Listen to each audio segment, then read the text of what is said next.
I'm angry. I'm really angry.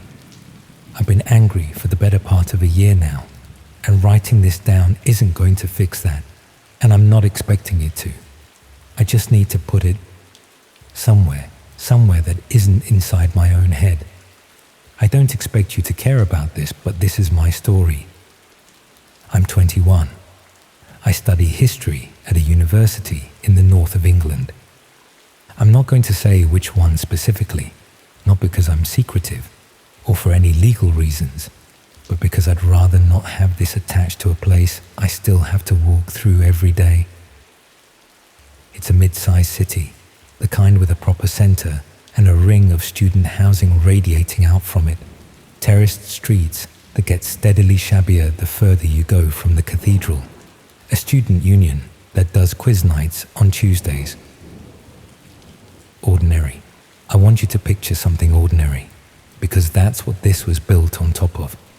Nothing about where this happened was remarkable. That's actually part of what makes me angry, if I'm honest.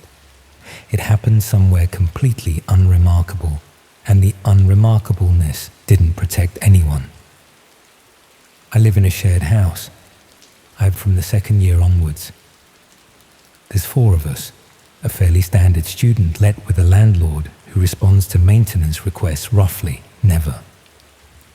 The others in the house, I'll call them by their first letters because I've decided, writing this, that I'm not using anyone's actual name, not even the ones who'd probably be fine with it. R studies biomedical sciences, K does politics, and then there was M. M wasn't actually one of my housemates. I want to correct myself here because I started writing that sentence wrong, and I think the wrongness matters. M was R's boyfriend, not someone who lived in our house, but he was around so much in second year that he basically functioned like a 5th housemate, had a key, kept clothes in R's room, was there for the Tuesday quiz nights and the bad group dinners and all of it. So when I say tangentially involved, what I mean is I knew him. I liked him actually, not closely, not in the way R knew him, or even in the way K knew him, because K and M had overlapping module choices in first year and used to study together. I knew him the way you know your housemate's boyfriend, enough to have proper conversations, enough to know small things about him, not enough to have been someone he'd have called if something was wrong. That distance is the whole point of what I'm trying to tell you. I wasn't close enough to see it coming, and I've spent a year being angry about that distance, even though I do actually know intellectually, that being slightly further away than R or K doesn't make me responsible for not seeing something that they didn't see either. Knowing that doesn't fix the anger.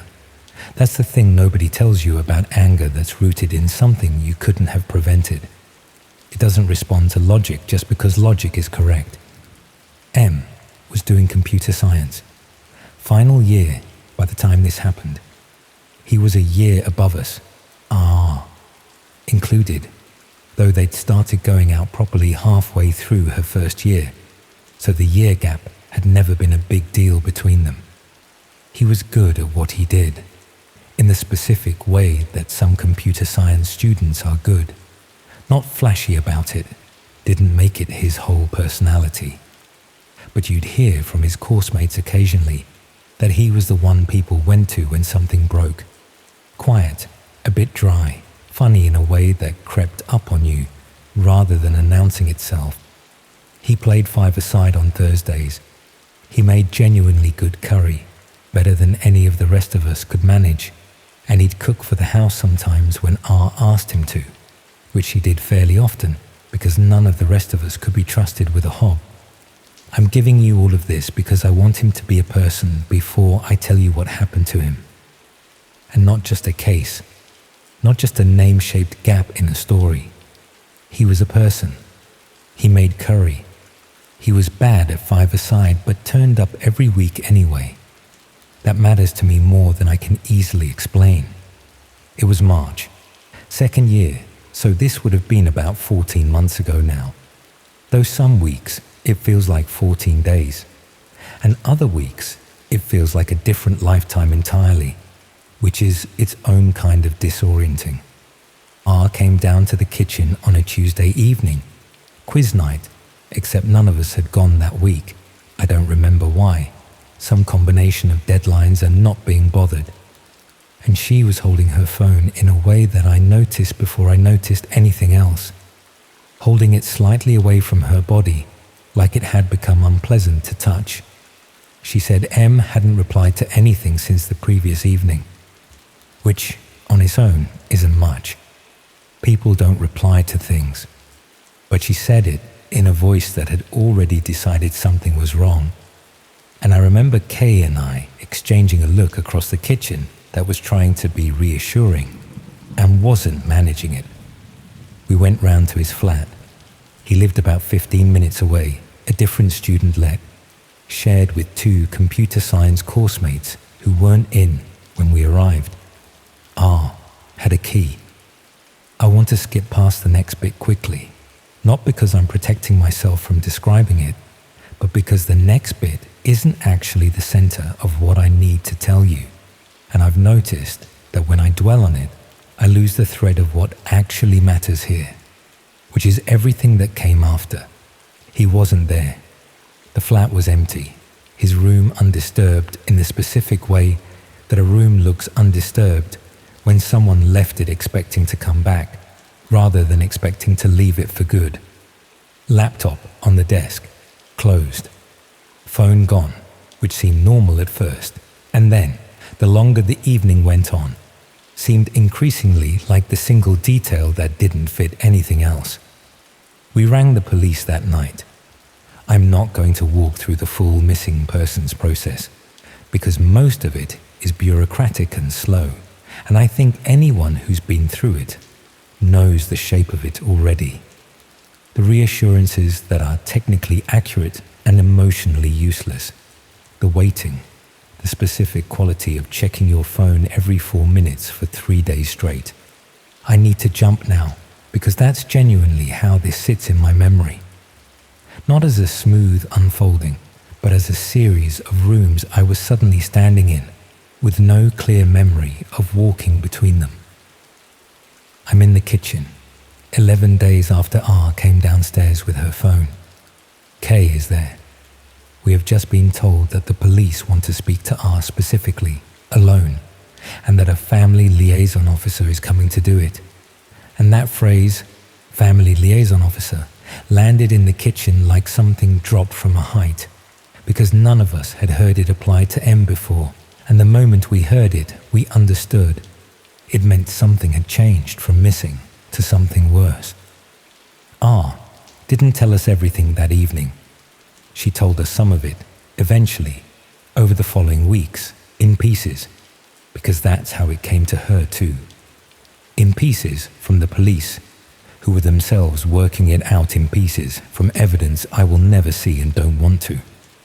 What I understand, and I want to be precise about the limits of what I actually know, versus what I've pieced together from things R has said, and things that came out later, in a way I won't detail because it isn't mine to detail, is that M had, in the months before, become involved in something online that none of us had any idea about. Not gambling, not anything that fits the shapes you'd expect from a quiet computer science student under pressure.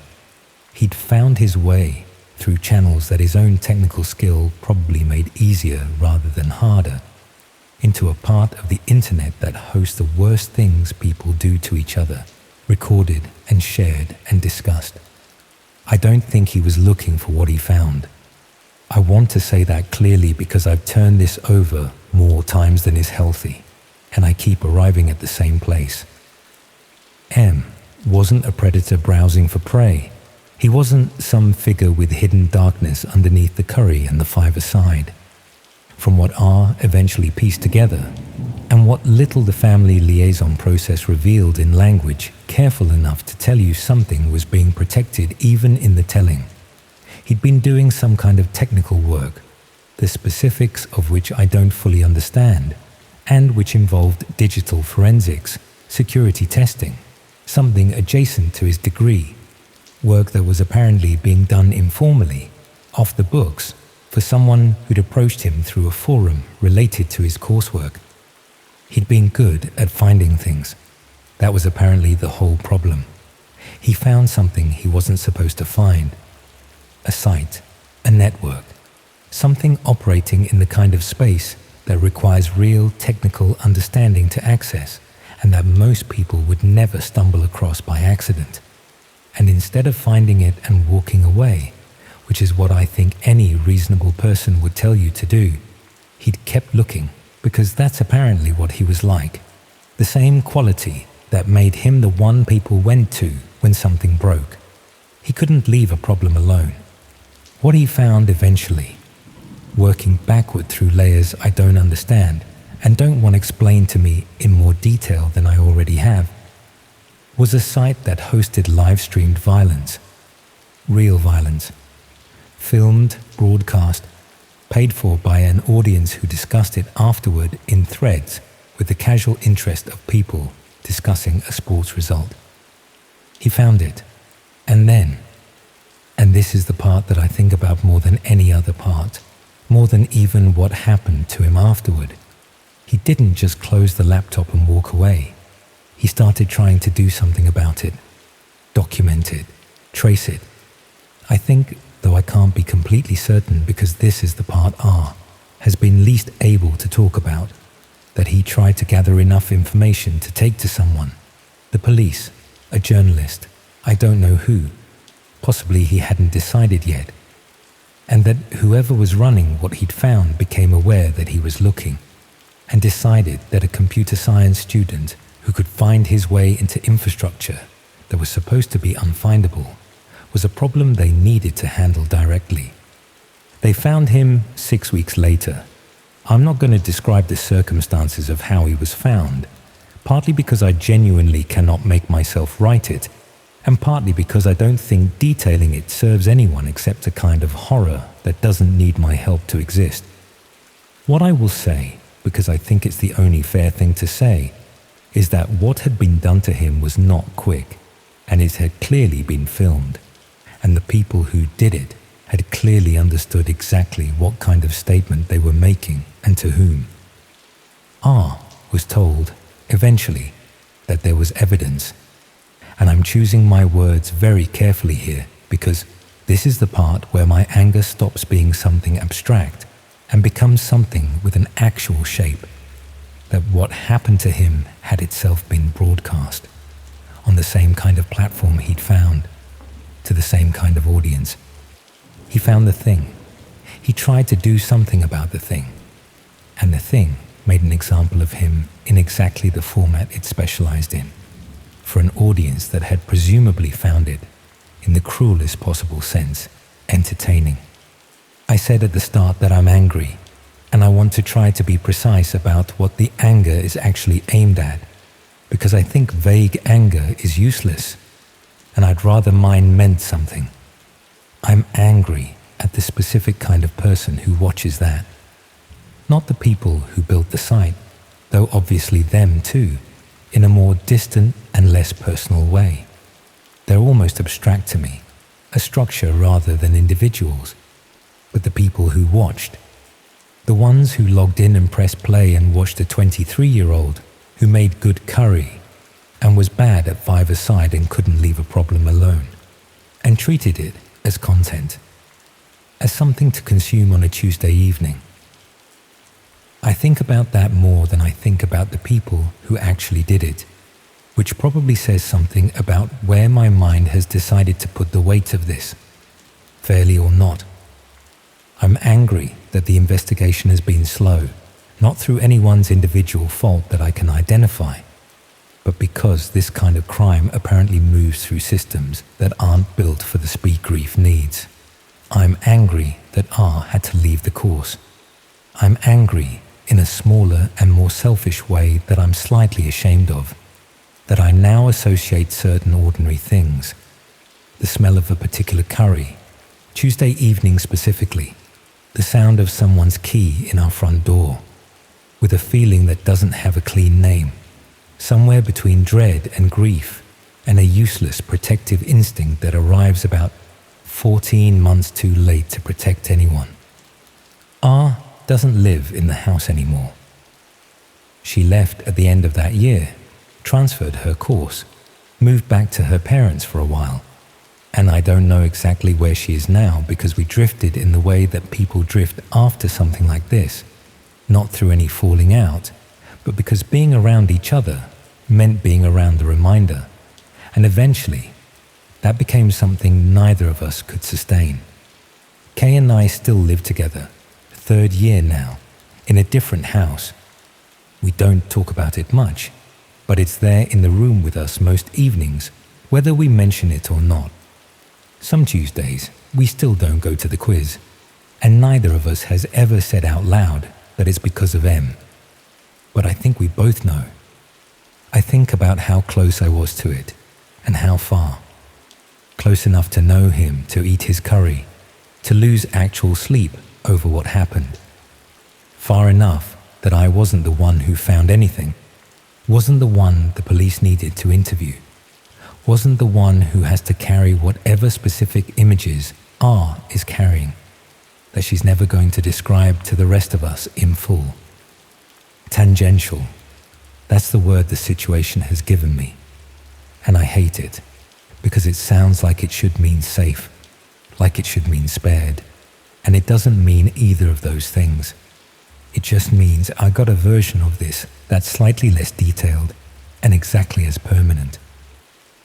I think about him finding the thing and not walking away. I've turned that over more than anything else, whether that was bravery or just the specific stubbornness that made him good at his subject. The thing that made him the one people went to when something broke. I don't think those are different things in the end.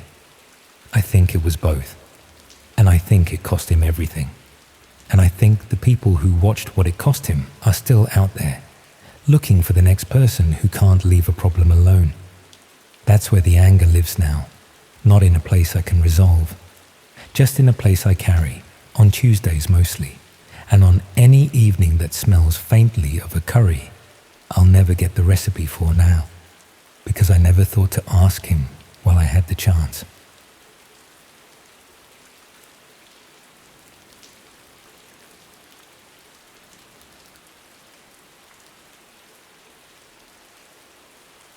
I've tried writing this so many times I've lost count. Every time, I get a few paragraphs in before I close the laptop and tell myself I'll do it later, when I have the right words, when it doesn't feel like I'm tearing something open inside my chest. But there are no right words, and honestly, I remember everything too well. That's the problem. My brain won't let me forget a single fucking detail. Every conversation, every decision, every moment I chose to keep going when I should have stopped. It's all there, sharp and clear, like it happened yesterday. I'm not writing this to make you feel sorry for me. I'm not asking you to understand. I already know what people will say, that I was broke, desperate, scared, sure, all true. But that's not why I kept doing it. That's the easy explanation, the one that lets me off the hook. The real reason is harder to say out loud, because it means admitting I could turn off parts of myself I didn't know could be switched off, that I could compartmentalize my behavior to a degree that still unsettles me, even now, even after everything. 18 months ago, my life was ordinary, boring even, the kind of boring that other people probably envied. I worked at a marketing agency in Manchester, one of those mid-sized firms that handles accounts nobody's ever heard of, but that somehow keep the lights on. I split rent on a flat in Levenshulme with my girlfriend Sarah and convinced myself this was what being an adult looked like. Wake up, go to work, come home, watch something on Netflix, repeat. The job wasn't exciting, but it paid on time, every time. I I'd learned to measure happiness by how predictable things were, how stable. Excitement was for people who hadn't yet realized that stability was the real prize. Sarah and I had been together long enough that our routines had merged. We knew each other's schedules, split the bills without arguing about it, had our spots on the sofa. It wasn't passionate anymore, but I told myself that was normal. That passion was just the opening act, and what we had was the sustainable version, the real thing. Looking back, I wonder if I was already trying to convince myself of things I didn't quite believe. The redundancy meeting was surreal in how scripted it felt. I was called in on a Wednesday afternoon, and the moment I saw my manager sitting with someone from HR, I knew. Everyone in that room had already processed what was about to happen to me. They'd had their meetings, made their decisions, prepared their talking points. The company was downsizing. My role was non-essential. Budget cuts, market conditions. They thanked me for my contributions, said they appreciated my work, handed me a folder explaining my final pay and notice period. The whole thing took maybe 15 minutes. I nodded through the whole thing, not because I agreed, but because my brain couldn't catch up. There was this weird disconnect between what I was hearing and what I was processing, like watching something happen to someone else. I even said thank you as I left the room. Thank you. For what? For destroying the stability I'd built my entire identity around. At first, unemployment felt temporary. I treated it like a gap between jobs rather than an ending. I updated my CV, spent hours tweaking the wording, sent out applications. I told Sarah not to worry. Something would come up quickly. Manchester was full of agencies. I had experience, good references. There was no reason to think I'd struggle as much as I eventually did. Except I did. Weeks turned into months. The interviews I did get never led anywhere. I'd spend days preparing, researching the company, practicing answers. And then I'd sit in reception, waiting rooms, feeling my confidence drain away before anyone even spoke to me. The rejections came in waves, all saying the same thing in slightly different language. We've decided to move forward with other candidates. Your experience doesn't quite match what we're looking for. We had a very strong field of applicants. The structure of my days began to collapse. I started waking up later because there was no reason to get up early. I'd make coffee and check my email obsessively, refreshing every few minutes even though I already knew nothing would be there. The flat became smaller somehow, the walls closer. I'd spend hours online scrolling through job sites, telling myself I was being productive when really I was just avoiding the growing panic. Sarah tried to be supportive at first.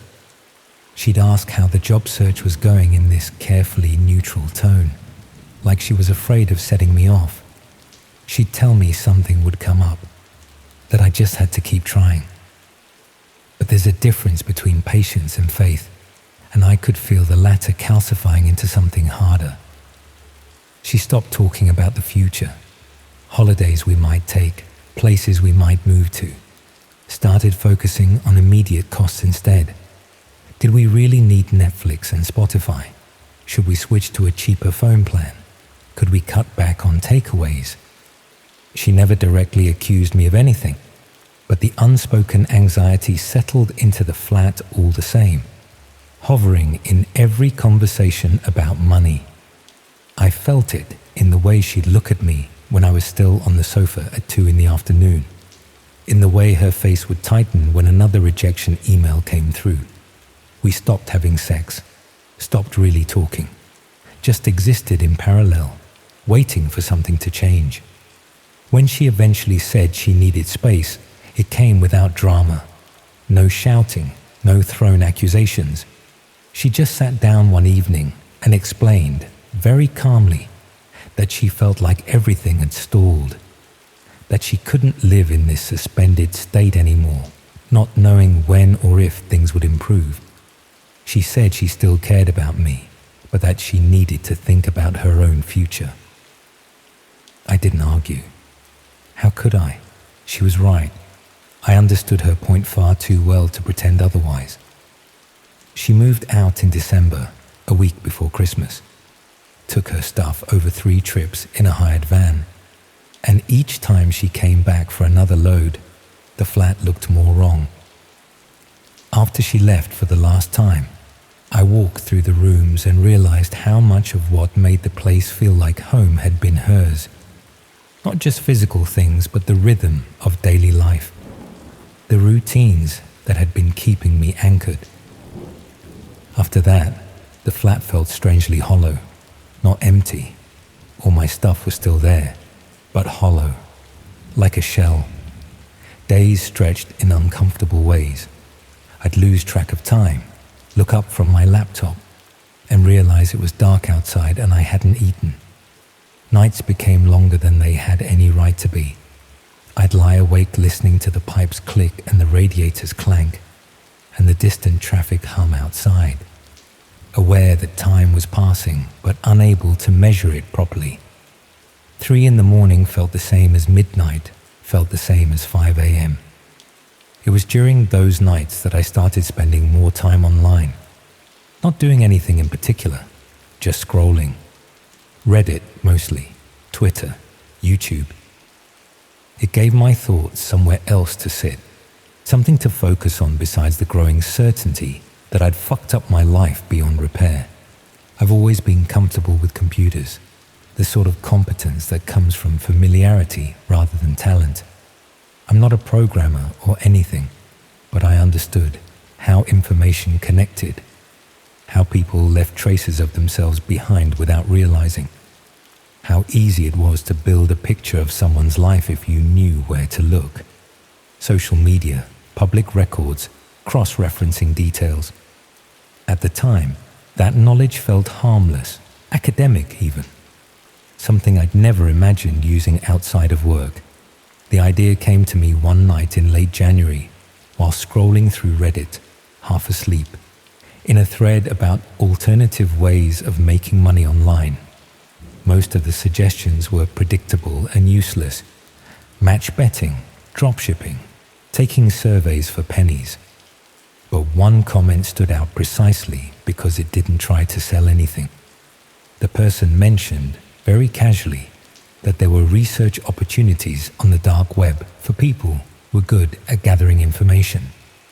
They said it with such matter-of-fact certainty that I found myself reading it again and again. They'd included a link, not directly to anything illegal, just instructions on how to access hidden services. I told myself I was only curious when I clicked it. Told myself the same thing as I read the instructions, downloaded Tor, and spent an hour figuring out how to navigate to a site that looked disappointingly normal. Plain, text-heavy, functional, like a really shit version of Craigslist from 2004. The pages were stripped down, lacking any visual noise. Forums dominated most of the space, filled with long threads discussing services and reputations in tones that were unsettlingly professional. It didn't feel like a criminal underworld, more like a parallel bureaucracy, governed by its own rules and expectations. People talked about vendors the way you talk about contractors, rating their reliability, their communication, how quickly they delivered. I spent several nights just reading, telling myself that observation didn't count as participation, that I was just curious about how this world worked. Eventually, I came across a listing looking for what they called a data coordinator. The description was vague, but not mysterious. They needed someone to collect publicly available information about named individuals and compile it into clear, organized reports. Basic research skills required. Attention to detail, discretion. What made me stop and really consider it was one phrase: publicly available information. That detail became the hinge on which all my justifications rested. told myself that if I wasn't hacking or breaking into anything, then it wasn't really wrong. I'd just be organizing data that already existed. The digital equivalent of putting scattered papers into a folder. Anyone could do this if they knew where to look. I'd just be doing it more efficiently. The pay was reasonable, but not extravagant. A few £100 per report. That made it feel legitimate somehow, like a real job rather than something shady. I spent several nights deliberating, checking my bank account, looking at the bills piling up. Then, around 3 in the morning on a Tuesday, I applied.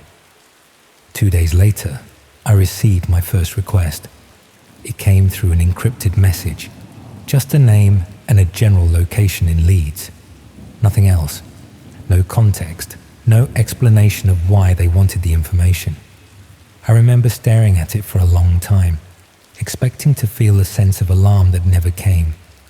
The work itself unfolded with surprising ease. Social media provided an outline of the man's life. LinkedIn showed where he worked. Public records filled in the gaps. Electoral roll. Company's house. Land registry. With enough patience, routines began to emerge naturally. Patterns that were invisible in isolation but obvious when viewed together. He went to the same gym 3 times a week, had lunch at the same cafe on Fridays, posted about football on Twitter every weekend. When I finished, I'd assembled a detailed portrait of a stranger's life, where he lived, where he worked, how he spent his time, what car he drove, who his friends were. I sent the report through the same encrypted channel and waited, feeling a knot of anxiety in my stomach. What if it wasn't good enough? What if I'd missed something obvious? What if they decided I wasn't up to the task? The payment arrived the next day. Bitcoin, converted to pounds and deposited into my account.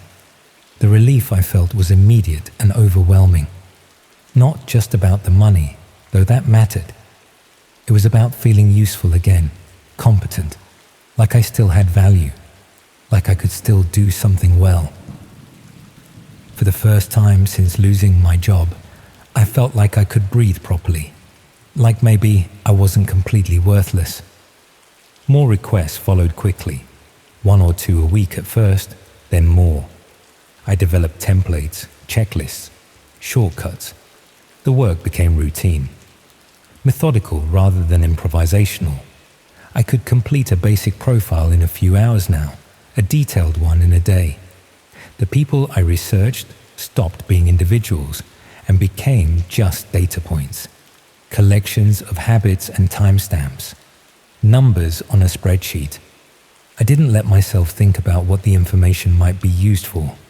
Debt collection maybe, private investigators, background checks. I told myself it was probably nothing sinister, just boring commercial stuff. And even if it wasn't, well, I was only gathering information that was already public. I wasn't doing anything illegal. Not technically. By March, it had become my primary income. I was making more than I had at the agency, working from home in my pajamas. I stopped sending out job applications, stopped checking recruitment sites. This was working.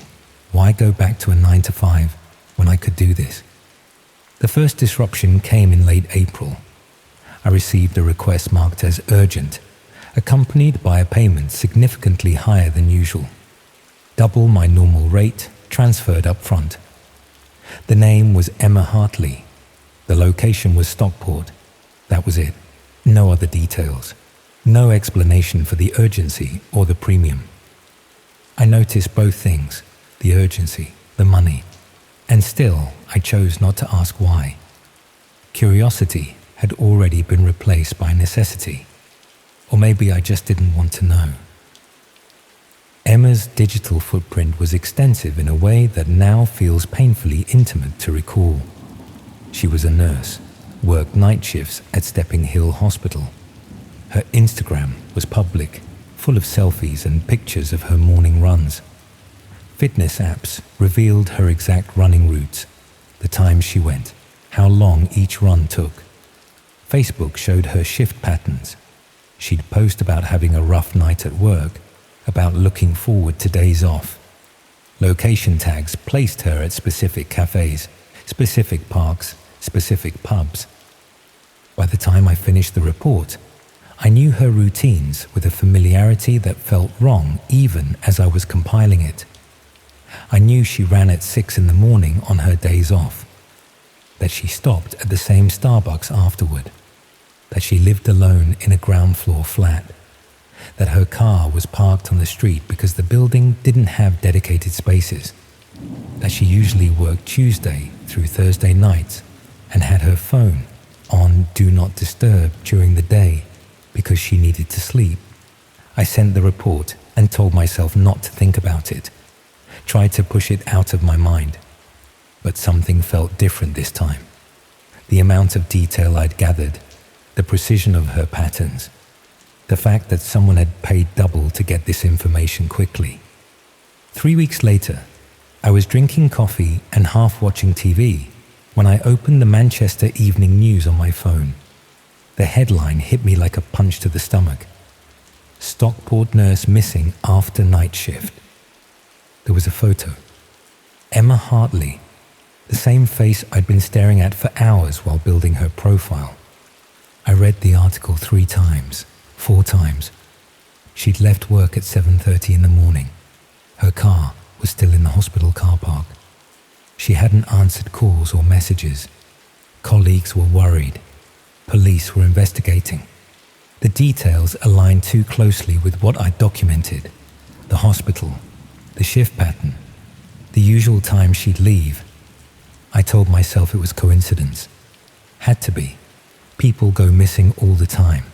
It didn't mean anything, couldn't mean anything, because admitting otherwise would have meant confronting a responsibility I was not prepared to face, would have meant acknowledging that I'd helped someone do something terrible.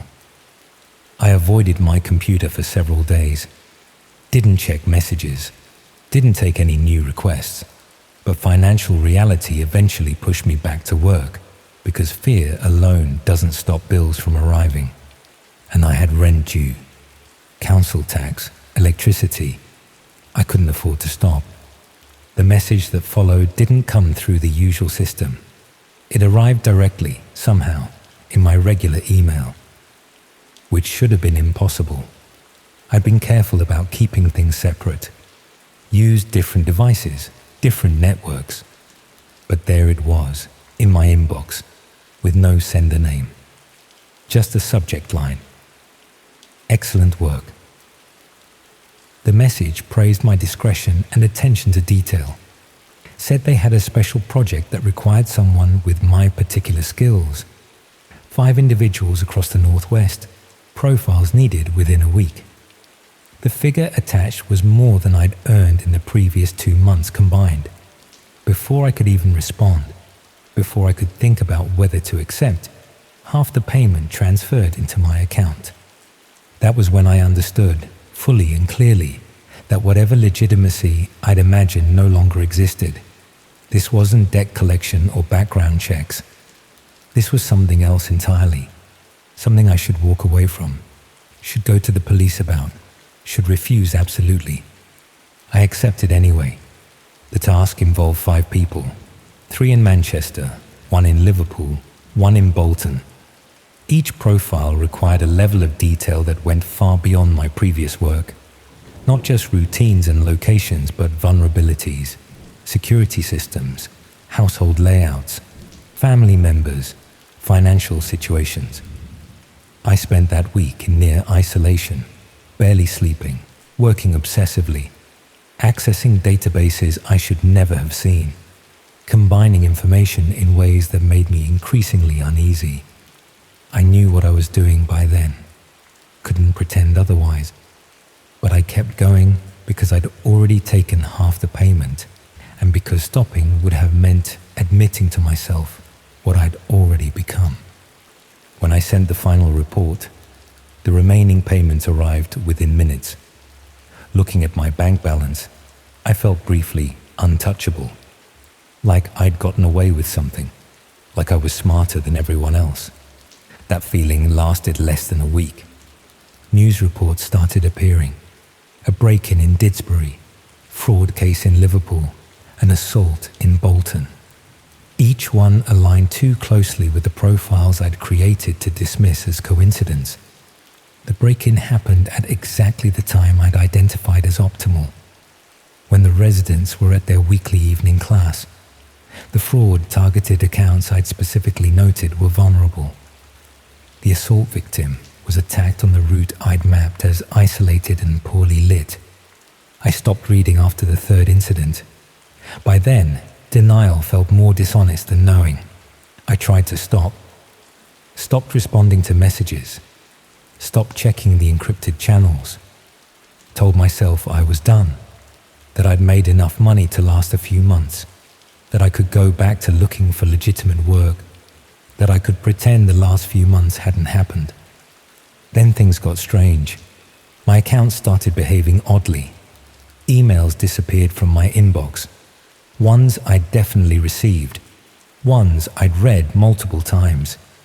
My phone started doing things I couldn't explain. Opening apps on its own. The camera light coming on when I wasn't using it. Messages I'd sent vanishing from my conversation history. Then came the message, short and direct. You are either an asset or a liability. Choose wisely. The photograph arrived the next morning. It showed me sitting at my desk, face illuminated by my laptop screen, taken from outside the flat, through the window, at night. The angle suggested it was taken from the street, maybe from a car. The timestamp was from 2 nights earlier. I'd been alone in the flat, thought I was safe, thought I was anonymous. Seeing myself from that perspective made something inside me collapse, because it demonstrated, with brutal clarity, how easily the same techniques I'd used on others could be applied to me. I knew my own patterns, knew my routines, knew exactly how vulnerable I was. And now someone else knew them too. I went to the police the next day, walked into the nearest station and told them I needed to report a crime. When they asked what had happened, I said I wanted to report myself. They arrested me that afternoon, took my laptop, my phone, everything. Interviewed me for hours across multiple days. I told them everything. Every request I'd taken, every profile I'd built, every piece of information I'd gathered. Showed them how to access the forums, how the payment system worked, everything I knew about the people I'd worked for, which wasn't much. I cooperated completely, not because I expected leniency, but because I no longer believed in the possibility of undoing what I'd already set in motion. They charged me with multiple offenses: conspiracy, computer misuse, data protection violations. The solicitor they assigned me said I'd probably get prison time. Said cooperation would help, but wouldn't erase what I'd done. I told him I understood. Now I'm waiting for my court date. Still in the same flat, still going through the same routines, but watching them with an awareness that didn't exist before. The police reassure me that the people I worked for are unlikely to pursue me further, that reporting them was the right thing to do, that I'll be safe. But reassurance doesn't erase knowledge. I know how these profiles are built, know how much information exists about any given person if you know where to look, know how patterns emerge from seemingly innocuous details, know how easy it is to map someone's entire life if you're patient enough. I know how patient the people who use this information can be, how they can wait weeks, months, for exactly the right moment, how they think in longer timescales than normal people do. And I know that somewhere, it's entirely possible that my life exists as a document, neatly organized, comprehensively detailed, created using the same methods I once relied upon. Someone knows where I live, where I shop, what time I usually go to sleep, which window doesn't lock properly, which neighbors are home during the day.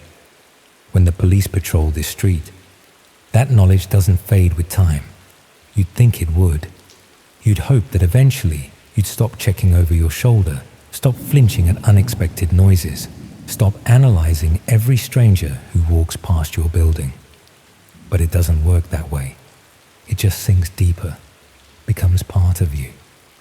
Sits there in the dark where you can't quite see it, but you always know it's there. Every time I hear footsteps in the hallway, every time a car idles outside for too long, every time my phone does something unexpected, every time I'm alone in the flat late at night, waiting, always waiting.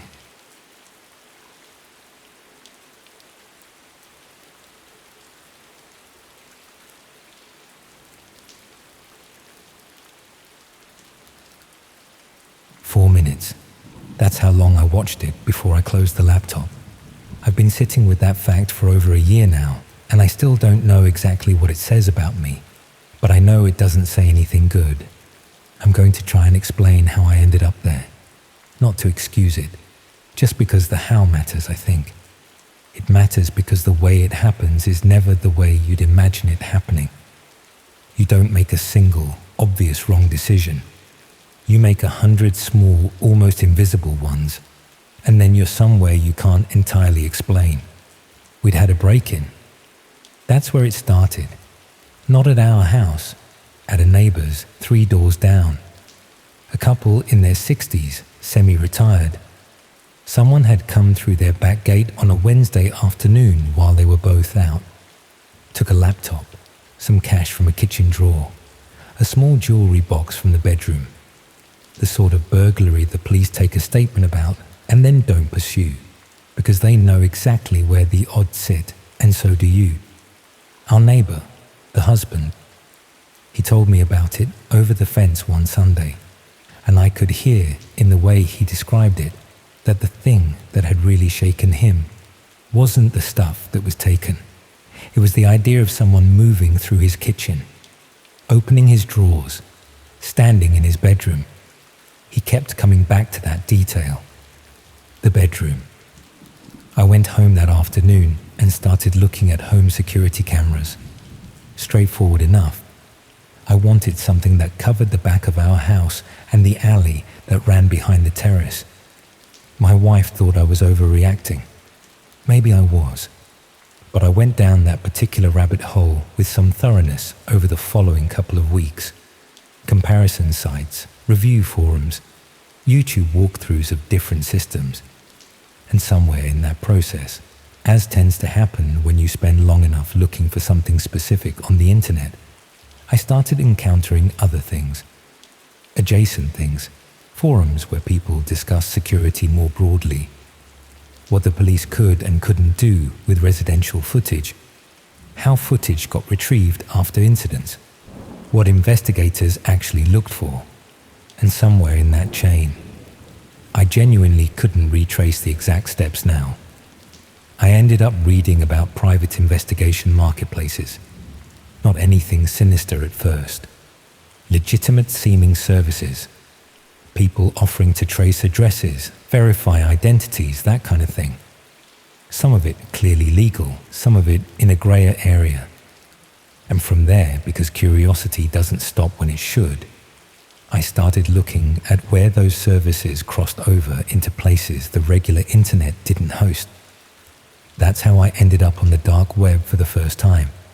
43 years old, secondary school geography teacher, semi-detached in Nottingham. Not someone who'd have described himself as the type. I want to be careful here about not making it sound more purposeful than it was. I wasn't looking for anything specific. I had no agenda. I was just, and I know this sounds inadequate, interested in how far down it went, what the actual geography of it was. I'd read the same articles everyone reads, and I wanted to see it for myself. The way you might read about a place and feel a vague compulsion to go there, even knowing there's nothing there for you.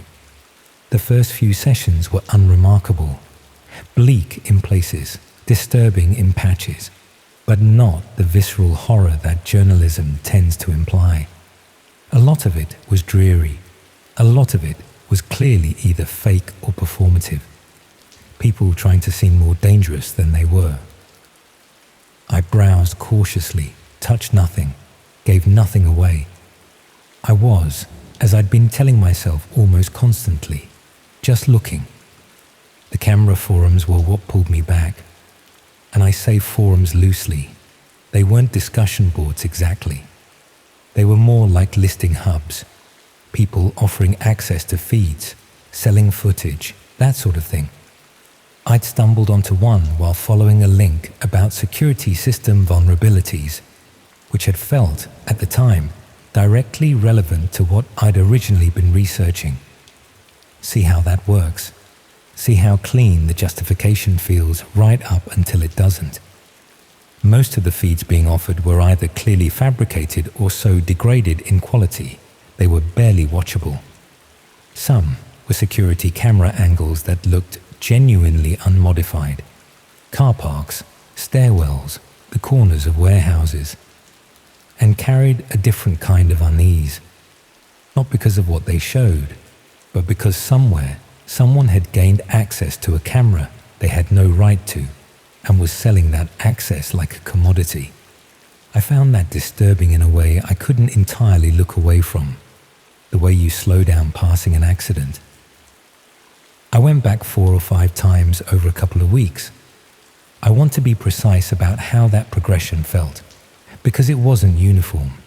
The first return was almost academic. I told myself I was going back to understand the structure of the site better, to confirm what I'd seen was what I thought it was. The second time, I stayed longer than the first and felt worse leaving. By the third or fourth visit, something had shifted, and I was no longer pretending I was there for any reason other than the one I didn't want to name. Each time I closed the laptop, I sat with a residue that took longer to clear. That's the mechanism of it. You don't stay because you want to. You stay because leaving feels like an active decision, and staying just feels like not having left yet. And each time you go back, the threshold for going back has already been lowered by the fact that you went back before. The listing I found on the 5th or 6th visit looked, at first, like others I'd seen. It was titled simply, something like Residential East Midlands, Ongoing, and the thumbnail was low resolution and dark. A room. Interior. I assumed it was another case of someone selling access to a poorly secured home camera, the kind of thing you could apparently set up accidentally with a cheap off-brand system and the wrong default settings. I clicked through, and what I saw wasn't an accidental feed. The image was clear, much clearer than most. A living room, ordinary in every detail, sofa, television, a low bookshelf, the corner of a dining table, natural light coming from the left side, meaning a window just off frame. The angle was from high up, which told you the camera was either mounted near the ceiling or placed on a high shelf, and it was fixed and stable in a way that a phone propped somewhere wouldn't be. Someone had installed a camera in this room deliberately, and they had done it with enough care that it wasn't visible in the frame. There was no timestamp, but the daylight suggested daytime, and the room was occupied. A woman was sitting on the sofa. She had her back partly to the camera, angled towards the television, and she had her legs drawn up beneath her in the way people sit when they're comfortable and not expecting to be looked at. She was wearing a grey jumper, sleeves pushed up to the elbows. She was reading something, a phone or possibly a small tablet, and the quality of the image was good enough that I could see her moving her thumb up the screen occasionally. At one point, she tilted her head slightly, the way you do when something you've read catches you, and then went still again. She had no idea she was being filmed. There was nothing in her posture, nothing in the unhurried way she sat, that suggested anything other than a person alone in their own home on an ordinary afternoon, existing in the private way people do when they believe no one is watching. At some point during those 4 minutes, a mug on the coffee table in front of her sent up a thin curl of steam. That's the image I come back to more than any other. Not her face. I never saw that clearly. Just the steam rising from the mug, steady and completely ordinary, while somewhere on the other side of a dark web, listing a stranger sat and watched. I've tried to reconstruct exactly what was passing through my mind in those 4 minutes, and the honest answer is not enough. There's a delay between seeing something and understanding what it is you're actually looking at. And in that delay, I just watched, the way you might watch anything on a screen, because screens have a way of making everything feel like content. It took an embarrassingly long time for the full weight of it to land, that this was someone's home, that she had no idea, that by not closing the laptop, I was participating in something that had been done to her without her knowledge or consent. By the time I finally did close it, my hands were unsteady and I felt something in my chest that wasn't quite nausea, but was close enough to matter. I closed the laptop and went and stood in the kitchen for a while. My wife was upstairs. I could hear her moving around. I stood at the kitchen window and looked out at the back garden and tried to think through what I'd just seen with some degree of clarity. The camera in that room hadn't got there by accident. Someone had entered that house or had access to it, had some reason to be there, and had installed a device, concealed it, and then set up a way to broadcast or record the feed. Then they'd listed it, priced it, offered it to whoever found their way to that particular corner of the dark web and had the inclination to pay. I didn't know how many people had viewed it. I didn't know how long the listing had been up. I didn't know where in the East Midlands it was, or whether the East Midlands description was even accurate. I also didn't know who the woman was, but I could see her clearly enough to describe her. And I kept thinking, uselessly, circularly, about the fact that at some point she'd get up from that sofa and make a cup of tea, or go upstairs, or do any of the things people do in the privacy of their own homes, and the camera would be there for all of it.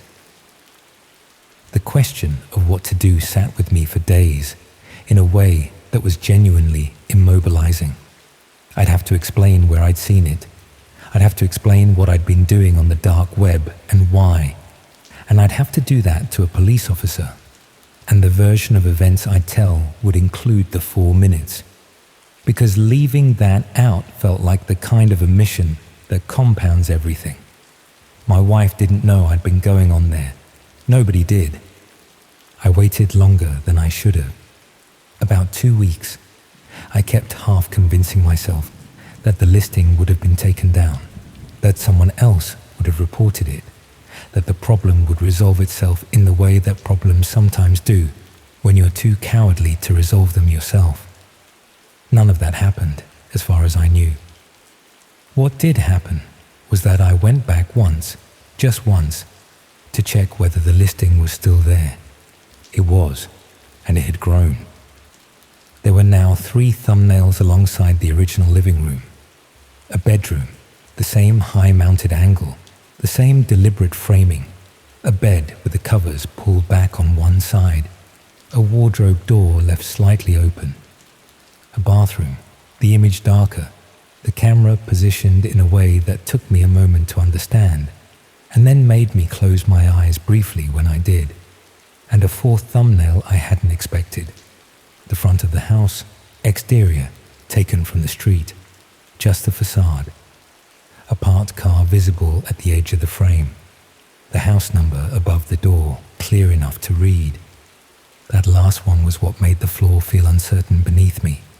The living room feed was violation enough, but the exterior shot, the house number, meant that whoever was running this listing wasn't just selling footage, they were selling location.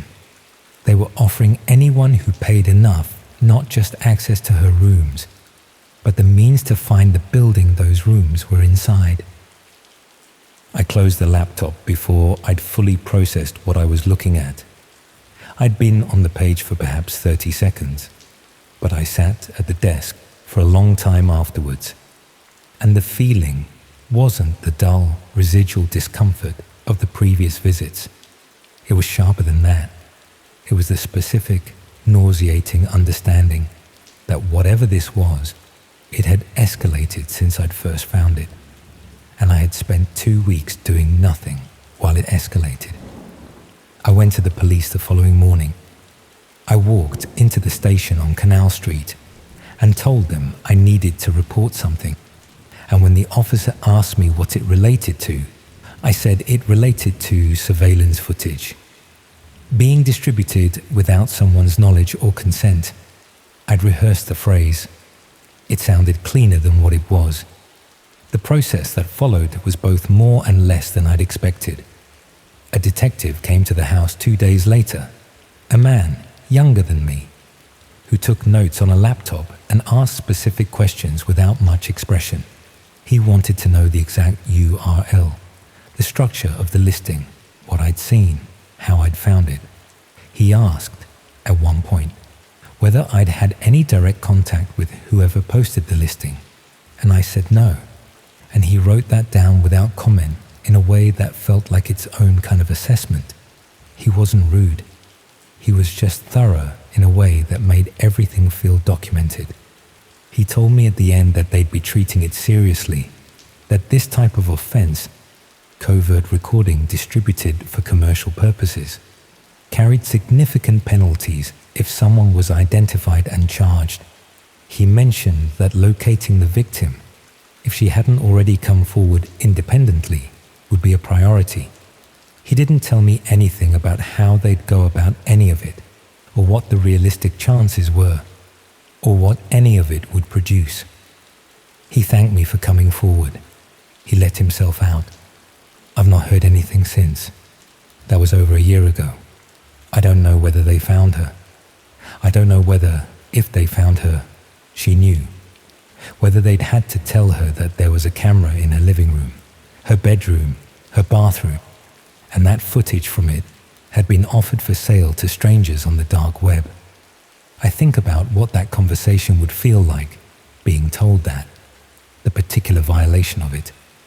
Your own home, the one place that's supposed to be unconditionally yours, turned into something else without your knowledge. I also think about the person who installed those cameras, who they were in relation to her. You don't put a camera in someone's living room from a distance. You have to be inside the house to do it, which means the person who did this had been invited in, or had a key, or had let themselves in. A partner, an ex-partner, a landlord, a tradesman, someone she trusted enough to let through her front door. That's the detail I can't move past. Not the dark web listing, not the footage, not any of the specific things I saw.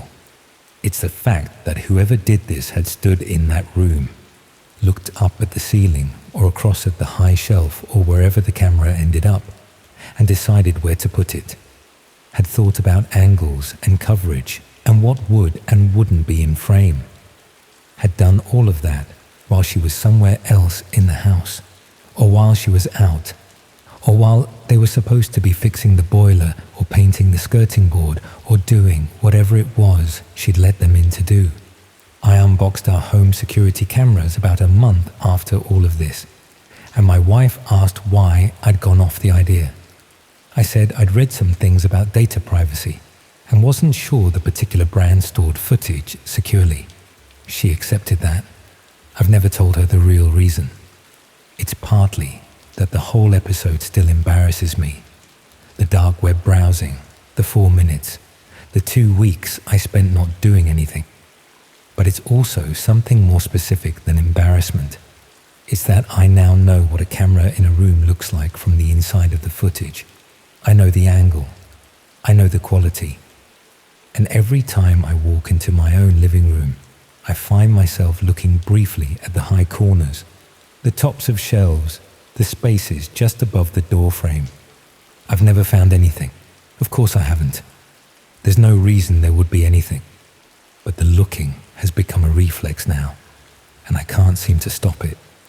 And what I'm really checking for every time is whether someone has stood in my house and done to me what someone did to her.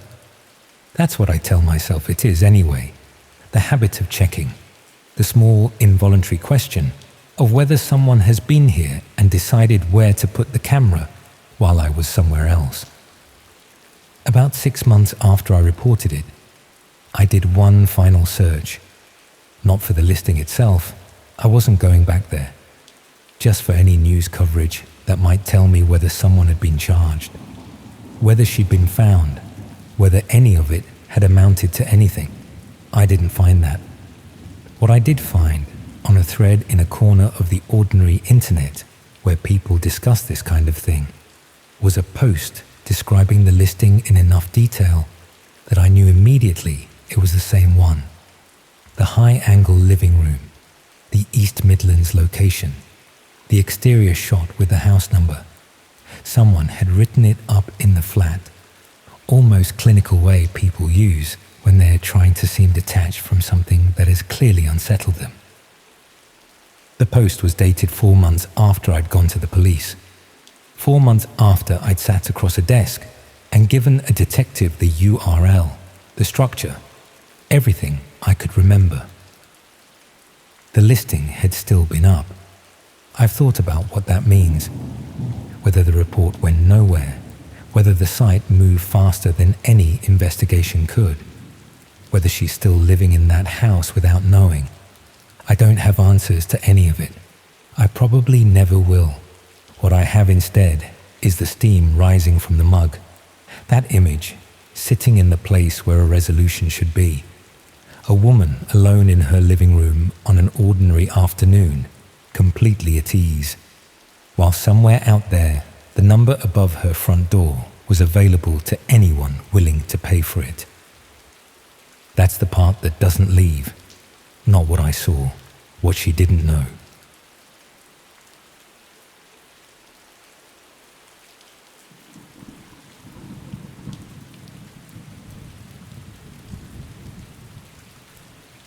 Here is the question I've never been able to answer cleanly.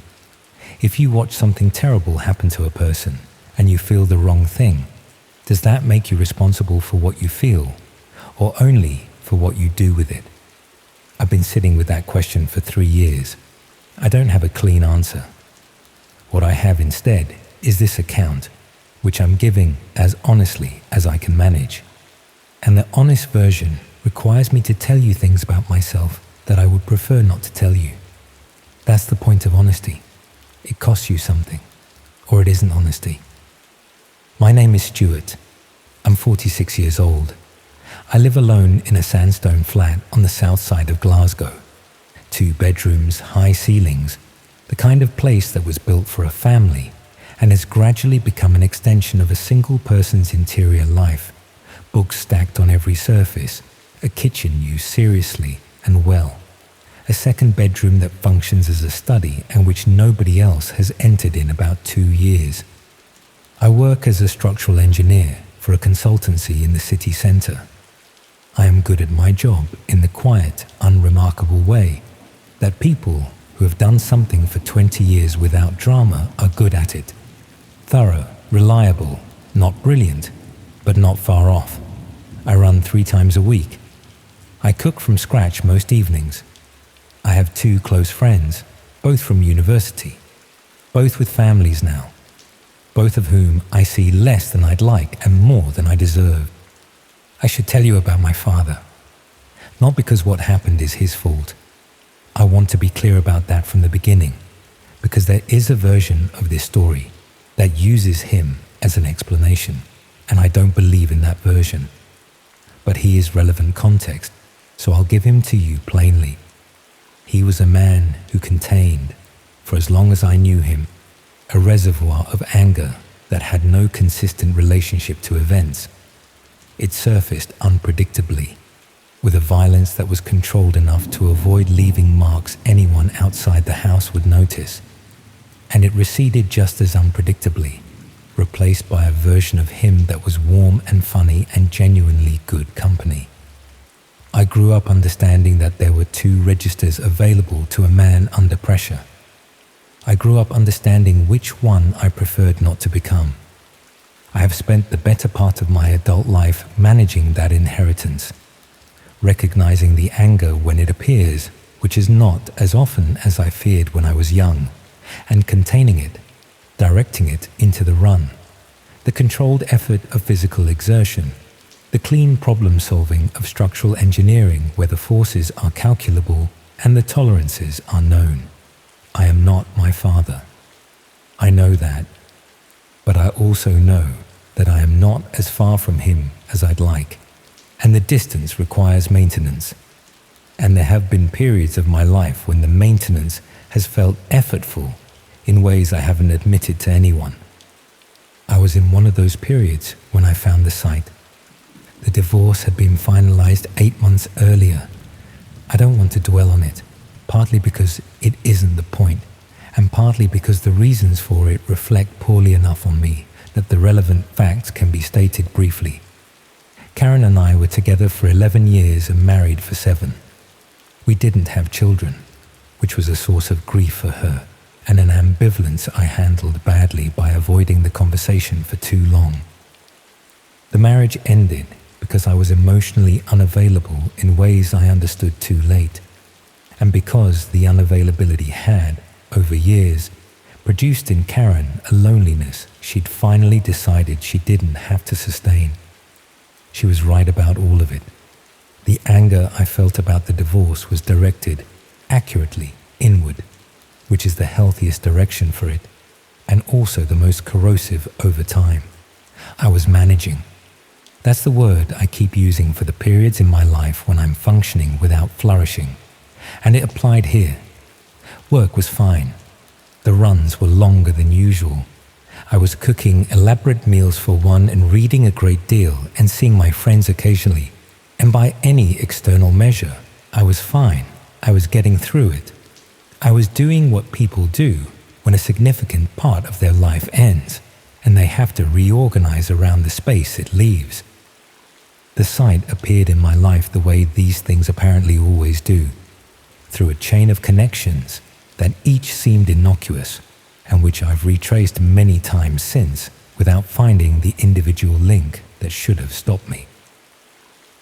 A forum I used for engineering discussion had a thread about digital privacy that referenced a broader conversation happening elsewhere. That conversation was happening on a platform I hadn't used before, and the platform had, among its many channels, a section given over to discussions of online content that existed at the edges of legality. I read that section the way you read things you've stumbled into, with the half attention of someone who expects to find nothing and is half hoping to be proved right. I wasn't proved right. The references in that section to a specific category of site were oblique enough that I had to piece together what was being described from context and implication, rather than explicit statement. When I understood what was being described, I closed the application and made dinner, and ran 8 miles the following morning and told myself I was done with it. I went back 4 days later. I want to stop here because what comes next requires me to be honest about something I have not been fully honest about, even with myself, until I sat down to write this. When I went back, it wasn't purely out of morbid curiosity. That's the comfortable version, and it has the advantage of being partially true. But it isn't the whole truth. The whole truth is that in the weeks after the divorce was finalized, in the period of managed functioning and long runs and elaborate solitary meals, I'd become aware of something in myself, that the maintenance I mentioned earlier was doing less to contain than usual. A pressure without a specific object, an anger that had turned during those months slightly abstract, no longer directed at myself for the failure of the marriage, not directed at Karen, not directed at any identifiable thing, just present, a low-level force looking for somewhere to resolve. I had recognized this before. I recognized it then, and I went back to that section of the platform with a quality of attention that I am not proud of, looking for something I cannot name cleanly even now, some way of sitting with the force without having to account for it. What I found navigating through the chain of references over several sessions was a site. I won't describe its technical specifics. What I will describe is its content, because the content is the point. It was a repository of streams, live and recorded. The streams showed people being harmed. The harm was deliberate, methodical, administered by parties who remained off camera, and the people receiving it were restrained and unable to prevent it, and clearly, undeniably real. The streams were categorized, rated, discussed in an attached forum with the engaged interest of people who had been watching for a long time and had developed strong opinions about quality and craft and the specific elements that elevated one stream above another. I watched part of one stream. I am going to tell you what I felt, because this is the part of the account that matters most, and because honesty requires it. I felt sick. That part was immediate and genuine, and has never left me. The physical reality of what I was watching. A person in a room, hurt, unable to stop what was being done to them, produced a nausea that was visceral and absolute. I want you to know that was real, but underneath it, or alongside it, in a register I had to work to acknowledge and have spent 3 years working to understand, there was something else, not pleasure. I want to be precise here because imprecision would be a kind of self-exculpation I don't deserve. It wasn't pleasure, but it was recognition. A sense, horrible and clarifying, of looking at a structure that corresponded to something I already contained. Not the specific acts, not the desire to commit them, but the force behind them, the pressure finding its outlet, the anger resolved into action. I recognized the energy of it even as the content revolted me. And the recognition was worse than the revulsion, because it was mine. It came from inside. It told me something about the distance between myself and my father that I had spent 20 years trying not to measure too carefully. I closed the stream. I sat in my study for a long time. 3 days passed. I ran every morning. I went to work and did my job and spoke to colleagues with normal fluency. I rang my friend Mark in Edinburgh and we talked about his kids and about a project I was working on. And I was present and engaged and entirely myself, which is the terrifying thing about this period in retrospect. How completely compartmentalized it was. How the ordinary life continued without interruption, while the other thing sat in its separate container and waited. On the 4th day, I went back to the site. Not to watch. I want to be specific about that because specificity is what I owe this account. I went back to read the forum, to understand who was there, what they were, what the community that had organized around this content actually consisted of. I told myself it was a need to understand rather than participate, which was partly true. The other part I'll leave you to assess. What I found in the forum was not what I'd expected, and what I'd expected was bad enough. I'd expected a community of people who were comprehensively unlike me, people I could locate clearly on the other side of a line I was confident I stood on the correct side of. What I found instead was a range. There were people who were comprehensively unlike me, yes. People for whom the content was clearly the organizing principle of their lives, whose posts had the fluency of long practice, who referenced streams and categories and specific performers with the ease of people in a specialist hobby discussing technique. But there were also people who sounded, in their register and their self-presentation, and the particular quality of their engagement, uncomfortably like someone sitting in a sandstone flat in Glasgow, with high ceilings and a second bedroom used as a study. People who framed their presence as curiosity, who used the language of detachment and observation, who had clearly told themselves a version of the same story I'd been telling myself for 4 days, about watching rather than participating, about understanding rather than consuming. The forum had a thread dedicated to new members. The thread contained, among other things, a discussion of what the moderators called the curiosity pipeline, a term they used without irony to describe the predictable path by which new members arrived, the stages of engagement they moved through, the point at which passive observation became active participation. The thread described this process with the satisfied expertise of people who had watched it happen many times and knew exactly how it worked, and were entirely unbothered by it. New members always started as observers. New members always told themselves they were different. The forum had been watching new members move through these stages for years. I read that thread at 11 o'clock on a Thursday evening, and then I sat in my study and I looked at myself very clearly for the first time in 4 days. What I saw was not comfortable. I saw a man who had gone back twice, who had watched part of a stream and felt something he didn't want to name and gone back anyway, and then again, and who was now reading a forum's clinical description of his own behavior as a known and predictable pattern, a pipeline, a process they had watched repeat itself in person after person until it had become so familiar it could be discussed as a category rather than an individual failing. I saw the distance from my father, and I saw that it was measurable, and I did not like the measurement.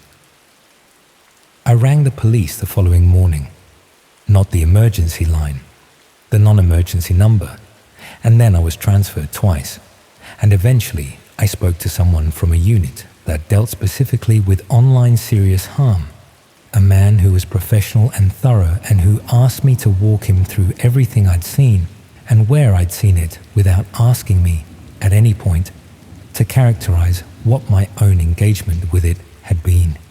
I gave him the site, the forum, the stream I'd watched, the chain of platforms that had led me there.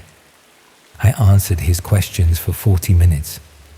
He told me the site was known to them and that the information I'd provided was useful. He told me what the process would be from that point. He did not tell me what would happen to the people in those streams, and I didn't ask, because I already knew the honest answer was that it depended, that these investigations were long and complex, and the outcomes were uncertain, and I needed to make the call regardless of what the outcome was going to be. I've been in therapy since the following month, not because I was required to be, not as part of any formal process, but because the accounting I'd done in my study on that Thursday evening made it clear that the maintenance I'd been relying on for 20 years was not adequate, and had perhaps never been adequate, and that I needed to understand myself better than I did. The therapy has been difficult and useful in the way that difficult things are useful. I've talked about my father more in the past 3 years than in the preceding 43.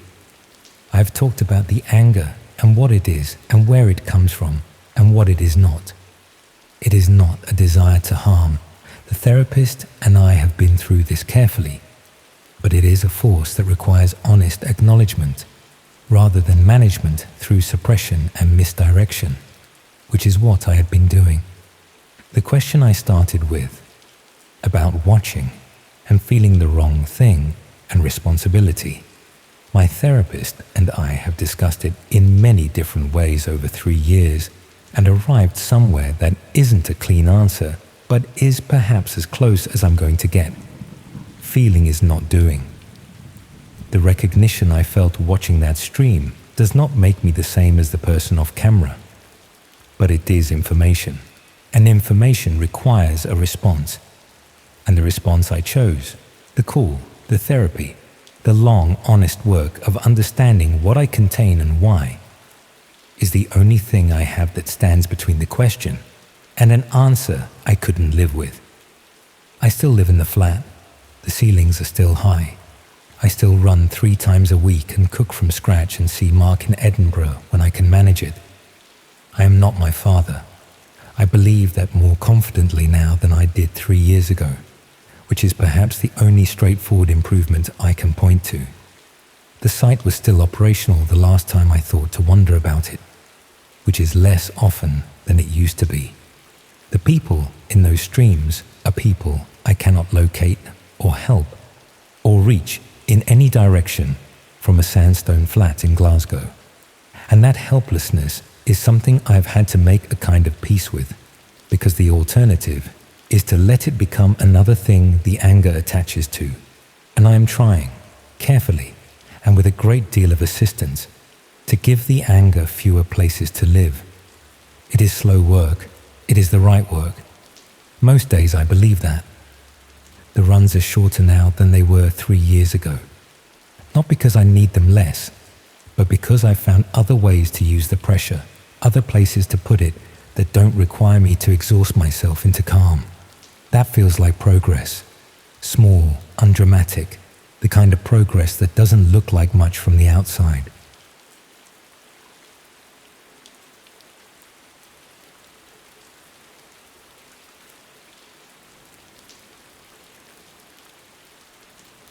I keep telling myself I should have known. That's the thing nobody prepares you for. Not the grief counselors, not the family liaison officers, not the well-meaning people who bring casseroles and sit across from you with careful expressions and say things like "at least you know" and try to find closure. None of them prepare you for the hindsight.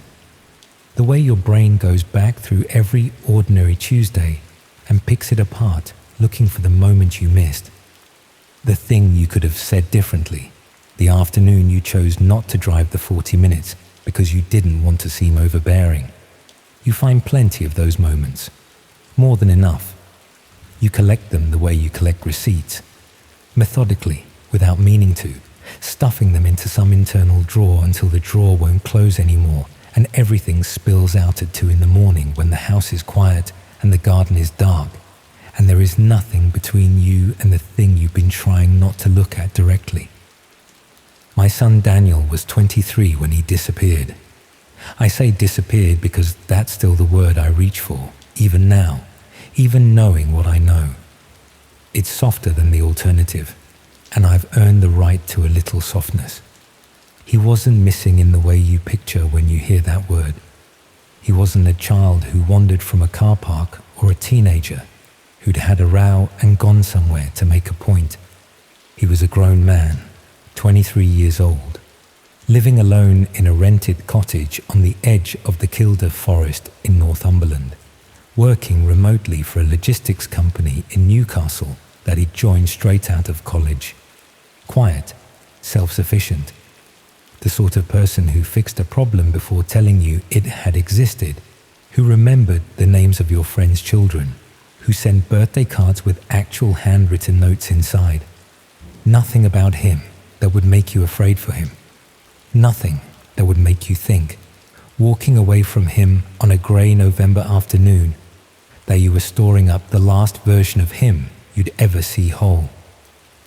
I'm a retired English literature teacher, 40 years in secondary schools across Northumberland, the last 22 at the same school outside Morpeth, where I eventually became head of department.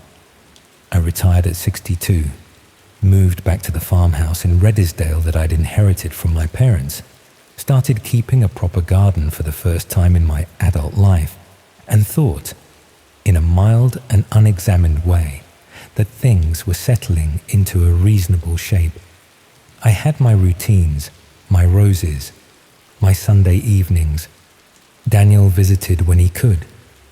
Not as often as I'd have liked, but often enough that I didn't make it an issue, because he was 23 and had his own life to build. And I understood that in the practical, deliberate way, you understand things you've decided to make peace with. And we had our Sundays. every Sunday evening without exception since the year his father left. 6:30, his name appearing on my phone screen with a regularity I relied on more than I'd ever admitted to him. We'd talk for 20 minutes, sometimes half an hour. He'd tell me about work, about his reading. That last year he was working through a shelf of natural history books, something about Northumberland's geology that had caught his interest, and about the weather at Kilda, which he mentioned every single week. He said the reservoir had moods, that in winter it turned a colour somewhere between pewter and green that had no proper name, and that standing at the edge of it on a clear morning gave you the particular smallness that comes from being near something ancient and indifferent. I told him about the roses, the neighbour's new dog, whatever had irritated me on the evening news. Normal conversation, the kind that accumulates into a shared life without either person quite noticing. The first sign, and I've gone over this so many times it has worn grooves in me, was so small I nearly didn't register it. One Sunday in December, 3 months before he went missing, he rang at the usual time and we talked for the usual length. But right at the end, just before he said goodbye, he said, "I want you to know you've been a good mum." Just like that. Unprompted, tucked in at the end like an afterthought. I laughed and thanked him and told him not to be daft, and the conversation ended, and I put the phone down and stood in the kitchen with a feeling I couldn't name, like a cold draft from a door left open somewhere in the house. I told myself it was a sweet thing to say, made a cup of tea, forgot about it. I should not have forgotten about it. In January, he cancelled a planned visit. Work deadline, he said. Plausible enough. But when I rang the following Sunday, there was something new in his voice, a quality of distraction, of listening to something else at the same time he was listening to me. He answered my questions with half his attention. He ended the call earlier than usual, said he was tired. I asked directly if he was all right and he said yes, fine, just a lot on. The words were reassuring. The voice behind them was not. I noticed it, and I said nothing, and I put the phone down, and I told myself I was imagining things. Then in February, the month it happened, though I didn't know that yet, he started ringing later than usual. 6:20, 6:30, sometimes closer to 7. Small delays, the kind you'd never mention. But Daniel had always been precise. 6:30 meant 6:30. The lateness felt like something leaking, like pressure finding a gap. I noticed. I said nothing. That is a sentence I will carry for whatever time I have left. He missed a Sunday in March. First time in 4.5 years. I rang him back immediately, got his voicemail, left a message I tried to keep light. Just checking you're all right. Give me a ring when you get a chance. Rang again Monday morning. Same result. By Tuesday, I'd rung his employer, who told me he hadn't logged in since the Thursday. I put my coat on and drove to Kilda. The cottage was at the end of a single-track road, a converted farm building with double glazing that never quite fitted the frames. His car was on the track beside the gate. His walking boots were inside the door, muddy at the toes from his last walk, whenever that had been. His coat was on the hook. His phone was on the kitchen table, face down, battery dead. The door was unlocked. My first feeling, walking in and finding it empty, was embarrassment. The particular embarrassment of a mother who has overreacted, who has driven 40 minutes and worked herself up over nothing. I stood in his kitchen and felt foolish, and I put the kettle on, and I looked out at the bare March trees with the grey sky pressing low behind them, and I waited for the sound of his boots on the path. I waited a long time. He didn't come back. The police were patient with me in the considered way that people are patient when they've quietly reached a conclusion before you finish speaking. Adult, solitary, remote location. No sign of disturbance. I understood what category they'd placed him in. I didn't have the energy to argue, and I understood that arguing wouldn't change it. What changed things was the laptop. I found it on my second visit to the cottage, before the specialist team arrived. It was under the bed. Daniel kept his laptop on his desk, always, without exception. The desk was tidy and the laptop was not on it. And when I found it under the bed, I sat on the floor beside it for a long moment.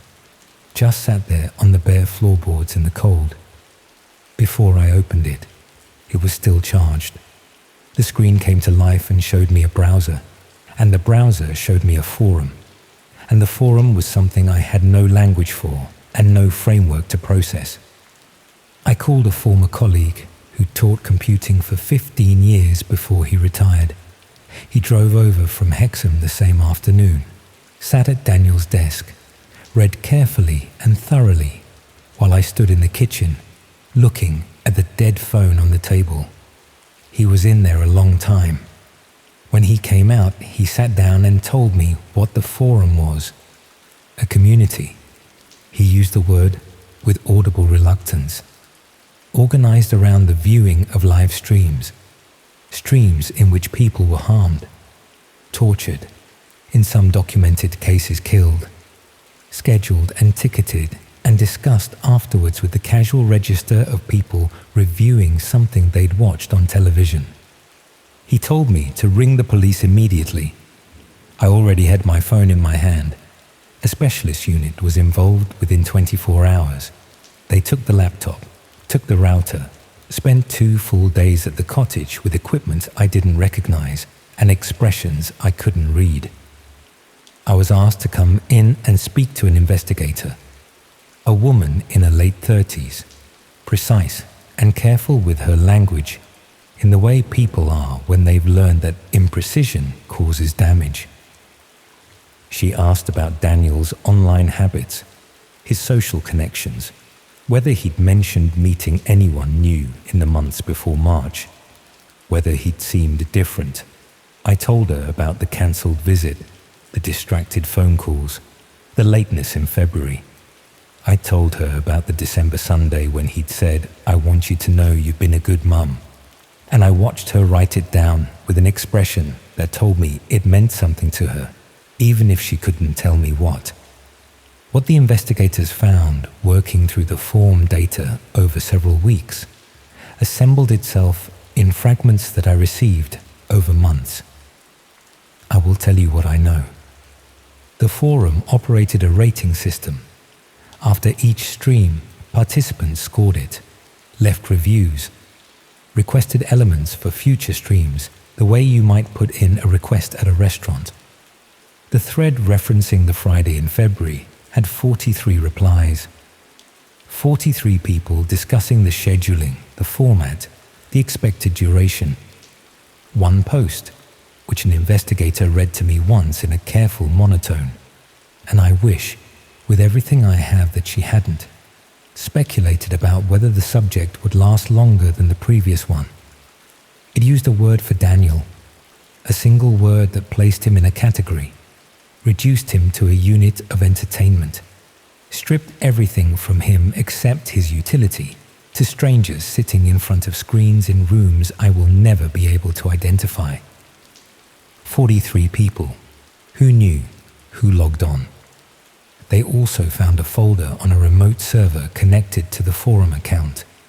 Photographs, not from the stream, before it, weeks before, possibly months. Daniel at a petrol station forecourt. Daniel walking the reservoir path he'd described to me every Sunday, the one with the pewter green water. Daniel sitting at his desk in the cottage window in the evening, lit from inside. The darkness gathered around the glass, completely unaware of whoever was standing outside in that darkness looking in at him.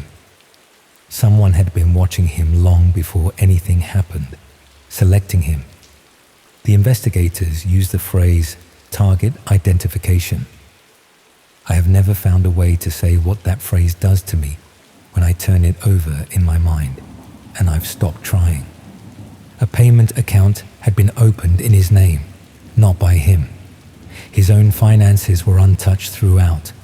A single transaction, the purpose of which was never confirmed to me officially. I stopped asking after a certain point. The answer wouldn't change anything practical and would only change things inside me in ways I couldn't afford. The formal briefing came several months later. Beige room, pale carpet, the same investigator.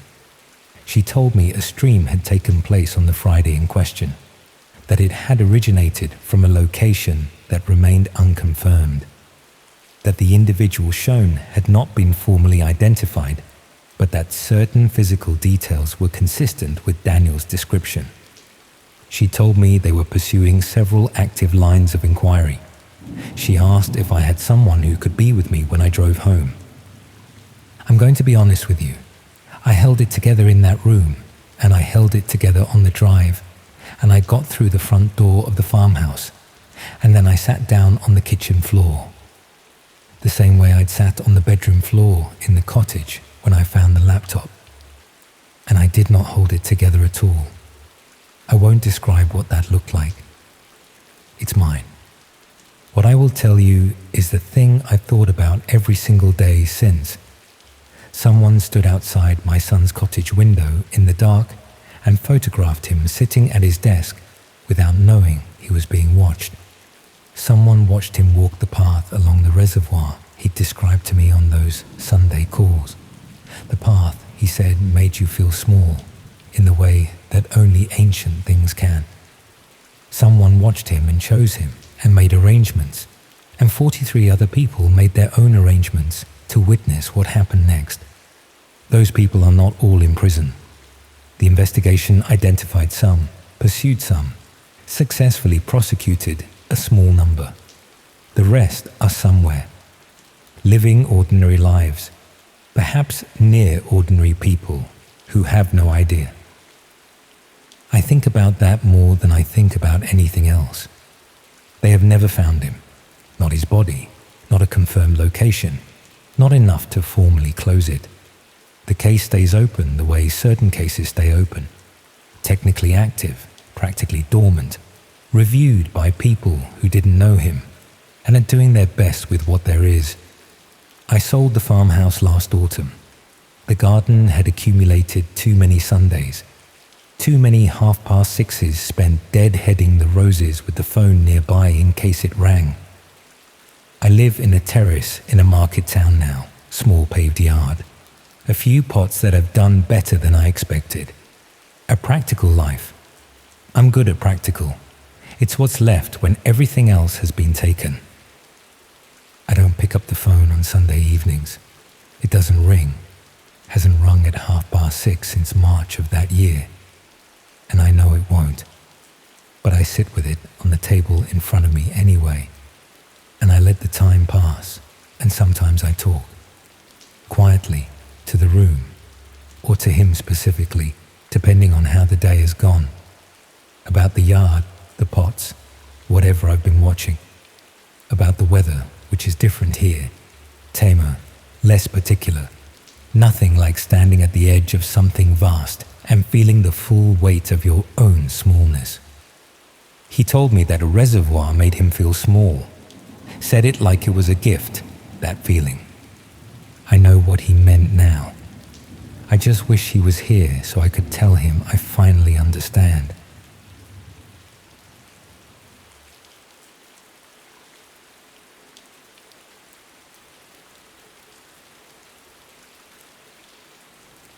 I want to start by saying I'm not the kind of person this sort of thing happens to.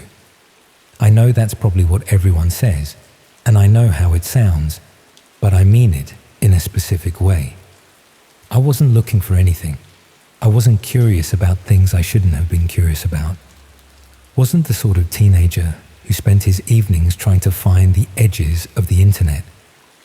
I was 19, working part-time in a sports shop in Shepherd's Bush, doing a resit year at a sixth form college in Hammersmith after my A-level results came back worse than expected. My life was ordinary in every direction. That's the part I need you to understand before any of the rest of it makes sense. My name isn't important. What's important is that I grew up in a flat on the 7th floor of a council block in White City, West London, with my mum and my younger sister, and a view over the Westfield car park that on clear days extended all the way to the Wembley Arch on the horizon. My mum worked nights at a care home 3 days a week, and days at a supermarket the other 2, which meant there were large portions of the week when I was effectively in charge of the flat, responsible for getting my sister fed and to school and back, responsible for keeping the place functioning in the interim. I didn't resent it. It was just the shape of things, and the shape of things was fine. I had one close friend, Darius.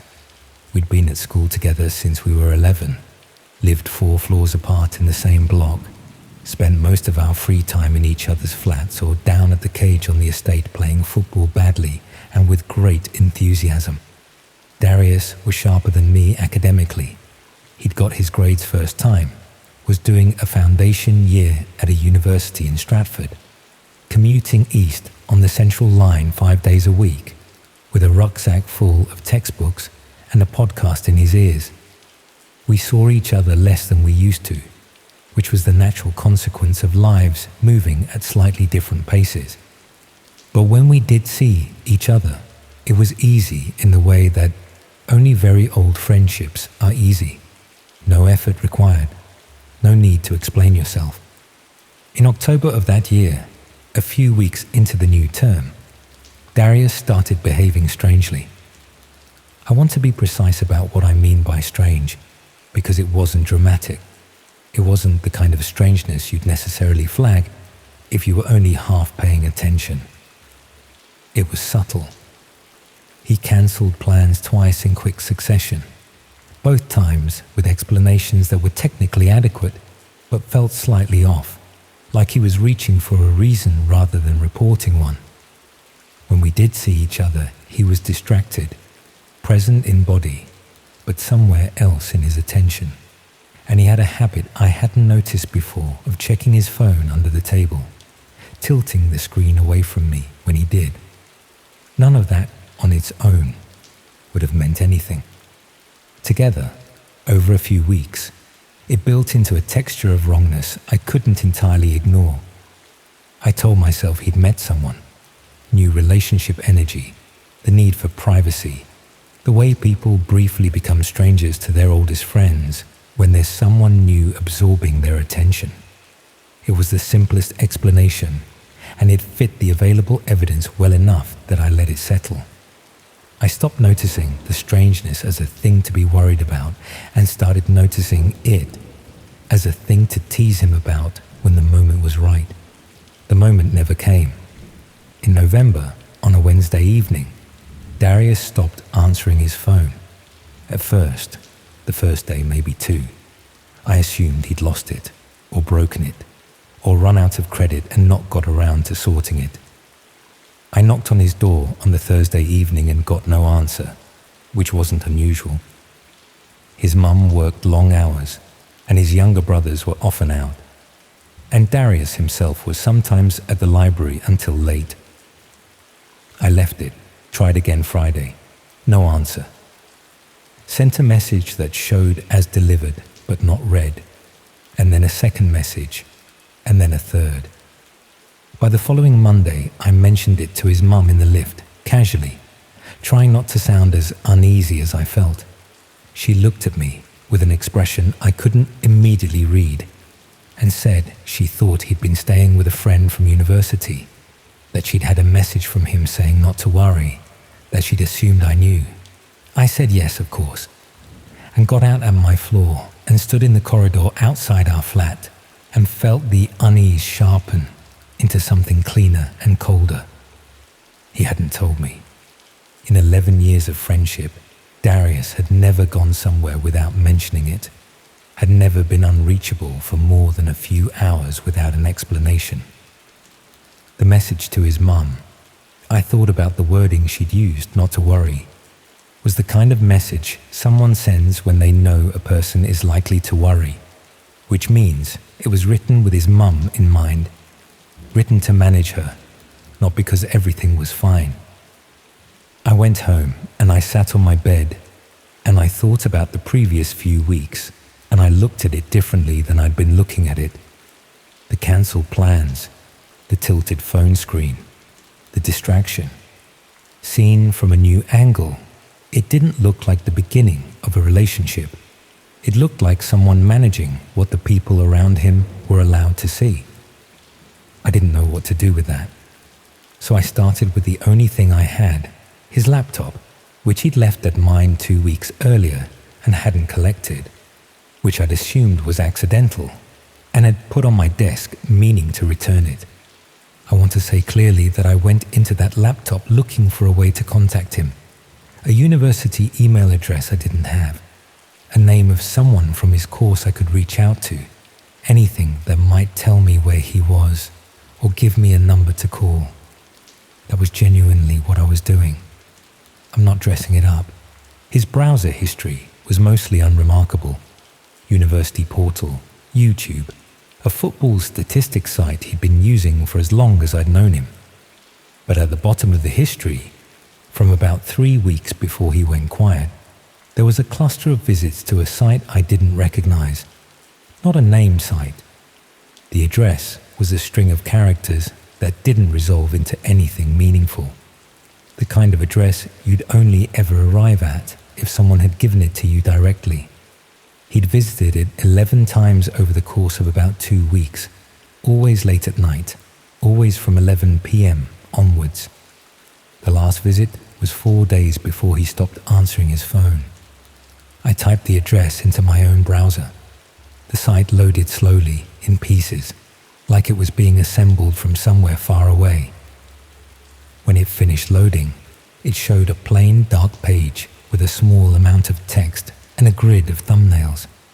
The thumbnails were small and low resolution, and I couldn't make out their content clearly. The text above the grid was a title and a description, and it took me a moment to process what the description was actually saying, because my brain kept sliding off it the way it slides off things that don't fit inside the range of what it considers possible. The site was a repository. That's the cleanest word for it. A collection of recordings.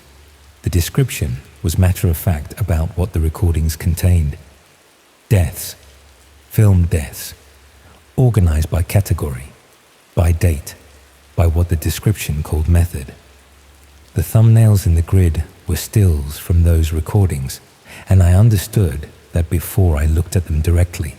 And I looked anyway, because some part of me needed confirmation before it would accept what it was being told. I closed the laptop. I sat on my bed with my hands in my lap and I breathed, and I looked at the wall for a period of time I couldn't accurately estimate.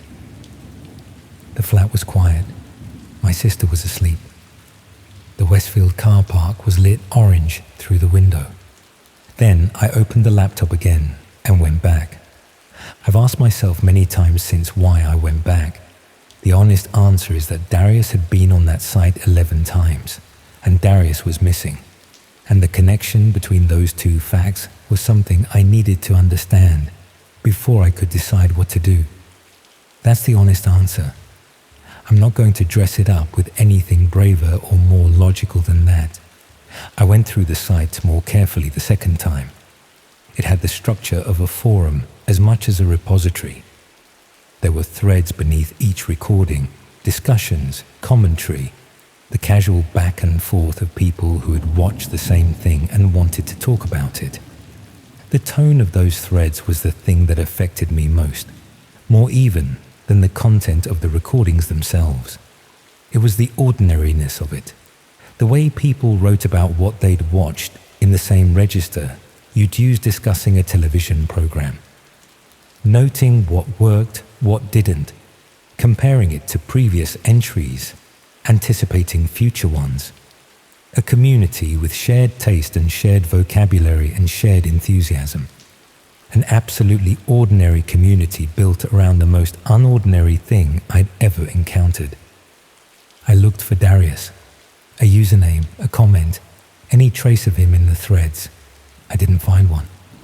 What I found instead, working through the site for the better part of 2 hours, was a section I hadn't noticed initially, set slightly apart from the main grid. A smaller collection, differently formatted, with a header that translated roughly to forthcoming or upcoming. My school French was just enough to get me there. Scheduled content, recordings that hadn't been made yet, but were being discussed in advance. Anticipated. There were 4 threads in that section. I read 3 of them without finding anything that connected to Darius and told myself I was being irrational, that the connection I was drawing was a product of fear rather than evidence, that Darius was staying with a friend from university and his phone was broken, and none of this had anything to do with him. I opened the 4th thread. The discussion in it was structured around logistics, dates, a location described in terms vague enough to be unidentifiable, references to a subject. The subject was described in ways that were functional rather than personal. Height, approximate age, physical details. 19, just under 6 feet. South London accent, one comment noted, though another corrected this to West London, which prompted a brief back and forth that had the slightly tetchy quality of people correcting each other about something they'd directly observed. West London, 19, just under 6 feet. I read the thread 3 times. My hands were not steady by the 3rd reading. There were 14 posts in it, the most recent from 2 days ago, and in the most recent post someone had written a date. The date was 9 days away. Here is what I need to tell you about the next hour, because this is the part where the wrongness of the situation became fully real to me, rather than theoretical. I sat on my bed and I breathed, and I looked at the orange glow of the car park and I let my mind go completely still for a moment, the way it does sometimes under pressure, a kind of forced stillness that is not calm, but is adjacent to it. And in that stillness, I worked through what I actually knew. I knew Darius was missing. I knew he had visited a site hosting recordings of deaths 11 times late at night. I knew that on the same site there was a thread discussing an upcoming recording involving a 19-year-old male from West London. What I did not know, what I could not know with certainty, was whether those 3 things were connected. The thread could describe anyone. The physical details were general enough to apply to a significant number of people. Darius's visits to the site might have been morbid curiosity, the kind of dark corner of the internet that draws people in without leading anywhere. The message to his mum might mean exactly what it appeared to mean. He might walk back into my life tomorrow with a perfectly ordinary explanation and laugh at me for sitting on my bed in the middle of the night, reading things I shouldn't have been reading. I held on to that possibility for about as long as it deserved, which was not very long at all. Then I rang the police. The call took 40 minutes. I was transferred twice and put on hold once and asked to repeat myself several times. And the person I eventually spoke to was patient and professional and wrote down everything I said. And I could tell from the quality of the silence on the line when I described the site that they knew what I was describing, that it was not new information in the way I'd half hoped it might be. They told me someone would contact me the following morning. They told me not to access the site again. They told me to try to get some sleep. I didn't sleep. I sat at my desk with the laptop closed in front of me, and I waited for it to get light, and thought about Darius at 11 years old, the first day of secondary school, showing up at my door because we lived in the same block, and neither of us wanted to walk in alone. The easy friendship of shared circumstance that had turned, over 11 years, into something you didn't have to think about. The rucksack full of textbooks, the podcast in his ears on the central line, the tilted phone screen. The police came in the morning. 2 officers initially, then later in the day a third. A woman from a specialist unit who was precise and thorough and asked questions that made it clear she had looked at the site and understood it in a way the first 2 officers hadn't. She sat in our kitchen while my mum made tea she didn't drink and asked me to walk her through everything: the laptop, the browsing history, the site, the thread, the dates, the physical description. She asked about Darius's state of mind in the weeks before he went quiet, about the cancelled plans, about the tilted phone screen. She asked whether he'd ever mentioned meeting anyone new, anyone from online. I said I didn't know. I said I hadn't asked. I said I thought he'd met someone and I hadn't wanted to pry. She wrote that down without any indication of what it meant to her and moved on to the next question. They found him on a Friday, not the Friday of the date in the thread, the Friday before it, 3 days after I made the call. I wasn't told the details of how or where, and I didn't ask for them, and I've tried since then to be at peace with not knowing. What I was told by the same specialist officer sitting in the same kitchen was that he was alive and physically unharmed, and that the situation was, in her words, more complex than it had appeared from the outside. More complex. I've thought about that phrase a great deal. What emerged over the following weeks in fragments passed through my mum and Darius's mum, and eventually through a brief conversation with Darius himself, that I'm not going to describe in detail because it's his and not mine. What emerged was that Darius had not stumbled onto the site the way I had. He'd been led to it. Someone he'd met through a university acquaintance had introduced him to it gradually, the way you introduce someone to something you're not sure they're ready for, testing the edges of their tolerance before pushing further. He'd been on it 11 times because he'd been trying to find a way out of something walked into without understanding what it was. The message to his mum had been sent under pressure by someone who wanted his disappearance to read as voluntary. The date in the thread had not been hypothetical. He's all right. That's the most important thing, and I want to say it plainly. He's all right. He got help. He moved away from London for a while, and he's doing better. We still talk. It's different than it was, but it's not gone. What I've been left with is harder to summarize. I've looked since all of it for the point at which I should have seen it earlier. The cancelled plans I wrote off as a new relationship. The tilted phone screen I'd planned to tease him about when the moment was right. The moment that never came. And the weeks I spent not reaching for the thing that was sitting there to be reached for. I don't know that earlier would have changed anything. I tell myself it wouldn't have, that the outcome was the same, that what mattered was the call I eventually made. But I think about the thread, the 14 posts, the correction, not South London, West London, made by someone who had observed him directly, watched him closely enough to clock the specific geography of his accent and feel confident enough to correct someone else about it. Someone who had been paying that kind of attention to my oldest friend while I was on my bed 2 floors below, convincing myself he'd met someone. The site is still there, as far as I know. These things don't disappear because one person finds them and makes a call. There are other threads in that forthcoming section, and they have dates in them, and the dates keep arriving and then passing. And what happens before they pass is not something I allow myself to think about for very long at a stretch. The orange glow of the Westfield car park is the same as it always was. The Wembley Arch on clear days, the Central Line East, the rucksack full of textbooks, the easy friendship of people who have known each other long enough.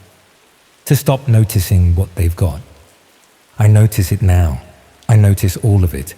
I don't take any of it for granted anymore. And I'm not sure if that's growth or just a permanent low-level fear dressed up as gratitude. Probably both. Probably that's what this kind of thing leaves you with.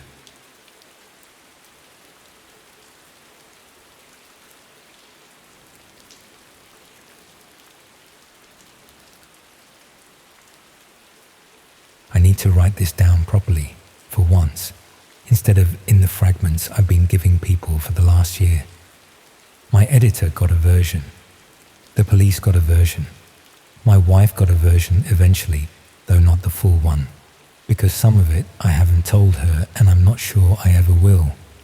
Each version was shaped by who I was telling it to, which is what journalists do, I suppose, even when the story is about themselves. So this is me trying to do it without the shaping. I'll probably fail. I'll probably still shape it. But I'm going to try. My name's Dave. I'm 41. I've worked for a regional news group covering the Midlands for about 15 years. Started on a weekly in Tamworth. Moved through a couple of titles. Ended up doing longer form investigative pieces for a digital outfit that covers the wider region. Birmingham out to Stoke, down to Coventry. The whole unglamorous sprawl of it. I like it here, for what it's worth. People assume you'd want to get out, get to London, get to the Nationals, and some people do, and good luck to them. I never wanted that. There's enough going on round here if you look properly, and most people don't look properly, which is sort of the point of what I do. I live in Tamworth still, with my wife Joanne and our 2 kids, in a 3-bed semi on an estate that's almost identical to about 4 other estates within a mile of it.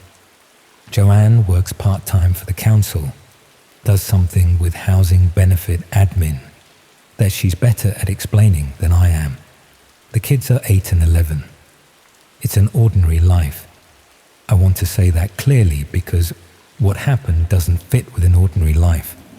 And I think that's part of why it happened, because I wasn't expecting anything to not fit.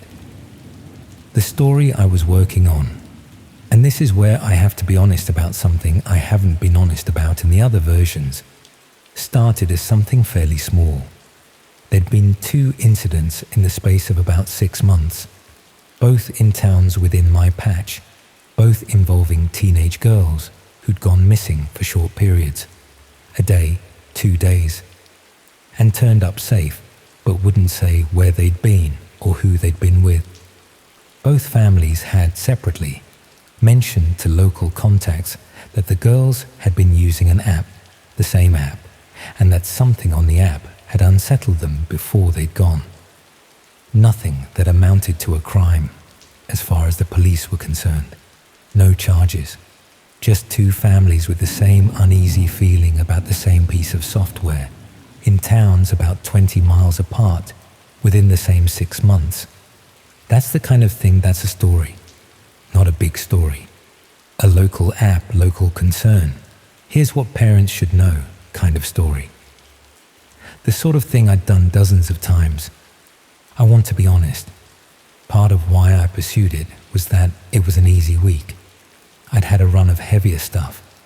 A piece on hospital waiting times that had taken about 3 weeks, and a lot of FOI requests, and had landed with roughly the impact of a wet towel. And this felt like something I could turn around quickly. Download the app, have a look, talk to the families, talk to a child safety charity, write 800 words, move on. That's not a noble motivation, and I'm including it because the other versions of this I've given people make it sound like I went looking for something dark out of some sense of mission. I didn't. I went looking for an easy week. The app itself was nothing remarkable. One of those anonymous social platforms aimed at teenagers. You could post without your name attached. People could respond. The whole thing built around the appeal of saying things you wouldn't say with your name on it. There'd been a wave of these apps over the years, most of them eventually associated with bullying concerns, and most of them eventually fading out when the next one came along. This one was called something forgettable, the kind of name that's 3 syllables and means nothing, and it had a user base concentrated in the Midlands for reasons that weren't obvious. Sometimes these things just take off regionally before anyone can explain why. I made an account, gave a fake age, 16, which is standard practice for this kind of thing. You can't research how teenagers experience an app by experiencing it as a 41-year-old. I spent a few evenings on it, mostly seeing what you'd expect. The ordinary churn of teenage anonymous posting, complaints about school, relationship stuff, some bullying that was unpleasant, but not unusual, the kind of thing the 800-word piece could reasonably gesture at. And then there was a feature I hadn't initially understood, which was a kind of matching system. The app would periodically suggest connections between users based on activity, ostensibly to help people find others with similar interests. I got matched with an account called something like Wanderer_92, and out of the diligence that I'd like to claim was journalistic instinct, but was probably just boredom, I engaged with it. The conversation was unremarkable for a while. Whoever was behind the account, and I want to flag now because it matters later, that I had no idea at this point who or what I was actually talking to. Presented as an older teenager, 17 or 18, a bit world-weary, the kind of persona that's extremely common on these platforms and which I'd seen 100 times. We talked about nothing much. I was doing what I'd describe as light touch engagement, enough to seem like a real user, not enough to actually build a relationship, because I wasn't there to build relationships. I was there to get a feel for the platform. After about 4 days, Wanderer_92 sent me a link. I'm going to stop here for a second, because this is the point where I have to talk about something that doesn't fit neatly into the rest of the account, and I've gone back and forth about whether to include it, and I'm including it because leaving it out would be its own kind of dishonesty. The link wasn't to anything on the app. It went outside, to a site I didn't recognize, with an address that didn't resolve to anything through normal means. I want to be honest about my reaction to receiving it, because my reaction was not caution. My reaction was the reaction of someone who just found the actual story. Here was a teenage user, or an account presenting as one, directing other users, presumably other teenagers, to something off-platform. That's not a "here's what parents should know" story anymore. That's a proper story. That's the kind of thing that gets you a follow-up commission, maybe a series, maybe. And I'm ashamed of how much this mattered to me at the time. Maybe some recognition beyond the regional patch I'd been working for 15 years. I clicked the link. Continued below. I'm not skipping this. I just need to say something first. Actually, I need to back up. I keep writing this in order, like it happened in order, like one thing led cleanly to the next, and that's not how it felt at the time, and I don't think it's honest to write it that way. What actually happened is that I clicked the link and the site loaded slowly, in the way that sites on parts of the internet that aren't meant to be easily found tend to load, piece by piece. And while it was loading, I got up and made a cup of tea, because that's what you do. You don't sit and stare at a loading screen. And I came back with the tea, and the site had finished loading, and I sat back down and I looked at it for I don't actually know how long. That's the bit I can't reconstruct properly. There's a gap in my memory of that evening that I've never been able to fill in, between sitting down with the tea and the next thing I clearly remember, which is being sick in the bathroom. I've talked to a therapist about this gap since. She says it's not unusual, that the brain sometimes doesn't lay down memory properly when something overwhelms it, that there can be a kind of skip. I believe her. It doesn't make the skip less unsettling. I know what I saw, in the sense that I know the category of thing it was. but I don't have continuous memory of seeing it, and I found that strange detachment, knowing something happened to me without being able to access the experience of it happening, almost as disturbing as the content itself would have been if I could remember it properly.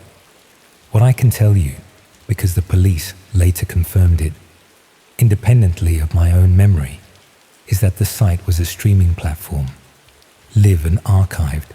The content was real harm to real people, and the platform was used by a community that discussed and rated and requested this content, with the casual interest of people discussing anything else they followed regularly.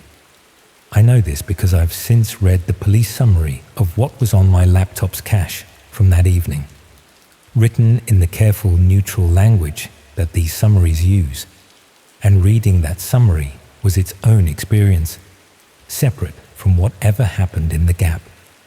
What was on the screen, specifically, when I sat down with my tea, I genuinely do not know. I don't know if there was an active stream. I don't know what I saw in the moments before whatever happened in my head happened. I know I was sick. I know that afterwards I closed the laptop and didn't open it again that night, and that I sat in the kitchen until about 4 in the morning, and that I didn't wake Joanne, and that in the morning I told her I had a stomach bug and went to work as normal, because I genuinely did not know that first morning what to do with what had happened. Here's the part I haven't told anyone in full, and I'm including it because it's the center of why I'm writing this at all. I didn't go to the police that day, or the next day. It took 6 days. 6 days in which I went to work, did my job, came home, sat with my family, and didn't say anything. 6 days in which I told myself a series of things that I now recognize as a person trying to manage something too large to process. That I needed to be sure of what I'd seen before reporting it. That I needed to check the site again to confirm it was what I thought it was. I didn't. I want to be clear. I never went back, but I told myself I might need to. That I needed to think about how this affected the original story, the app, the missing girls. Whether this was connected or a separate thing entirely that I'd stumbled into through bad luck. All of that was true, in the sense that those were genuinely the thoughts going through my head. None of it was the real reason. The real reason was that I was frightened and ashamed in a way I couldn't articulate even to myself.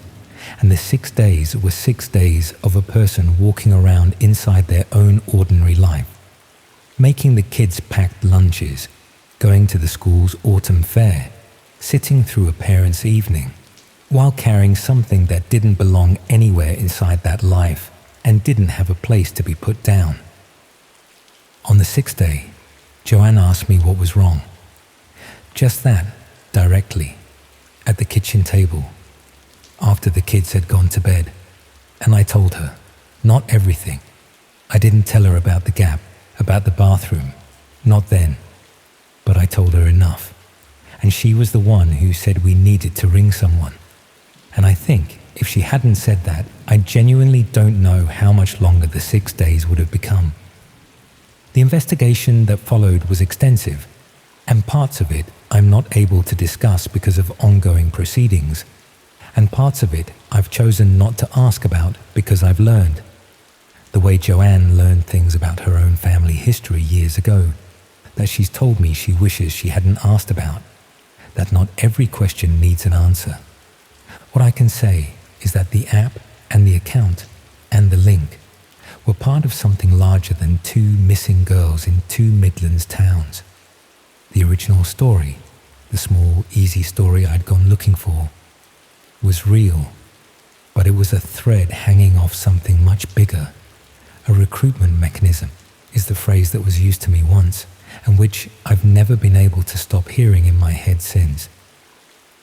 Teenagers on an anonymous platform, identified through their activity, approached through the matching feature, gradually drawn toward content and contacts that existed entirely outside any system designed to protect them. I was an adult posing as a teenager, and I got matched and approached within 4 days. I think about what that means for an actual teenager using that app, who wouldn't have my professional wariness, who wouldn't have spent 15 years developing the specific suspicion that comes from doing this job. I think about the 2 girls from the original story, who I never identified by name and never will, and what those missing days might actually have involved, and whether what happened to me in 4 days happened to them too, faster, because they were what the system was actually built to find. I didn't write the story. There's no 800 words, no follow-up series, none of the things I was thinking about in that first rush of excitement when Wanderer_92 sent the link. What I'm writing now isn't for the news group. It's this, whatever this is, an account for a different kind of audience, which feels like the right place for it in a way I can't fully explain. Except that this format doesn't ask me to have a conclusion, doesn't ask me to have found something out that other people need to know in order to be safe. It just asks me to say what happened. I still work the same patch. I still cover the unglamorous sprawl, Tamworth to Stoke, the stories that don't make the nationals. I'm more careful now about what I follow online, in a way that I think has made me a slightly worse journalist, more cautious, slower to chase things. And I've decided that's a trade I'm willing to make, because I know what's on the other side of not being cautious, even if I can't fully remember it. The gap is still there. The therapist says it might always be there, that some memories settle eventually, and some don't, and that the not knowing might be something I carry, rather than resolve. I've made a kind of peace with that, on the days when peace is available. On the other days, I think about the 4 days it took an adult with 15 years of professional wariness to get matched with something that shouldn't exist. And I think about how many days it takes for someone who doesn't have that wariness, and I don't have an answer, and I don't think there is one. Not a clean one, not one that fits in 800 words. That's what I was looking for, an easy week. I found something else, and I still don't fully know what it was, and I'm not sure that not knowing is the worst part, but some days it feels like it might be.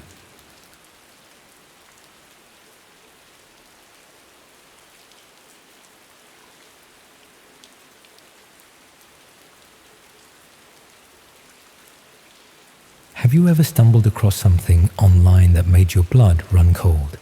Something that made you realize there are parts of the internet where truly terrible things happen?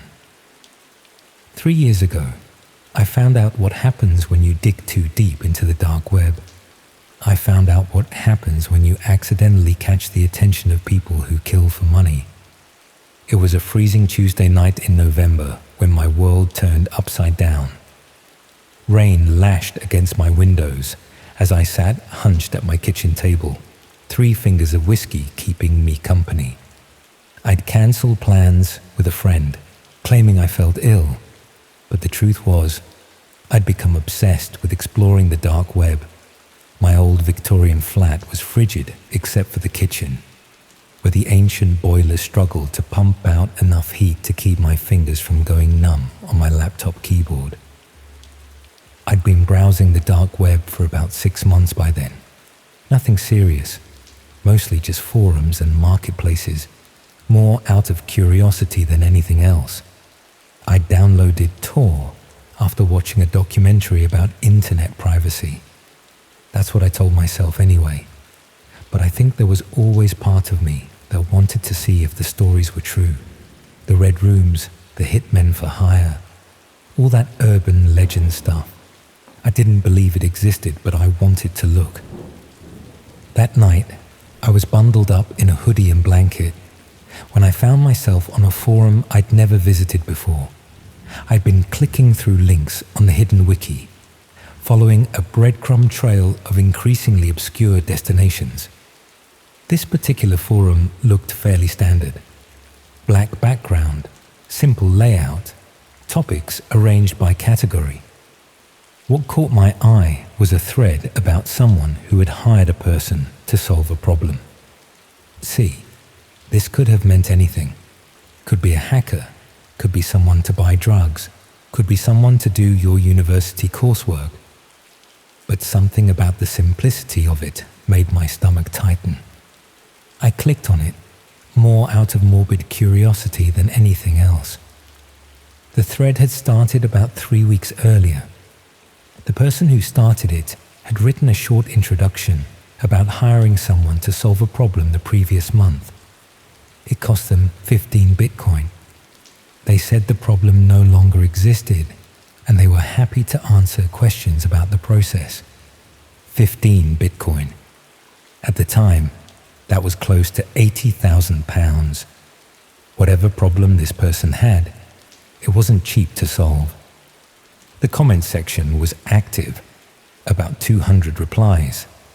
I scrolled through, feeling the chill in my kitchen intensify with each response I read. Someone asked how they verified the person they hired wasn't law enforcement. The reply was about getting a referral from a trusted source, and that the service had been operating for over 6 years with verified results. Another person asked for proof that the job was completed. The response mentioned an obituary sent via secure channel, with details matching specifications exactly. I remember setting my whiskey down at this point. My hand was trembling slightly. This couldn't be real. It had to be people role-playing or trying to scam others out of Bitcoin. Murder for hire is the kind of thing that happens in films, not on some forum I'd stumbled onto while bored on a Tuesday night. But as I continued reading, the casual, matter-of-fact nature of the discussion made my skin crawl. These people were talking about taking someone's life with the same tone you might use to discuss having your car serviced. Someone asked about the timeline from payment to completion. The answer was 16 days. Would have been faster, but the target traveled unexpectedly. They waited until the person returned to their home location for cleaner work. Cleaner work. Jesus Christ. I should have closed the laptop then. Should have deleted Tor, had a shower, and tried to forget what I was reading. But I didn't. Instead, I poured another drink and kept scrolling. Something about the casualness, the banality of evil on display, had me frozen in horrified fascination. Someone asked if there were options for how the problem was solved. The reply mentioned a menu of options with different price points. Accident, suicide, illness, or standard removal. Higher cost for the first 3, but worth it for avoiding investigation. I felt physically sick, but what disturbed me even more were the people asking practical, logistical questions. They weren't shocked or appalled. They were taking notes. At some point, I don't remember exactly when, I clicked on the profile of the person who started the thread to see if there was any information. There wasn't much. Account created 4 months ago, only a handful of posts, but there was a location listed. Greater Manchester. I lived in Manchester. It was probably fake. People don't put their real locations on the dark web. But seeing my city listed sent a chill through me that had nothing to do with my poorly insulated flat. I returned to the thread, scrolling further down. One comment caught my attention about someone having a similar issue with their business partner in the construction industry, located in northwest England. The response confirmed it was about a former business partner in property development, also in northwest England, and offered to move to a private channel for details. Northwest England, property development. I remembered reading something in the Manchester Evening News a few months back. A property developer had been found dead in his car in a quarry outside the city. Apparent suicide, but the family was disputing it. My heart was pounding now. I opened a new tab and searched for the news story. Found it almost immediately. This property developer co-owner of a development company, was found dead in his Range Rover at a quarry in March. Carbon monoxide poisoning. The family insisted he had no history of depression and was in good spirits, having recently won a major contract. The date of death was exactly 1 month before this person's first post on the forum. I closed the tab, my hands shaking properly now. This couldn't be real. It had to be a coincidence. Or maybe they had based their fictional story on a real local event to make it seem more credible. I returned to the forum, intending to close it for good, when I noticed something. A new comment had appeared while I was searching for the news article. It was addressed to the person viewing from Manchester on a Virgin Media router, followed by my exact router ID. They asked if I was enjoying the thread. My stomach dropped. That was my router ID. I'd named it that when setting up my internet. How the hell did they know that? I slammed my laptop shut, unplugged my router, and sat in the darkness of my kitchen, the only light coming from the blue flames of the boiler. My mind was racing. It wasn't possible. You can't identify someone through Tor. That's the whole point. Unless the forum itself was some kind of honeypot. Or unless I'd made some rookie mistake with my security settings. I didn't sleep that night. The next morning, I factory reset my laptop, changed all my passwords, and told myself I was being paranoid, that it was all an elaborate prank or scam, that this person couldn't possibly know who I was or where I lived. For a few weeks, I jumped at every unexpected sound in my flat. I found myself looking over my shoulder on my way home from work. But gradually, as nothing happened, I convinced myself it had been some kind of coincidence or trick. Maybe the forum could see I was from Manchester through some metadata leak, and the router thing was a lucky guess. Or maybe I'd misread it entirely. I tried to forget about it, and for the most part, I succeeded. I never went back on the dark web, never wanted to, until last week. I was scrolling through Twitter when I saw it. A BBC News article about a trial beginning for a Manchester dark web murder for hire case. I clicked on it, my chest tightening. The former business partner of that property developer was on trial for allegedly hiring a hitman through the dark web. The police had been tipped off by an anonymous source who provided screenshots of forum conversations with the exact same username I'd seen that night. The article included one of the screenshots. It was the exact thread I'd read that night. But there was more. Further down in the comments, after I'd closed my laptop that night, there was a message. It said, since there was an uninvited guest, they wanted to clarify something. They weren't worried about law enforcement because by the time they would see this, all traces would be gone. But for their friend on Virgin Media, who was reading about the victim right then, they had a message. Curiosity is dangerous. They knew where I lived. They knew I lived alone. They said to consider this a professional courtesy. Forget what I'd seen. I hadn't seen that message, but whoever had tipped off the police had. The article went on to say that the business partner had been under surveillance for months before his arrest. Digital forensics had found Bitcoin transactions matching the timeline and amount mentioned in the forum. The hitman had never been identified, and here's the thing that keeps me awake at night. The anonymous tip that led to the arrest came 3 months ago. For over 2 years, this person had gotten away with it. Someone else had seen that thread, seen the threat toward me, and turned them in. But who, and why now? 2 days after I read the article, I received a letter. No return address. Inside was a single sheet of paper saying that the service provider mentioned in their previous conversation had been compromised.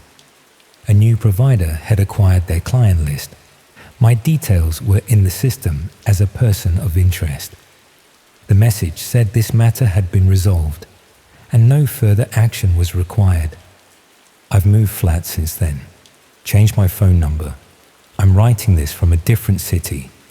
I don't know if I'm being paranoid or not. Don't know if there really was a hitman, if they really did know who I was, if someone else really did.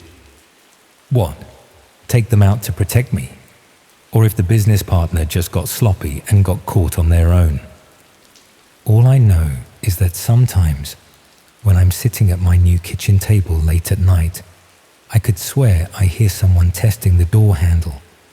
And every time I get an email from an address I don't recognize, my heart stops for a moment. Because the dark web isn't just some abstract concept or urban legend. It's real people doing real things. And sometimes those things involve ending lives for £80,000. And sometimes, just by clicking the wrong link, you become part of something you can never fully escape.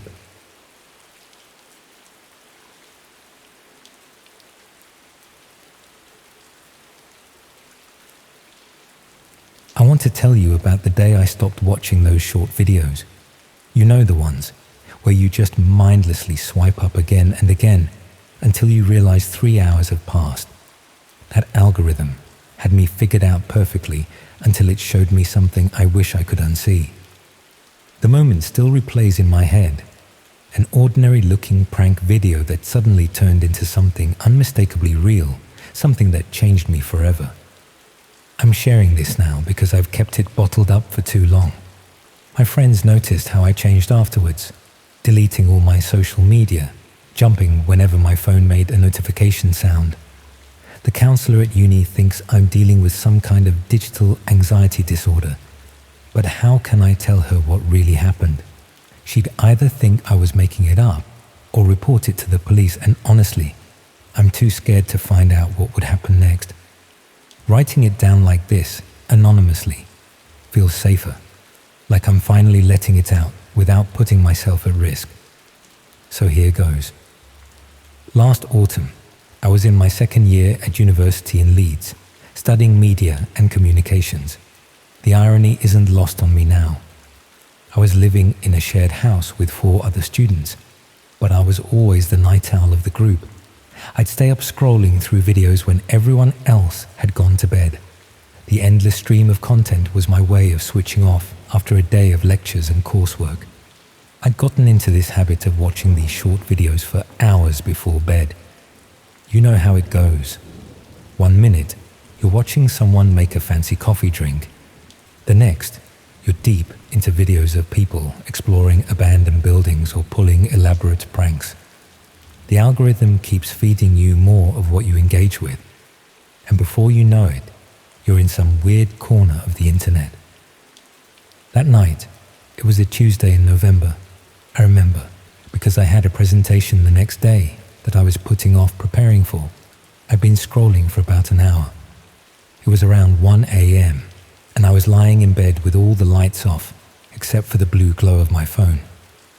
The videos had taken a slightly darker turn, as they often did late at night. I'd gone from watching cooking videos to urban exploration to pranks that seemed a bit cruel, but still within the realm of normal internet content. Then I swiped up to a video that started like many others. The thumbnail showed a young man, maybe in his early 20s, sleeping on a sofa. The caption said something about the ultimate wake-up prank on his friend. Nothing unusual there. I'd seen hundreds of these. People being woken up with air horns, water buckets, fake spiders. Internet culture thrives on that momentary fear, followed by relief and laughter. The video started with someone filming themselves walking slowly towards the sleeping person. There was no music, just the sound of quiet breathing and footsteps. The camera quality was slightly grainy, lower than the usual crisp videos that get promoted on the platform. That should have been my first clue that this wasn't from the usual content creators. As the camera got closer to the sleeping figure, I noticed something odd. The sleeping person seemed to be restrained somehow. Their wrists were at an unnatural angle beside them. I thought maybe it was just the way they were lying, but something felt off. The camera panned up to show the person's face, which had what looked like duct tape across the mouth.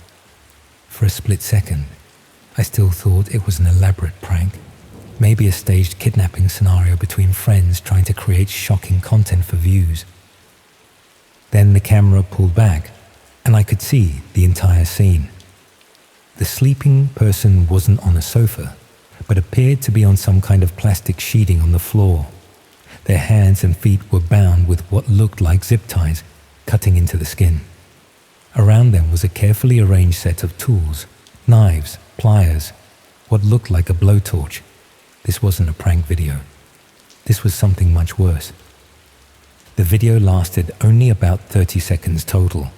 The last few seconds showed the person behind the camera reaching down and selecting a knife, then the bound person's eyes flying open in terror as they realized what was happening. Then the video ended abruptly. I stared at my screen in shock. For a moment, I wasn't sure what I'd just seen. There's a part of your brain that tries to normalize even the most disturbing things. I told myself it was just a really dark prank, or maybe a clip from a horror film, or an elaborate setup for a viral marketing campaign. I even swiped back up to see it again, to reassure myself it wasn't what I thought it was. But the video was gone. In its place was a cooking tutorial. I scrolled back down, looking for the video, but it had vanished completely. I closed the app and reopened it, but my feed was back to showing the usual content, nothing remotely resembling what I'd just witnessed. I put my phone down and sat up in bed, my heart racing. Had I imagined it?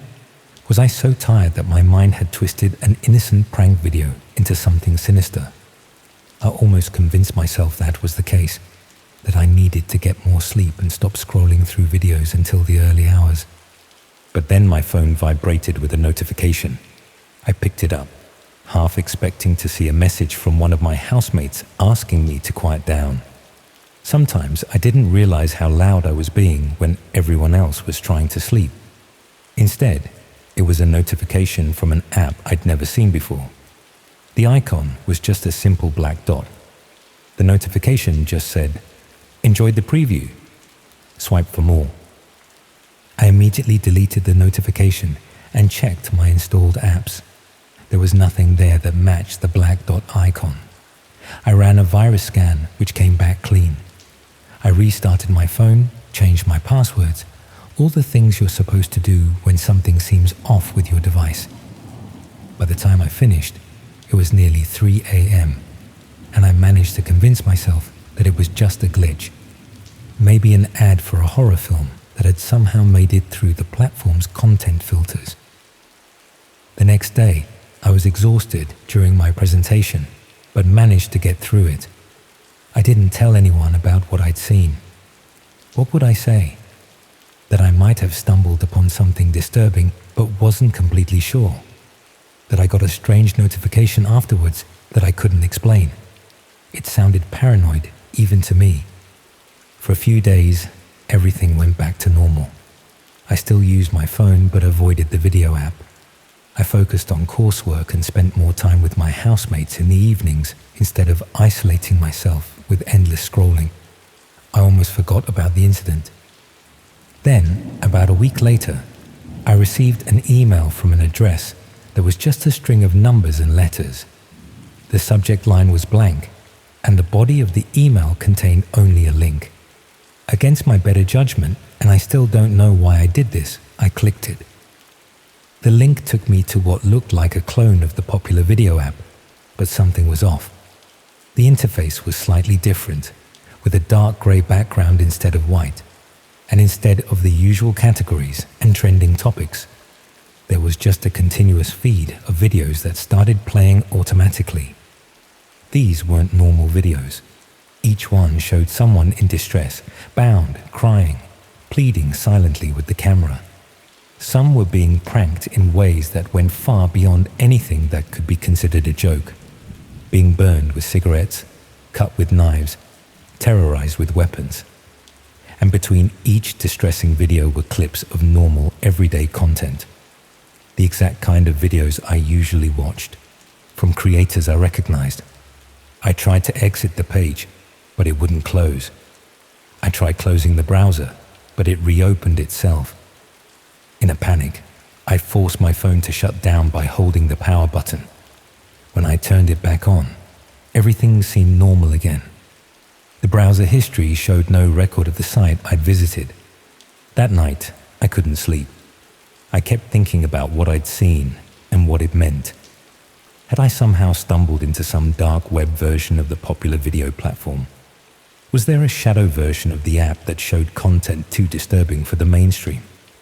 And more terrifyingly, how had it found me? The next morning, I woke up to another notification from the Black Dot app that wasn't installed on my phone. This time it said, "Your viewing habits have been analyzed. Recommendations ready." That was when I knew this wasn't random. Whatever this was, it had been watching what I watched, learning my preferences, my viewing patterns, just like the main algorithm, but for something much darker. And somehow, it had decided I was ready for more extreme content. I didn't open the notification. Instead, I did a factory reset on my phone, wiping everything. I changed all my passwords from my laptop, set up two-factor authentication on every account. I even changed my email address and phone number. Paranoid, absolutely. But I couldn't shake the feeling that I'd been marked somehow.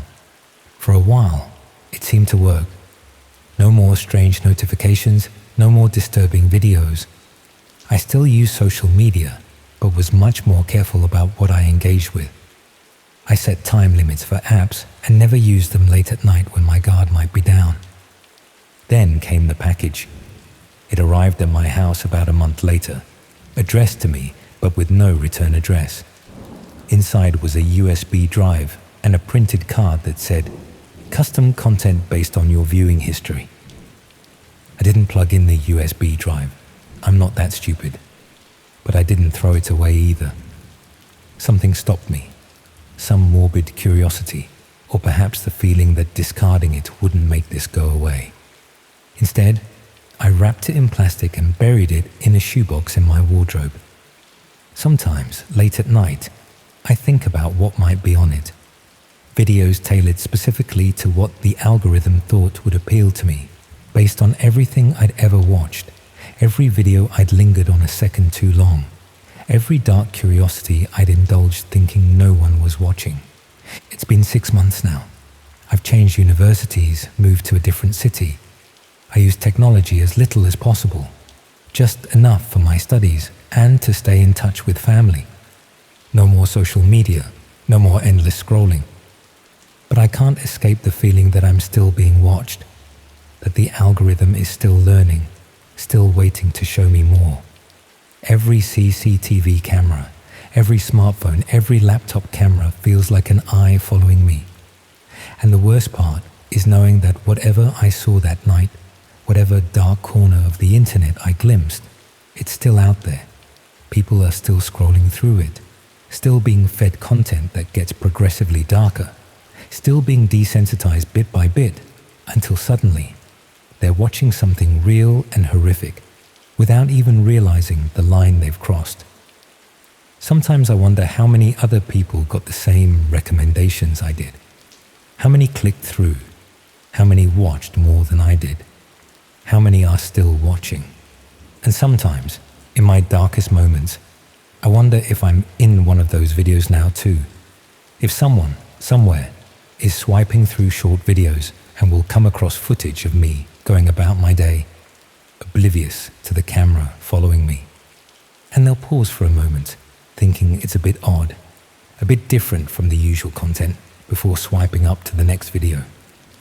Never realizing what they've just seen or what might be coming next.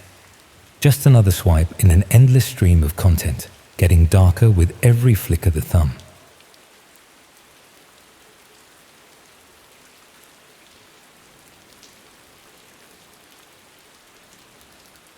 There's something about curiosity that makes you ignore warning signs you'd normally pay attention to. Looking back, I can see exactly where I should have stopped, where any reasonable person would have closed their laptop and walked away. But I didn't, and now I'm living with the consequences. Last summer, I was working as a dental receptionist in Southampton. Not the most exciting job in the world, but it paid the bills and gave me enough free time to pursue my actual interest, which was photography. I'd been doing it semi-professionally for a few years, mostly portraits and the occasional wedding. Nothing that would make me rich, but enough to supplement my income. The practice where I worked was in the city centre, and my flat was about 20 minutes away on foot. I lived alone, which suited me fine. I'd always been fairly independent, preferred my own company most of the time. Evenings were usually spent editing photos or browsing online, looking at other photographers' work, trying to pick up new techniques. One evening in July, I was looking at a photography discussion site when someone mentioned something called verification services on the dark web. The context was about stock photography and licensing. Someone asking whether there were ways to check if your images were being used without permission in places normal search engines couldn't reach. Another user mentioned that there were services on the dark web that could do reverse image searches across databases most people couldn't access. I'd heard of the dark web before, obviously. Everyone has. But like most people, I'd assumed it was either completely inaccessible or exclusively used for illegal things. The discussion made it sound more mundane than that. People used it for privacy reasons, for accessing information in countries with restricted internet, for legitimate purposes alongside the dodgy ones. I was curious. I had hundreds of photos online across various platforms, and I'd always wondered if people were using them without permission. The standard reverse image search tools only showed you what was publicly indexed. There could be dozens of sites using my work that I'd never find through normal means, so I looked into it. Getting access was easier than I'd expected. Within half an hour, I was browsing this completely different version of the internet. Most of it was disappointing. Broken links, sites that looked ancient, pages that loaded incredibly slowly or not at all. I spent maybe an hour clicking around before I found what I was looking for. The site was called Image Trace. Simple name, simple design. The homepage explained that it was a reverse image search service that could scan databases and repositories most search engines couldn't reach. Upload an image, wait for the results, see where it appeared online. There was a fee structure listed, but it also mentioned you could earn credits by contributing to their verification system. That caught my attention. I didn't particularly want to pay for a service I was just experimenting with, but earning credits sounded reasonable. There was a link. Become a verifier. I clicked through. The page explained that the service needed human verification for certain types of image matching. Their automated system could find potential matches, but humans were better at confirming whether two images were actually the same or just similar. Verifiers would be shown pairs of images and asked to rate how closely they matched. Each verification earned a small number of credits. Accumulate enough credits, and you could use the service to search for your own images. It seemed straightforward enough. Look at some images, say whether they match, earn credits. Use those credits to search for my photographs. A fair exchange. I signed up using a temporary email address. The registration process asked for some basic information: general location, languages spoken, areas of expertise. I put down Southampton, English, and photography. Then I confirmed my registration and was taken to a dashboard. The interface was clean and functional. At the top was my credit balance, 0. Below that was a button, Begin Verification Tasks. I clicked it. The first task appeared immediately. two photographs side by side. On the left was a picture of a street scene, clearly taken in some European city. On the right was a similar but not identical image of what looked like the same street from a slightly different angle. Below each image was a question. Are these images of the same location? There were 5 options. Definitely yes, probably yes, uncertain, probably no, definitely no. I looked at both images carefully. The buildings matched. The street layout was the same.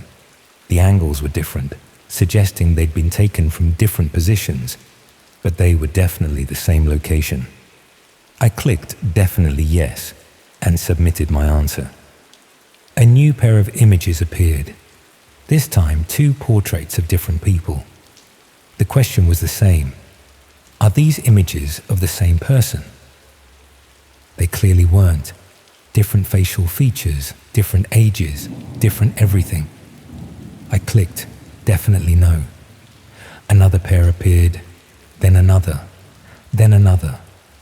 Most were easy to judge. Landscapes that were obviously the same place or obviously different. Portraits of the same person taken years apart versus portraits of completely different people.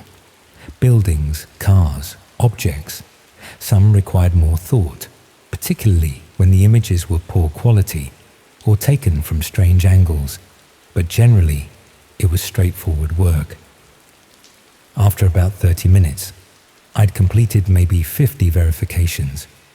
My credit balance had increased accordingly. Each verification earned a fractional credit, and I needed roughly 100 credits to run a basic image search. At this rate, it would take a few hours of work to accumulate enough. Tedious, but not difficult. I stopped for the evening and came back to it the next day. Completed another 50 verifications. Then another batch the day after that.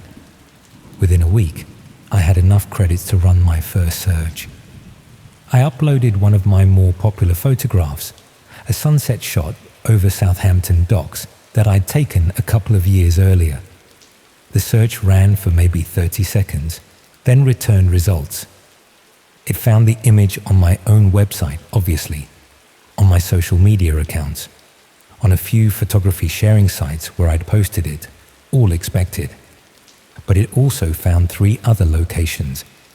A blog based in Germany that had used the image without credit, a tourism website for the South Coast that had taken it from somewhere and used it in a promotional article, and a stock photography site I'd never heard of, selling prints of my photograph. I felt a mixture of vindication and annoyance. I'd been right to be suspicious. People were using my work without permission. The verifications had been worth it. I ran a few more searches over the following days, checking other images from my portfolio. Found similar results. A few unauthorized uses, mostly small-scale stuff that probably wasn't worth pursuing legally, but good to know about nonetheless. Then the verification tasks started changing. I'd been working through them one evening, mindlessly clicking through pairs of images, when something made me pause. The images weren't photographs anymore. They were screenshots. On the left was a screenshot of what looked like a text conversation. On the right was another screenshot, similar but with slightly different text. The question had changed too. Do these conversations involve the same participants? I stared at the screen for a moment. This wasn't what I'd signed up for. I'd agreed to verify image matches, not analyze private conversations. But the task was already loaded, and there was no obvious way to skip it without losing my progress. I looked at the screenshots more carefully. The text was in English. The conversation on the left appeared to be between 2 people discussing meeting up somewhere. The conversation on the right showed different text, but similar phrasing, similar topics. Without names or profile pictures visible, it was impossible to tell if they involved the same people. I clicked uncertain and submitted. A new task appeared. This time it was 2 photographs of documents, official-looking forms with most of the text blurred out, but enough visible to see they were some kind of application or registration documents. The question: are these documents from the same source? Again, impossible to tell with most of the information obscured. I clicked, uncertain again. More tasks appeared, and they were increasingly strange. Screenshots of emails with identifying information blurred. Photographs of buildings with the question, is this a residential property? Aerial images of locations with questions about whether they showed the same area. None of it was related to photography anymore. None of it matched what the service had claimed to be about. I should have stopped then. But I'd already accumulated credits. I'd already invested time. And the tasks kept coming, each one earning me more credits, each one seemingly harmless on its own. Then I got a task that made me feel physically sick. 2 photographs appeared. Both showed the interior of what looked like someone's home. A living room with a sofa, a television, some personal belongings visible. The images were taken from slightly different angles, but clearly showed the same room. The question: are these images from the same location? But there was something else in one of the photos. In the corner, partially visible, was a person. Just their arm and part of their torso sitting on the sofa. They clearly didn't know they were being photographed. The angle suggested the photo had been taken from outside, through a window. I closed the laptop immediately, sat there feeling cold and nauseous, trying to process what I'd just seen. The service wasn't about copyright verification. It was about surveillance. All those tasks I'd been completing, all those verifications, I'd been helping someone identify locations, match images of properties, confirm whether different photographs showed the same places or people. I'd been contributing to some kind of organized information gathering operation. I didn't log back in for several days. Tried to pretend I hadn't seen what I'd seen, but I couldn't stop thinking about it, about all the tasks I'd completed, about what that information might have been used for. Eventually, curiosity got the better of me. I logged back into the dashboard. My credit balance was still there. The verification tasks were still available. I clicked to begin a new task, morbidly curious about what would appear. The task that loaded made my stomach drop. 2 photographs side by side. On the left was a street scene, a residential street with terraced houses. On the right was a closer shot of one specific house on what looked like the same street. I recognized the street immediately. It was my street. The left image showed the full length of the road where I lived. The right image showed a house 3 doors down from mine. The question: are these images from the same location? I sat frozen, staring at the screen. Someone had photographed my street, had uploaded it to this service, was asking verifiers to confirm location details about the area where I lived. I clicked definitely yes without thinking, submitted the answer, immediately regretted it. A new task appeared. This time the left image showed the same street from a different angle. The right image showed another house. 2 doors down from mine, same question. I closed the laptop. This wasn't coincidence. Someone was systematically documenting my street, breaking it down into individual properties, having each one verified by people like me who had no idea what they were contributing to. I checked the dashboard again the next day. My task history was visible in a section I hadn't noticed before. It showed every verification I'd completed, going back to my first day. Hundreds of them now, and next to each one was a status indicator. Verified, pending, or confirmed. The tasks showing my street were marked as confirmed. Multiple verifiers had looked at those images and confirmed the locations matched. Not just me. Others had seen the same tasks and provided the same answers. I scrolled through my task history, looking at everything I'd verified over the past few weeks. Most of it seemed innocuous in isolation. 2 images of the same building, 2 portraits of the same person, 2 screenshots of similar conversations. But seeing them all listed together, I started noticing patterns. Certain locations appeared multiple times. The same street photographed from different angles. The same building shown in different lighting conditions. The same car park at different times of day. Someone was building comprehensive documentation of specific places, using verifiers to confirm accuracy and match details across multiple images. And my street was one of those places. Over the next few days, more tasks appeared involving my area. Not just my street now, but surrounding roads, nearby shops, the park at the end of my road. Each time, I was asked to verify location matches, confirm that different images showed the same places. I stopped completing those tasks, started declining them, clicking uncertain, even when I knew the answer. But it didn't matter. Other verifiers were still completing them. The tasks still showed as confirmed in my history. Then something happened that made everything worse. I was walking home from work one afternoon, the usual route through the city centre and then residential streets toward my flat. As I turned onto my road, I noticed someone standing on the corner. A man, maybe in his 30s, holding a phone up like he was taking photographs. I walked past him, trying to look casual. Glanced back once I'd passed. He was still there, phone raised, photographing the street. It could have been innocent.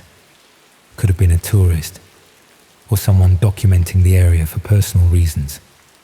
But the timing felt wrong, too coincidental. I went into my flat and immediately opened my laptop, logged into the dashboard, refreshed the verification tasks. New tasks had appeared, photographs of my street taken from the exact spot where I'd seen that man standing. Different houses shown in each image, including mine. The tasks were already being verified by other users, already marked as confirmed. I was watching it happen in real time. Someone photographing my street, uploading the images, having them verified and catalogued within minutes. I tried to delete my account. The option wasn't available. I looked through every settings menu, every configuration page.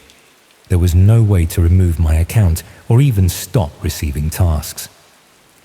I sent a message through the site's contact form, demanding they delete my information and remove my account. No response came. The tasks kept appearing. More images of my street, my building, my neighborhood. And they weren't just external shots anymore. Some showed views through windows, interior shots of buildings on my road taken from outside, photographs of gardens, driveways, the alley behind the houses. Then I received a task that showed my actual flat, not the building, but my specific flat. A photograph taken through my living room window, showing my furniture, my belongings. The question: is this a ground floor or upper floor property? The answer was obvious from the angle. Upper floor, second floor specifically. But I couldn't bring myself to answer. I just stared at the image, at my own living room displayed on this site, being catalogued and verified by strangers. I closed my curtains, all of them, stopped opening them even during the day, started avoiding the windows entirely. But the tasks kept coming. My building from different angles, the entrance, where I came and went, the window of my flat, my car in the residence parking area, each one being verified, confirmed, added to whatever database this service was building. I tried to work out who was behind it. Went back through the site, looking for any information about the company or organization running Image Trace. There was nothing. No contact details beyond the form I'd already used. No company registration. No terms of service that mentioned who owned or operated the site. I looked up the service on normal search engines, found nothing. It didn't exist outside the dark web. No reviews, no discussions, no mentions anywhere. I was trapped in something I didn't understand, couldn't escape, and couldn't report to anyone without admitting I'd been participating in it. Then the tasks changed again. One evening, a new task appeared, a photograph of me, actually me, walking down my street, taken from behind, but clearly me. I recognized my jacket, my bag, my posture. The question: identify the individual's approximate height and build. Options were provided: short, average, tall, slim, average, heavy. I closed the laptop so hard I thought the screen might crack. They weren't just cataloging locations anymore. They were cataloging people, specifically me. More tasks appeared over the following days. Different photographs of me at different locations. Walking to work, sitting in a cafe, waiting at a bus stop. Each one asking verifiers to provide details about me. What I was wearing, what I was carrying, what time of day it was. Other verifiers were answering these questions, providing details about me to whoever was compiling this information. And I couldn't stop them because I couldn't access the site without seeing more tasks. And I couldn't delete my account or remove my information. I changed my routine, started taking different routes to work, avoided my usual haunts, wore different clothes, anything to make myself less predictable, less documentable. But the photographs kept appearing. New locations, new times. They were following me, photographing me, uploading everything to the site for verification. I went to the police, told them someone was following me and taking photographs. They asked if I knew who or why. I said no. I couldn't tell them about Image Trace without explaining how I knew about it. Without admitting I'd been verifying similar images of other people and places for weeks. They said they'd keep a record of my report, but there wasn't much they could do without more information. They suggested I be vigilant, maybe install a camera, keep a log of incidents. I did install a camera, pointed it at my front door. The next morning, I checked the footage. Someone had stood outside my door at 3 in the morning, just stood there for maybe 10 minutes, doing something with their phone, then left. I checked the dashboard. New tasks had appeared, photographs of my door, my flat number visible in the images, questions about the lock type, whether there was a security chain, whether the door opened inward or outward. They were planning something, gathering information for some purpose I didn't want to contemplate. I moved out the following week, broke my lease, paid whatever penalties the landlord demanded, found a new flat across the city in Eastleigh. Didn't tell anyone where I was going except my employer, and I made them promise not to give out my information to anyone. For a few weeks, everything seemed fine. No tasks appeared showing my new location. No photographs of my new street. I started to relax slightly, thinking maybe I'd escaped it. Then I logged into the dashboard one morning, something I'd been doing compulsively despite knowing I should stop, and found my new address listed in my profile information. I hadn't provided it. I'd never updated my details, but somehow the site knew where I'd moved to. The verification tasks started appearing that same day. My new street, my new building, my new flat, all being photographed, uploaded, verified, catalogued. And there was a new section in my dashboard now. Accuracy score. It showed a percentage. Mine was listed as 93%. Below it was text. Users with accuracy scores above 90% are eligible for premium verification tasks. A new button had appeared. Accept premium tasks. I didn't click it. I closed the laptop and haven't opened that site since. But the damage is done. My information is in their system. My locations, my routines, my details. All verified by strangers who have no idea what they're contributing to. Just like I had no idea when I started. I've moved twice more since then. Each time, within days, tasks appear showing my new location. Each time, the photographs start arriving. The documentation continues. I don't know who's behind it. I don't know what they want. I don't know if I'm specifically targeted or if I'm just one of many people being catalogued this way. What I do know is that I helped build the system that's now being used against me. Every verification I completed, every task I answered, I was training their system, teaching it to identify locations and people and details. I was one of dozens or hundreds of verifiers, all contributing small pieces to something much larger that none of us understood. And now I can't escape it. Can't delete my involvement. Can't undo the verification work I did. It's all permanent, all catalogued, all being used for purposes I never agreed to, and still don't understand. The worst part is knowing that somewhere right now, someone is looking at a verification task. 2 images side by side. One showing a street or a building or a person, the other showing something similar. And they're being asked to confirm if they match. They'll answer honestly, trying to help, thinking they're contributing to something legitimate. And they'll have no idea what they're really doing until it's far too late. Just like I didn't.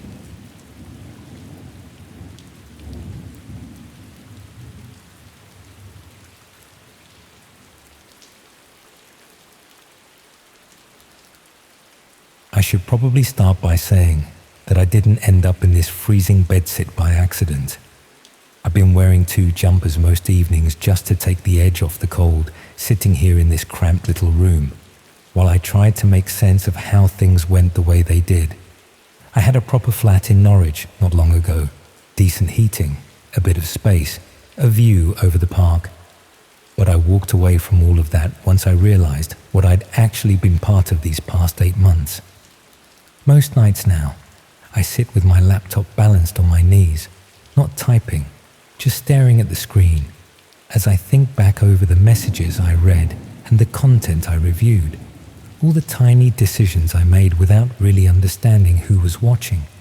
I used to tell people I worked in content moderation, the harmless kind that keeps things neat and polite. Then I lost that job when the company replaced half of us with automation, and I took on something else that paid far better for what sounded like the same sort of work. It wasn't. And that's the story I'm trying to tell here. How a job I thought I understood ended with me hiding out in a cold room, wondering if the people behind it are going to come looking. I'd been moderating content for a social media platform for about 4 years, before the company decided artificial intelligence could do most of what I did for a fraction of the cost. One day I was reviewing flagged posts and comments. The next I was being told my position was being eliminated along with 60% of the moderation team. I was 39 years old with a very specific skill set that turned out to be increasingly obsolete. The redundancy package was adequate but not generous, and I spent the better part of 2 months applying for similar roles. Most companies were moving toward automation or outsourcing to countries where labor was cheaper. The few positions I found wanted people with technical qualifications I didn't possess. That's when I saw the job posting on a remote work website. Someone was looking for experienced content moderators to help manage discussion spaces on privacy-focused platforms. The pay was exceptional, nearly £3,000 per month for what they estimated would be about 30 hours of work per week. They emphasized that they needed people who could work independently, make consistent judgment calls, and maintain strict confidentiality about the platforms they'd be moderating. I should have questioned why anyone would pay such generous rates for content moderation work when most companies were desperately trying to reduce those costs. Should have wondered what kind of privacy-focused platforms needed human moderators rather than automated systems. But I was getting desperate, watching my savings diminish while I sent out application after application with no responses. The application process was straightforward. I submitted my CV along with examples of moderation decisions I'd made in my previous role, explaining my reasoning and approach to balancing free expression with community safety. Within 2 days, I had a response requesting a video interview. The interviewer called himself David, though I suspected that wasn't his real name. He explained that their platforms operated in spaces where mainstream social media companies had limited reach, serving communities that valued privacy and unrestricted discussion. They needed moderators who could maintain order without being overly restrictive. People who understood the difference between genuine safety concerns and content that was simply controversial or unpopular. He was careful to emphasize that the work would involve reviewing material that might be disturbing or offensive. The platforms attracted people with unconventional views, and moderators needed to have thick skin and good judgment about what actually constituted a rule violation versus what was just unpleasant but legal expression. That all sounded reasonable to me. I'd spent years reviewing flagged content on mainstream platforms and was accustomed to seeing unpleasant material. I understood that content moderation required balancing competing values, and I was confident in my ability to make consistent judgments based on clear guidelines. David offered me the position at the end of the interview, pending completion of a brief training period where I'd shadow experienced moderators and learn the specific rules and expectations for their platforms. The pay would start immediately, and I'd be working entirely remotely using secure communication systems they'd provide. The training materials arrived via encrypted file transfer, along with login credentials for the platforms I'd be moderating. David explained that the platforms use special browser technology to protect user privacy, which was why they couldn't be accessed through normal internet connections. He provided step-by-step instructions for setting up the necessary software.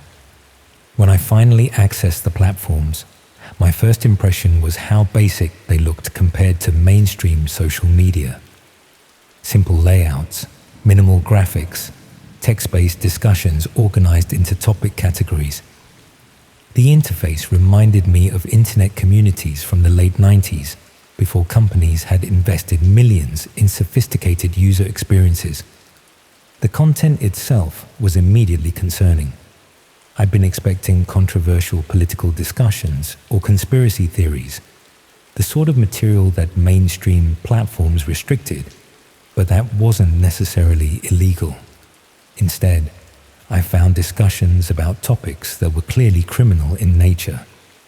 Detailed guides for exploiting various systems, conversations about targeting specific individuals, even exchanges about coordinating illegal activities. When I raised concerns during my training, the senior moderator explained that their role wasn't to judge the legality or morality of what users discussed. The platforms existed to facilitate free expression in spaces where government surveillance and corporate censorship couldn't reach. Our job was simply to enforce the specific rules the platforms had established, not to act as moral arbiters or law enforcement. The rules themselves were surprisingly specific. No spam or commercial advertising, no revealing personal information about other users without permission, no coordinating attacks against the platforms themselves or their administrators.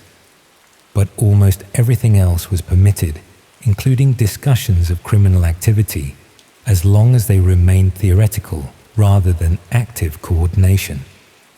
I was deeply uncomfortable with the distinction they were drawing, but the senior moderator emphasized that moderators who couldn't maintain professional distance from disturbing content wouldn't last long in the role. This work required accepting that facilitating free expression sometimes meant allowing discussions we personally found abhorrent. I convinced myself this was no different from the principle that defending free speech sometimes means protecting speech we disagree with. I wasn't endorsing what users discussed, just maintaining spaces where they could express themselves without censorship. My role was technical and professional, not moral or legal. The first few weeks of actual moderation work tested that rationalization severely. I reviewed hundreds of flagged posts and comments every day, making decisions about whether they violated the platform's specific rules. Most of the time, the violations were clear: spam, personal information being shared, direct threats against platform administrators. But I was also seeing content that was deeply disturbing. Detailed discussions about exploiting vulnerable people, guides for circumventing security measures and accessing systems without authorization, conversations about targeting specific individuals for harassment or worse, all technically within the platform's rules because they remained theoretical discussions rather than active coordination. I found myself removing spam and commercial advertising while allowing posts that discuss criminal activity in disturbingly specific detail. The cognitive dissonance was overwhelming, but I kept telling myself I was just following the rules I'd been hired to enforce. I wasn't responsible for what users chose to discuss within those parameters. The breakthrough came about 3 months into the work when I recognized specific details in a discussion thread.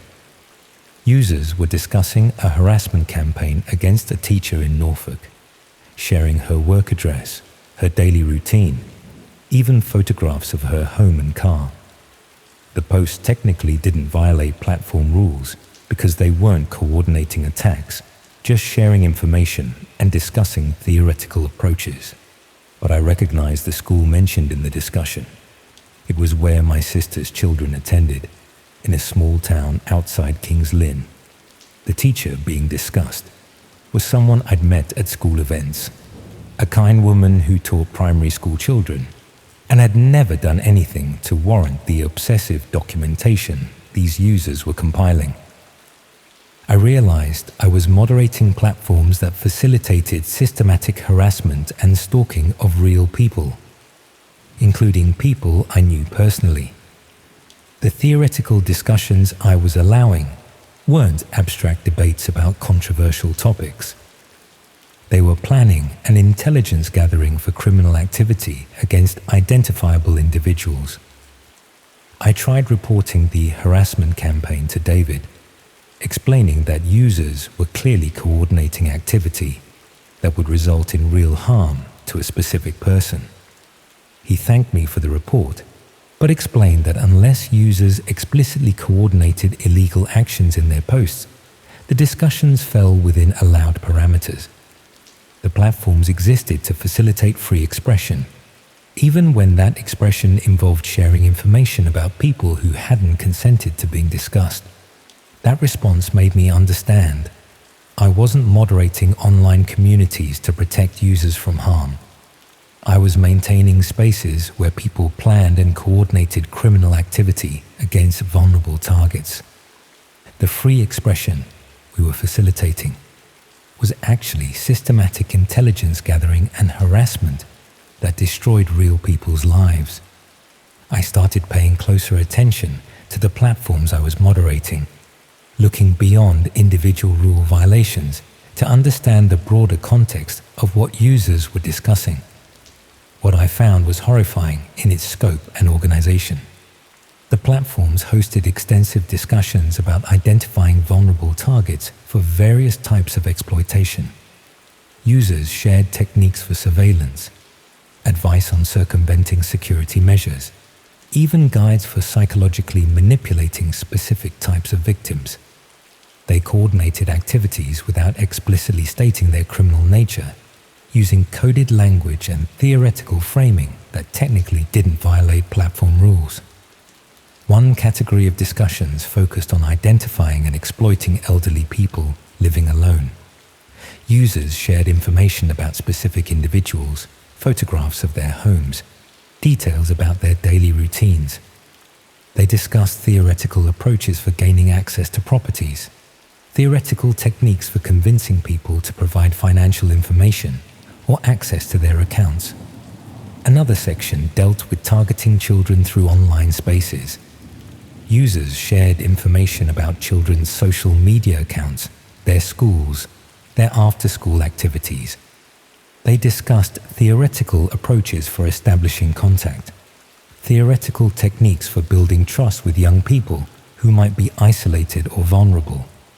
I was looking at what amounted to criminal planning being conducted in plain sight, shielded by the pretense that these were merely theoretical discussions protected by principles of free expression.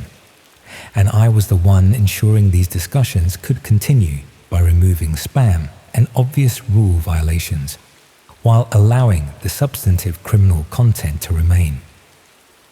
The teacher my sister knew was just one of hundreds of people being systematically targeted through discussions on the platforms I moderated. Each day, I reviewed posts documenting surveillance of specific individuals, sharing their personal information, discussing approaches for exploiting their vulnerabilities. But what made it unbearable was understanding that my moderation work was essential to the platform's operation. The constant spam, scams, and obvious rule violations would have made the platforms unusable if moderators like me weren't filtering them out. By removing the noise, I was making it easier for users to conduct their targeted harassment and criminal planning without distraction. I tried to refuse further work, but David made it clear that wasn't an option I could simply choose. I'd been working for the platforms for months, seeing everything users discussed, making decisions about what content should remain visible. I knew too much about how they operated and what they facilitated. Walking away would mean explaining to potential future employers why I'd left such well-paid work, and it would mean losing the substantial income I'd become dependent on. I was trapped by my own complicity. I couldn't report the platforms to authorities without admitting I'd been enabling criminal activity for months. I couldn't continue moderating without accepting that I was facilitating serious harm to real people.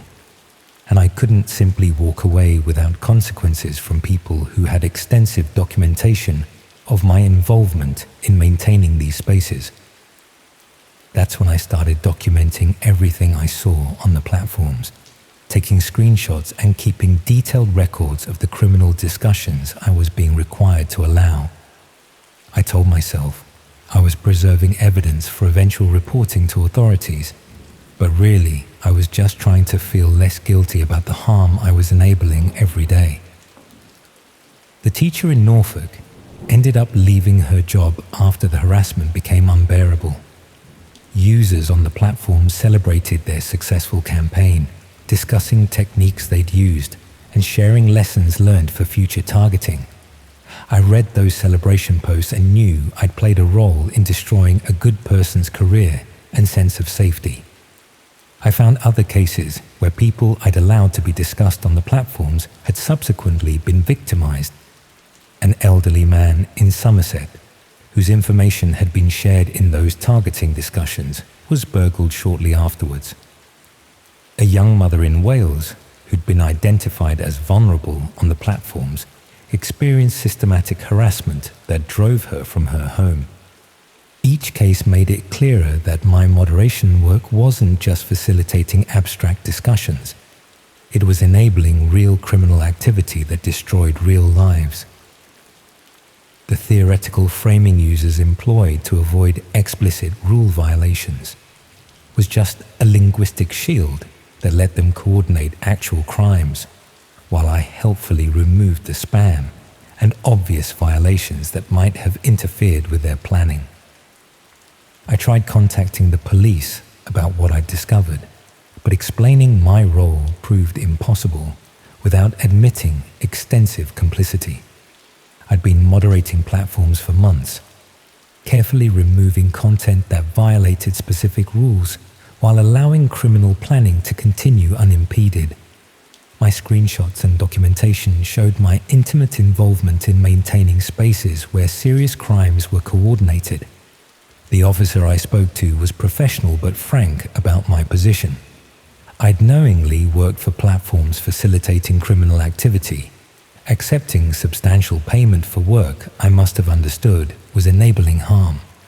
Cooperation might be valuable for their investigation, but I shouldn't expect immunity from prosecution for my role in the operation.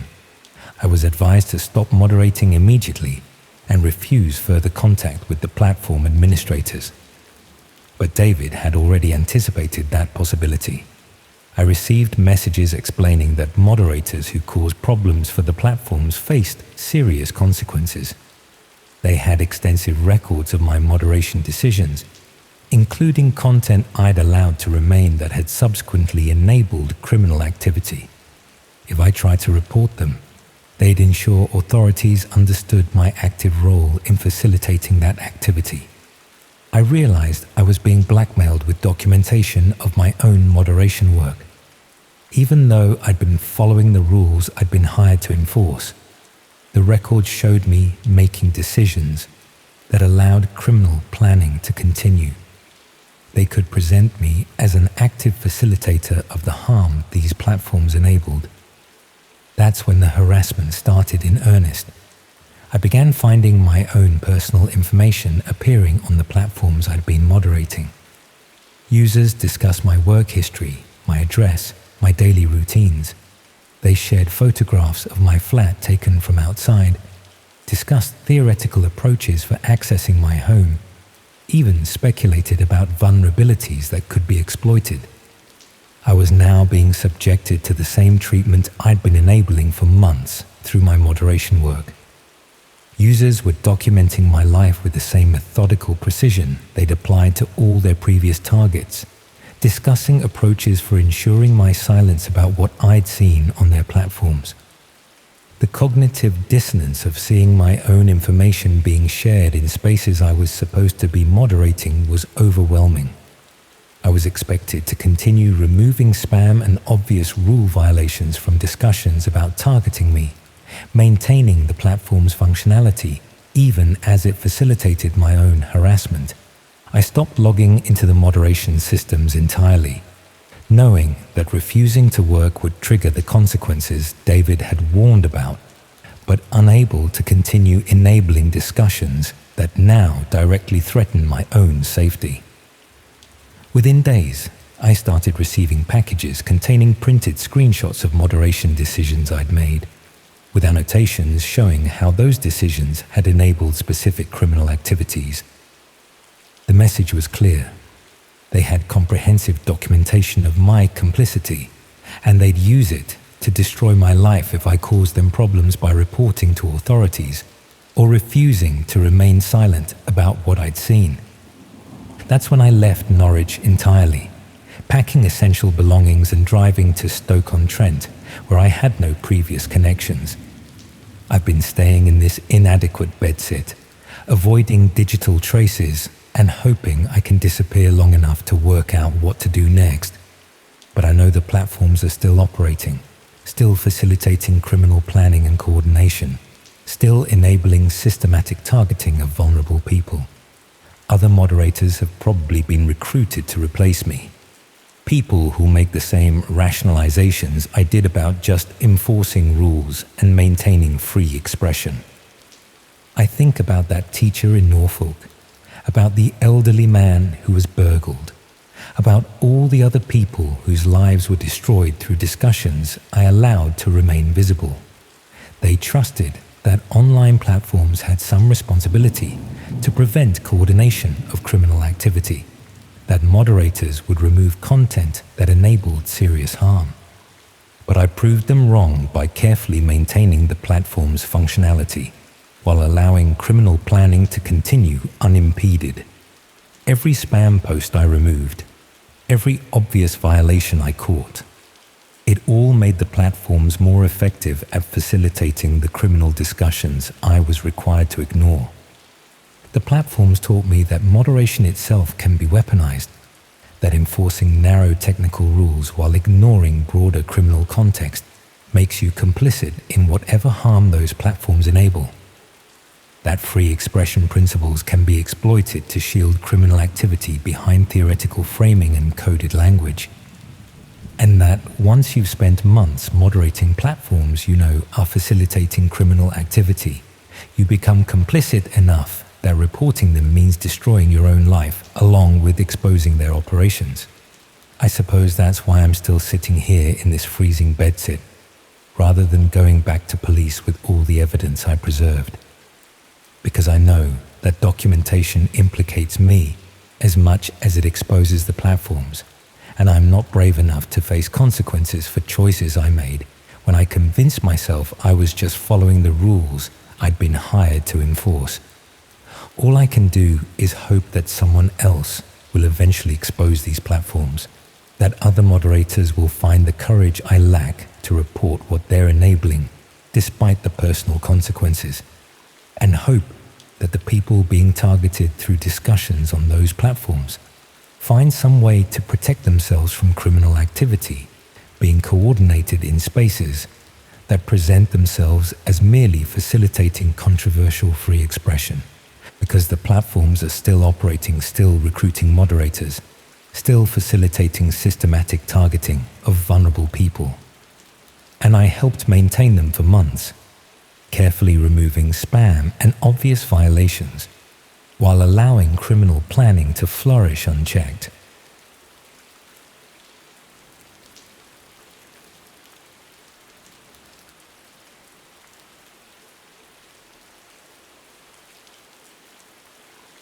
It started with a second-hand laptop I bought off a bloke in a supermarket car park on a drizzly afternoon, the sort of errand you wedge between buying bin liners and grabbing a reduced rotisserie chicken.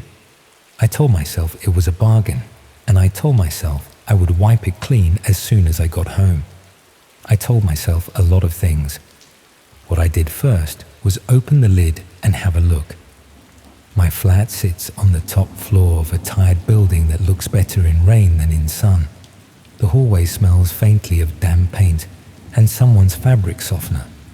Inside it's just me, a sofa that never quite stopped smelling like the delivery van, a TV I bought on credit, a kitchen I keep reasonably neat, and a door that sticks in humid weather. Ordinary. The sort of place where a laptop on the coffee table looks like a sensible plan rather than a risk. The machine booted up quickly. Someone had put effort into it. There were 2 user accounts. The obvious one had a child's name and a picture of a cartoon cat. The other had a short, forgettable word and a blank icon. I clicked the cartoon cat because I assumed I would find photos to delete and documents to drag to the bin. There were holiday snaps that looked like Devon based on the sea and the color of the sand. There were school letters and a budget spreadsheet that made me feel intrusive and then guilty. I dragged them all to the recycle bin, emptied it, and sat for a moment feeling like I'd done something respectful. I should have left it there. I should have wiped the thing properly and reinstalled a fresh copy of everything. Instead, I clicked the plain account, because it was there and because curiosity is just a polite word for ignoring your better judgment. No password. The desktop was absolutely bare apart from a single folder with a name so unremarkable it might as well have been invisible. Inside that were a handful of files with names that meant nothing unless you'd seen them before.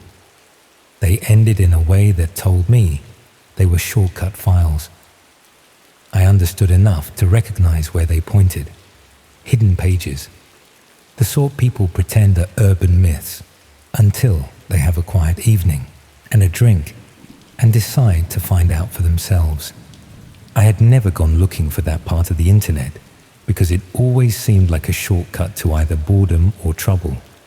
A lot of it, I had heard, was dead links and rumors. But there was something about the neatness of those shortcuts and the fact that they were sitting on a machine I now owned. I told myself I would click one, see nothing, and shut it down. That felt almost like maintenance. It felt like finishing someone else's sentence tidily. The first link didn't load. The second did. It opened to a page with a dead simple layout, like someone had copied a cheap classified site and turned the background dark for atmosphere. Titles, tiny thumbnails, location tags that used towns and counties I recognized. Not America, not somewhere far away. The sort of places I had driven through in the rain on the way to see a friend. Most of the titles were mundane in a way that made them worse. Live view of back garden, street door, flat kitchens. The thumbnails were the size of fingernails. In all of them, the light fell the way light falls in real houses where people try their best. A plant on a sill, a pile of post, a dog bed. I clicked one at random and saw the inside of a hallway with cheap laminate and a shoe rack, the sort that topples if you rush it. The view did not move unless the house moved, and every now and again someone walked past, never looking at the place the camera must have been. It made my mouth taste metallic. I clicked another. A kitchen with a pattern of tiles I have seen in 100 rentals. An oven with the brand lightly rubbed off. A kettle left too close to the edge. Nothing dramatic, just the ache of being allowed to look where I shouldn't. I told myself it was a one-off curiosity. I told myself I would shut it down. I clicked another. The third window opened to the inside of a landing with a familiar grey carpet and a thin radiator. There was a door with a hairline crack in the paint near the handle, the kind that appears when a landlord does a quick job and calls it done. The camera was angled low as if jammed into the top corner, and I felt a rush of something sour because I recognized the scuff on the skirting board. It looked too much like mine. It wasn't my landing. Not exactly. The light fitting was slightly different, and the radiator had a dent mine doesn't. But the proportions were right, and the space had that same tightness that makes you turn your shoulders when you walk through with a bag. I told myself it was the same developer, the same cut and paste layout, replicated across different towns. I told myself to stop being dramatic. Then I clicked back to the list and saw a title I had missed because the thumbnail was too dark. The title was a street name I knew well. My street. The bit in brackets after it had my building's letter. I clicked and saw the inside of my stairwell. The camera had been fixed somewhere up near the emergency light. The lens was wide enough to catch the top of the stairs, the fire door, and the grubby patch where people rest their hands when they squeeze past someone else. I stared until my own expression looked unfamiliar reflected in the screen. The timestamp in the corner rolled forward, and in the middle of the frame something shifted. The fire door eased open and a shoe appeared, then a leg. Me carrying a bag with a loaf of bread sticking out because I never remembered to bring a proper carrier. I watched myself fumble the fob, shoulder the door, and disappear. There is no way to describe the feeling of seeing your own back in a place you thought was private. It is like having your name shouted in a crowded room in a tone that makes you want to apologize without knowing why. I shut the lid and sat very still. The room hummed with the sound of the fridge and the building's old pipework. I stood, walked to my door, opened it, and stared at the same stairwell. The same emergency light that buzzed now, I had noticed it. I looked up into the corners. Nothing obvious. I went back inside, locked the door, and looked around the flat in a way that made everything feel temporary, like a set put up for a rehearsal. Then I did what I should have done at the start. I wiped the laptop. Full reset. I told myself that was the end. It wasn't. The next morning, something small had changed. The cheap rubber wedge I used to stop the door slamming in a draft was not at the angle I always left it. It pointed inward instead of out. It could have been nothing. I left for work and tried to put it away, like you put away a bad dream by telling someone you slept fine. When I came home, the post that had been pushed through the letterbox lay in a fan pattern that didn't match the way it usually scattered. One envelope sat neatly on top. It was blank. Inside was a pay-as-you-go phone, the kind you can buy in the corner of any shop that sells fizzy drinks and scratch cards. The battery was in, but the screen was black. I pressed the button, and it woke to show a handful of missed notifications. I put it down like it was warm from someone else's pocket. I don't know at what point something stops being coincidence and starts being arranged. I picked up the laptop to feel like I was doing something active, like handling the problem with my hands might make it softer. There is a moment in all this where I keep wanting to say I should have gone to the police. I did, later. At this point, I was still hovering on the edge of convincing myself I was being dramatic. The reset had done its job as far as the machine knew. Fresh, empty, no shortcuts, no list. The cheap phone buzzed on the table. It lit with a notification in a style that looked like any other. There were no names and no emojis because there didn't need to be. I will not repeat the exact words.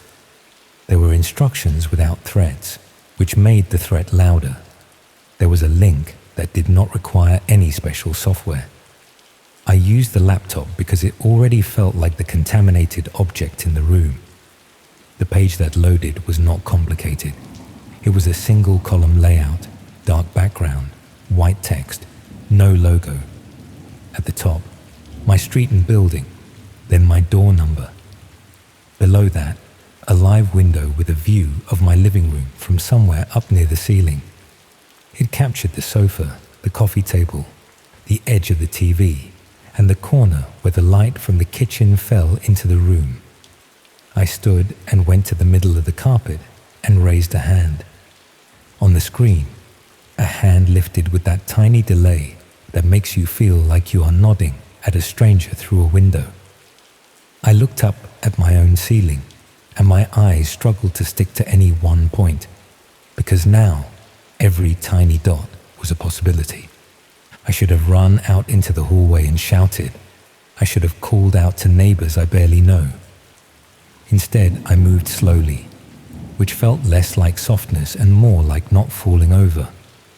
I checked behind books, inside vases, along the curtain rail. Nothing. I went into the kitchen and looked into cupboards as if a camera might sit in with the cereal. Back in the living room, I squinted into the shadow line where the wall meets the ceiling. There was a smudge so faint, I would never have noticed it on a normal day. I climbed onto a chair and reached up. My fingers brushed a small plastic dome, the size of a drawing pin head, fixed into the plaster and painted over. There was the thinnest seam around it, like the ring left by a glass. I didn't try to dig it out.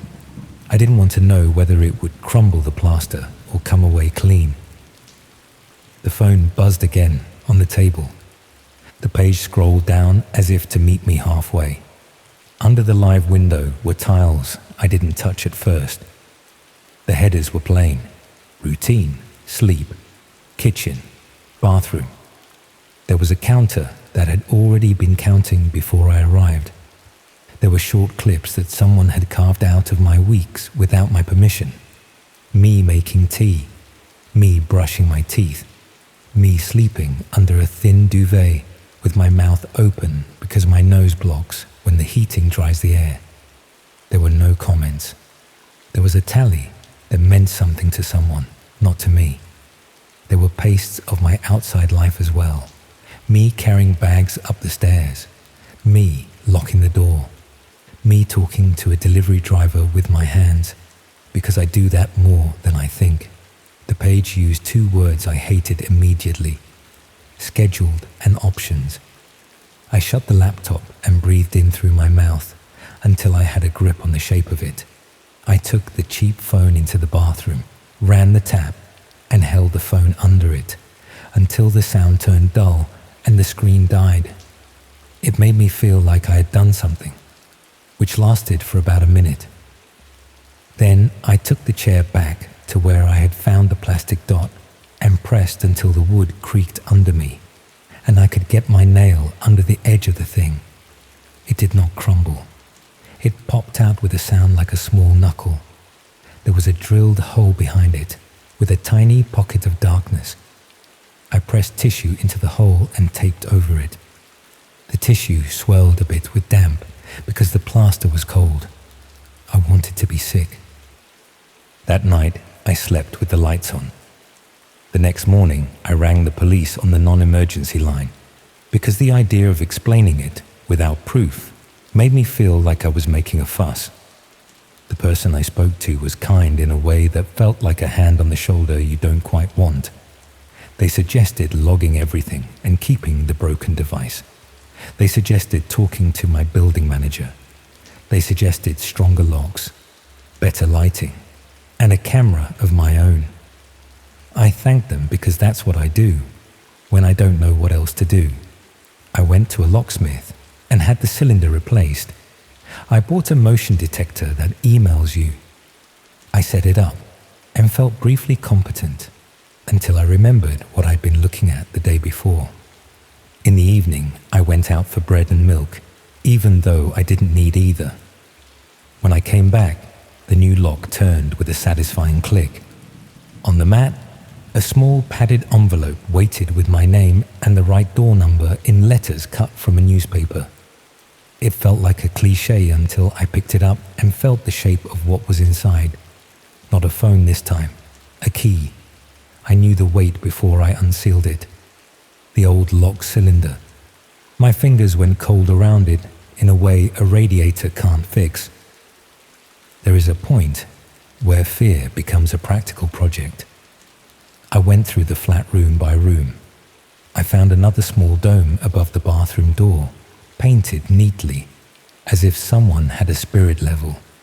I found a thin slit in the top of the skirting behind the sofa, where perhaps a cable had been run and pulled back. Under the sink, there was a patch of cleaner paint the size of a fist. I checked the tiny cupboard that holds the stopcock and found a piece of tape with a tiny rectangle of glass stuck to it, glued inside where you would only see it if you were looking for a leak. Each discovery felt like it shrank the size of the place, as if the walls were moving in by the width of a brick with each thing I found. I stayed at a budget hotel that night, paying in cash at the desk, even though it felt performative. The corridor smelled like carpet cleaner and hot dust. I ate a sandwich on the bed and watched an ordinary program because I needed an ordinary voice in the room. When I went to brush my teeth, there was a folded slip of paper on the edge of the basin. I had not seen it when I came in. It wasn't there when I put my bag down. It had no writing on it, just the impression of something that had been pressed hard and lifted away, like the ghost of letters. I held it under the light. The raised marks looked like the edges of a street name. Mine. When I went down to the desk to ask a question without asking, the person on duty smiled in a way that said they had been trained to handle the night. I slept badly and dreamt of corridors. The next day, my email pinged on my main phone at work. I had set the new motion detector to email me if it sensed anything. The subject lines arrived in a steady line, one after the other, each a stamped time. Movement detected, movement detected, movement detected. I did not open them at my desk. I took an early lunch and walked without tasting the air. In the doorway of my building, I paused because pausing felt like keeping a promise to the version of me that had not bought the laptop. Inside, the air was colder than it should have been. The flat smelled like crumpled plastic. On the kitchen table sat a plastic tub like the ones used for takeaway sauces. Inside it was a smear of something that once had color. Next to it lay a single glove, the kind used for food preparation. Under the glove was a photo on cheap paper. I was in it, sitting where I was now standing. The angle was from high up. The date in the corner was yesterday. In that version of the room, my mouth was slightly open. My eyes were not on anything. Behind me, in the doorway, a shape blurred as if the camera had moved. The caption underneath was not words, which somehow made it worse. It was a row of symbols like the ones used to rate films, except there were no stars, just circles and the shadow of a pound sign. I did not eat that night. I behaved like a person having an ordinary week. I took my laundry to the basket. I washed the mug with more care than the mug deserved. I watched the news with the sound low. At 2 a.m, my phone vibrated on the bedside table with the weight of a message I knew I would read. The subject line was the name of my street. The sender was nothing. The body was just a link and a short line of text that implied a schedule. I opened it because I am the kind of person who picks at a scab. The page that loaded was not the same as the first. This one was less tidy, as if whoever made it had been hurried or was copying someone else's work. At the top, a small window already playing. The camera looked down on a basement car park I recognized by the oil stain that looks like Britain. The lens shifted slightly as if adjusted. The feed cut. Another window opened to show the end of my road. The lamppost at the corner flickered the way it always does. The view shook once as someone moved past the camera. The feed cut. A final window opened to show my bedroom, as if the ceiling were made of glass. The duvet rose and fell slightly. The timestamp was in the corner.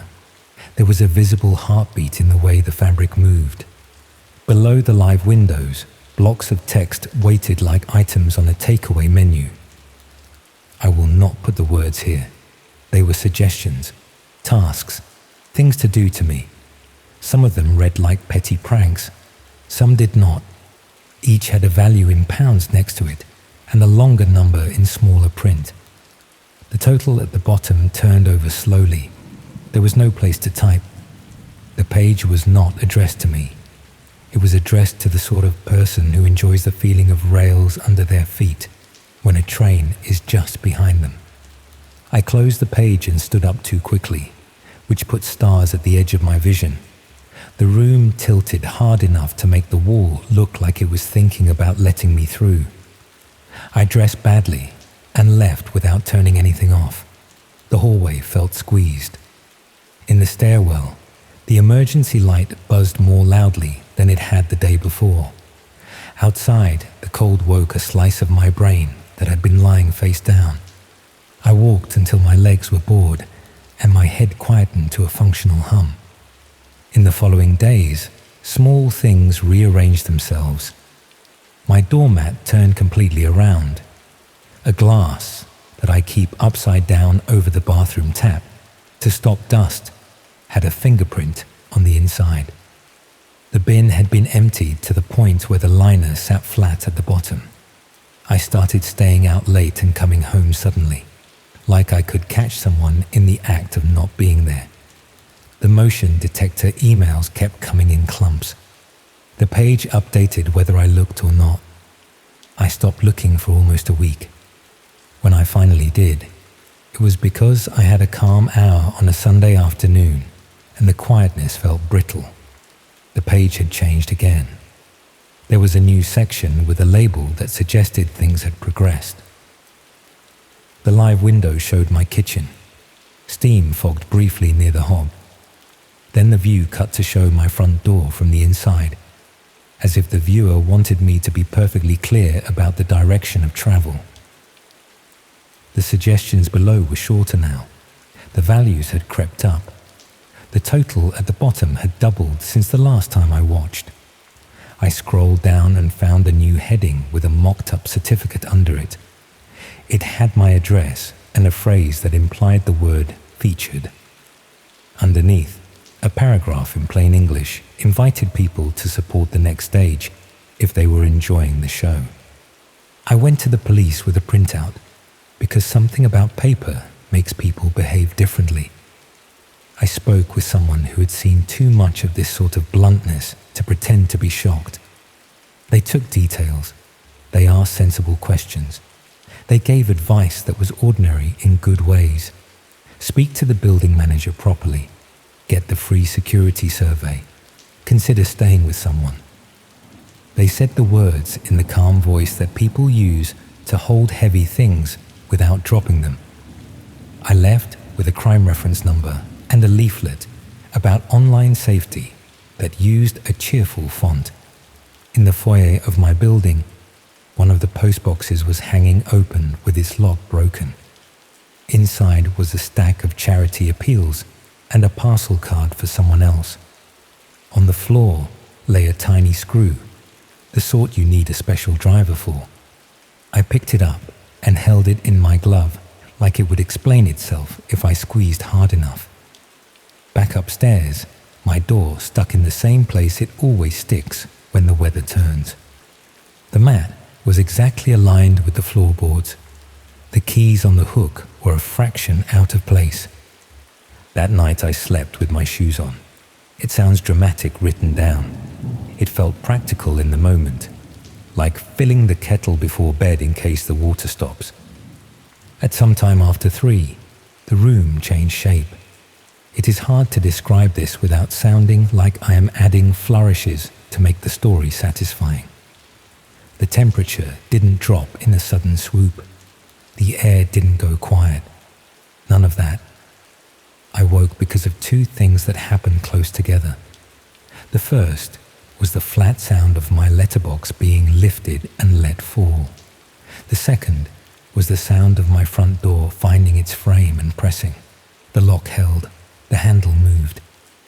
Someone on the other side knew how to wake metal without breaking it. I lay very still and did the sort of breathing you do when you are trying to be small. The handle eased back to neutral. The hush that followed had weight. Then the careful sound of a thin tool worked into a place it didn't belong.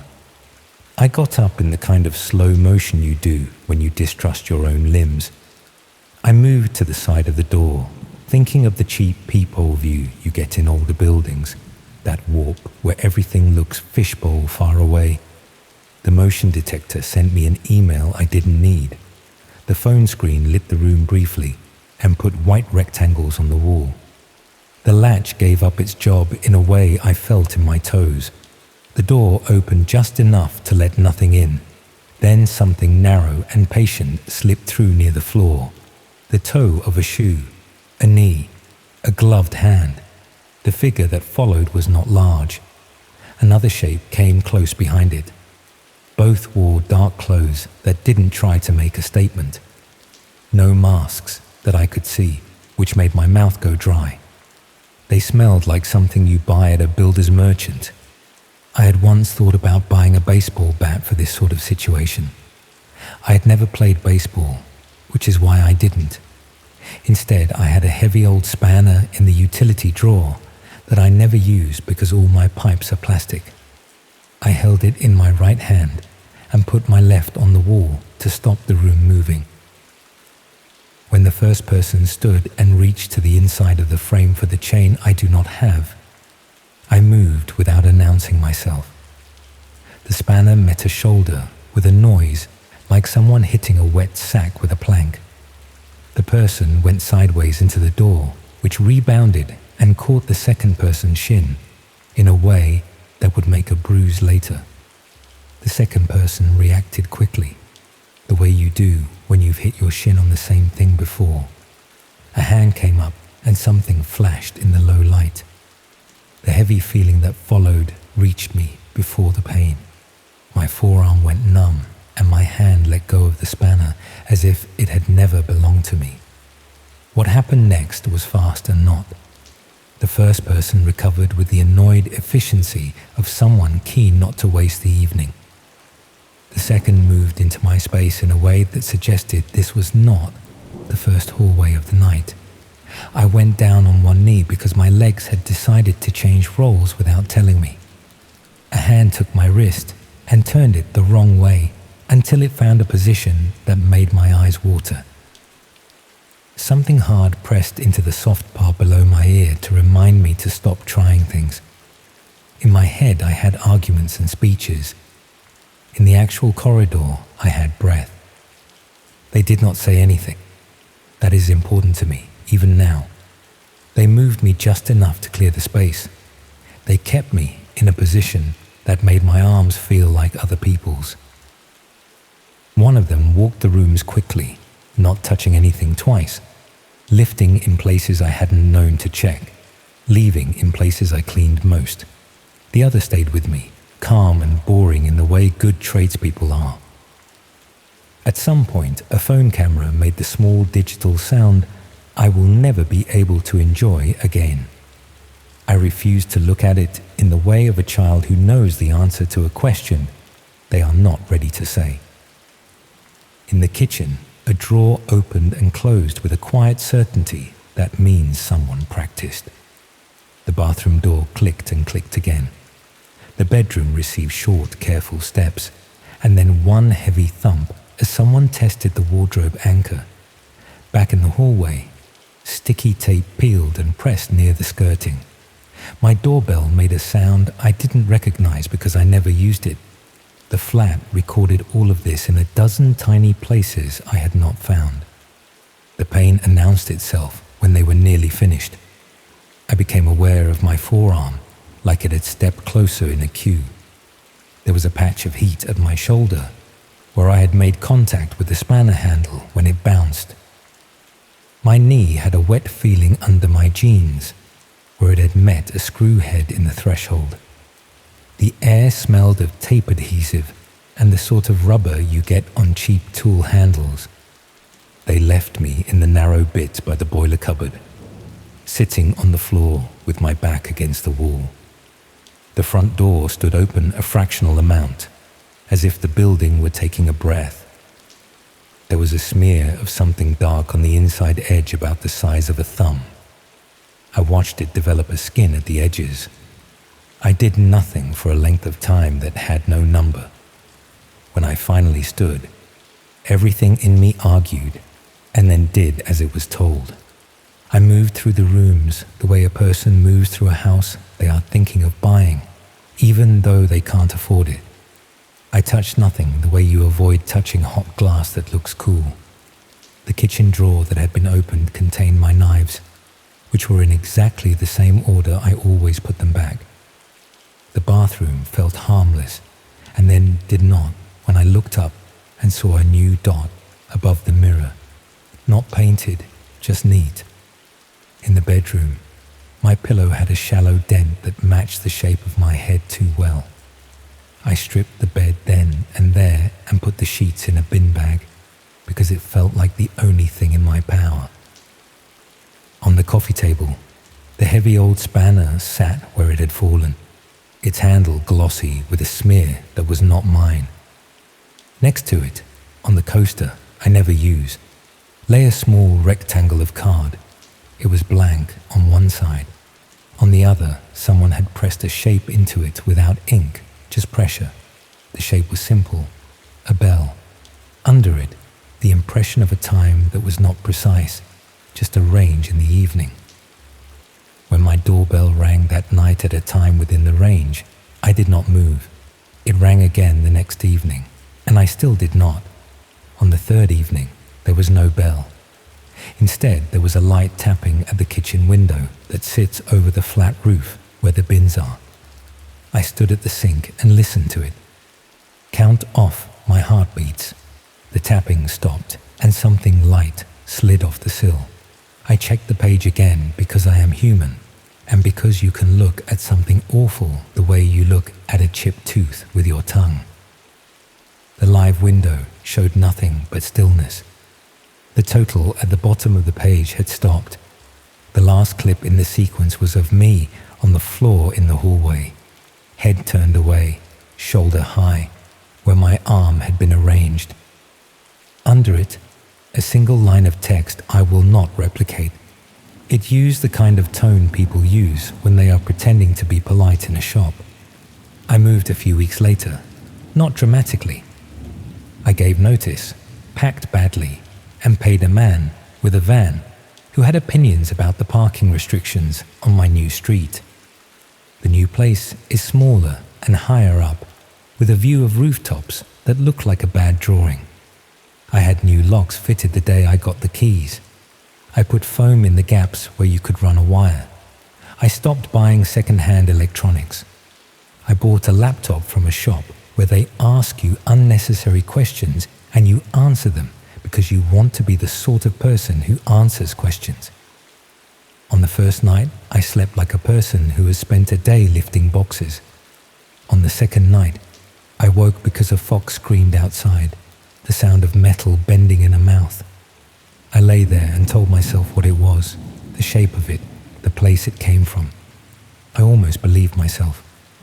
Sometimes, when I have a soft hour and my phone sits face down on the table and the light from the window breaks neatly across the floor, I feel a pull to check. Not because I want to see, but because not seeing feels like agreeing to something. I have resisted more often than I have not. The few times I failed, the page did not load. It timed out. It threw up an error in a box with a border. It suggested trying again later. It made me feel like I had winced in front of someone. I kept the card with the bell in a drawer I don't use for anything else. Some days I think about throwing it away. Some days I take it out and press my thumb over the raised shape until the skin shines. I do not watch the live windows anymore.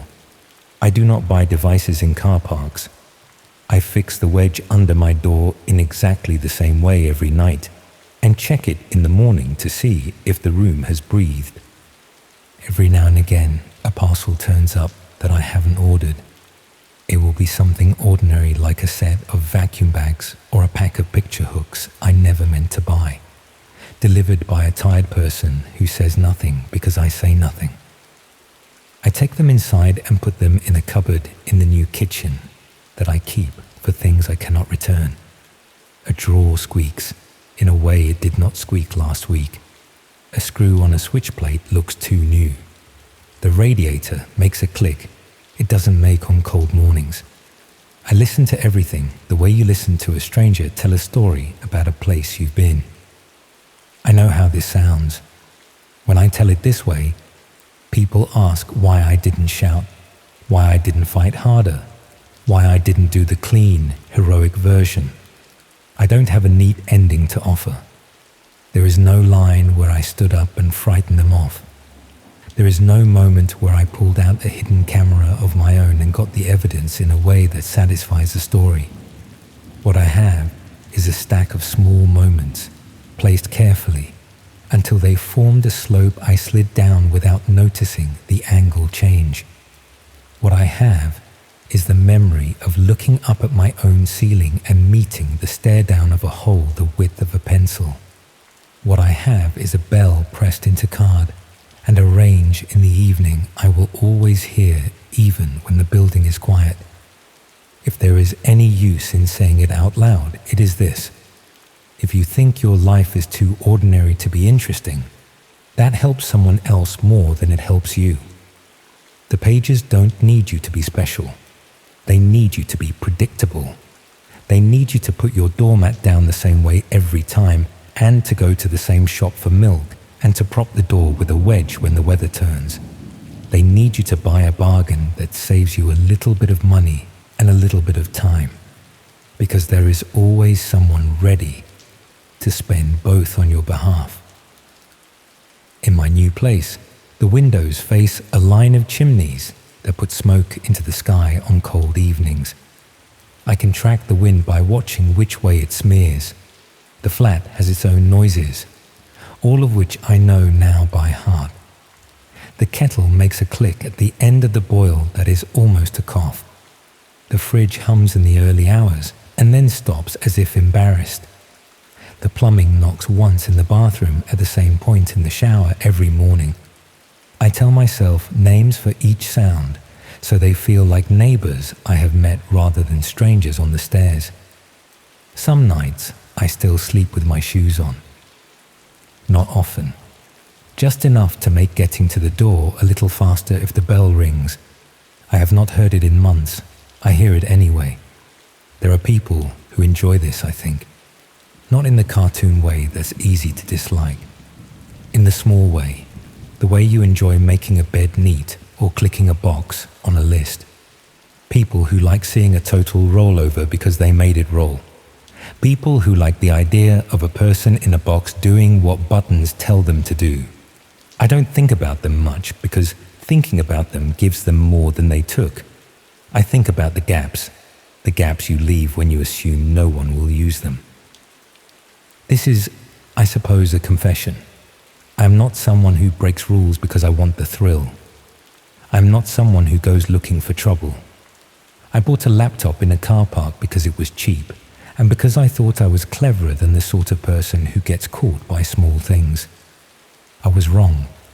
That is the part that sticks, not the tap on the window or the page with its sums, the part where I looked at my own stairwell on a screen in my own room and felt the world tilt because someone had been there and then stepped back without leaving anything you can hold in your hand. If you have read this far, you will have guessed the point without me having to make it heavy. Curiosity opens doors that are hard to shut quietly, and once a door has learned the shape of your hand, it does not forget.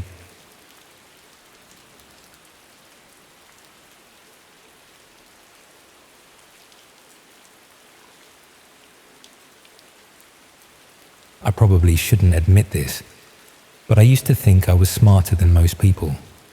Not in an obnoxious way, I hope, but I had this quiet confidence that I could navigate situations others couldn't, work things out, stay a step ahead. Looking back now, that belief feels almost funny. Almost. This happened about 18 months ago, when I was living in Bristol and working as a copywriter for a marketing agency. Decent job, decent flat, decent life. Nothing extraordinary, but I was content enough. My evenings usually involved cooking something simple, maybe watching a series, occasionally meeting friends at the pub. Pretty standard existence for someone in their late 20s. I'd heard about the dark web the same way everyone has, through articles and documentaries that make it sound like this lawless digital wasteland full of hitmen and drugs and worse. But I'd also read enough to know that a lot of it was exaggerated, that plenty of it was mundane, even boring. Activists and journalists used it. People in countries with restricted internet access. It wasn't all horror stories. So when a colleague mentioned it one afternoon, talking about how you could find leaked databases and deleted information, I was curious. Not about anything illegal, mind you. I just wanted to see what was actually there, what all the fuss was about. I went home that evening and spent maybe half an hour getting set up. It was easier than I'd expected. A few simple steps, and I was browsing this completely different version of the internet. The first thing I noticed was how slow everything was. Pages took ages to load. Links were broken constantly. Most sites looked like they'd been designed sometime around the year 2000 and never updated. I spent an hour or so clicking around, finding mostly disappointment. Some marketplaces that looked obviously dodgy. A few forums discussing things I had no interest in. Nothing particularly shocking or exciting. Then I found a site called Request Exchange. It was buried in one of those directory listings, described simply as Community Service Platform. When I opened it, the page was plain. White background, black text, minimal formatting. At the top was a simple explanation. This was a place where people could post requests for information or tasks they needed completed, and others could fulfill those requests. Like a bizarre anonymous version of a freelancing site. The requests were strange. Someone wanted copies of building blueprints for an office complex in Leeds. Another person needed photographs of a specific car park in Edinburgh at different times of day. Someone else wanted detailed information about a particular person's daily routine, including where they worked and what time they left home. That one made me uncomfortable, obviously, but I kept scrolling. Most requests were vague enough that you couldn't tell if they were legitimate or sinister. Need access to email account. Could be someone trying to recover their own lost account, or someone planning something awful. Require footage from specific location. Could be a researcher or a stalker. The anonymity made everything feel slippery and uncertain. What caught my attention was how many requests were marked as completed. Each one had a status indicator, and dozens showed as fulfilled. Underneath those, there were sometimes comments. Anonymous users saying things like, "Received, thanks," or "Perfect," exactly what I needed. It was active. People were actually using this. At the bottom of the page was a link, "Submit your request." I clicked it, not really thinking, just curious about what the process looked like. A form appeared, simple and straightforward. A text box for describing what you wanted. A field for providing an anonymous email address where responses could be sent. Optional fields for offering payment, though I noticed many requests left this blank. And a disclaimer at the bottom stating that the site took no responsibility for any requests or responses, that everything was entirely at the user's own risk. I sat there for a while, cursor blinking in the empty text box, wondering what I'd even ask for if I was going to submit something. I didn't need anything. I wasn't trying to track anyone down or obtain private information. I was just looking. Then, almost as a joke, I typed something. I can't even remember exactly what made me think of it, but I wrote, "Need to know what happened in flat 3B, Ashford House, Cheltenham, between 2008 and 2010.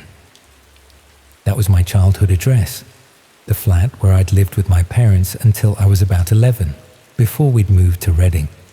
I hadn't thought about that place in years. Nothing particularly interesting had happened there, as far as I knew.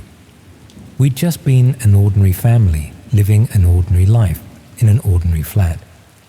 But I suppose some part of me was curious if there was anything to find. Any random bit of forgotten history or trivial information that might be lurking in some database somewhere. I almost deleted it. It felt stupid. But then I thought, why not? It's anonymous. Nothing would come of it. No one would bother responding to something so random and pointless. I created a temporary email address, the kind that self-destructs after a few hours, and pasted it into the form. Then I submitted the request. I closed the browser and didn't think about it again for a couple of days. Then I remembered to check the temporary email account, mostly just to see if it was still active. When I logged in, there were 3 messages waiting. The first was spam, something about cryptocurrency that I deleted immediately. The second was from the request exchange site itself, just a confirmation that my request had been posted. The third email had no subject line. The sender's address was just a string of random characters. I opened it. The message was brief. Information attached. Let me know if you need more. There was a zip file attached, about 30 megabytes. I downloaded it, scanned it for viruses, and extracted the contents. Inside were dozens of documents, PDFs mostly, scanned images of what looked like official paperwork. The first document I opened was a tenancy agreement for flat 3B, Ashford House, Cheltenham, dated 2006. The names on it weren't my parents' names. It was from before we'd lived there. I recognized the landlord's name though, the same property company that had managed the building when we were there. I opened another document, a police report, dated March 2009. I lived there in March 2009. I would have been about 9 years old. The report described a noise complaint, neighbors reporting shouting and sounds of a disturbance coming from flat 3B. Officers attended, spoke to the residents who assured them everything was fine. No further action taken. I didn't remember that. I didn't remember any police coming to our flat, but I would have been a child. Maybe I'd been asleep. Maybe my parents had kept it from me. The next document was another police report, July 2009, same flat. This time, neighbors reported hearing what sounded like someone crying for help. Officers attended again. Again, residents said everything was fine. The report noted that the officers had no grounds to enter without permission and that the residents had refused entry. I felt cold. That didn't make sense. We'd lived there. My mum, my dad, me. We were a normal family. We didn't have police turning up at the door. We didn't have neighbors complaining. I'd have remembered that, wouldn't I? I kept opening documents. More police reports, scattered across 2008 and 2009. More noise complaints. One report mentioned officers seeing a woman at the door who appeared distressed but claimed everything was fine. Another mentioned a man who seemed agitated and defensive. Descriptions that could have fit my parents, but the details were vague enough that I couldn't be certain. Then I found something else, a social services document. Dated October 2009. It described a welfare check conducted at the property following multiple complaints from neighbors. The report stated that a child was observed in the flat and appeared withdrawn and underweight. The social worker had attempted to speak to the child, but had been prevented by the parents. A follow-up visit had been scheduled. I was the child. I had to be. I was the only child living in that flat. But I didn't remember any of this. I didn't remember being withdrawn or underweight. I didn't remember social workers visiting. I remembered my childhood as being mostly happy, normal, nothing unusual. There were more documents, follow-up reports from social services, notes about attempted visits where no one answered the door, concerns raised but insufficient evidence to take further action. Everything trailing off in early 2010, around the time we moved away. The last document in the folder was different. It was a scan of a handwritten letter, the paper yellowed, and the ink faded in places. It was addressed to the authorities, but didn't seem to have been sent anywhere. Just written and kept. The handwriting was shaky, uneven. The letter described living in flat 3B during 2009. It talked about hearing things through the walls, a child crying at odd hours, long periods of silence, sounds like furniture being moved in the middle of the night. The writer said they'd called the police several times, but nothing had ever been done. They said they'd moved out of the building in 2010 because they couldn't stand listening anymore. They said they still thought about that flat sometimes, about what might have been happening there, about whether they should have done more. I read the letter 3 times. Then I closed my laptop and sat in my living room, staring at nothing, trying to process what I'd just seen. I called my mum the next day. We spoke maybe once a week, usually about nothing important. She still lived in Reading with my dad. I'd seen them a few months earlier at Christmas. Everything had been normal, fine. I kept the conversation light, asked how they were doing, mentioned work. Then, casually, I brought up Cheltenham, said I'd been thinking about the old flat, asked if she remembered much about living there. She said not really. It had been a long time ago, just another rental property. We'd moved around a lot when I was younger because of my dad's work. Why was I asking? I said I'd just been reminiscing. Nothing important. She changed the subject, started telling me about my cousin's new baby, and I let the conversation drift away from Cheltenham entirely. I didn't tell her what I'd found. I didn't know how to. What would I even say? I found documents online suggesting something was wrong when we lived in Cheltenham, that social services had been involved, that neighbours thought something bad was happening. She'd either have an explanation that would make me feel stupid for worrying, or she'd be upset that I was digging into the past, or worse, she'd confirm that something awful had happened and I'd somehow blocked it out entirely. None of those options felt manageable. I went back to the request exchange site. My original request was still there, now marked as completed. Underneath it, the anonymous responder had left a comment. Let me know if you need more details. I created a new temporary email address and sent a message to the account that had replied to me. I asked where they'd found the information, how they'd accessed police reports and social services documents, whether everything they'd sent was real. The response came within a few hours. Everything is real, sourced from various databases and physical archives. Can provide verification if needed. Do you want more? I didn't respond. I shut my laptop and tried to pretend I'd never seen any of it, but I couldn't stop thinking about it. Those documents felt true. The dates lined up. The address was correct. The details were too specific to be fabricated. But they also contradicted everything I remembered about my childhood.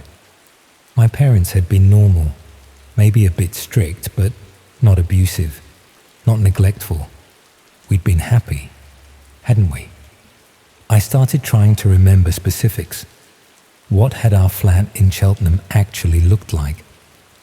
I could picture my bedroom, small with a window that overlooked the car park. I remembered the kitchen, narrow and always a bit dark. The living room with the old sofa that had a tear in one cushion. But when I tried to remember actual events, actual moments, everything became hazy. Dinners, surely we'd had dinners together. Days out, we must have gone places. But I couldn't pin down specific memories. Just vague impressions. Maybe that was normal. Maybe everyone's childhood memories are fragmented and unreliable. I was 9 years old, maybe 10. Of course I wouldn't remember everything clearly. A week passed. I tried to focus on work, on my normal life, but the documents kept circling through my mind. That letter especially. The neighbor who'd written about hearing a child crying, about long silences, about furniture being moved in the night. I went back to the site. The anonymous responder's comment was still there, offering more details. I sent another message. I asked what else they had, what else they could find about that flat, that time period, my family. The response came quickly. Can provide additional materials. Will take a few days to compile. Confirm you want to proceed. I should have stopped there.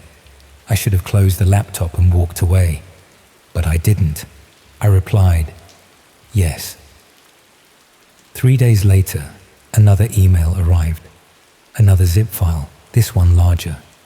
Over 100 megabytes. I downloaded it and extracted the contents. The folder was organized chronologically. It started in 2007, a year before my memories of living there began. There were photographs, scanned prints, not digital images. They showed the interior of Flat 3B, but not the way I remembered it. The walls were different colors. The furniture was different. These were from before we moved in. Then documents from 2008, more tenancy records, utility bills in my parents' names, council tax statements, everything normal and mundane and proving that yes, we had lived there, exactly when I thought we had. Then something else. Medical records. Mine. From a GP surgery in Cheltenham. Appointments logged throughout 2008 and 2009. The notes were brief and clinical, but there were a lot of them. More than I'd expect for a healthy child. References to injuries. A fractured wrist in June 2008. Bruising in August 2008. A suspected concussion in January 2009.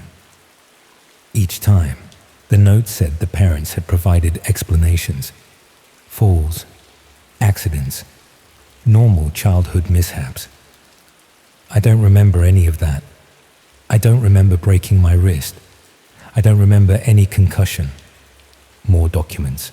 School records from the primary school I'd attended in Cheltenham. Attendance was patchy, lots of absences. Notes about my behavior, described as quiet and withdrawn. One teacher's note mentioned concerns about possible neglect, but stated there wasn't enough evidence to report formally. Then photographs, not scans this time. Digital images taken with a phone or camera. They showed the exterior of Ashford House at different times, day and night, different seasons, cars in the car park, windows of the building. Some of the photos had timestamps, taken in 2010, 2011, years after we'd moved away. Then photographs of other buildings, a house in Reading. I recognized it immediately. My parents' current house, the one they'd bought after we left Cheltenham. Photos of the front door, the driveway, the garden. Recent photos, judging by the car in the driveway. My dad's car. Same model, same color, same registration plate visible in one of the shots. My hands were shaking. I closed the laptop and pushed it away from me. Someone had been watching my parents' house recently, and they'd sent me the proof. I sent another email to the anonymous account. I asked who they were, why they were sending me this, what they wanted. The response came an hour later. You asked for information. I provided it. Do you want more? I wrote back, why do you have photos of my parents' house? Why are you watching them? The response, I'm not watching anyone. These were requested by someone else. I'm just the one who compiled the information. I felt sick. Someone else had requested information about my parents, about their house, about them. And this person, whoever they were, had gathered it and sent it along with everything else. I asked who had requested it. I didn't expect an answer. The response came anyway. Can't share that. But they asked for it recently, within the last few months. Wanted current information about the same family, same address history, same people. Someone had been looking into my family, into me, into the flat in Cheltenham, and what had happened there, and where we were now. I asked what else they'd shared, what else this other person had received. The response, everything I sent you, plus more. They wanted ongoing monitoring, photos, updates. I declined that request. Too much work. I asked if they knew who the other person was, anything about them. The response, no, that's how this works. Everything is anonymous. But if you want my opinion, they already knew your family. They weren't starting from scratch.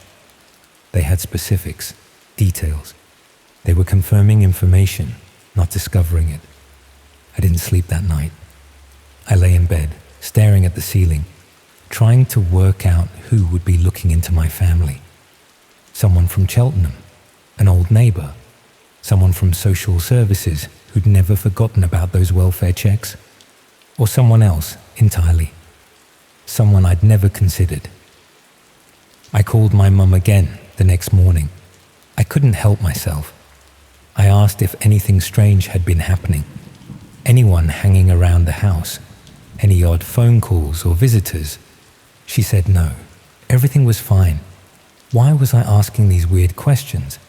I said I'd just been worried about her, scams and things like that. older people getting targeted. She laughed and said she wasn't that old, and anyway, everything was fine. I wanted to believe her. I went back to the request exchange site one last time. I don't know what I was hoping to find. Some explanation maybe. Some way to make sense of it all. I scrolled through the list of completed requests, looking for anything that might be related to my family. Most were too vague to tell. But then I saw one, marked as completed about 4 months earlier. The request was simple. Need full background on family, previous addresses, Cheltenham and Reading, current status and location. That could have been about anyone, but the timing matched. 4 months ago, around when those photos of my parents' house were taken. I looked at my own request, the one I'd submitted weeks earlier. Right below it was another request, posted the day after mine. It said, "Need updated information on same family.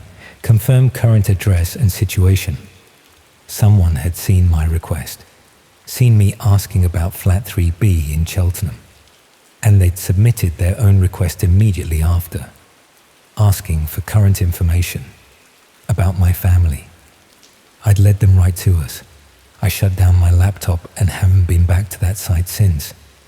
I don't know what to do with the information I have. Those documents about my childhood might be real, or they might be elaborate fabrications designed to unsettle me. The photos of my parents' house might mean someone's watching them, or they might mean nothing at all. But someone out there knows who we are. They know where my parents live. They knew enough about our history to request specific information, and they received it from me because I was curious, because I thought I was clever enough to navigate something I didn't understand. My parents are fine, as far as I know. I call them more often now. Sometimes I drive up to Reading on weekends just to check on them. They think I'm being unusually attentive. They don't ask why. I haven't told them about any of this. Maybe I should. Maybe they'd have explanations for those documents from Cheltenham. Maybe they'd remember the police visits and the social workers and have perfectly reasonable explanations for all of it. Maybe I'd feel stupid for worrying. Or maybe they'd confirm that something terrible happened during those years, something they've spent decades trying to forget, and now I've dragged it all back into the light by being careless on a website I should never have visited in the first place. I don't know which possibility frightens me more. What I do know is that information never disappears. Once it's out there, once it's been compiled and shared and passed between anonymous accounts on sites you can't trace, you lose control of it completely. And sometimes the act of looking for answers creates new questions, new problems, new threats. I was wrong about being smarter than most people. I was just lucky for a long time. That luck ran out the moment I submitted that request. And now all I can do is wait and see if whoever wanted information about my family decides they need something more than just photos and documents. I check my parents' house on Google Maps sometimes, Street View, making sure it looks the same as the last time I visited, making sure nothing's changed. It's become a compulsion. Every few days, I'll pull up the image, compare it to my memory, and try to convince myself that everything's fine. But I know that somewhere out there, someone else is looking at the same house, someone with their own reasons, their own plans, and I'm the one who helped them find it.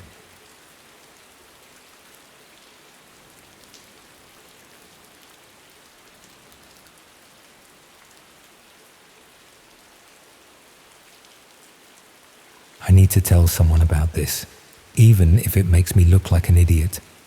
Maybe especially because it makes me look like an idiot. I've been carrying it around for nearly 2 years now, and the weight of not talking about it has become worse than the fear of judgment. So here it is. Back in early 2023, I was working as a graphic designer for a small agency in Newcastle. The job was fine. the pay was adequate, and I had a nice little flat in Jesmond that I shared with my girlfriend, Emma. We'd been together about 3 years at that point. Everything was stable, comfortable. I had no reason to go looking for anything else. But there's this thing about comfort, isn't there? It makes you complacent, makes you think you're untouchable. That bad things happen to other people, people who make stupid decisions or take unnecessary risks. I thought I was smarter than that. The whole thing started because I was bored one evening. Emma was visiting her parents in Durham, and I had the flat to myself. I'd finished the work I'd brought home, had eaten dinner, and found myself with nothing to do. I'd read articles about the dark web before, mostly out of idle curiosity. The usual sensationalist stuff about illegal marketplaces and hidden services. But I'd also read more measured pieces explaining that a lot of it was actually mundane. Whistleblowers, journalists, privacy advocates, people with legitimate reasons for wanting anonymity. I spent maybe 20 minutes getting access. It wasn't complicated. I'd expected it to be this elaborate process, but it wasn't. Just a few simple steps, and suddenly I was looking at a completely different internet. Sites with strange addresses, pages that loaded slowly, everything looking dated and slightly broken. For the first hour, I found exactly what I'd expected. Abandoned pages, broken links, marketplaces I had no intention of using. A few discussion boards where people talked about things that ranged from boring to disturbing. I was starting to think the whole experience was overrated when I stumbled across something called the vetted list. It wasn't advertised anywhere obvious. I found it through a link someone had posted on one of the discussion boards, mentioning it in passing. The description was vague, something about verified services for verified people. When I clicked through, the page that loaded was surprisingly professional. Clean design, minimal but functional, not like most of the sites I'd seen. The homepage explained that this was a directory of services, everything from research assistance to document retrieval to personal security. But unlike other directories, both the service providers and the people seeking services had to go through a screening process. The idea was that it weeded out scammers and time wasters. Both sides could trust that they were dealing with serious people. It sounded reasonable enough, almost legitimate. There was a button at the bottom, Apply for Access. I clicked it, not really intending to follow through, just curious about what the application process looked like. A form appeared. It asked for basic information: age, location, occupation, reason for seeking access. There were fields for providing an anonymous email address and uploading what they called verification materials. The instructions explained that applicants needed to prove they were real people with legitimate reasons for using the service. This could include professional credentials, references from existing users, or other documentation that demonstrated trustworthiness. The whole thing had this odd air of professionalism about it, like a job application or a membership form for an exclusive club. I suppose that's what made me fill it out. It felt harmless enough. I put down my real age and occupation, said I was from Newcastle, and wrote something vague about needing research assistance for design projects. Then I created a temporary email address and submitted the form without attaching any verification materials. I closed the browser and forgot about it. 3 days later, I remembered to check the temporary email account. There was one message waiting from an address that was just a string of random numbers and letters. The subject line said, "Application status. Additional information required." The message was brief and formal. It thanked me for my application and explained that they needed additional verification before they could grant access.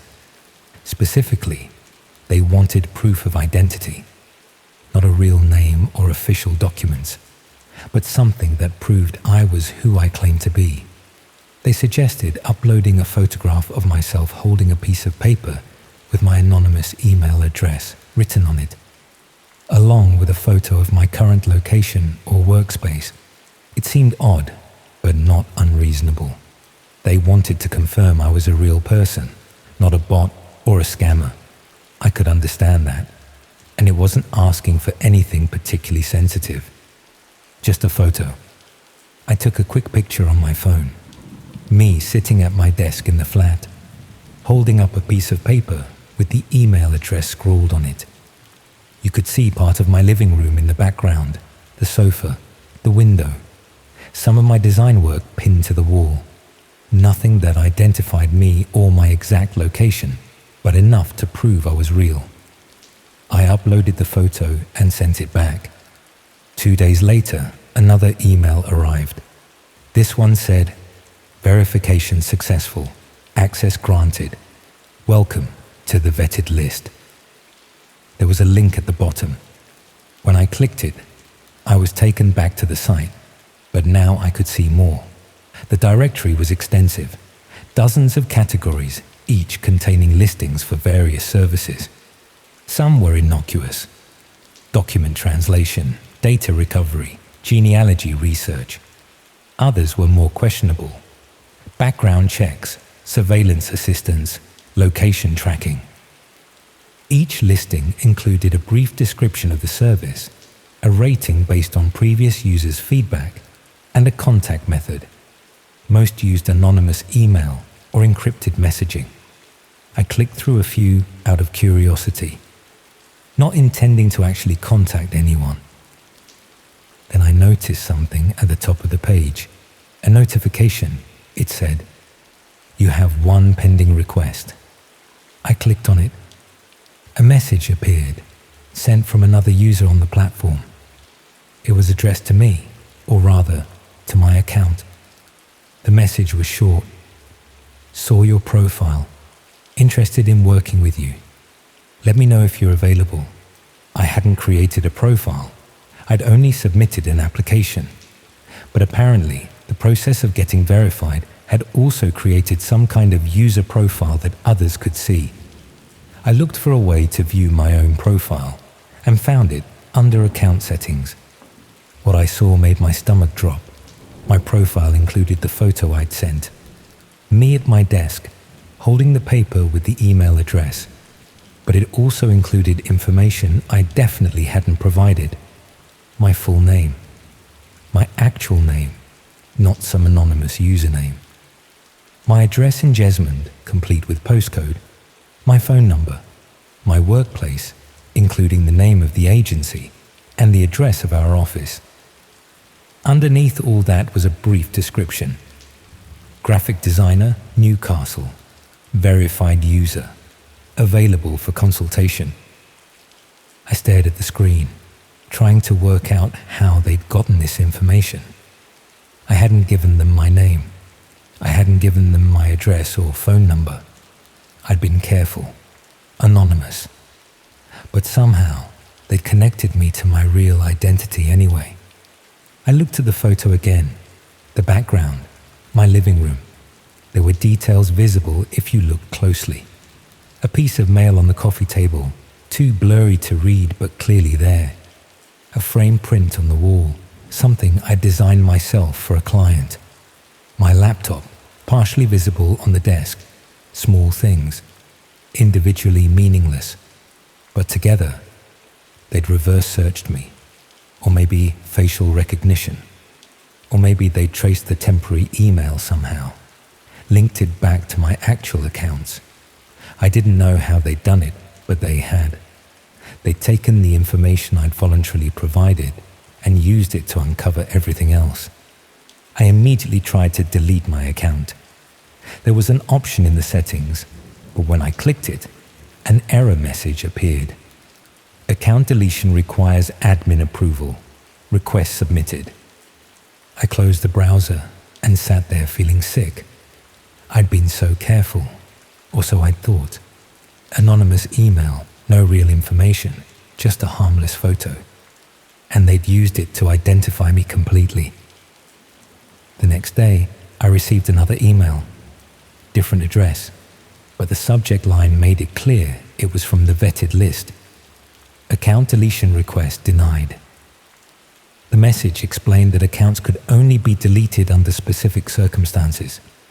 Users who had completed transactions could request deletion after a waiting period.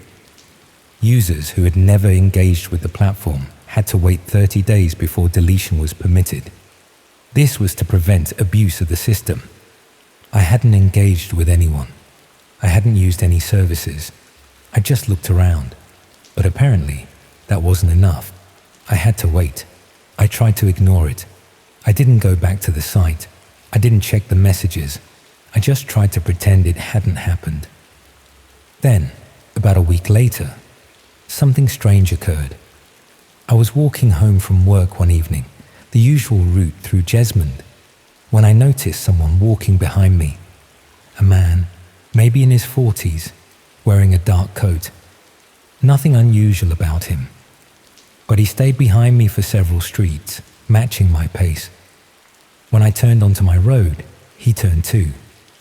When I reached my building, he stopped across the street and took out his phone. I went inside quickly, glancing back through the door before it closed. He was still there, standing on the pavement, looking at his phone, or looking at my building. I couldn't tell. I went up to my flat and looked out the window. He was gone. I told myself I was being paranoid. Newcastle wasn't a small city. People walked the same routes, stood on the same streets. It didn't mean anything. But then it happened again. A few days later, different person. A woman this time, younger, standing outside the building when I came home from the shops. She wasn't doing anything suspicious, just standing there looking at her phone. But when I went inside, I watched from the window, and she stayed there for another 10 minutes before walking away. Then someone came into the agency, a man I'd never seen before, asking to speak to me specifically. The receptionist told him I was in a meeting and asked if she could take a message. He said no, he'd come back. He never did. Emma noticed I was anxious. I told her I was stressed about work, about a difficult client. She believed me. Why wouldn't she? I went back to the vetted list. I had to know what was happening. I logged into my account and checked the messages. There were dozens now, all from different users, all saying variations of the same thing. Available for work. Can help with your project. Let me know what you need. I hadn't posted anything. I hadn't requested anything. But apparently, my profile was visible to other users, and they thought I was offering services, or looking for them. I couldn't tell which. Then I saw something else. My profile had been updated. The description now included additional information. Specializes in visual verification and documentation. Can provide detailed observations and reporting. I hadn't written that. Someone else had edited my profile. The site administrators, presumably. They decided what kind of services I was offering, based on God knows what. I sent a message to the site support, demanding they delete my account immediately. The response came within an hour. Your profile has generated interest from verified users. Deletion at this time would violate platform terms. Please wait until engagement period expires.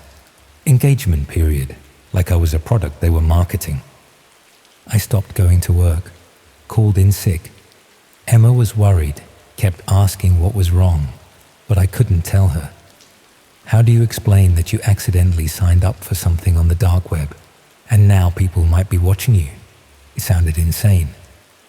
Then someone knocked on my door. Middle of the afternoon, Emma was at work. I looked through the peephole and saw a man I didn't recognize. Average height, average build, wearing ordinary clothes. He knocked again, then checked his phone, then knocked a third time. I didn't answer. I stood there, completely still, barely breathing, until he finally left. I checked the vetted list again that evening. There was a new message, sent from the same account that had first contacted me weeks earlier. Confirmed your location. Ready to proceed when you are. Proceed with what? I hadn't agreed to anything. I hadn't engaged with anyone. I just submitted a stupid application and uploaded a stupid photo. I replied to the message. Wrong person. Delete my account. Leave me alone. The response came quickly. You created the profile. You submitted verification. You're on the platform now. That's how it works. I asked what they wanted from me, what they thought I'd agreed to. The response, observation services. That's what your profile says. People need eyes in Newcastle. You're local. You're verified. You're available. I wrote back that I'd never agreed to provide any services, that I'd only been curious, that this was all a mistake. The response, doesn't matter. You're verified now. Other users have paid for access to your services. You need to fulfill the request or face penalties. Penalties? What did that even mean? I asked what kind of requests, what they expected me to do. The response included a list, addresses in Newcastle and the surrounding areas, specific locations I was supposed to visit and photograph, times I was supposed to be there, people I was supposed to watch and document, all presented like a work schedule, like a list of deliverables for a project. I didn't respond.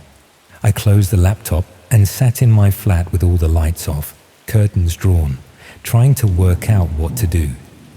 Going to the police felt impossible. What would I tell them? I accessed the dark web and accidentally signed up for something illegal. They'd probably arrest me, or laugh at me, or both. The next day, Emma found me sitting in the dark. She'd come home from work early, worried because I hadn't been answering her calls. She turned on the lights and saw me there, still in yesterday's clothes. Laptop closed in front of me. She asked what was happening. She said I was scaring her. She said if I didn't tell her what was wrong, she was going to call my parents, or a doctor, or someone who could help. So I told her, not everything, but enough. I said I'd been looking at something online I shouldn't have been, that I'd given away information I shouldn't have given, that people were contacting me now, asking me to do things I didn't want to do. She asked if it was illegal. I said I didn't know. She asked if I was in danger. I said I didn't know that either. She wanted to go to the police. I told her we couldn't. She didn't understand why, but she trusted me enough not to push it. We decided to leave. Just pack up and go. Stay with her parents for a while, or find a new flat somewhere else, somewhere these people couldn't find me. It seemed like the only option. We spent that evening packing essentials, planning to leave first thing in the morning. Emma went to bed around 11. I stayed up, watching the windows, checking the street below every few minutes. Around midnight, my phone buzzed. A text message from a number I didn't recognize. It said, "Leaving won't help. You're verified. We know where you go." I didn't sleep that night. I sat in the living room, lights off, watching the street. Nobody came. Nothing happened. But the message sat on my phone like a weight. We left anyway. Went to her parents' place in Durham. I worked remotely for a few weeks. Told my boss I had a family emergency. Emma's parents asked questions, but Emma covered for me. Said I was dealing with some personal issues and needed space. I didn't check the vetted list during that time. I didn't look at my email. I just tried to pretend it had all gone away. But after a month, I had to go back. Back to work. Back to the flat. We couldn't hide at her parents' house forever. So we returned to Newcastle, and I went back to the agency, and everything seemed normal, except it wasn't. Small things kept happening. Mail going missing. Someone ringing our buzzer late at night. Then no one being there when we checked. My bike, which I kept locked in the building storage area, moved to a different spot. Tiny things, easy to dismiss individually, but they kept happening. Then one morning, I found an envelope under my door. Inside was a printed sheet of paper. It showed my profile from the vetted list, complete with my photo, my information, and that description I hadn't written. At the bottom, handwritten in red pen, someone had written, "Still waiting." Emma saw it before I could hide it. She demanded to know what it meant, who had left it, what I'd gotten us involved in. I told her everything then, the whole story, the application, the photo, the verification process, the requests, all of it. She was furious, not just scared, but genuinely angry that I'd been so stupid, so careless. She said we needed to go to the police, consequences or not. I agreed. We went to the station that afternoon, told them the whole story, showed them the envelope, explained about the site and the profile and the people watching us. The officer who took our statement was patient, professional. He said they'd look into it, but he also said that dark web cases were complicated, difficult to investigate, hard to prove. He said we should be careful, change our locks, maybe install a camera, stay alert, but he couldn't promise anything would come of the report. Nothing did. Weeks passed. The police called once to say they were still investigating, but they hadn't found anything concrete. The site still existed. My profile was still there, and the small incidents kept happening. Eventually, we moved, left Newcastle entirely. Emma got a job in Edinburgh, and I went with her. New flat, new city, new routines. We told people we'd wanted a change, a fresh start. We didn't mention the real reason. It's been almost 2 years now. We're still in Edinburgh. Emma's doing well at her new job. I'm freelancing, working from home, avoiding offices and regular commutes where someone could track my movements. I haven't accessed the dark web since. I deleted all the software, changed all my passwords, got rid of that laptop entirely and bought a new one. My profile on the vetted list is probably still there. I have no way to check without going back, and I'm never going back.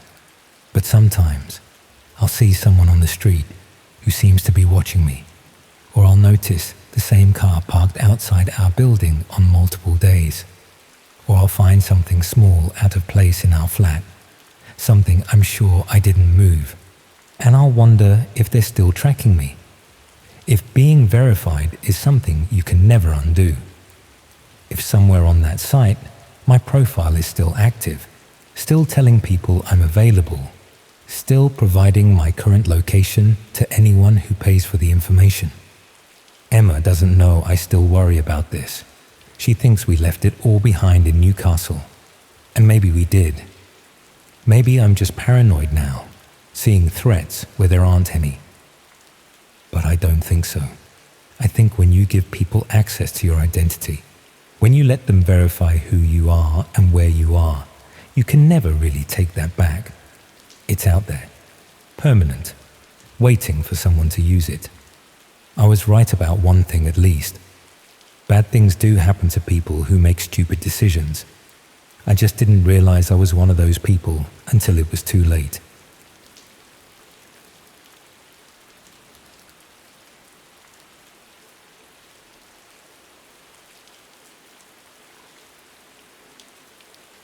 The person sitting next to you on the bus this morning might have spent last night watching someone die for entertainment. Your neighbor, your colleague, maybe even someone in your own family could be part of a network that treats human suffering like a pay-per-view sporting event. You think I'm being dramatic, talking about urban legends and internet folklore, but I've seen the application forms. I know how they recruit people. because I filled one out myself. It started when I was unemployed and desperate. 6 months out of university with a degree in psychology and no prospects beyond 0-hour contracts at call centers. My student loan was hanging over me like a sword. Rent was due, and my parents kept asking when I was going to get a proper job. The kind of desperation that makes you consider things you'd normally never touch. I was browsing job sites when I found the posting. It wasn't on the usual platforms, not Indeed or Reed or any of the mainstream ones. This was on a forum I'd stumbled across while looking for freelance work, the kind of place where people advertise cash-in-hand jobs that don't ask too many questions about your employment history. The post was vague but intriguing. Remote work, flexible hours, good pay for the right candidate. It mentioned psychological assessment and evaluation work, which seemed perfect for someone with my background. The pay was mentioned as being well above average, around £40 an hour for part-time work. For someone living on beans on toast and instant noodles, it sounded too good to be true. The application process was unusual.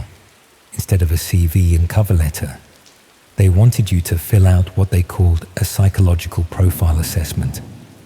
Questions about your tolerance for disturbing content, your ability to remain objective in stressful situations, your views on personal privacy and consent.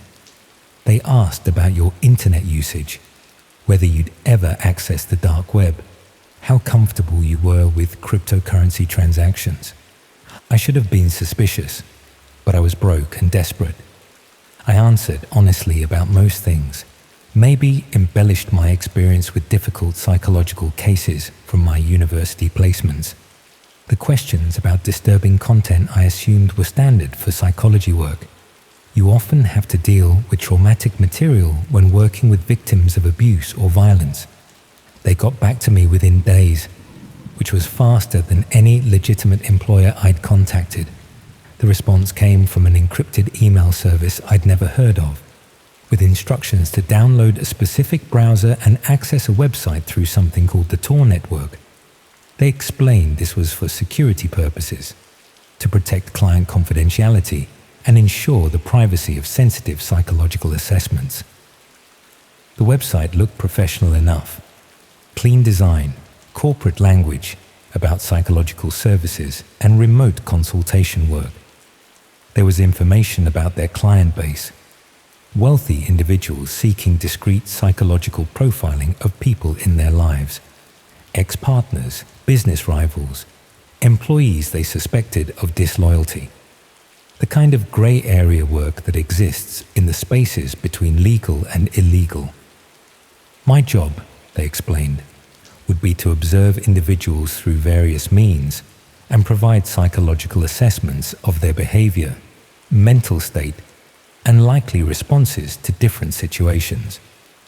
The pay was excellent because the work required complete discretion and a strong stomach for morally ambiguous situations. The first assignment seemed straightforward enough.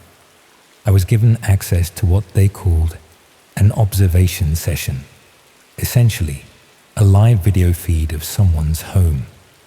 A woman in her 30s, living alone in what looked like a converted flat in London. The feed showed multiple angles of her living space, apparently from hidden cameras that had been installed without her knowledge. My job was to observe her routine over the course of a week and write a detailed psychological profile. Her habits, her emotional responses to different situations, her vulnerabilities and strengths. They were particularly interested in how she might react to unexpected stress or threatening situations. The money was deposited into my account within hours of accepting the assignment. Real money, more than I'd seen in months. Enough to pay rent, buy proper food, maybe even start paying down some of my student debt. All for what seemed like glorified people watching. The woman's routine was mundane. She worked from home, had video calls with colleagues, ate meals while watching Netflix, went to bed around 11 each night. I took notes on her behavior, her apparent emotional state, the way she responded to work stress or personal phone calls. It felt invasive, but I told myself this was just advanced market research or corporate intelligence gathering. After a week, I submitted my report and received payment immediately. The feedback was positive, and they offered me another assignment. This time the pay was higher, the observation period longer. I was building a reputation within their system, proving myself reliable and thorough.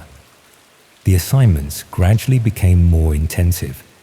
Instead of just observing people in their homes, I was given access to feeds from multiple locations. Someone's workplace, their gym, their regular cafe. The psychological profiles became more detailed, focusing on specific vulnerabilities and potential breaking points. How someone might react to blackmail, what would cause them to have a mental breakdown, which family members they cared about most. I started to realize that these weren't just psychological assessments for corporate clients. The level of detail they wanted, the focus on vulnerabilities and stress responses, suggested something more sinister. But by then, I was earning more money than most of my university friends with proper jobs. I'd moved to a better flat, bought new clothes, started paying off my debts properly for the first time since graduation. The rationalization was easy. I wasn't hurting anyone directly. I was just observing and writing reports. Whatever clients did with that information wasn't my responsibility. I was providing a professional service, using my psychology training for legitimate consultation work. The fact that it operated through the dark web was just about client privacy and commercial discretion. The breakthrough assignment changed everything. Instead of just observing someone's routine, I was given access to what they called an interactive session.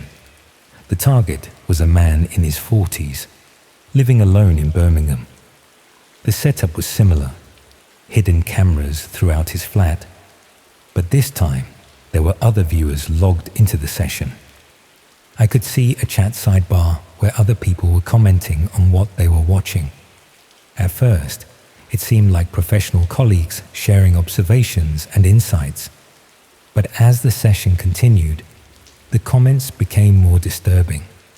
People were making suggestions about what should happen next, placing what looked like bets on how the target would respond to different scenarios. Then the phone started ringing in the man's flat. He answered it, and I watched his face change from confusion to fear.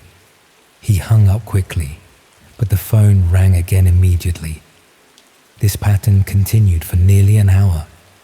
Phone calls that clearly distressed him, followed by brief periods of peace, then more calls. The people in the chat were reacting with excitement, commenting on his stress responses and psychological deterioration. I realized I wasn't just observing anymore. I was watching someone being deliberately tormented, and the psychological profile I'd been asked to create was being used to determine the most effective ways to break him down mentally. The next few hours were horrific. The phone calls escalated to sounds outside his flat, footsteps in the hallway, knocking on doors, car alarms going off in the street below. Each incident was clearly orchestrated based on the psychological weaknesses identified in profiles like the one I'd written. The man became increasingly paranoid and distressed, eventually barricading himself in his bedroom, while the chat exploded with commentary and what were clearly financial transactions. People were paying to watch this man's psychological torture and paying extra to suggest new ways to torment him.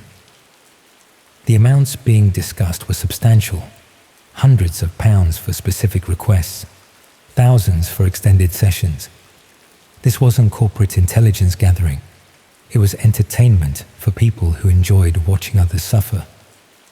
I tried to close the browser, but found I couldn't log out of the session. A message appeared saying that all observers were required to complete the full assignment to receive payment. More disturbing, was the implication that my participation was being recorded and that leaving early would result in consequences for my future employment with the organization. So I watched. For another 6 hours, I watched as this man was systematically broken down through carefully orchestrated psychological pressure. The torment was designed using the same principles I'd learned in university: how to identify and exploit psychological vulnerabilities, how to create maximum distress through targeted manipulation.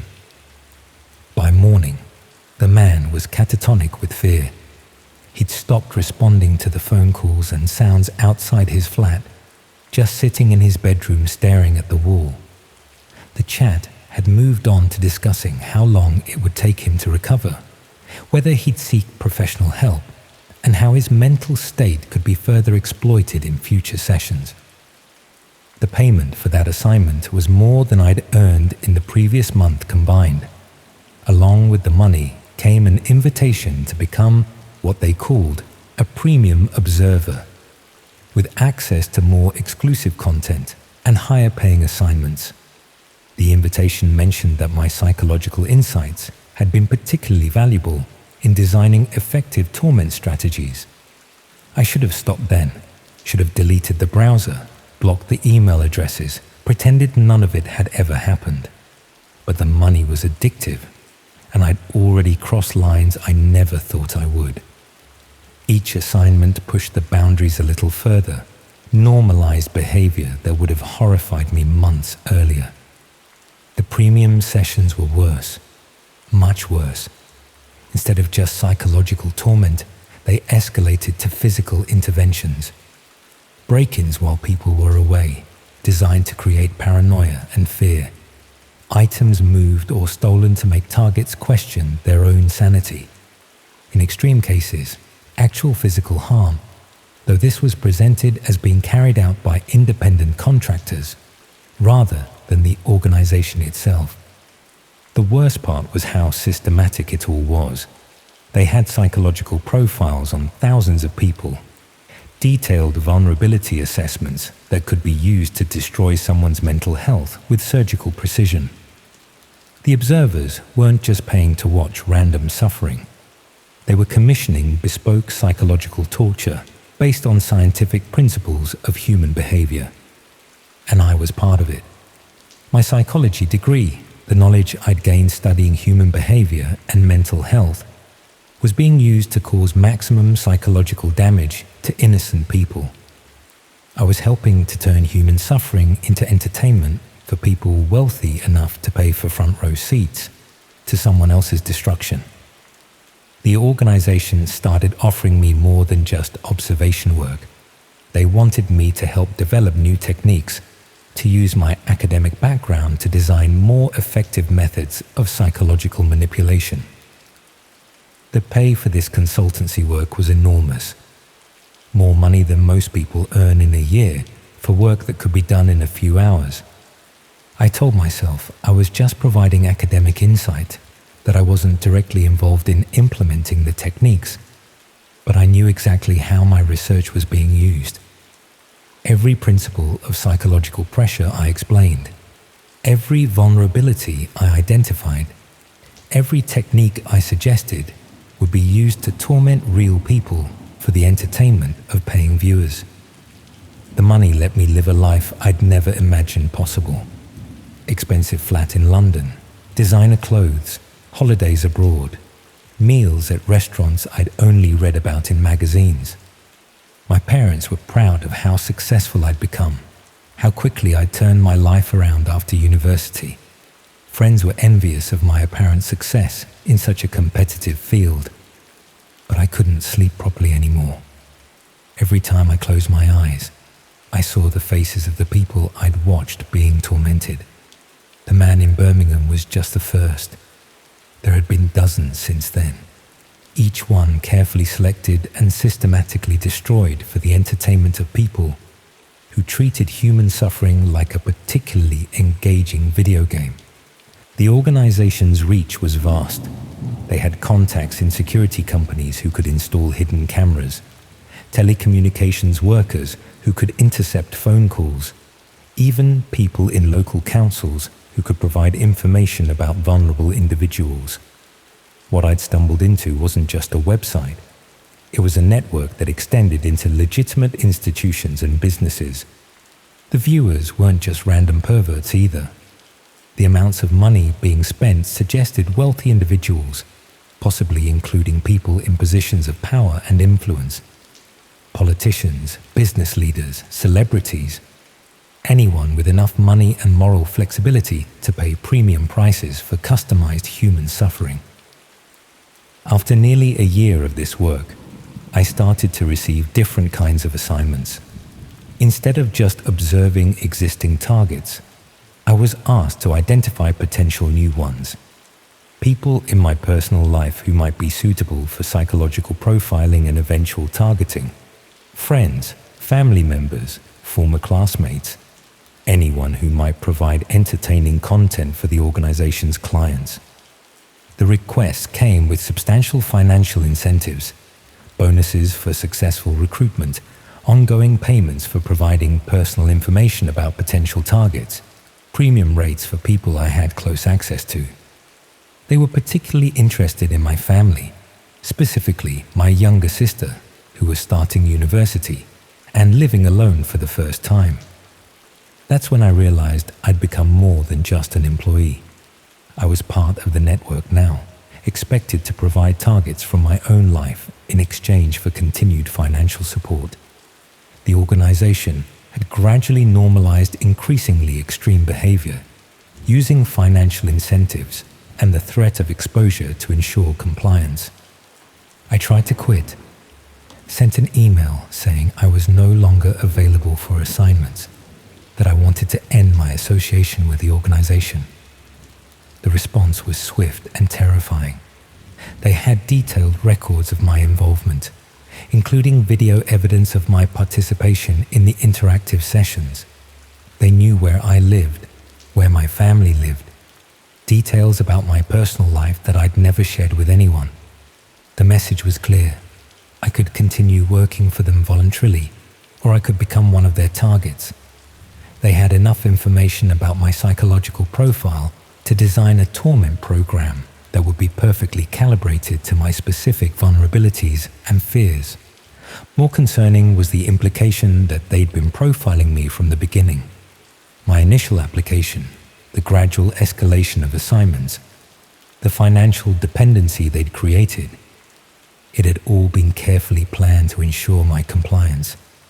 I wasn't just an employee who'd stumbled into something dark. I was a target who'd been recruited and conditioned to participate in my own exploitation. I'm still working for them, still writing psychological profiles, still participating in interactive sessions, still helping to design new methods of psychological torture. The money continues to flow into my account, and I continue to live a life that looks successful and comfortable from the outside. But I know what I really am now. I'm not a successful psychology consultant or a remote work entrepreneur. I'm a collaborator in an industry that treats human suffering as entertainment. Someone who uses academic knowledge to help wealthy perverts torment innocent people for fun. And the worst part is that I can't be the only one. The organization is too large, too sophisticated, too well connected to rely on just a few recruited academics. There must be hundreds of people like me, qualified professionals who started with legitimate seeming work and gradually found themselves complicit in something monstrous.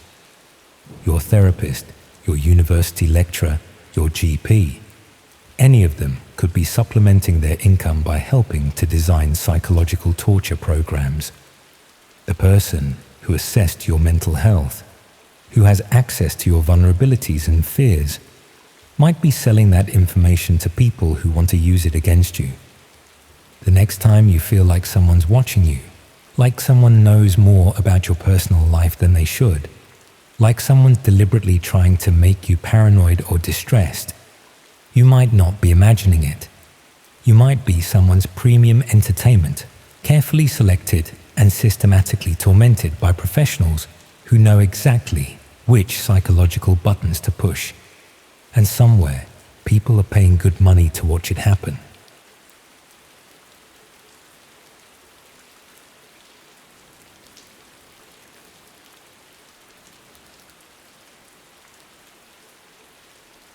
I've been asked more than once why I chose care work. It's one of those questions that sounds simple until you try to answer it honestly. The polite version is that I wanted to make a difference, that I'd always been the sort of person who noticed when someone needed help and felt compelled to do something about it. The honest version is that I think I was drawn to it because it gave structure to something in me I didn't fully understand. This need to be useful, to have my presence matter to someone in a concrete way. I was 31 when I started, newly out of a long relationship, living alone for the first time in years, in a flat above a chip shop on the seafront in Whitby that smelled of vinegar and salt, and which I grew to love in the way you grow to love things that are slightly wrong for you. Whitby suited me. People come there for the ruins and the harbour and the fish, and the people who actually live there develop a particular self-sufficiency, a tolerance for grey weather and tourist seasons, and the specific loneliness of a place that is always full of visitors but never feels crowded. I'd grown up further down the coast, near Scarborough, and moving to Whitby felt like coming sideways rather than back, which was exactly what I needed at the time. I worked for a domiciliary care agency covering the older streets above the harbour and the villages along the coast road. My clients were mostly elderly, people in their 70s and 80s living alone in houses too large for them, managing on pensions, keeping their pride intact by refusing to admit how much they needed. I did their shopping, helped with personal care where required, sat with them for the allotted time and sometimes longer when I could manage it. I was good at it, not because of any particular training beyond the mandatory certificates, but because I was patient and I listened and I didn't treat the work as a transaction.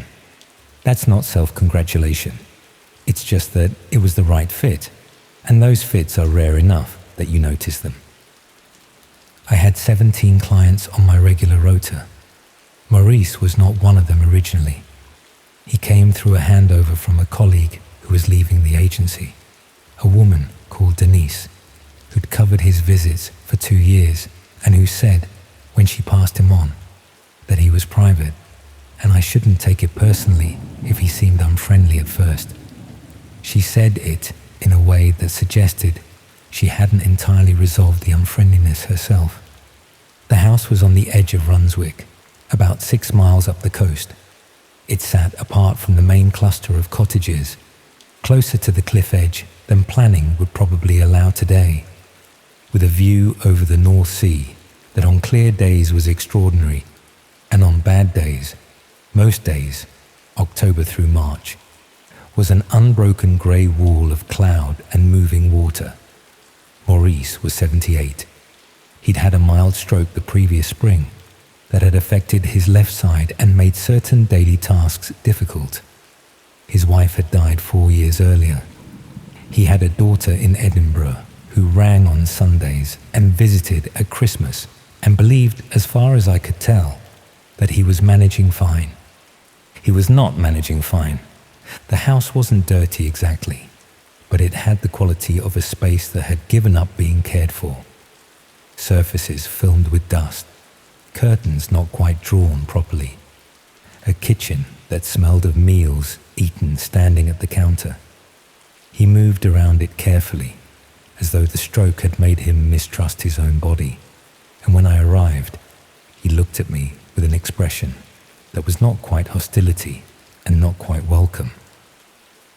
Assessment is the word that came to mind then, and is the word that comes to mind now, though I understand it differently. I made him a cup of tea, found where things lived without asking, sat across from him and let the quiet settle, then asked what he'd been reading. There was a book on the arm of his chair, a history of Yorkshire's fishing industry, dense with photographs. He looked at it, then at me, and something shifted slightly in his expression. Not warmth. The beginning of the possibility of warmth. That was October. By December, we had a routine. The first indication came in November, about 3 weeks in. I arrived on a Thursday morning to find him agitated in a way I hadn't seen before. Not distressed, but keyed up. Alert in a way that seemed misplaced in a man who usually moved through his days at a measured pace. He was at his desk when I came in. The desk was in the small room off the main sitting room that he'd never invited me into, and the door was ajar, and he closed it behind him when he came out with a speed that he clearly hoped I wouldn't notice. I noticed. I said nothing. Clients are entitled to their private spaces. I made his tea, and we talked about the weather and about a seal he'd seen from the window that week, and the agitation settled, and by the time I left, he seemed like himself again. But I thought about the closed door on the drive back, and I thought about it again the following Tuesday, when I found him tired in a specific way. Not the tiredness of age or recovery, but the tiredness of someone who hasn't slept because they have been doing something through the night. His eyes had a depletion I recognized from people who'd sat up with something troubling. When I asked if he'd slept, he said yes, fine, with the reflexive ease of a man who had decided before I arrived what his answers to certain questions would be. In December, I arrived to find the door to the small room open. He'd forgotten to close it, or hadn't had time. He was in the kitchen when I came in, and I had perhaps 3 seconds in which I could see the desk and what was on the monitor before I moved past into the kitchen. 3 seconds was enough. The monitor was large, newer than anything else in the house, which I'd registered before without thinking about it. And what was on the screen was a dense, threaded interface, dark backgrounded, the kind of structure you don't associate with ordinary browsing. I couldn't read specific content in 3 seconds, but I could read the register of it, the shape of it, and I knew with a certainty that settled in my stomach like cold water that whatever I was looking at was not a fishing history forum or anything else with an innocent explanation. I said nothing, made his tea, sat with him for the allotted time. On the drive home, I turned the image over and tried to talk myself out of what I'd concluded and couldn't do it. The decision I made over the next few weeks is one I've examined from every angle since.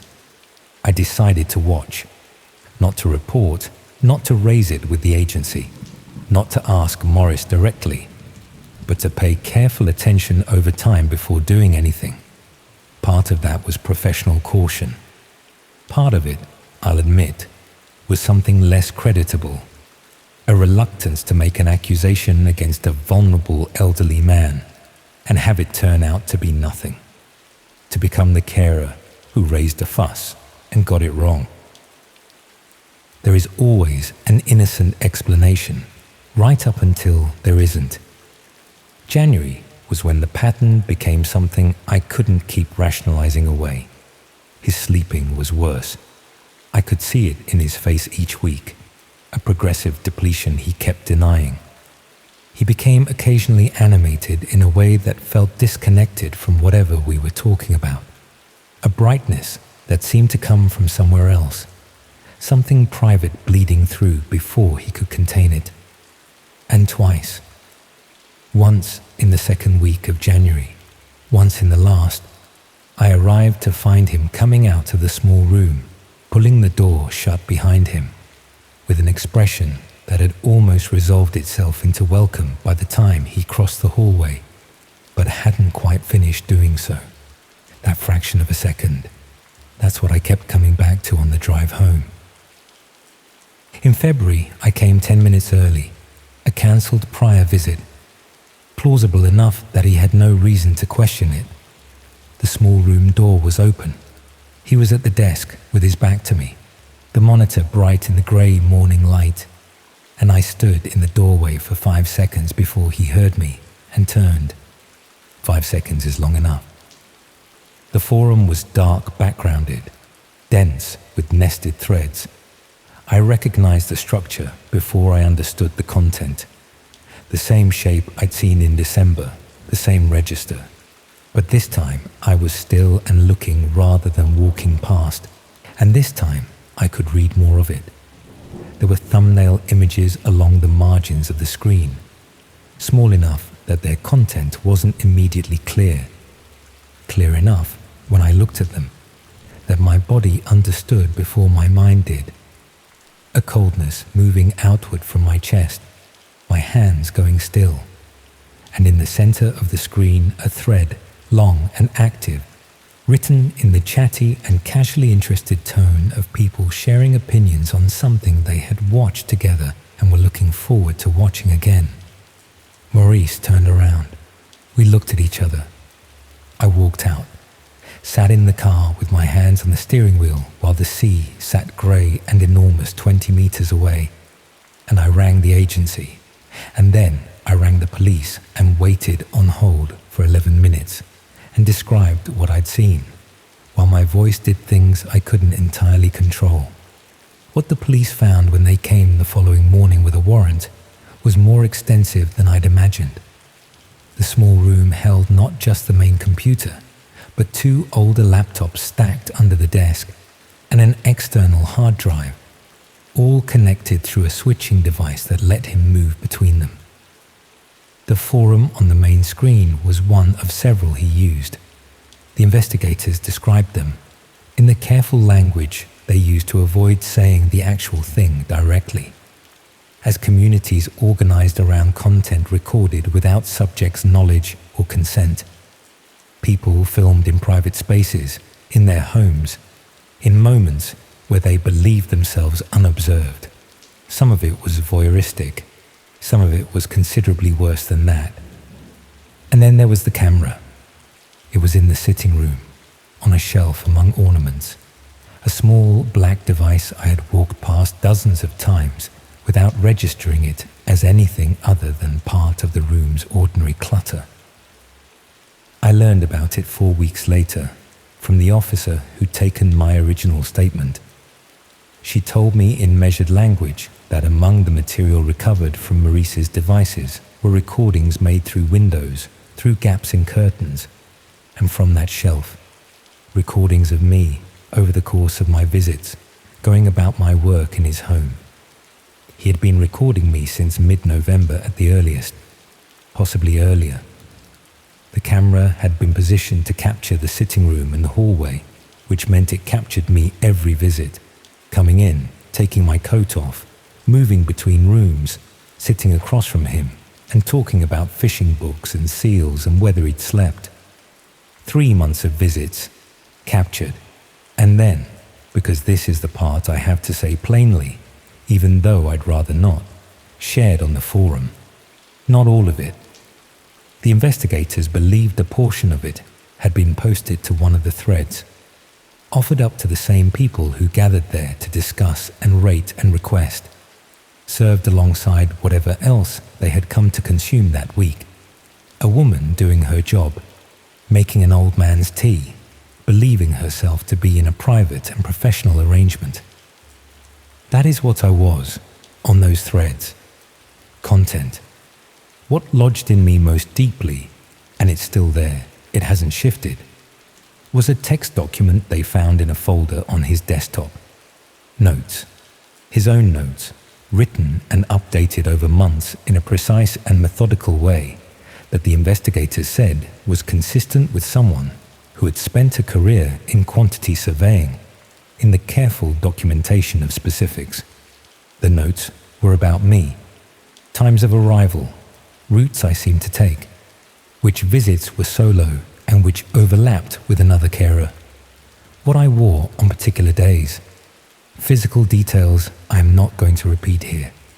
Observations about my habits and patterns and the small repeated gestures people have without knowing they have them.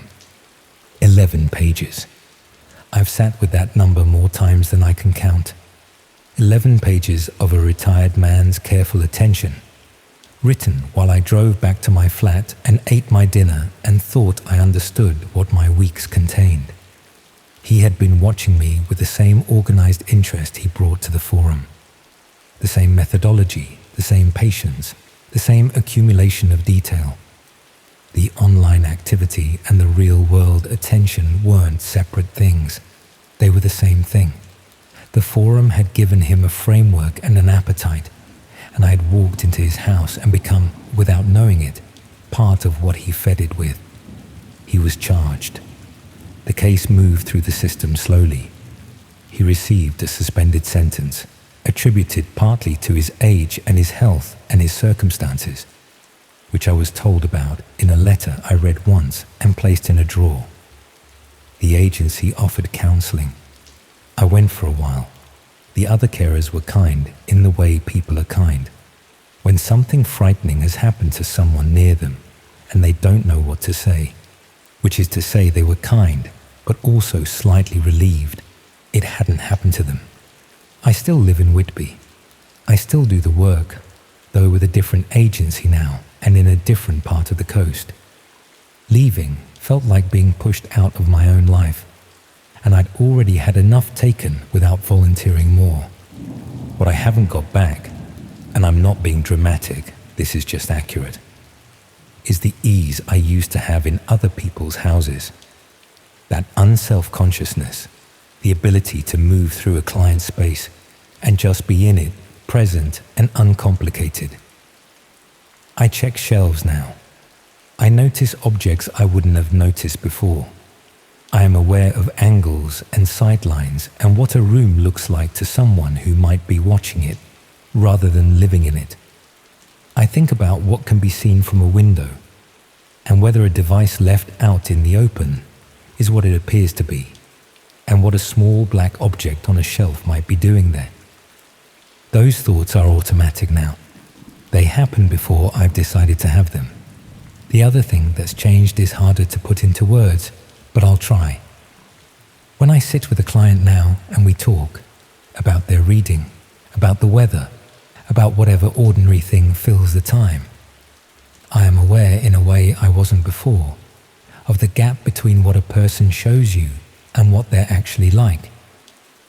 Maurice was good at being a certain kind of person in the hour I spent with him each visit. Patient, private, gradually warming. He asked about my drive over, remembered things I'd mentioned the previous week. He seemed, honestly, like someone I was helping. And somewhere in the same house, in the small room with the door pulled shut, was 11 pages of notes and a camera on a shelf and a screen full of things I cannot fully think about even now without the cold coming back. I went back once to Runswick, parked at the top of the track and sat looking at the sea rather than the house, trying to understand how a man with that view, that quiet, whatever good years he had left arranged around him, how he'd spent his nights looking for the worst things one person can seek out about another, looking for them and finding them, finding a community that wanted what he wanted and would give him more of it, and then looking up from the screen and seeing a woman come to make his tea and thinking, whatever he thought. I don't know what he thought. That's the part I keep returning to, the gap I can't cross. You can document a person's behavior and still not reach whatever is at the center of it. Some people are arranged around something you will never be able to see directly, something they have learned to keep covered, and they are very good at it, and they look just like everyone else, and they make you tea in return. I still ask clients what they're reading. I still think it matters. It still tells you something real. It just doesn't tell you enough.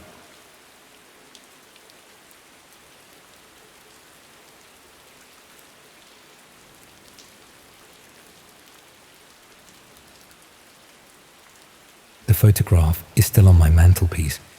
I haven't moved it, and I'm not going to, because removing it would feel like a kind of defeat, like allowing what happened to reach back and erase something it has no right to touch. It's a picture of my late husband Gerald and me on the Pembrokeshire coastal path, taken by a stranger we'd handed our camera to somewhere above St Bride's Bay. Gerald is squinting into the sun, and I am laughing at something he'd said a moment before the shutter clicked, and the sea behind us is that particular shade of blue that only happens on the best Welsh summer days, the kind of blue that seems too vivid to be real. We look happy because we were happy. 31 years of marriage, and that is still one of my favourite photographs of us. I keep it there because I refuse to let what came after take it from me. That's where I need to start. With Gerald, and with Wales, and with the particular shape my life had taken by the time I was 67 and living alone in a stone cottage outside Abererron on the Ceredigion coast. Gerald died 4 years before any of this happened. A cardiac event, that's the phrase the doctors used, which always struck me as oddly neutral for something so absolute. He was in the garden when it happened. In May, the roses he'd been nursing for years just coming into colour. I found him when I went out to call him for lunch.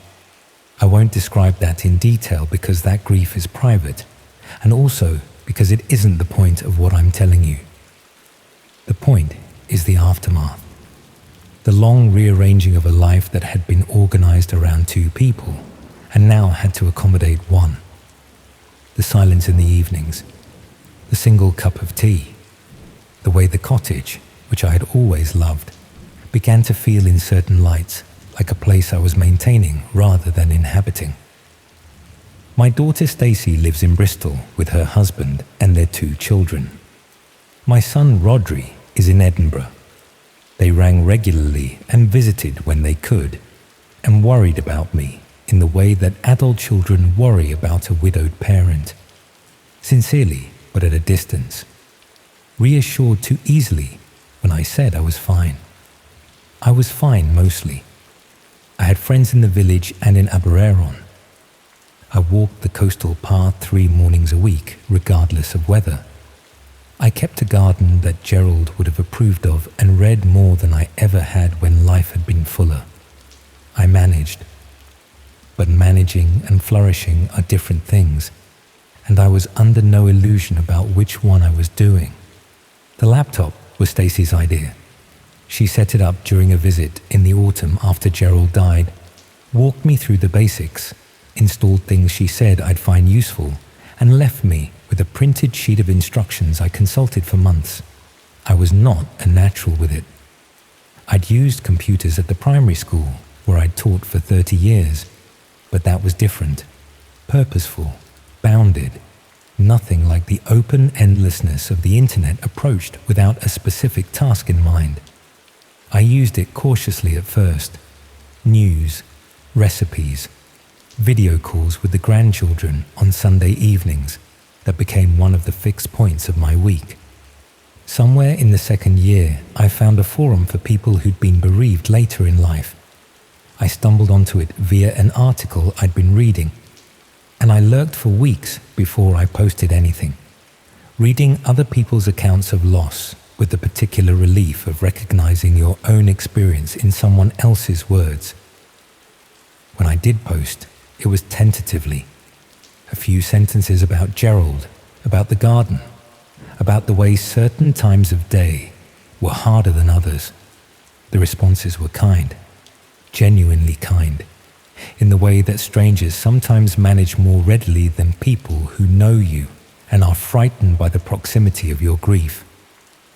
I became a regular. I found people I looked forward to hearing from, whose situations I'd followed over months and whose small recoveries felt like shared victories. It was a measured and appropriate thing, that forum. It gave me something to look forward to in the evenings. It was good for me. I want to say that clearly, because what happened later has a way of casting everything before it in a suspicious light, and the forum was not suspicious. The forum was just a group of older people being honest about loss. That was where I first encountered the person who called himself David. He had been on the forum for a few months before he wrote to me directly. He was, according to his profile, 64 widowed 2 years previously, living in Shropshire, retired from a career in civil engineering. He had a way of writing that was measured and thoughtful, never performatively emotional, which I appreciated. Some people on the forum used it almost competitively, each post an escalation of suffering, and David was not like that. He was restrained, interested in others. He'd replied to several of my posts with observations that suggested he'd actually read what I'd written, rather than simply waiting for a space to respond. When he wrote to me privately, it was to share a piece by a Welsh poet he thought I might appreciate, given something I'd mentioned about walking the coastal path. He was right that I'd appreciate it. I did. I said so, and we began corresponding separately from the forum, through the messaging system it provided, and it was pleasant in a way I hadn't expected. A genuine exchange of ideas between two people at similar stages of life with overlapping sensibilities. We talked about books and about landscape and about the strange mathematics of grief, the way certain days ambushed you and others were unexpectedly bearable. Gerald would have liked the way the garden looks in October. The roses are finished, but the sedums have gone that deep bronze color he always loved. And the light in the afternoons falls across the back wall in a way that has not changed in 31 years. And sometimes I stand at the kitchen window, and the ordinary beauty of it is so acute I have to look away. I stood at that window on the morning I first felt properly uneasy about David. I couldn't have told you exactly why. It was the accumulation of small things, in the way that these recognitions usually are. By January, we had been corresponding for about 4 months. He had, at some point in November, suggested moving our conversations to a different platform, a messaging application I hadn't used before, which he explained allowed longer messages and was easier to navigate than the forum system.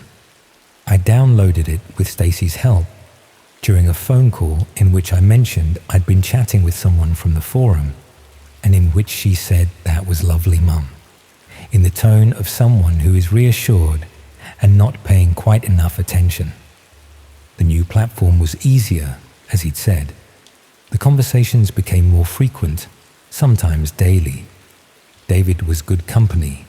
He was funny in a dry, understated way, and he was curious about my life in a manner that felt like interest rather than interrogation.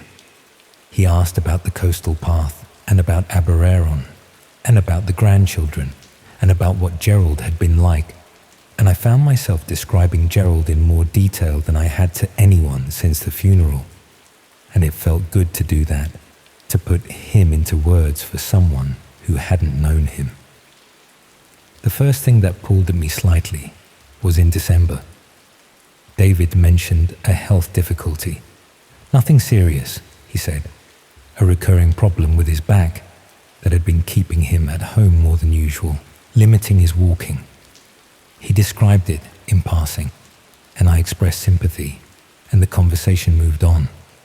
But a week later, when I mentioned something about the walks I'd been taking, he made a reference to his back that contradicted a detail he'd given me the previous week. Small enough that I almost didn't catch it.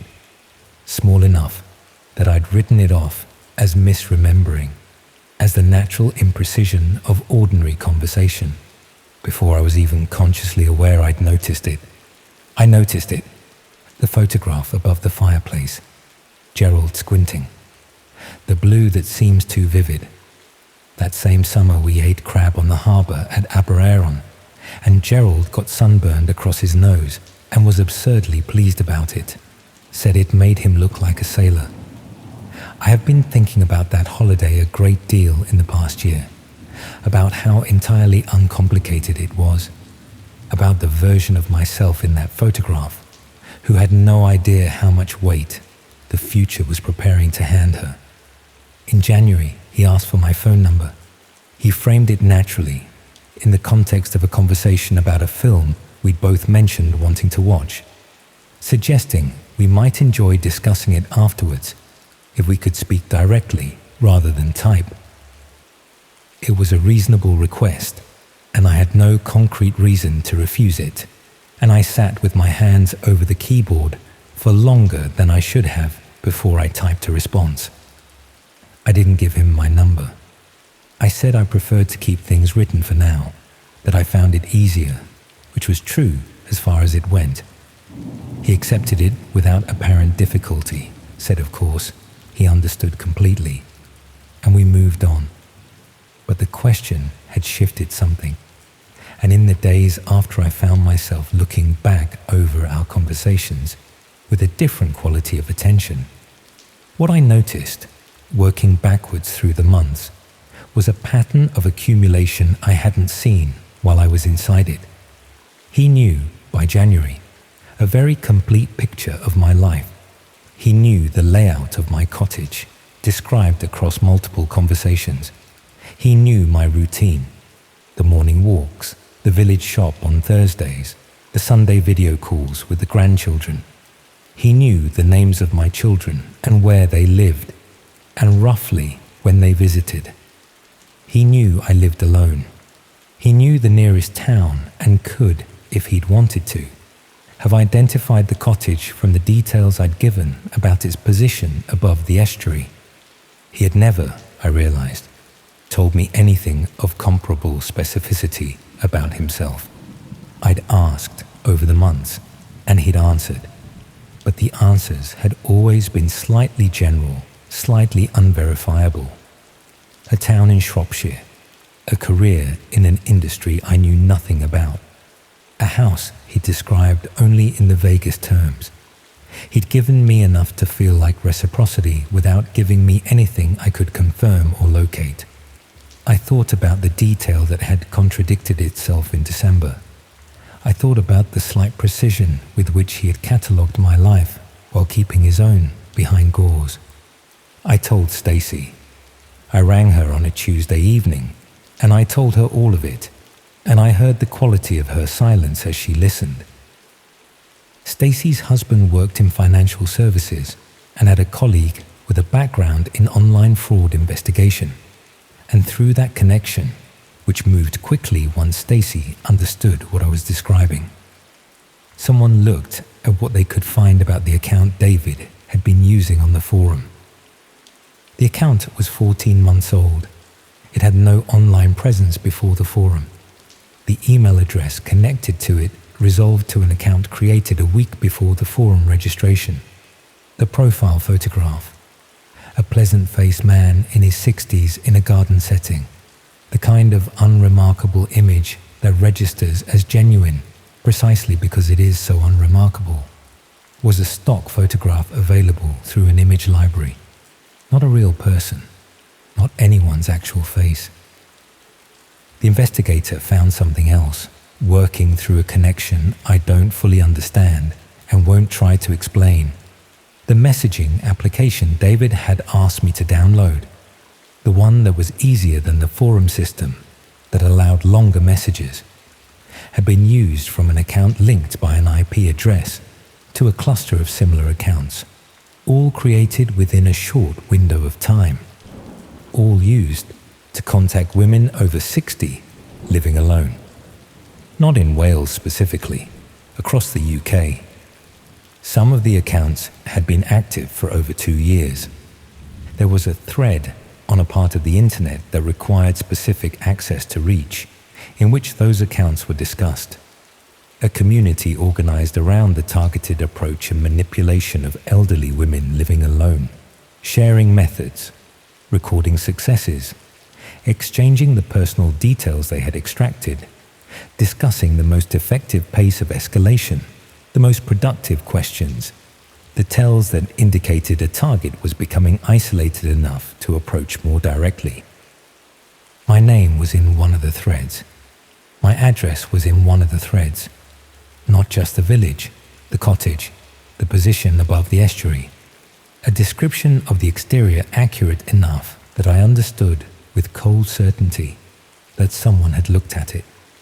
Not from the road, but from the estuary path below, which is a public path, which anyone could walk. The thread was dated 3 weeks before David had asked for my phone number. The discussion in it concerned the optimal timing for a physical approach given what had been established about my routine. The Thursday shop, the morning walks, the Sunday calls. My routine, mapped and shared among strangers, on a thread I would never have found without help, for a purpose that the investigator described to me in careful and measured language, while Stacy held my hand across the kitchen table. The police were involved, a specialist unit that dealt with online exploitation of older adults, which exists because this is not rare, because there are communities built around this specific category of harm, because the patience and the methodology and the long careful accumulation of a vulnerable person's trust is something that has been refined and shared and improved upon in corners of the internet where no ordinary search would find it. The account that called itself David was linked to an individual who was eventually identified and prosecuted. I was not the only woman. I was not the most recent. The thread that contained my address contained 6 other addresses, and the conversations recorded in the same cluster of accounts showed the same structure repeated across different women, different counties, different names and routines and layouts of home. The same patience, the same questions, the same gradual accumulation of everything needed to locate and approach someone who had been made through months of careful cultivation to feel less alone. I did not go to court. I was not required to. I was kept informed at each stage by a liaison officer who was thorough and kind and who told me at the conclusion of the case that my call to Stacy had likely prevented something that she could not specify in legal terms, but which the pattern of the other cases made sufficiently clear. I keep that photograph on the mantelpiece because I refuse to let what happened take anything further from me than it already has. What it has taken is harder to name than a photograph. It is the ease I used to have with strangers, the open quality of my attention when someone shows interest, the willingness to describe where I live and how I live without a layer of calculation underneath. I had not, at 67, expected to have to learn those things. I had thought that the worst the world could do to me had already been done, in a garden in May, beside roses that were just coming into color. I was wrong about that. There is always, it turns out, another thing to lose and another kind of person willing to take it. I walk the coastal path 3 mornings a week. I tend the garden. I see the grandchildren on Sundays, and I love those calls with a fierceness that would probably embarrass me if I said it aloud. I'm still on the bereavement forum because the forum did not do anything wrong, and the people on it are genuine, and the kindness I found there was real, even if one of the presences I took for real was not. I am more careful now, more deliberate about what I say and to whom, and how much I allow the picture to be assembled. I check now in ways I did not check before, whether what a person is giving me matches what I am giving them. It is a poorer way to move through the world, that vigilance. It costs something every day. The photograph is still on the mantelpiece. Gerald, squinting. Me, laughing at something that is lost now, something private, something from before. The blue behind us that seems too vivid to be real. It was real. That's the thing I hold on to. That particular blue, that particular day, that particular version of myself with no idea what was coming. All of it was real, and it happened, and nobody can reach back and take it away. Some things, it turns out, they cannot touch.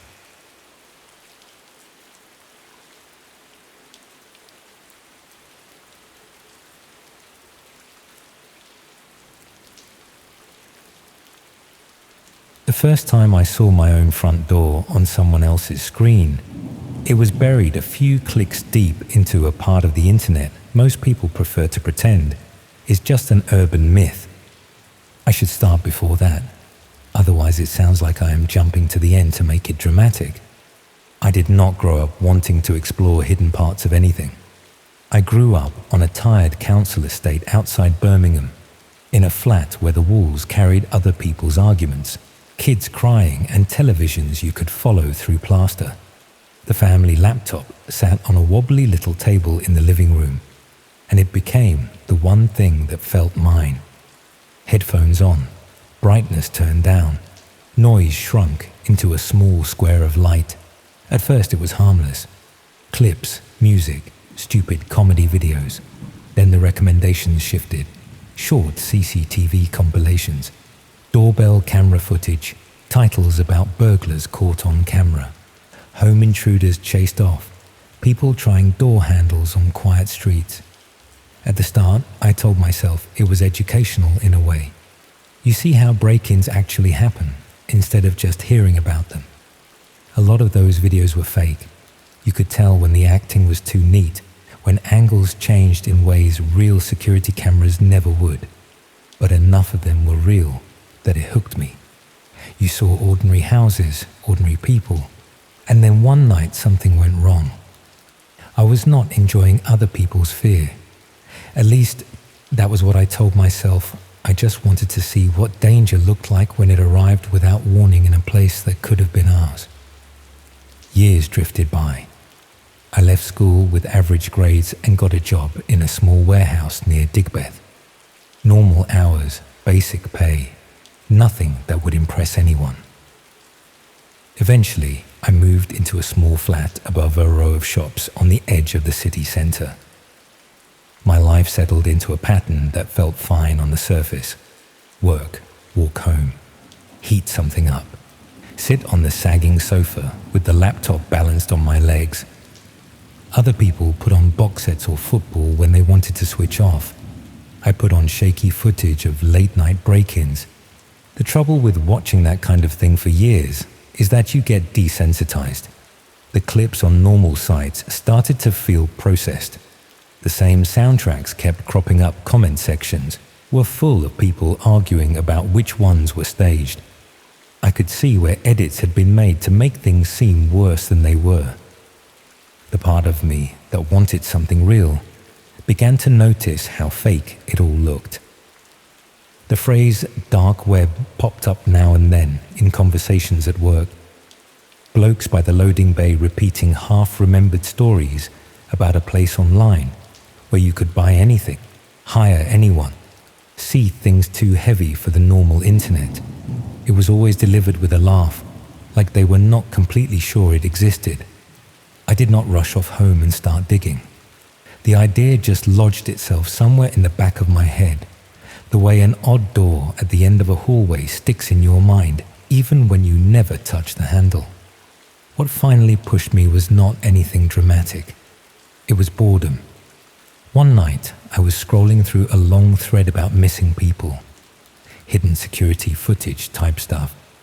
Deep in there, buried between stupid comments, someone mentioned a site that streamed live footage from unsecured cameras inside people's houses, not celebrities. Not people who had agreed to it, just normal homes someone had accidentally exposed. The person wrote that if you watched long enough, something always happened eventually. The way they said it was almost casual. That bothered me more than anything. I tried to forget it. I went back to my usual habits. But every time I watched some old clip of a man trying a back door or a teenager creeping through a garden, the thought floated up again.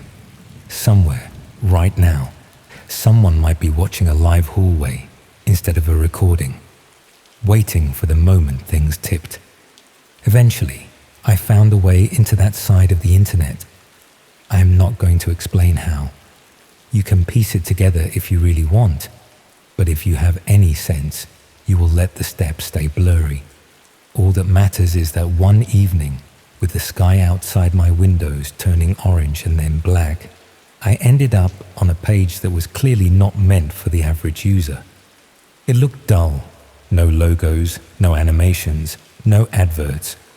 Just a pale background, a list of locations described in vague terms, and beside some of them, tiny video windows. The descriptions were deliberately unspecific. Terrace in a city, detached house in a village, flat in a tower block. Enough that you could imagine the place, not enough to identify it. A short line at the top claimed all the cameras were already exposed elsewhere, that nothing here involved breaking in or planting devices. It said the feeds were taken from things people had left open. That little sentence was enough for me to tell myself I was not crossing a line. I was only looking where someone careless had already left the door wide open. I clicked on one of the feeds. A living room appeared. The camera was mounted high up near the ceiling, looking down on a sofa, a television stand, a coffee table with an empty mug and remote on it. The room was empty. After a minute or two, a woman wandered in, dropped a bag, scrolled through her phone, and then flopped onto the sofa in that way you never do if you think anyone is watching you. Nothing happened. She did not get attacked. No masked figure appeared. She just watched television, scratched her leg, and eventually went to get a drink. It was painfully ordinary. I clicked away, then back, then tried a different feed. A kitchen, empty. A nursery, thankfully empty too. A hallway in a narrow house with a front door and staircase. The camera tucked up in one corner, so it saw almost everything in that small, cramped space. That hallway ended up being the one I kept returning to. You could tell it was somewhere in the UK from the style of the door and the switches. Coats hung thick on a rack. Shoes piled underneath a thin strip of carpet ran down the center, frayed at the edges. Through the patterned glass panes in the door, the blur of people walking past outside shifted back and forth. Nothing much happened there either. Someone came home, took shoes off, picked post up, went upstairs.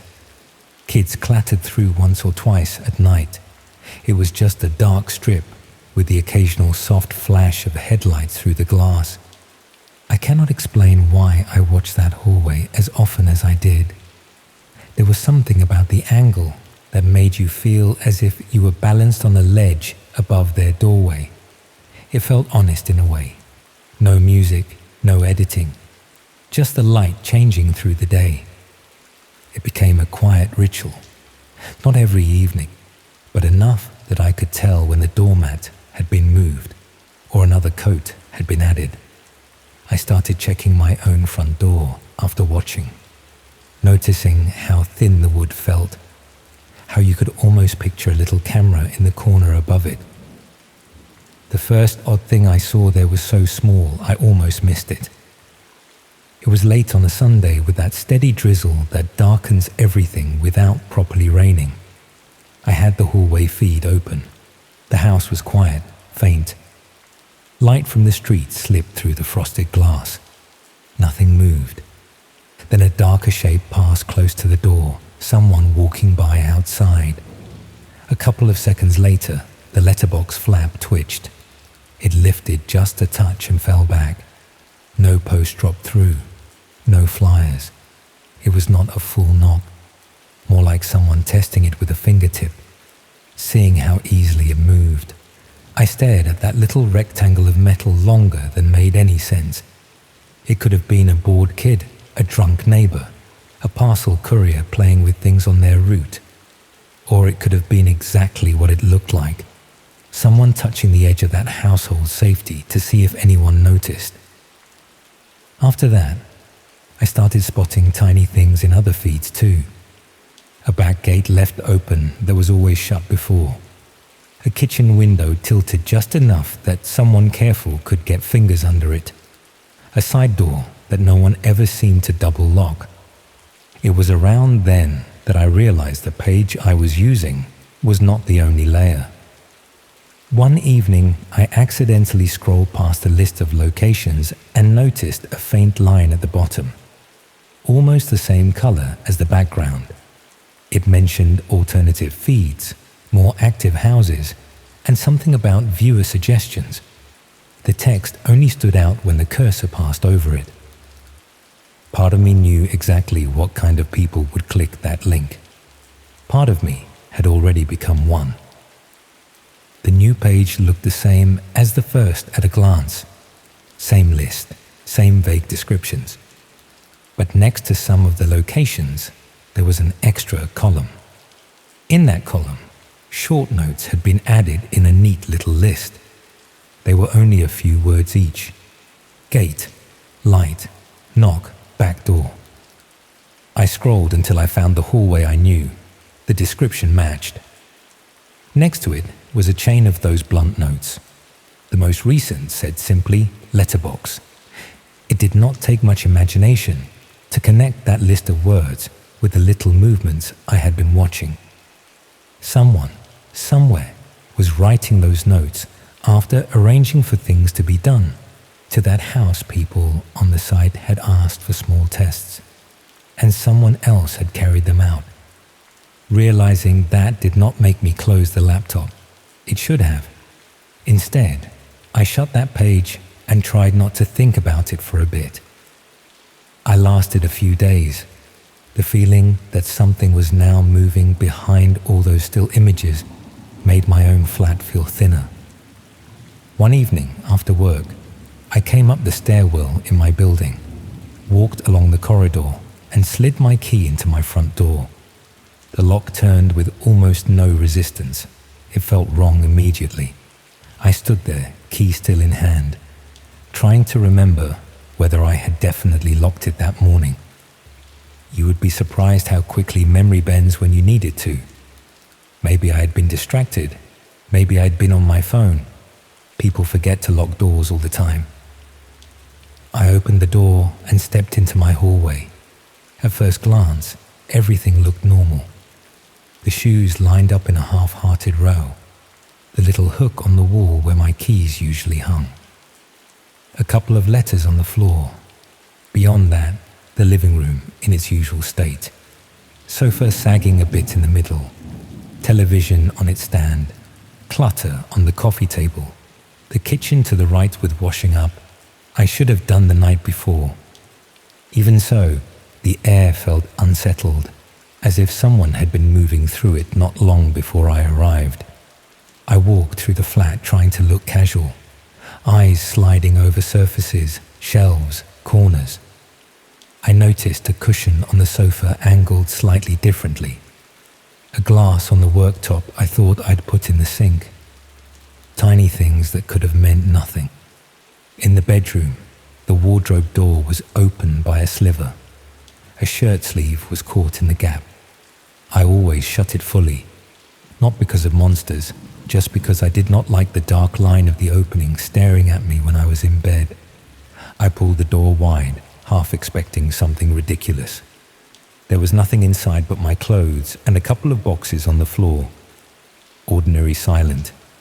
I felt stupid standing there, listening to my own breathing. I told myself, again, that I was letting the things I'd been watching get into my head. That night I tried to keep away from the site, put on normal programs, scrolled news, anything. Eventually habit took over. I opened the darker page almost without noticing. For reasons I still cannot fully explain, I searched for a description that sounded like my own building. It did not take long to find. Top floor, city center, converted shop, single occupant. Beside it was the same kind of code I had seen by the hallway house. I clicked. My own hallway appeared in the little window. Same door, same cheap mat my mum had given me. Same skirting board scuffed where I had once knocked a bookcase. The camera was high up somewhere, just out of view. I had never installed anything. I had never agreed to anything. Yet there I was, walking in and out on old clips, completely unaware. The site kept a short buffer of footage, so I watched myself leave for work, come back with shopping, wander about half-dressed in the mornings, movements I would never do if I thought anyone was there to see them. Underneath the feed was a blank space where notes could go. The location was labeled active and new. No tasks listed yet. I shut the laptop so hard the lid bounced. There is a particular kind of fear that does not come with shouting or screaming. It just sits under your ribs and makes everything around you feel slightly wrong. My flat was suddenly not mine. It was a set someone else had dressed and wired for their own purposes. I found the first camera almost straight away after that, once I started looking. In the casing of the smoke alarm in the hallway. Another in a corner of the living room ceiling. Nothing obvious in the bedroom, but by then I assumed it was there, disguised as something else. I should have called the police that second. I should have rung the landlord and demanded answers. I did not do either. Instead, I scrolled down.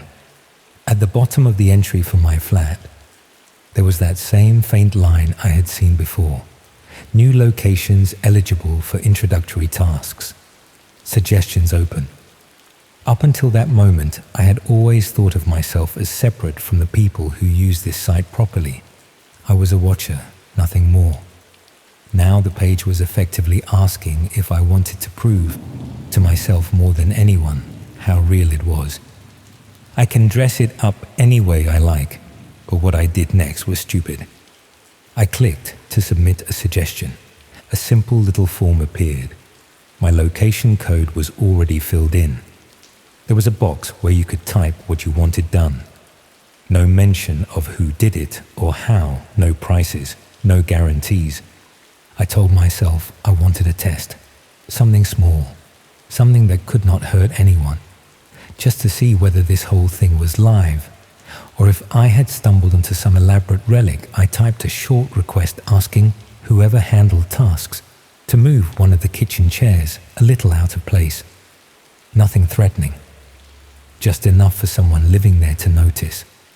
I submitted it before I could talk myself out of it. Nothing obvious happened. The form cleared. The feed of my hallway carried on showing stale footage. The word under the window stayed blank. I went to bed eventually, after checking every lock and window twice. The next morning, as I walked into the kitchen, I smacked my hip on the corner of a chair that should not have been in the way. It was subtle. The chair was angled a few centimeters out from the table, as if someone had started to pull it out and then changed their mind, not shoved rudely, not overturned. Just wrong enough for your body to notice before your eyes did. I did not touch it for a full minute. I just stood there and stared at it. When I finally pulled up the site again, there was now a kitchen feed for my flat I had not noticed before. The recording from the early hours showed a dark room. After a few seconds, a hooded figure stepped into view. They did not act like a cartoon burglar. No creeping, no darting about. Calm movements. They walked to the table, rested a hand on the back of the nearest chair, shifted it slightly, looked at it for a second, and walked out again. The whole thing took less than half a minute. Under the hallway feed, in the blank note space, there was now one word: chair. Any shred of comfort I had taken from thinking of myself as only an observer disappeared. I had given someone a task, and they had completed it by entering my flat while I was asleep. I stopped submitting anything after that. I tried to pull back, delete bookmarks, go back to ordinary videos. I kept the laptop closed more often, but fear does not die neatly. It just changes shape. Every night I heard little noises in the building and found myself awake, listening. Every time I locked the door, I wondered who else had a key. I looked at the smoke alarm in the hallway and imagined the little camera lens behind the plastic. When I finally caved and opened the site again, there was a new note beneath my feed. Pending. No description of what was pending. No clue how big or small. That single word sat there under the image of my front door, and I could not stop looking at it. sleep stopped being something that happened naturally. I would drift off, snap awake at the slightest creak, then stare at the ceiling for hours. I thought about staying with a friend, but every version of the story sounded insane when I tried to rehearse it. I did not want the questions that would come afterwards. On the fourth night, I woke up around 3 in the morning to the feeling that something in the flat was different. No bang, no shout. Just that prickling awareness you get when you know there is someone else in the room even before you see them. I lay still and listened. From the hallway came the exact floorboard creak I had heard 100 times in other people's houses on that site. I did not shout. I did not leap out of bed. My hand reached for the laptop almost on reflex, as if it was the only tool I had. When the page loaded, my location was already open. In the hallway feed, a figure stood just inside the door. Dark hoodie, hands by their sides, head turned slightly as if listening to the flat.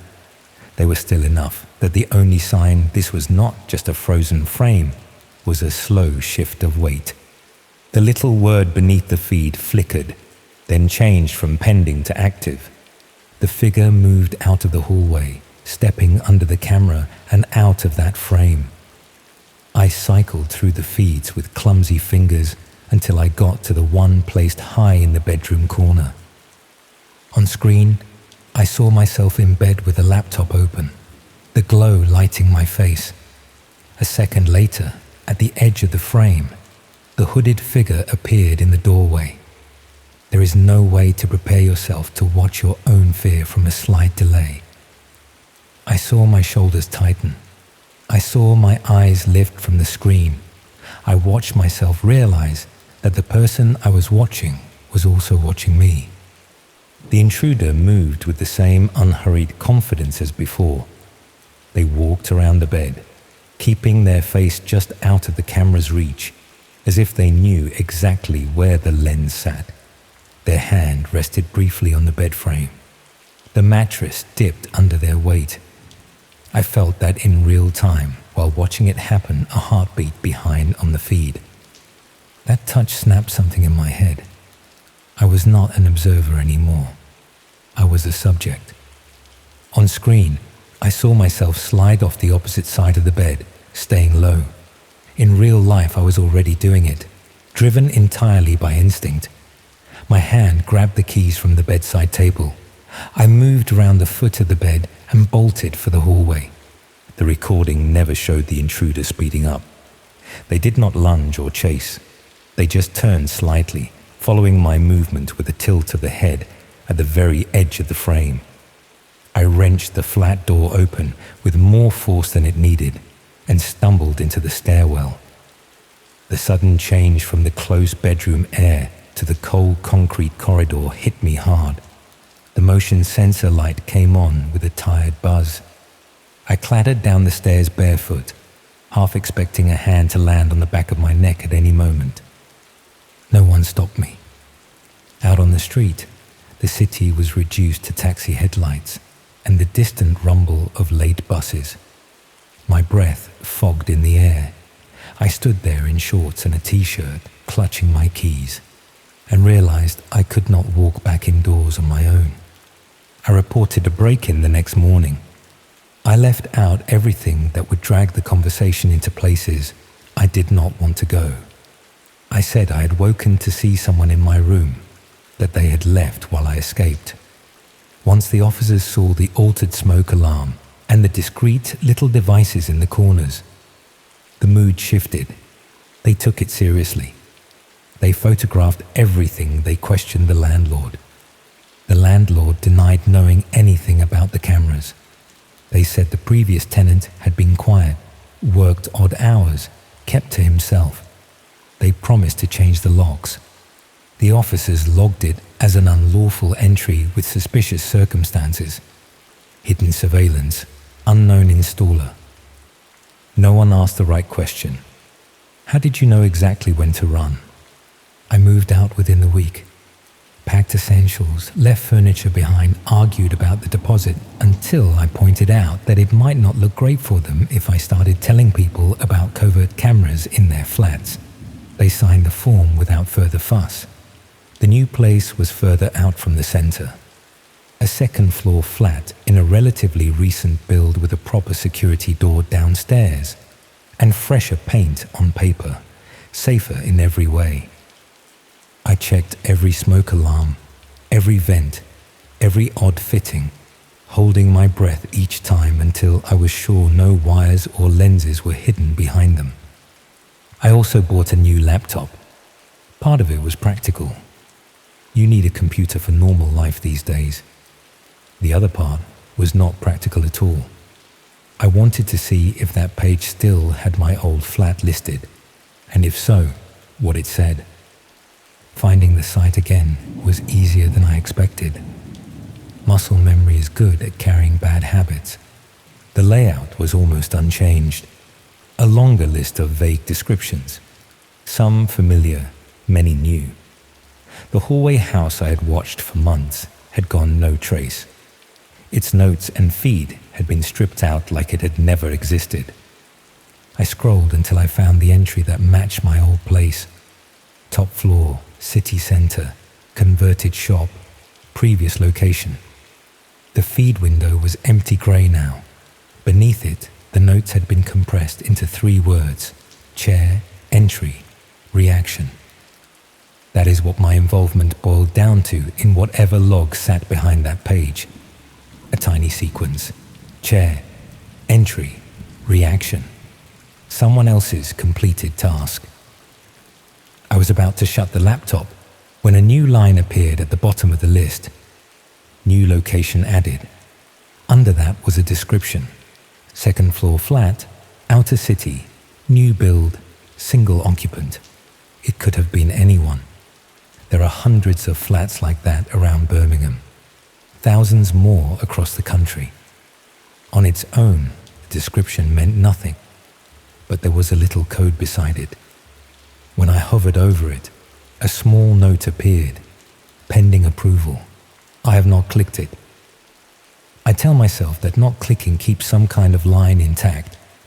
I live now in a strange version of vigilance. I tape over anything that looks remotely like a lens. I buy my own alarms and fit them myself. I unscrew covers from fittings that were never meant to be touched and shine a torch into the dark gaps behind them. I still wake at odd hours and listen for that particular creak of a board taking weight in the hallway. When it is silent, my mind fills in the rest. I picture my own front door framed in a grainy little window on a stranger's screen. I imagine them leaning forward slightly, the way I used to, waiting for something to happen. You can be cautious. You can cover your laptop camera and shred your post and avoid dodgy links. You can tell yourself you would never go poking around places online that people whisper about. That is all fine. The cameras in my old flat went up before I even knew the site existed. The feed was live before I ever tuned in. The person who shifted my chair and stood by my bed would have done the same in other houses before mine. They will do it in other houses afterwards. What I did, by watching and then asking for a harmless test, was give them permission to prove it to me. The last time I checked, that new entry still said pending approval. Maybe it has nothing to do with me. Maybe it is another single occupant in another anonymous building on the opposite side of the city, boiling pasta right now and checking their phone, unaware that someone has already filed them away under a code. Or maybe not. Either way, this is the part that matters to you. Next time you lock your front door for the night and walk down the hallway towards your bedroom, you might feel a faint pull to turn back and check it one more time. If you do not only think about keys and chains. Think about the simple fact that somewhere, out of sight, there are people who do not care who you are, only that your life can be summarized in a handful of blunt little words on a list. Chair, entry, reaction. At one point, I thought I was on the safe side of the screen, watching danger happen to other people far away. I am not convinced there is a safe side anymore.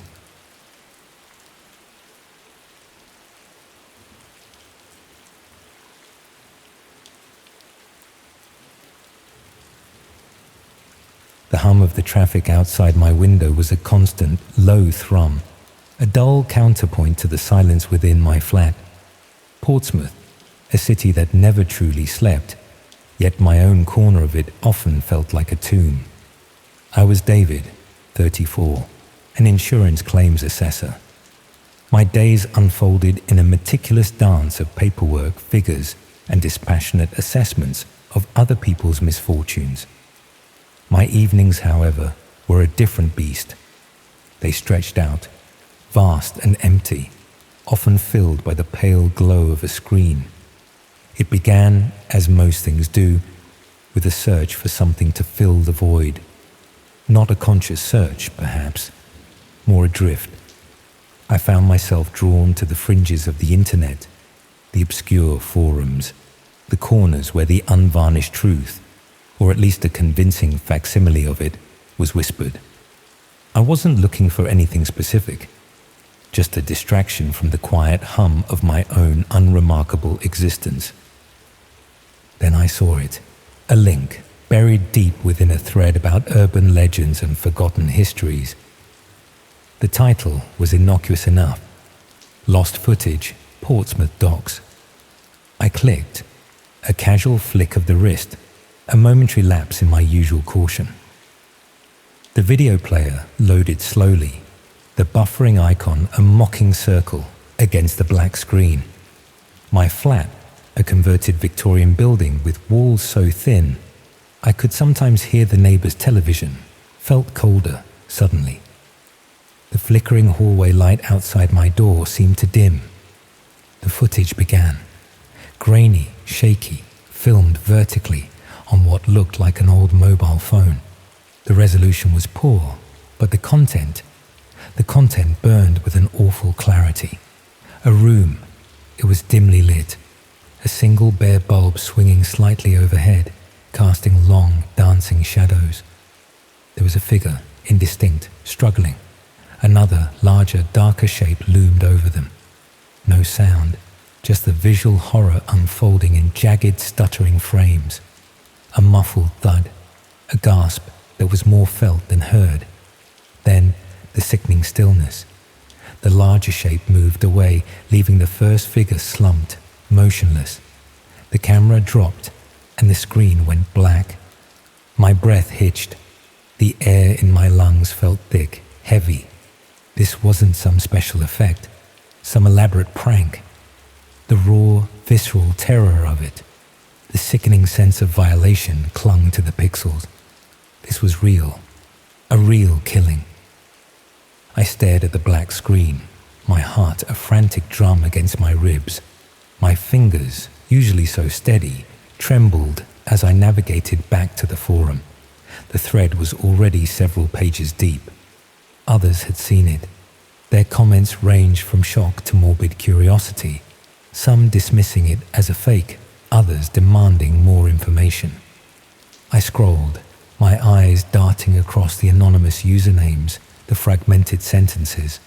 No one knew the source. No one knew who had uploaded it. Just a ghost in the machine. A cold knot formed in my stomach.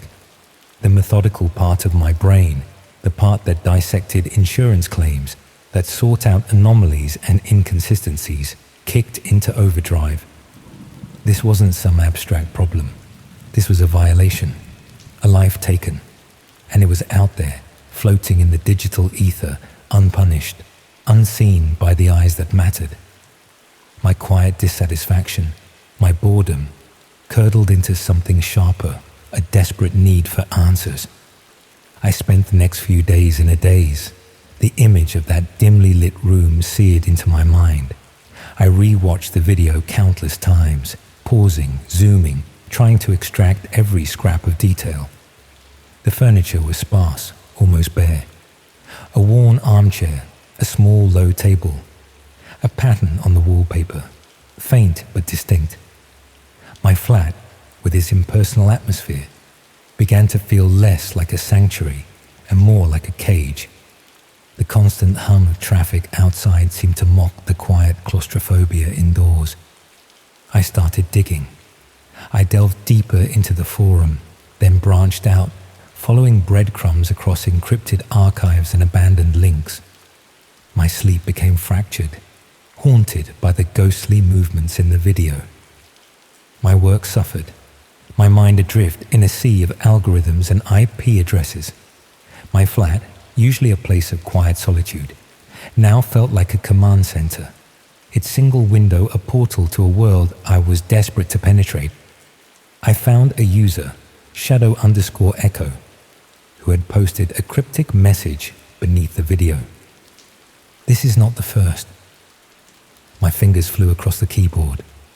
"What do you mean?" I typed, the words feeling inadequate, clumsy. A pause, then a reply. "Others exist, different angles, different victims." A chill snaked down my spine. "Where?" I demanded, my voice a whisper in the silent room.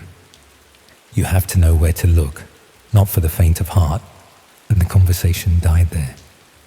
Shadow Echo went silent, their digital footprint vanishing as quickly as it appeared. But the seed was planted. Different angles, different victims. The horror deepened, widened. This wasn't an isolated incident. This was a pattern. My search became an obsession. I learned the language of the dark web, the protocols of anonymity.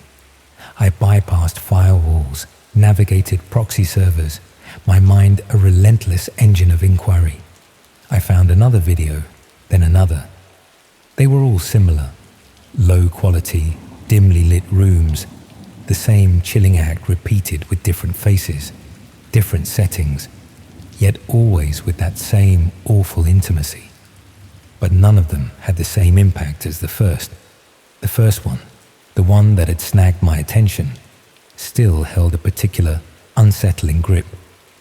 I kept returning to that first video, scrutinizing every pixel, the wallpaper pattern, the specific angle of the bare light bulb, the faint reflection in a window pane, hinting at the outside world. I started comparing it to my own flat, my own sparse furniture, my own worn armchair, my own low table. My heart began to thud, a slow, heavy beat. One evening, I paused the video, the image of that dimly lit room frozen on my screen. I stood up, walked to my living room, and looked around. The layout, the dimensions, the way the light fell from my own bare bulb, swinging slightly from the ceiling. A sickening realization began to dawn, a cold dread seeping into my bones. No, it couldn't be. I walked to the wall, my fingers tracing the faint pattern of the wallpaper. It was old, faded, a floral motif that had long since lost its vibrancy. I returned to the screen, zoomed in on the video. The pattern matched, identical. My breath hitched, a ragged sound in the quiet room. I moved to the window. The reflection in the video, indistinct as it was, showed a glimpse of a red brick building opposite. My eyes darted across the street, the red brick building, the one directly across from my flat. A cold sweat broke out on my forehead, my vision blurred. This wasn't just a random video. This wasn't just a room. This was my room, my flat. My mind reeled. I had moved into this flat 6 months ago. The landlord, a jovial man named Mr. Henderson, had mentioned it had been empty for a few months before I took it. Needed a bit of a spruce up, he'd said, but a solid place. The video had to have been filmed before I moved in, months before. The thought sent a wave of nausea through me. I was living in a crime scene, sleeping in a room where a life had been brutally extinguished. The mundane objects around me, my books, my laptop, my half-empty mug of tea, suddenly felt tainted, imbued with a horrific past. The very air I breathed felt heavy, thick with unspoken terrors. I spent the next few days in a fog of disbelief and mounting horror. I re-watched the video, not as a detached observer, but as a resident, an unwilling inheritor of its grim history. Every creak of the floorboards, every whisper of the wind outside, every flicker of the hallway light now carried a sinister echo. The quiet claustrophobia indoors became almost unbearable. I tried to rationalize it. It was just a flat, a building, bricks and mortar. But the image of that slumped figure, the silent struggle, refused to leave me. It had happened here, in this very space. I considered going to the police, but what would I say? I found a video of a murder in my flat on the dark web. The anonymity of the internet, the obscure forums, would make it impossible to trace. They would dismiss it, or worse, they would suspect me. My meticulous nature, my quiet life, would be picked apart, scrutinized. I had no evidence beyond the video itself, and a gut feeling that clawed at my insides. The illusion of control, once a comforting presence in my life, shattered. I had thought I was searching for truth, for order. Instead, I had stumbled into a world built on lies and faceless cruelty, a world that had now invaded my own sanctuary. I started looking for details in the video that I might have missed. Anything. A reflection of the killer, a piece of clothing, a distinctive sound, though the video was silent. My eyes, accustomed to dissecting minute details in insurance claims, now scoured every pixel for a clue. Then I saw it, in one brief, almost imperceptible frame, as the camera dropped, a glint, a metallic glint, reflecting the bare bulb. It was on the floor, near where the victim had fallen. Small, insignificant, easily missed. A ring. I zoomed in further, pushing the grainy image to its limits. The ring was simple, a silver band, but there was something on it, an engraving, a symbol. The resolution was too poor to tell. My heart pounded with a renewed sense of purpose. This was it, a physical lead, a tangible piece of the puzzle. I got down on my hands and knees, my face inches from the worn carpet in my living room. I crawled, slowly, meticulously, across the exact spot where the victim had fallen in the video. My fingers brushed against the fibers, searching, hoping. Nothing. The carpet was clean, vacuumed, impersonal. Whatever had been there, whatever small metallic glint, was long gone. The flat had been spruced up, Mr. Henderson had said. Cleaned, sanitized, all traces erased. A wave of despair washed over me. I was chasing ghosts, shadows in a digital realm, physical manifestations that had long since vanished. The silence of the flat pressed in on me, suffocating. The constant hum of traffic outside seemed to mock my futile efforts. Days bled into weeks. My life became a dual existence. By day, I was David, the methodical claims assessor, navigating the mundane world of policies and premiums. By night, I was a ghost hunter, replaying the video, obsessing over the details, trying to conjure the past into the present. I began to notice things, small things.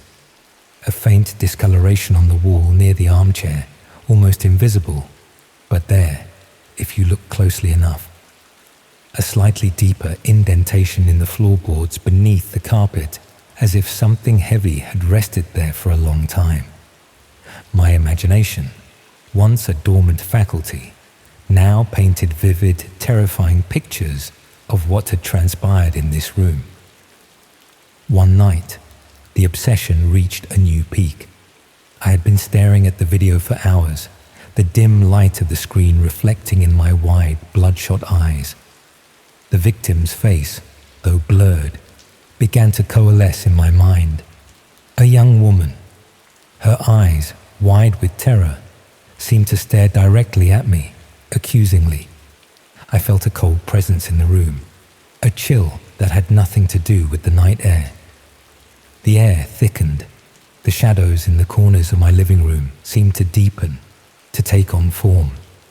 I could almost hear the muffled thud, the choked gasp. My heart hammered against my ribs, a frantic bird trapped in a cage. I stood up, my legs wobbly. My gaze swept across the room, seeing it not as my home, but as it had been, a stage for horror. I walked to the armchair, the one I sometimes sat in to read. My hand reached out, tracing the worn fabric. Was this where she had been? Had her last moments been spent struggling against that very armrest? A guttural sound escaped my throat, a sob, a gasp, a cry of pure, unadulterated terror. I couldn't live here anymore. The flat, once a refuge, had become a prison. The walls, the floor, the very air were saturated with a past I could not escape. I picked up my phone, my fingers trembling. I needed to talk to someone, anyone, but who? My colleagues would think I was mad. My family, distant and disconnected, would dismiss it as a morbid fantasy. I scrolled through my contacts, my mind a blur. No one understood. My gaze fell upon the screen again. The video paused on that awful moment of stillness. The larger, darker shape, the killer. It was indistinct, but something about its posture, its build. A memory stirred, a fleeting image from a long-forgotten news report, a cold case, a series of disappearances in the area years ago, dismissed as runaways or unfortunate accidents. No bodies ever found. My mind, once so focused on the single video, began to connect the dots. Not the first, Shadow_Echo had said. Others exist.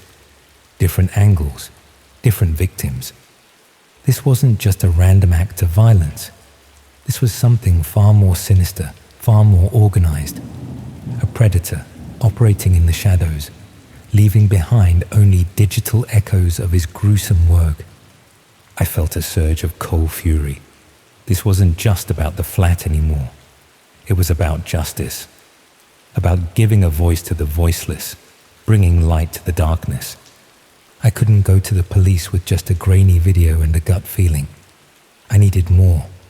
I needed to understand the pattern. I needed to find the source. I returned to the forums, my fingers flying across the keyboard with a renewed intensity. I searched for every mention of Shadow_Echo, every cryptic post, every abandoned link. I delved into the deep web, pushing past my previous boundaries, my ethical considerations dissolving in the face of the overwhelming horror. The anonymity of the internet, once a shield, now felt like a veil, a deliberate obfuscation. I had to rip it away. I found another user, Cypher Ghost, who had interacted with Shadow_Echo years ago. Their posts were even more cryptic, referencing the architect and the gallery. "You speak of an architect," I typed, my fingers a blur. "Who is he?" A long pause. The silence on the other end felt heavy, pregnant with unspoken knowledge. Then a reply. "He builds, he collects, he shares." "Shares what?" I demanded, my voice a whisper. "His art, his creations." My blood ran cold. Creations, the victims. Where can I find him? "You can't find him. He finds you." The message vanished. Cypher Ghost 2 went silent. My heart pounded. "He finds you." The words echoed in my mind, a terrifying premonition. Was I already on his radar? Had my relentless digging exposed me? I looked around my flat, the familiar objects now imbued with a new, chilling significance. The thin walls seemed to breathe. The flickering hallway light outside my door seemed to pulse like a dying heart. The hum of traffic outside once a dull drone, now sounded like a distant, approaching roar. I was no longer a detached observer. I was part of the story. The hunter had become the hunted. Or perhaps I had always been the prey, lured into his web by the irresistible pull of the forbidden. Sleep became impossible. Every shadow was a lurking figure, every creak a footstep. I started leaving the lights on, a futile attempt to ward off the encroaching darkness. My once methodical life dissolved into a chaotic spiral of fear and paranoia. One evening, as I stared at my reflection in the darkened window, a chill snaked down my spine. The reflection was distorted, ghostly. And then, for a split second, I saw it. A figure standing behind me in the reflection. Tall, indistinct, a dark silhouette against the dimly lit room. I spun around, my heart leaping into my throat. Nothing. Just the empty room, the familiar furniture, the faint pattern on the wallpaper. My breath hitched, my hands clenched into fists, nails digging into my palms. I was losing my mind. The obsession had consumed me, blurring the lines between reality and nightmare. But the image in the reflection felt too real, too visceral. I backed away, stumbling, until my back hit the wall. My eyes darted around the room, searching, scrutinizing every corner. The air felt heavy, charged. Then a sound, a faint click, from the hallway. My blood ran cold. I hadn't locked the door. I rarely did. Portsmouth, for all its busyness, generally felt safe enough. A shadow detached itself from the gloom of the hallway. It was tall, lean, a man. He stepped into the living room, his movements fluid, silent.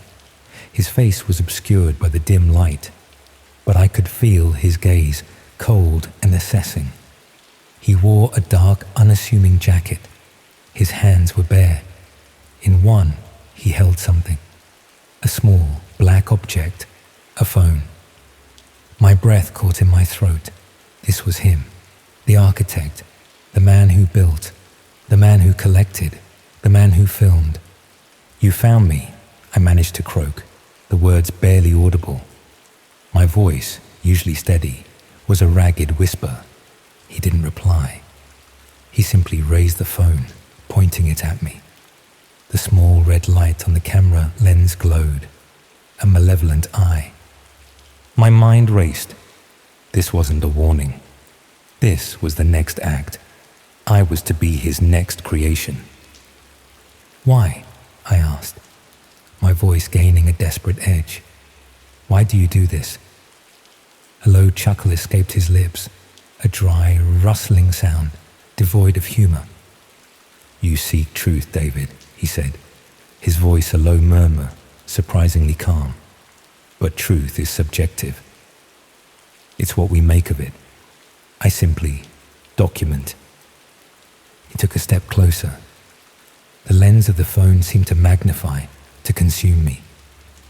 "You've been a diligent student," he continued, his gaze unwavering. "Following the breadcrumbs, unearthing the past."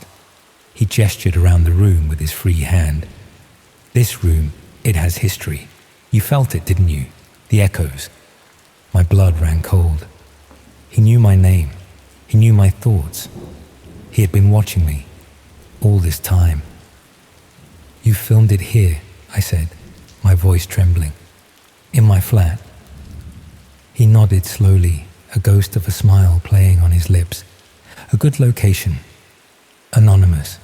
Easily forgotten. People come and go. The walls, they remember everything." He took another step. I could smell him now. A faint scent of stale smoke and something metallic, like old coins. My heart hammered, a drum solo of pure terror. "But you," he said, his voice dropping to an almost inaudible whisper.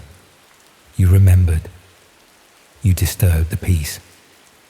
The phone was still pointed at me, its red eye glowing. He was filming me. My terror, my final moments. I had chased the truth, and the truth had found me. The illusion of control, of anonymity, had dissolved into this terrifying reality. My obsession had led me not to justice, but to my own grim end. The quiet hum of traffic outside seemed to fade, replaced by the pounding in my ears. The flickering hallway light outside my door seemed to dim, preparing for the final blackout. He moved quickly then, blurring into the shadows. I barely registered the glint of metal before a searing pain exploded in my chest. My legs buckled. The phone, still recording, captured the wide, terror-stricken eyes, the desperate gasp for air. My hands flew to the wound, warm, sticky blood gushing between my fingers. I fell, a muffled thud, onto the worn carpet. The room spun. The bare bulb overhead swung wildly, casting long, dancing shadows. The last thing I saw was the red light of the phone still pointed at me, still documenting, still collecting. The last thing I heard was the distant mocking hum of the traffic outside, a dull counterpoint to the silence within my flat. And then, only darkness.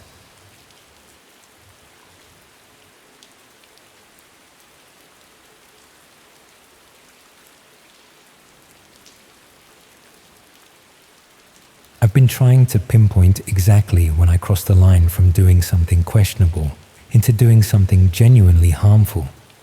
But the truth is, there probably wasn't one single moment. It was gradual.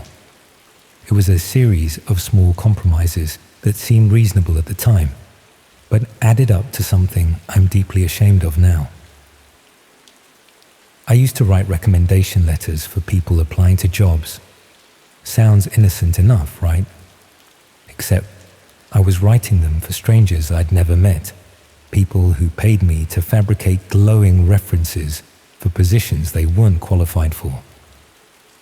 I'm holed up in a Premier Inn outside Newcastle now, having fled my flat in Leeds after discovering what some of those recommendations were actually being used for, because it turns out that helping unqualified people get jobs they shouldn't have isn't just unethical, it's dangerous. And I've spent the last 6 months living with the consequences of not asking enough questions about who I was helping and why they needed my services. The whole thing started about 18 months ago, when I was barely scraping by as a freelance copywriter. I'd left my job as a communications officer for a local charity after a falling out with management, and I'd discovered that freelance writing paid even worse than I'd feared. Most months, I was choosing between heating and eating, as the saying goes. I'd been doing the usual freelance work, blog posts, website copy, the occasional press release, when I came across a request on a freelance platform from someone looking for professional reference letters. They explained they were applying for jobs, but had been out of work for several years and didn't have recent references from employers who could vouch for their skills. The rate they offered was generous, £200 for a single letter that would take me perhaps an hour to write. They provided details about their work history and the type of position they were applying for, and I crafted a convincing reference letter supposedly from their previous manager. I felt uncomfortable about the deception, but I rationalized it by telling myself that everyone exaggerates on job applications, and I was just helping someone get their foot in the door. They probably had the skills they claimed, just not the documentation to prove it. The client was pleased with my work and recommended me to others who needed similar services.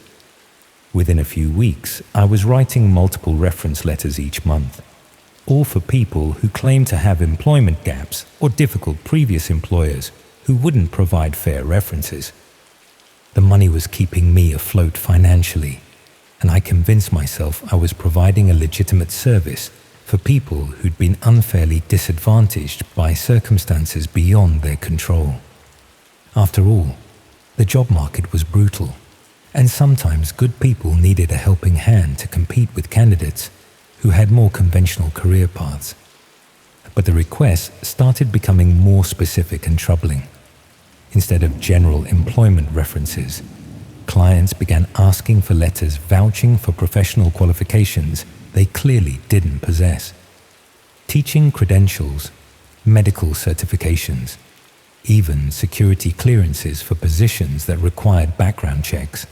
When I questioned whether I should be fabricating credentials for regulated professions, the clients assured me they had the necessary qualifications, but had lost their documentation or had problems with previous employers who were blocking their access to official records.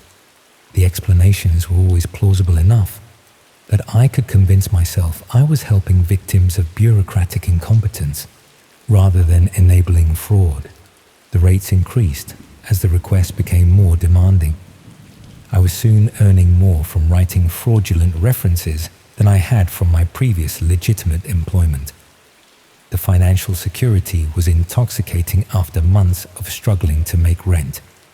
I developed a system for creating convincing reference letters that would pass casual scrutiny. I researched real companies and institutions, created plausible employment histories, even generated fake contact details that would redirect to voicemail boxes if anyone tried to verify the references. The work became almost routine. I'd receive a request with employment details, craft a convincing reference letter, and collect my fee. I stopped thinking about the consequences of what I was doing, treating it as just another writing assignment, rather than systematic fraud that was helping unqualified people access positions they had no business occupying. The breakthrough came when I saw a news report about a care home scandal in Yorkshire. Several elderly residents had died after receiving improper medication from a care worker who'd falsified her nursing credentials. The investigation revealed she'd been working in healthcare for over a year using fraudulent reference letters and fake certification documents. Something about the story felt familiar, and I checked my records to see if I'd ever written references for anyone in the healthcare sector. What I found made me feel physically sick.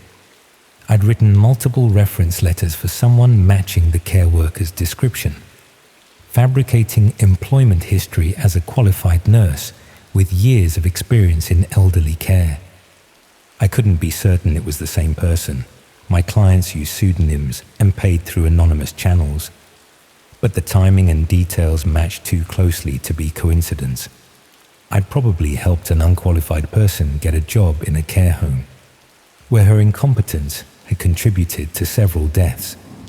The realization that my fraudulent reference letters might have enabled someone to kill vulnerable people, even unintentionally, was devastating. But what made it worse was understanding that this probably wasn't an isolated case. I'd written hundreds of reference letters over the past year, and I had no idea what positions those letters had helped people obtain, or what damage those unqualified individuals might have caused. I started researching my previous clients more carefully, trying to understand who I'd been helping and what positions they'd been applying for. What I discovered was far worse than I'd imagined. Many of my clients weren't just people with employment gaps or difficult previous employers. They were individuals who'd been barred from certain professions due to criminal convictions, incompetence, or professional misconduct.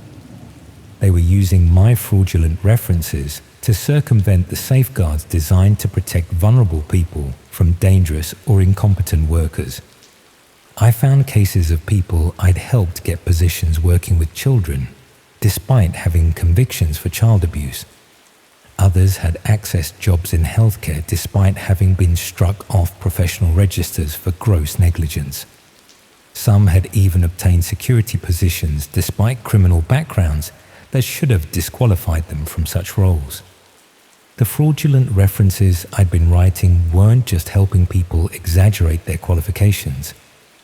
They were actively undermining the systems designed to protect vulnerable people from those who posed a danger to them.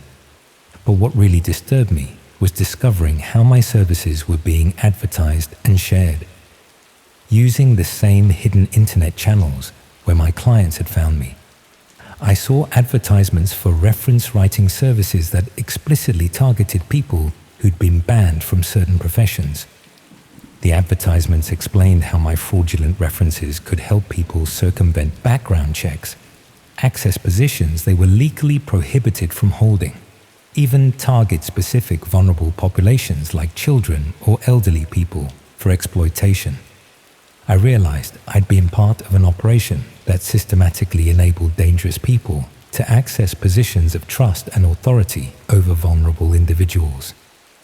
My writing skills were being weaponized to destroy the safeguards that protected those who needed protection most.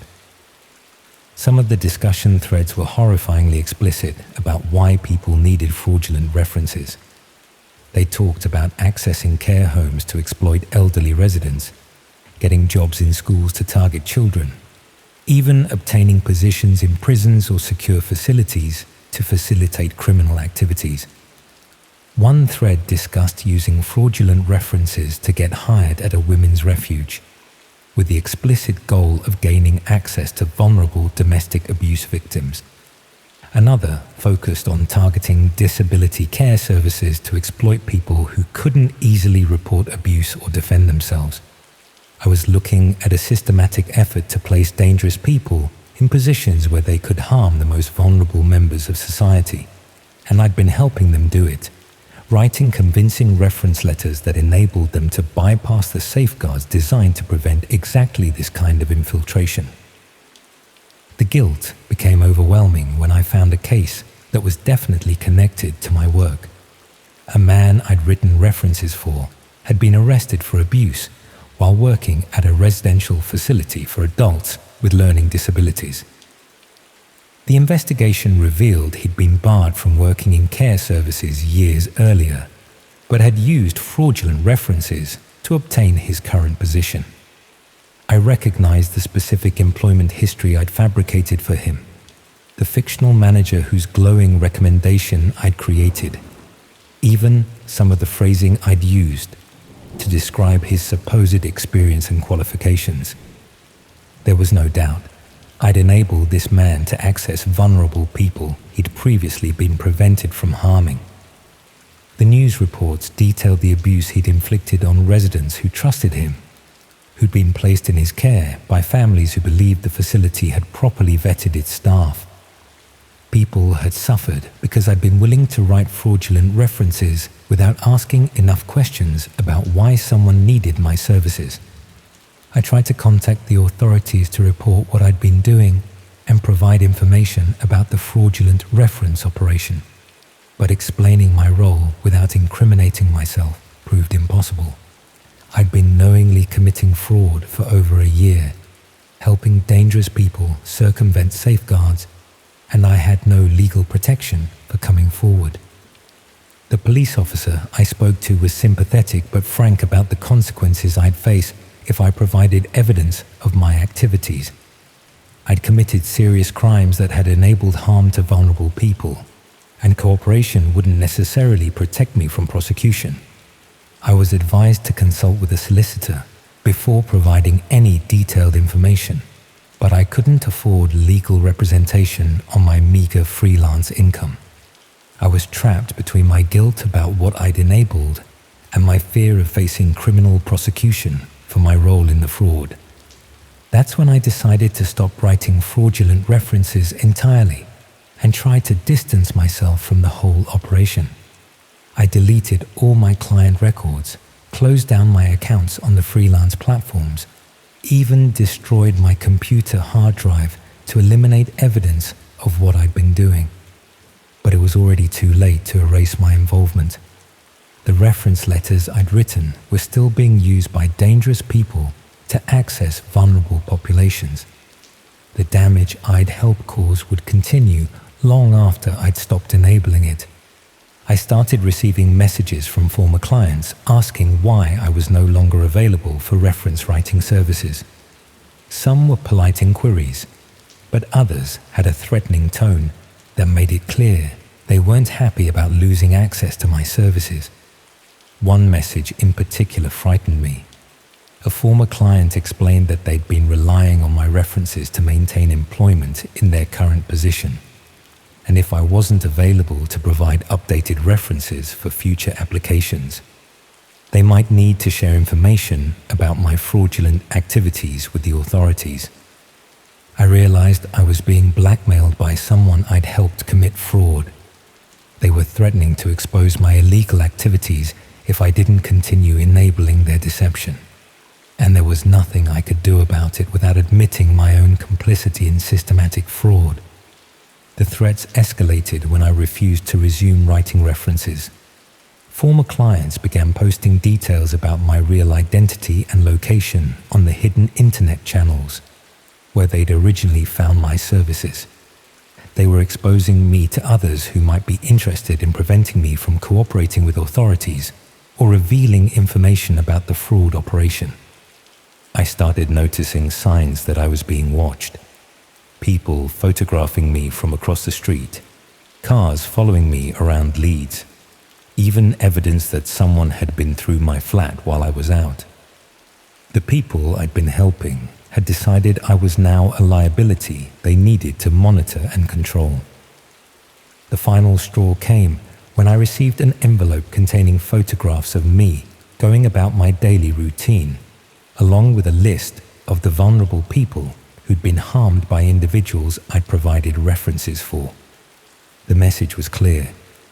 If I caused problems by going to the authorities, information about my role in enabling those harms would be shared widely.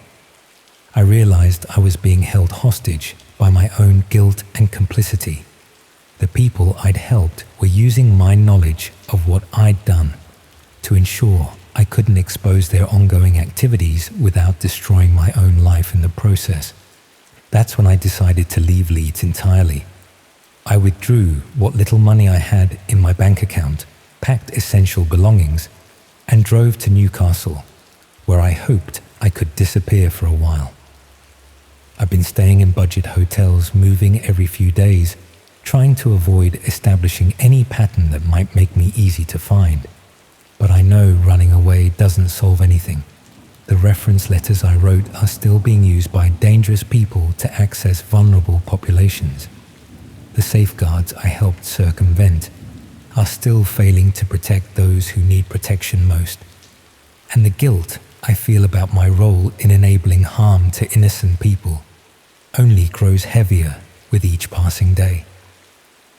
I keep thinking about the elderly people who died in that care home, the residents who were abused in the disability facility, all the other victims whose suffering was enabled by reference letters I wrote for a few £100s. They trusted that the people caring for them had been properly vetted, that the system had protected them from those who meant them harm. But I helped destroy that trust, helped dangerous people infiltrate the very institutions designed to protect vulnerable individuals. And I did it knowingly, consciously choosing to ignore the obvious warning signs because I needed money more than I cared about the potential consequences. The fraudulent reference operation continues without me. Other writers are probably being recruited to provide the same services I did, creating convincing documentation for people who've been barred from certain professions for good reason. The hidden internet channels where these services are advertised are still active, still connecting dangerous people with writers willing to help them circumvent safeguards. The systematic infiltration of care services, schools, and other institutions continues, enabled by people like me who value their financial security more than the safety of vulnerable people. Sometimes I wonder if I should have gone to the authorities immediately, despite the legal consequences I'd face. Whether preventing future harm would have been worth accepting punishment for the fraud I'd committed. But fear of prosecution and shame about what I'd done kept me silent until it was too late to prevent the worst consequences of my actions. I suppose I'm telling you this because I need someone to understand how easy it is to become complicit in terrible things when you're desperate for money. how the desire to pay rent and eat regularly can override your moral judgment until you're actively enabling harm to innocent people. And because I want you to understand that every time you trust an institution to protect vulnerable people, that trust depends on systems working properly and people acting ethically. But those systems can be circumvented by anyone with a few £100 and a willingness to hire someone like me who prioritizes their own financial security over the safety of others. The worst part is knowing that I can't undo the damage I helped cause. Can't protect the vulnerable people who are still being targeted by individuals I helped infiltrate care services and other trusted institutions. All I can do is hide in anonymous hotels and hope that eventually the guilt becomes bearable enough that I can sleep without seeing the faces of victims I never met, but helped harm nonetheless. I keep hoping someone with more courage than I have will expose these fraudulent reference operations before they enable more harm. But I'm not optimistic about that happening, because the people who profit from circumventing safeguards understand how to exploit desperate writers like me, how to insulate themselves from consequences, and how to ensure that their victims remain silent through fear and complicity. And in the meantime, vulnerable people continue to suffer because I was willing to write convincing lies for anyone who could pay my rate, without asking enough questions about why they needed my services or what they planned to do with the fraudulent credentials I provided.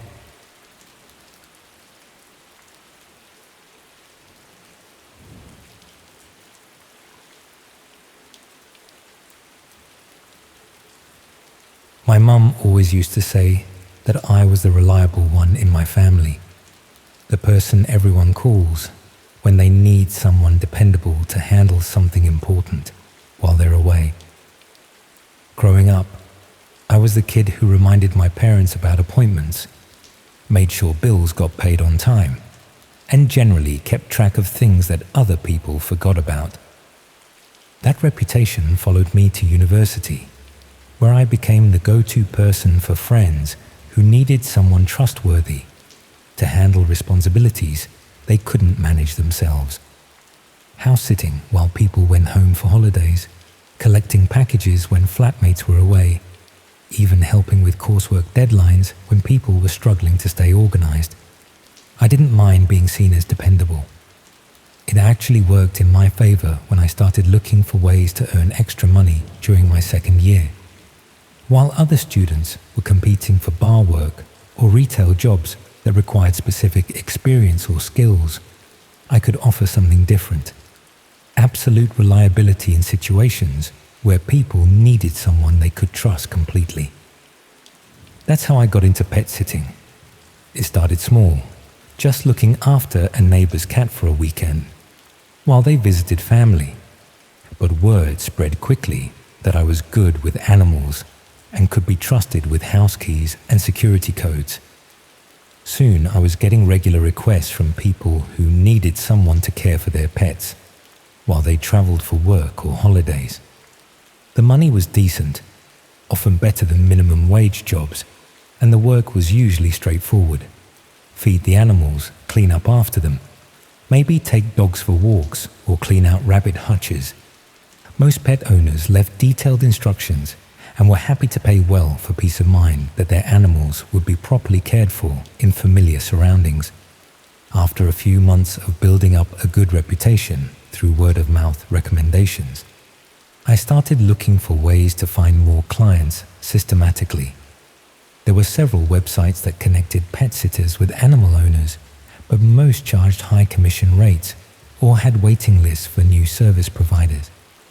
I eventually found a platform called Pet Care Connect that specialized in matching experienced pet sitters with clients who needed reliable, discreet service for valuable or unusual animals. Their website emphasized security and professionalism, catering to people who owned expensive pets or had specific requirements that mainstream pet sitting services couldn't accommodate. The registration process was more thorough than other platforms I'd encountered. Beyond basic information about my experience with different types of animals, they wanted detailed background information, including references from previous clients, details about my living situation, and even information about my daily schedule and availability for emergency call-outs. They explained that their clients often owned rare or valuable animals that required specialized care and absolute reliability. Some had exotic pets that needed specific handling techniques, while others owned pedigree animals worth thousands of pounds that required experienced, trustworthy care. The screening process included video interviews where I demonstrated my knowledge of animal care and answered questions about hypothetical emergency situations. They also requested character references from non-family members who could vouch for my reliability and discretion. After about 2 weeks, I was accepted onto their platform and started receiving requests from clients who seemed to have very specific requirements for pet care services. My first assignment was caring for a collection of tropical fish belonging to someone who claimed to be a rare fish dealer. The setup was elaborate. Multiple tanks with complex filtration systems, specific feeding schedules for different species, and detailed water quality monitoring that needed to be performed daily. The client provided comprehensive instructions and seemed genuinely knowledgeable about aquarium maintenance. The fish were beautiful and obviously valuable, including several species I'd never seen before. The week-long assignment went smoothly, and the client was pleased with my attention to detail and adherence to their specific care protocols.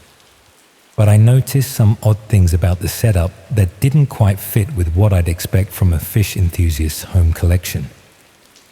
The security measures around the fish tanks seemed excessive for even valuable aquarium fish. Multiple cameras monitoring the tanks constantly, alarm systems connected to individual tank locations, even what appeared to be temperature and pH monitoring systems that sent real-time data to external monitoring services.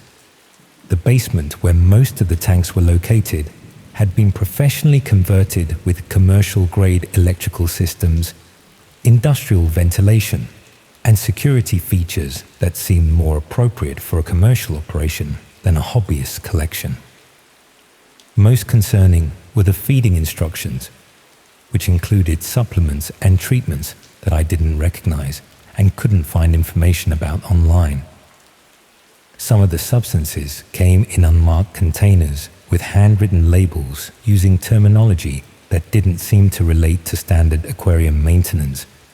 When I asked the client about these unusual supplements, they explained that rare tropical fish required specialized nutrition and water treatments that weren't available through normal aquarium supply channels. They claimed to import specific products from overseas suppliers who catered to serious collectors and commercial breeders. The explanation seemed reasonable for someone dealing with expensive, exotic species. But I started paying more attention to the details of subsequent assignments, looking for patterns that might help me understand what kind of operation PetCare Connect was really supporting. My next client needed someone to care for a large collection of reptiles, including several species that appeared to be restricted or prohibited in the UK. The setup was even more elaborate than the fish operation, with custom-built enclosures, sophisticated climate control systems, and security measures that included motion sensors and cameras throughout the property. The client claimed to be a licensed wildlife researcher, conducting studies on captive breeding programs for conservation purposes. They provided official-looking documentation that appeared to authorize their possession of restricted species, though I wasn't qualified to verify the authenticity of the permits. But the care instructions included procedures that seemed designed more for concealment than animal welfare. Specific protocols for what to do if unauthorized visitors arrived, instructions for quickly moving certain animals to hidden locations, and emergency procedures that involved contacting the client immediately if any one official showed interest in the property. The client also emphasized the importance of absolute discretion about the location and contents of their collection. They explained that conservation work often attracted unwanted attention from animal rights activists and regulatory officials who didn't understand the scientific value of private breeding programs. I was starting to suspect that some of the animals I was caring for might not be legally owned or properly licensed. The elaborate security measures and emphasis on secrecy suggested that these operations were hiding from official oversight rather than simply protecting valuable collections. But the money was excellent, often several £100s for a week's work, and the animals themselves seemed to be well cared for and healthy. Even if there were legal irregularities in how the collections had been assembled, the immediate welfare of the animals wasn't being compromised. I tried researching the clients I'd worked for, hoping to verify their claims about conservation work and legal authorization for restricted species. What I found was troubling. Most had minimal online presence and no verifiable connection to legitimate conservation organizations or research institutions. The documentation they'd provided looked professional, but when I tried to verify it with the regulatory bodies that supposedly issued the permits, I found that some of the reference numbers didn't exist, and others corresponded to completely different types of licenses.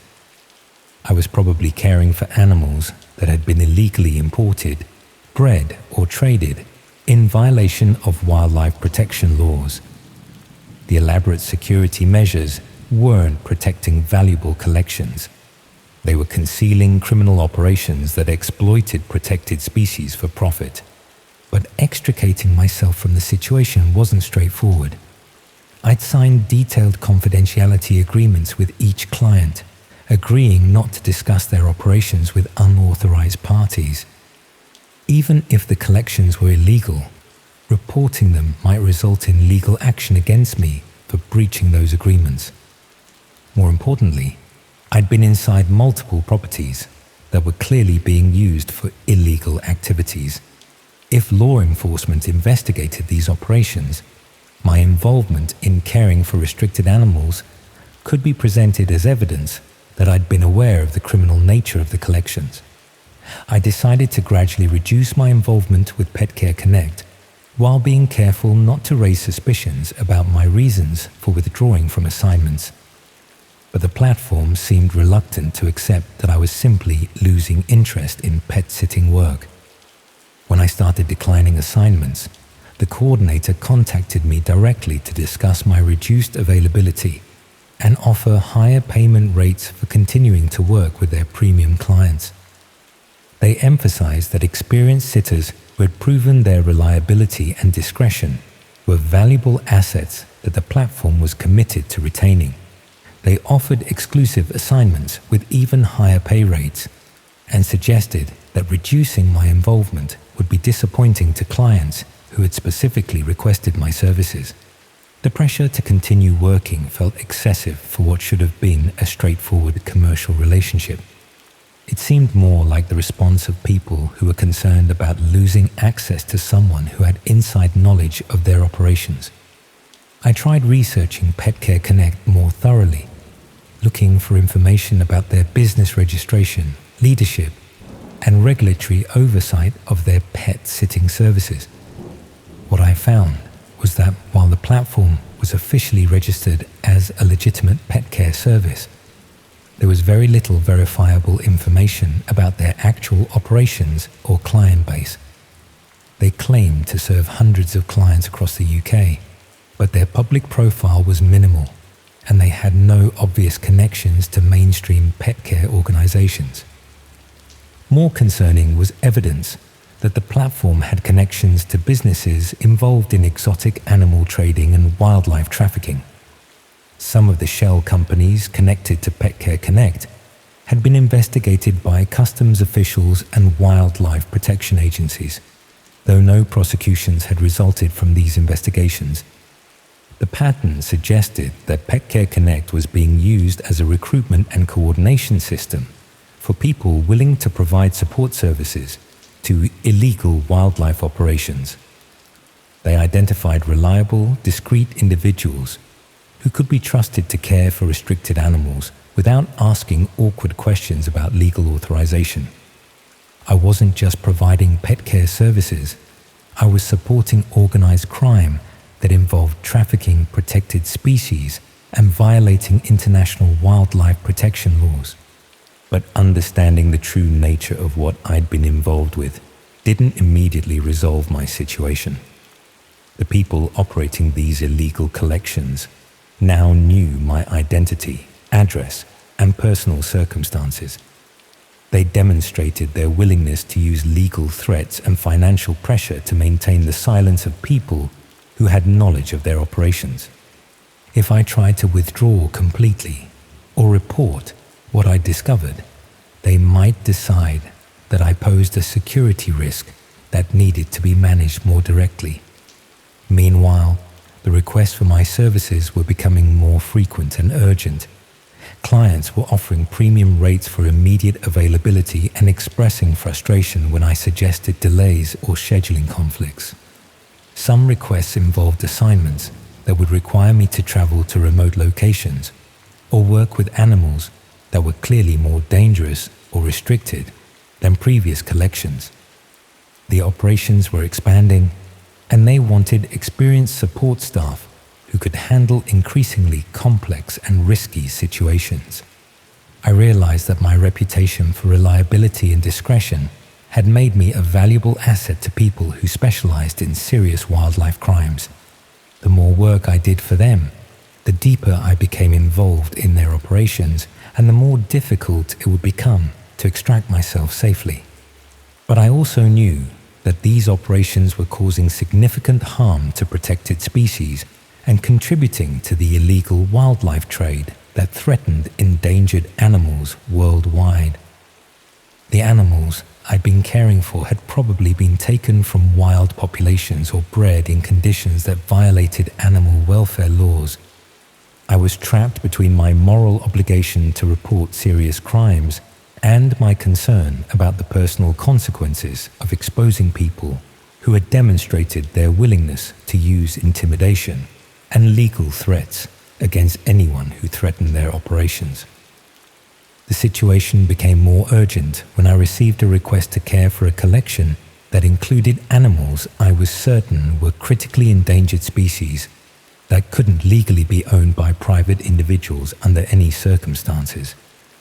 The client claimed to be conducting conservation breeding work authorized by international wildlife organizations, but the species they wanted me to care for were so rare that legitimate breeding programs would be managed by major zoos or government agencies, not private collectors operating from residential properties. They were offering to pay more than I typically earned in a month for 2 weeks of care, emphasizing the critical importance of the work and the need for absolute discretion about the location and contents of their collection. But accepting this assignment would make me directly complicit in serious wildlife crimes that could result in significant prison sentences if discovered. The animals involved were protected by international treaties, and unauthorized possession carried much more severe penalties than the exotic species I'd been caring for previously. I was being asked to cross a line from unknowingly supporting illegal activities to deliberately participating in serious international wildlife trafficking. When I tried to decline the assignment, the response was much more threatening than previous attempts to retain my services. The coordinator emphasized my contractual obligations to the platform and suggested that failing to fulfill premium assignments could result in legal action for breach of service agreements. They also mentioned that they had detailed records of my previous work with their clients, including photographs and documentation that could be presented as evidence of knowing participation in illegal wildlife operations if I created problems for their business. The implicit threat was clear. If I tried to withdraw from their operations or expose what I'd discovered, they would ensure that I face serious criminal charges for my involvement in caring for protected species. I was trapped by my own reliability and willingness to help with what I thought were legitimate pet care services. The more I learned about the scope of the wildlife trafficking operations I'd been supporting, the more I understood how systematically they recruited and controlled people who provided support services for their illegal activities. They specifically targeted students and young people who needed money but didn't have extensive knowledge of wildlife laws or exotic animal regulations. People who would be grateful for well-paid work and wouldn't immediately recognize the signs of illegal operations. Once they'd identified reliable individuals, they gradually increased the scope and risk level of assignments, while building detailed records that could be used to implicate their workers in criminal activity if they ever tried to withdraw or expose the operations. The pet-sitting work was just an entry point into a criminal organization that specialized in exploiting people's financial needs and naivety to recruit unwitting accomplices for serious international crimes. But the most disturbing realization was that this recruitment system was probably operating on a much larger scale than just exotic animal care. If they could systematically identify and control people through fake pet-sitting services, they were probably using similar methods to recruit support for other types of criminal activity. Students and young people across the country were probably being drawn into various illegal operations through offers of well-paid part-time work that seemed legitimate, but gradually evolved into direct criminal involvement. The coordinator called that evening to confirm my availability for the endangered species assignment, emphasizing the time-sensitive nature of the work and the serious consequences of disappointing their most important clients. When I tried to explain that I was no longer available for pet-sitting work, they reminded me that I had detailed knowledge of multiple illegal operations and that withdrawing my cooperation would create serious problems for everyone involved. They suggested that it would be much safer for me to continue providing reliable service than to risk the legal and personal consequences of abandoning my responsibilities to their clients.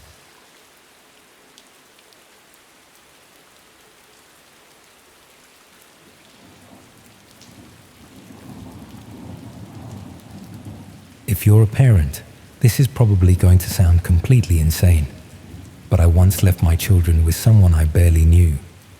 Looking back, I honestly don't know what I was thinking. As you can probably imagine, I'm still dealing with the consequences now, months later. It wasn't some random person off the street. I had references. I'd met her twice before the first proper babysitting session. Everything seemed completely legitimate. But legitimate doesn't mean what I thought it meant. And those evenings when I thought my kids were safely tucked up in bed while I was at work are apparently documented in ways that make me feel sick every time I think about it. Documented and sold to people who paid for access to footage I never knew was being recorded. Footage that continues to exist somewhere I'll never be able to find or delete. I'm a midwife working at a hospital in Bristol. Been doing it for around 12 years now. I'm a single mum to 2 children, Oliver, who's 8, and Emma, who's 6. Their dad left when Emma was a baby, and I've managed mostly on my own since then, juggling shifts at the hospital with childcare arrangements that are always slightly more complicated than I'd like. My mum helps when she can, and the kids go to after-school club most days, but occasionally I need evening coverage when my shifts run late or I'm called in unexpectedly. Last year, I started using a babysitter I'd found through a local childcare website. Her name was Kelly, early 20s, studying early years education at college. She had good references from other families, a clean DBS check, and when I met her for coffee to discuss what I needed, she seemed responsible and genuinely interested in childcare as a career. We arranged a trial evening where she'd look after the kids, whilst I went to the cinema with a friend, just to see how everyone got on. The evening went perfectly. The children liked her. She followed all my instructions about bedtime routines and house rules. And when I came home, everything was tidy, and the kids were asleep. Kelly was professional and pleasant, happy to answer questions about how the evening had gone. I felt I'd found someone reliable, which was a relief given how difficult it can be to find good childcare. Over the following months, Kelly babysat for me around once or twice a week, usually on evenings when I had late shifts or training sessions at the hospital. The routine became comfortable and familiar. I'd leave detailed instructions about dinner and bedtime. Kelly would arrive punctually, and I'd come home to sleeping children and a tidy house. She'd update me on how the evening had gone, any issues or funny moments, and I'd pay her the agreed rate plus a bit extra for being so reliable. The children adored her. Oliver would ask when Kelly was coming again, and Emma started talking about her like a favorite aunt. Kelly brought craft activities and games, helped with homework, seemed genuinely engaged with the kids rather than just watching television whilst they entertained themselves. I felt fortunate to have found someone so capable and caring. Around 4 months into this arrangement, I started noticing Kelly asking more questions about our routines and home setup. What time did I usually get home from late shifts? Did we have any security cameras or alarms? Where did I keep important documents and valuables? She framed these questions casually, explaining she was writing an essay for college about household safety and childcare responsibilities. But something about the questions made me slightly uncomfortable. I answered vaguely, not wanting to seem distrustful, but also not wanting to provide detailed information about security measures or where I kept things. Kelly didn't push for more specific answers, and the questions stopped after a week or so. I convinced myself I'd been oversensitive, that they really were just for a college assignment. Then one evening, I came home from a shift to find Kelly looking flustered. She explained that Emma had been upset at bedtime and had cried for nearly an hour before finally settling. This was unusual. Emma was generally an easy child who went to bed without fuss. When I checked on her, she was sleeping soundly and seemed fine. I didn't think too much about it, assuming she'd just been tired and emotional. The following week, Oliver mentioned casually that Kelly had been using the computer in my bedroom. He said she'd been up there for ages whilst they were watching television, and he'd gone to find her because he wanted help with something. I asked him what Kelly had been doing on the computer, and he shrugged and said she'd closed the screen quickly when he came in. That bothered me more than I wanted to admit. There was no reason for Kelly to be using my computer, and certainly no reason for her to be doing so in my bedroom, rather than in the living room where the children could see her.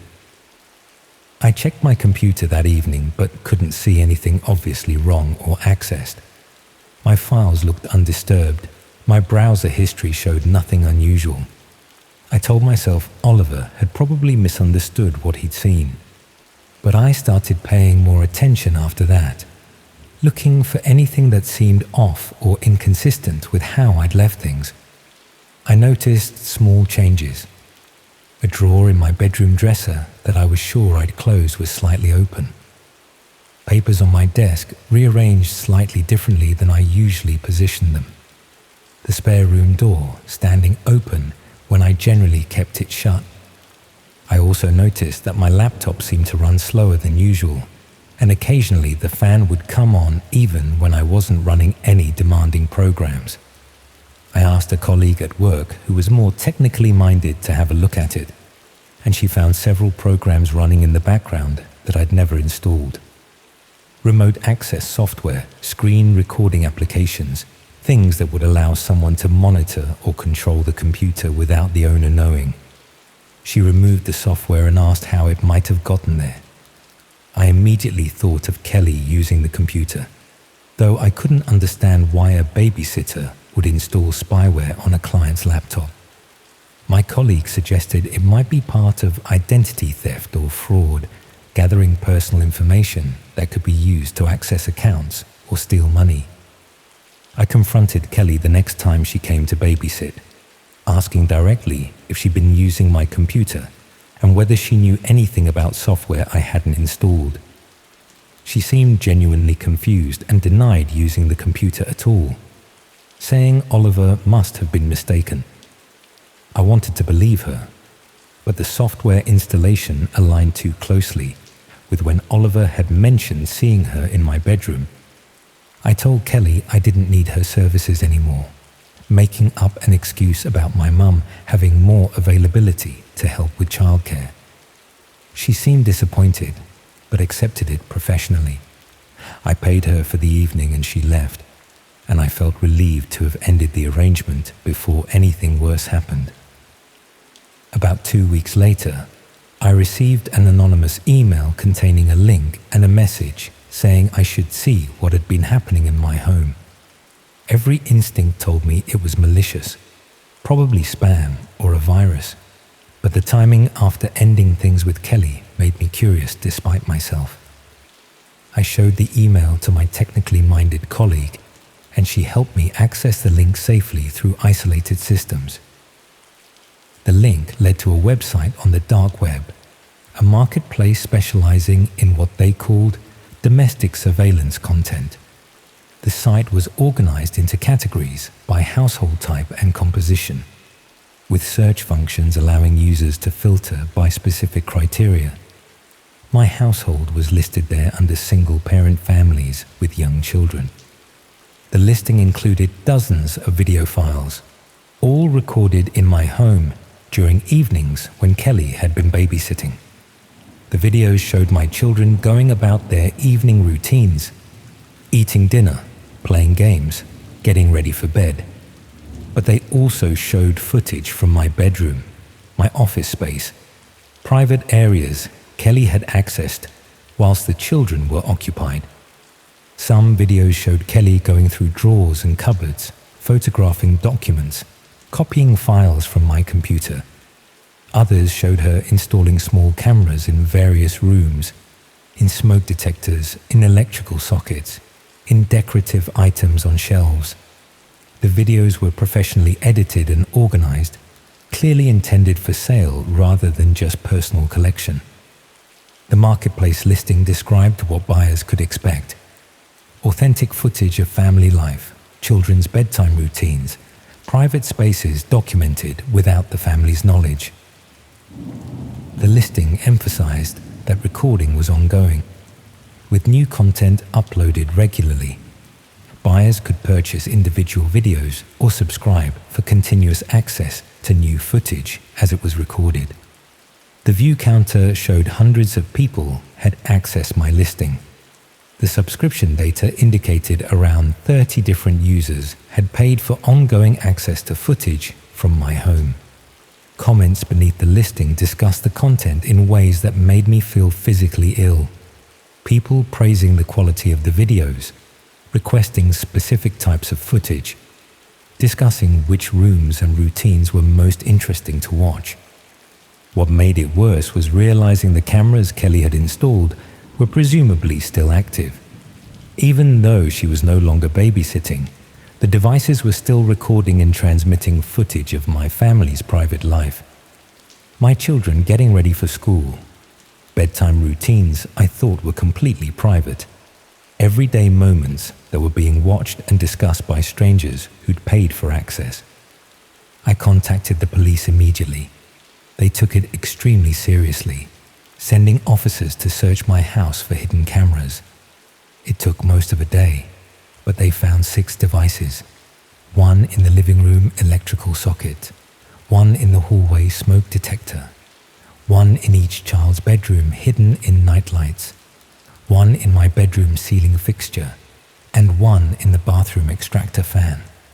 All of them had been installed during evenings when Kelly had been supposedly supervising my children. The police arrested Kelly and seized her computer and phone. they found extensive evidence of her involvement in creating and selling surveillance footage from multiple households.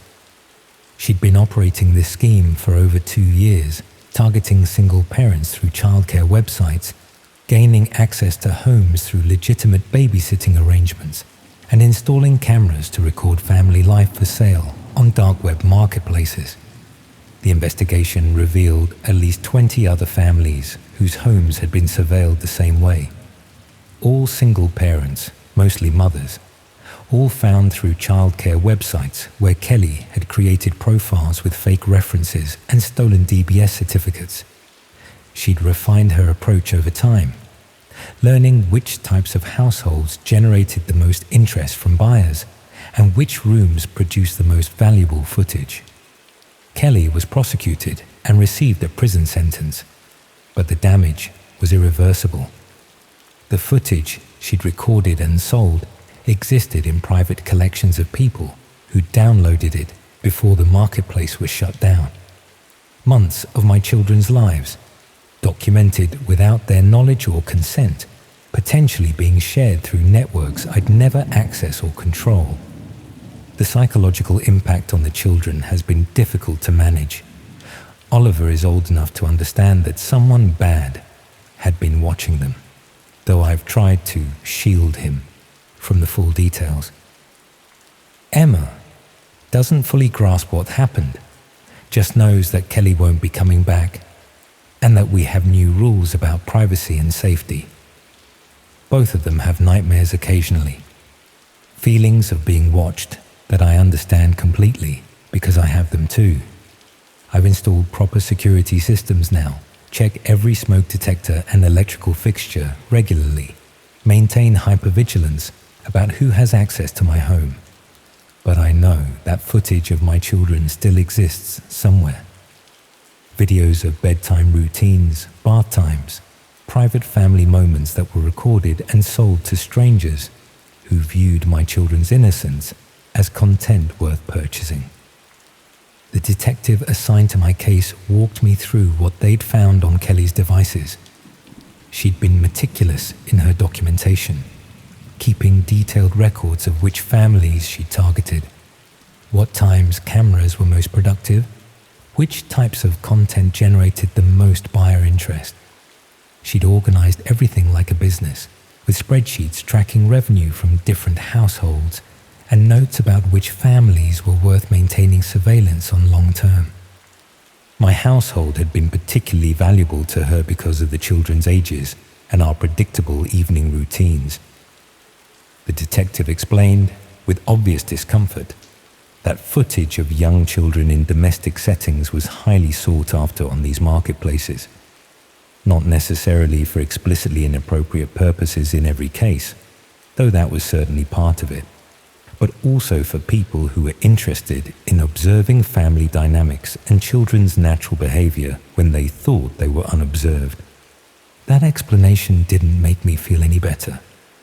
Whether buyers were watching my children for explicitly predatory reasons or for some other disturbing purpose didn't change the fundamental violation.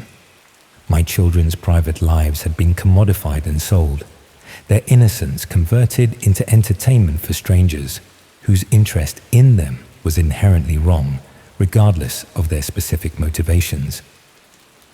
The investigation also revealed that Kelly had been refining her techniques based on feedback from buyers. The marketplace where she sold the footage included messaging systems where subscribers could request specific types of content or suggest better camera placements. She'd used these requests to improve her surveillance methods, positioning cameras based on what buyers wanted to see, adjusting her babysitting routines to capture particular moments that had been requested. One particularly disturbing message thread discussed bedtime routines, with a subscriber asking if Kelly could record bath time more consistently. She'd responded that she'd work on getting better access to that content, and subsequent footage showed she'd installed an additional camera in the bathroom specifically to fulfill that request. She'd treated my children like actors in a production she was directing, manipulating our family routines to create content that would satisfy paying customers. The police found similar message threads about other families Kelly had surveilled, requests for specific angles, particular daily activities, certain times of day when children were most natural and unguarded. She'd accommodated these requests systematically, treating the surveillance operation like any other customer service business where satisfying client preferences was essential to maintaining revenue. What made it even worse was discovering how Kelly had gained access to some of her information about our household before even meeting me. The childcare website where I'd found her required parents to create profiles with details about their family situation, children's ages, typical schedules, and specific childcare needs. Kelly had been systematically collecting this information from parent profiles, using it to target families that matched the preferences of her marketplace subscribers. She'd known before our first meeting that I was a single mother with 2 young children, that I worked irregular hospital hours, that I needed evening coverage regularly. She'd known my children's names and ages, roughly where we lived, what my childcare budget was likely to be. All of that information had been freely provided by me through the website, never imagining it would be used to identify my family as ideal targets for commercial surveillance. The technical analysis of the cameras Kelly had installed revealed they were more sophisticated than typical consumer spy cameras. They included motion-activated recording that saved storage space by only capturing footage when people were present. They had night vision capability for recording in dark rooms.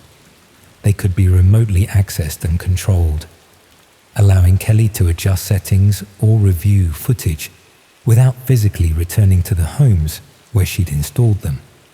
Most disturbing was the discovery that Kelly could watch the camera feeds in real time from her phone while she was physically present in my home. The detective showed me footage that Kelly herself had recorded using her phone, showing the view from her perspective while she babysat. In several videos, she was clearly watching the live feed from the bedroom camera while sitting downstairs with the children, monitoring me when I came home early or went upstairs to check on something. She'd been watching me without my knowledge whilst pretending to interact normally, seeing everything I did in private spaces whilst maintaining the performance of a trustworthy babysitter. The sophistication of the operation and the coldness of that deception made it clear this wasn't impulsive or opportunistic. It was calculated, systematic, professional in its execution, even though its purpose was unconscionable. The court proceedings were difficult to endure. Kelly's defense tried to minimize what she'd done, arguing that she'd never physically harmed any children and that the surveillance footage wasn't explicitly inappropriate. The prosecution had to explain in painful detail how the footage had been marketed and what kinds of people had purchased access to it, making the implicit threats to children's safety horrifyingly clear, even without physical contact. Several other families whose homes Kelly had surveilled attended the trial. We formed an uncomfortable community of shared experience, united by having trusted the wrong person with access to our children and homes. Some had discovered the surveillance through the investigation into Kelly's activities, never having suspected anything was wrong until police contacted them. Others had noticed oddities like I had, but hadn't connected them to their babysitter until it was too late. One mother described finding cameras in her children's bedrooms years after Kelly had last babysat for them. The devices had continued recording and transmitting long after Kelly had moved on to other families, creating an archive of footage spanning the children's development from toddlers to primary school age. The breadth of that violation, the years of surveillance that had continued invisibly, was staggering to contemplate. Another family had discovered that footage of their children had been distributed beyond the original marketplace Kelly used. screenshots and video clips had appeared on other websites, reposted and shared by people who'd initially purchased them through Kelly's listings. The footage had taken on a life of its own, spreading through networks the family could never fully map or eliminate. Their children's images permanently circulating in spaces they'd never be able to control. Kelly received a substantial prison sentence, but we all knew it wouldn't undo what had been done. The footage would continue existing after her release. The violation would persist long after she'd served her time. The families she'd targeted would carry the knowledge of what happened for the rest of our lives, and our children would eventually need to be told enough of the truth to understand why we're so careful about privacy and security. I've had to explain to Oliver and Emma in age-appropriate terms that someone we trusted did something very wrong. Oliver understands that Kelly was recording us and that those recordings were seen by strangers who shouldn't have had access to them. Emma understands that Kelly wasn't who we thought she was and that she did bad things that mean we have to be more careful now. Neither of them knows the full extent of it. The marketplace listings and subscriber counts and ongoing distribution of their images. I hope they never need to know those details. What haunts me most is thinking about those 30 subscribers who paid for ongoing access to footage from my home. Who were they? Why were they interested in watching my family specifically? What did they do with the footage they downloaded? The police investigation identified some of them, resulting in additional arrests for possession of inappropriate material, but many remained anonymous. The architecture of the dark web marketplace Kelly used made it difficult to trace all subscribers or determine what they'd done with the content after downloading it. I think about them sometimes, these faceless strangers who paid money to watch my children sleep, to observe their bedtime routines, to see private family moments that should never have been shared. Some were probably local, living near enough that they might have seen my children at school or in shops, recognizing them from footage they'd purchased. Others were probably scattered across the country or internationally, interested in my family for reasons I'll never understand and don't want to imagine. The uncertainty is corrosive, not knowing who saw what or when, or what they did with the footage, or whether they're still watching material they downloaded before the marketplace was shut down. The investigation revealed that Kelly's operation had been running for over 2 years and had surveilled around 20 families in that time. The amount of footage she'd sold was substantial. Thousands of hours of domestic surveillance showing children and families in their most private moments. I also think about the other families Kelly targeted, particularly those who never discovered what happened. The investigation identified 20 households where cameras were found, but Kelly's record suggested she'd surveilled more than that. Either the cameras had been removed by Kelly herself when she moved on to other targets, or they remained undiscovered in homes where families had no idea they were being watched. How many children's lives were documented and sold without their parents ever knowing? The psychological impact on my children has been harder to manage than the practical security measures. Oliver developed significant anxiety about being watched, checking his room repeatedly for cameras, asking questions about whether people could see him through windows or electronics. Emma became clingy and fearful of being left with anyone other than immediate family.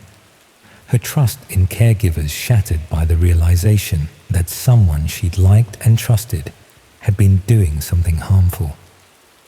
We've been through counseling, both individually and as a family. The therapist has helped us process what happened and develop strategies for feeling safe again. But recovery is slow and uneven, with setbacks triggered by seemingly random events, a smoke detector beeping to signal low battery, a nightlight that reminds them of the ones that contained cameras, a news story about surveillance or privacy invasion. I gave someone access to my children and my home based on references that turned out to be fake and a professional manner that was entirely performance. That decision led to months of secret surveillance. My children's lives sold to strangers as entertainment. Permanent footage that continues to exist in collections I'll never locate. The trust I extended to Kelly wasn't unreasonable or negligent. I did what parents are supposed to do, checking credentials and meeting potential caregivers before allowing them access to my children.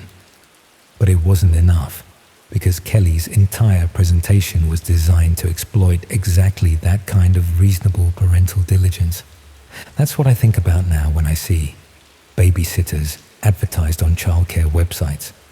Not whether they're qualified or experienced, but whether they're installing more than trust whilst parents are away. Whether the families who hire them realize their private lives might become products sold in hidden corners of the internet to people whose interest in children isn't innocent. Whether other parents understand that credentials can be faked, references can be manufactured, and professional manner can mask predatory intent. The childcare website where I found Kelly has implemented new verification procedures since the investigation revealed how she'd operated. They now require video verification calls and more rigorous background checks. They've added warnings about protecting family privacy and recommendations for monitoring caregivers. But these measures feel inadequate, given what happened. Reactive rather than preventive. Closing the door after too many families had already been violated. I left my children with someone I barely knew. Just a babysitter who seemed professional, who had references I didn't verify properly, who seemed to genuinely care about my kids. That trust led to a betrayal I'll never fully recover from, to footage that can't be retrieved, to a loss of innocence for my children that no prison sentence can restore.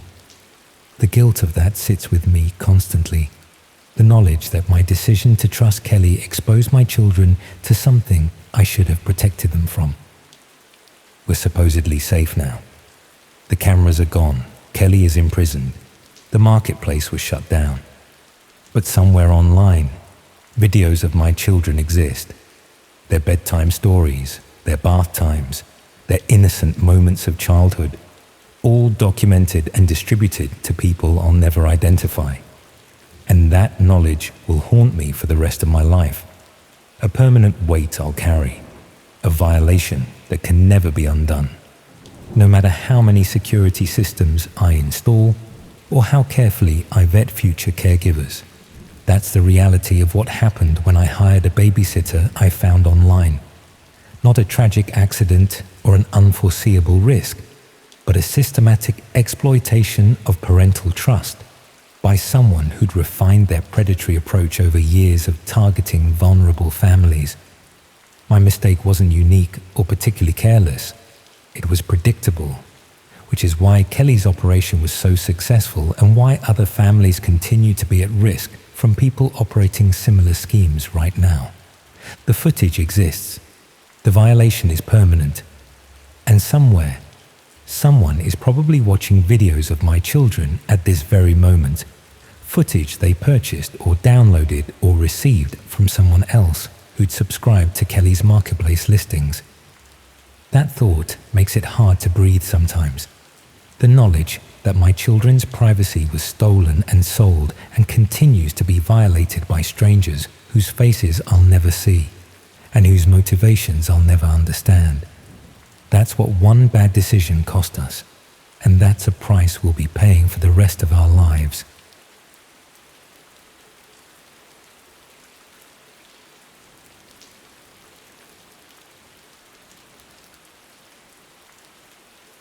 Do you remember when you were younger and life was simpler? When the worst thing that could happen during a sleepover was your mate's mum finding the magazines you'd hidden under the mattress, or getting caught sneaking downstairs to watch something you weren't supposed to see on late-night television?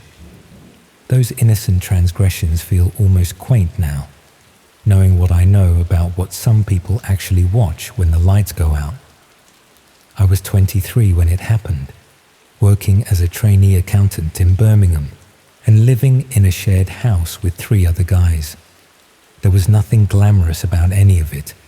We split the bills 4 ways, took turns buying toilet roll, and spent most evenings playing games or arguing about whose turn it was to clean the kitchen.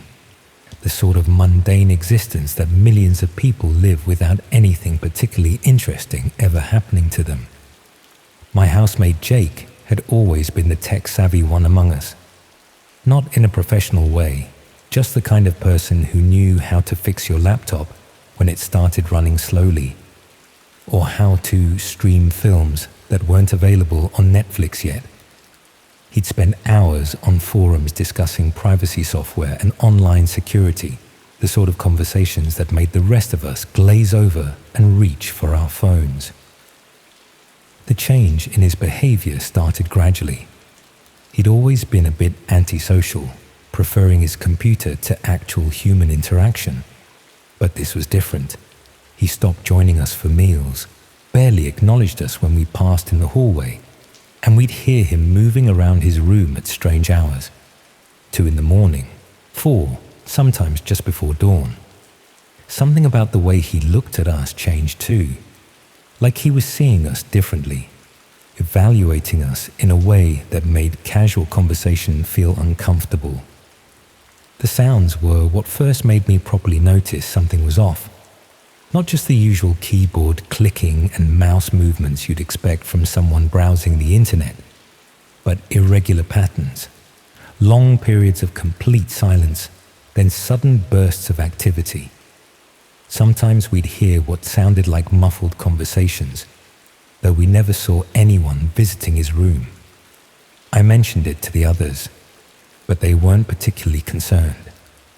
University houses are always full of odd noises and strange schedules. Still, we found ourselves unconsciously avoiding his part of the house, taking longer routes to the kitchen or bathroom to avoid walking past his door. None of us talked about it explicitly, but there was a shared sense that something felt off about being near his space. The first real warning sign came when I bumped into him in the kitchen one morning around 6. He looked terrible, pale, unshaven, with dark circles under his eyes that suggested he hadn't slept properly in days. When I asked if he was all right, he just stared at me for several seconds before mumbling something about work stress and disappearing back upstairs.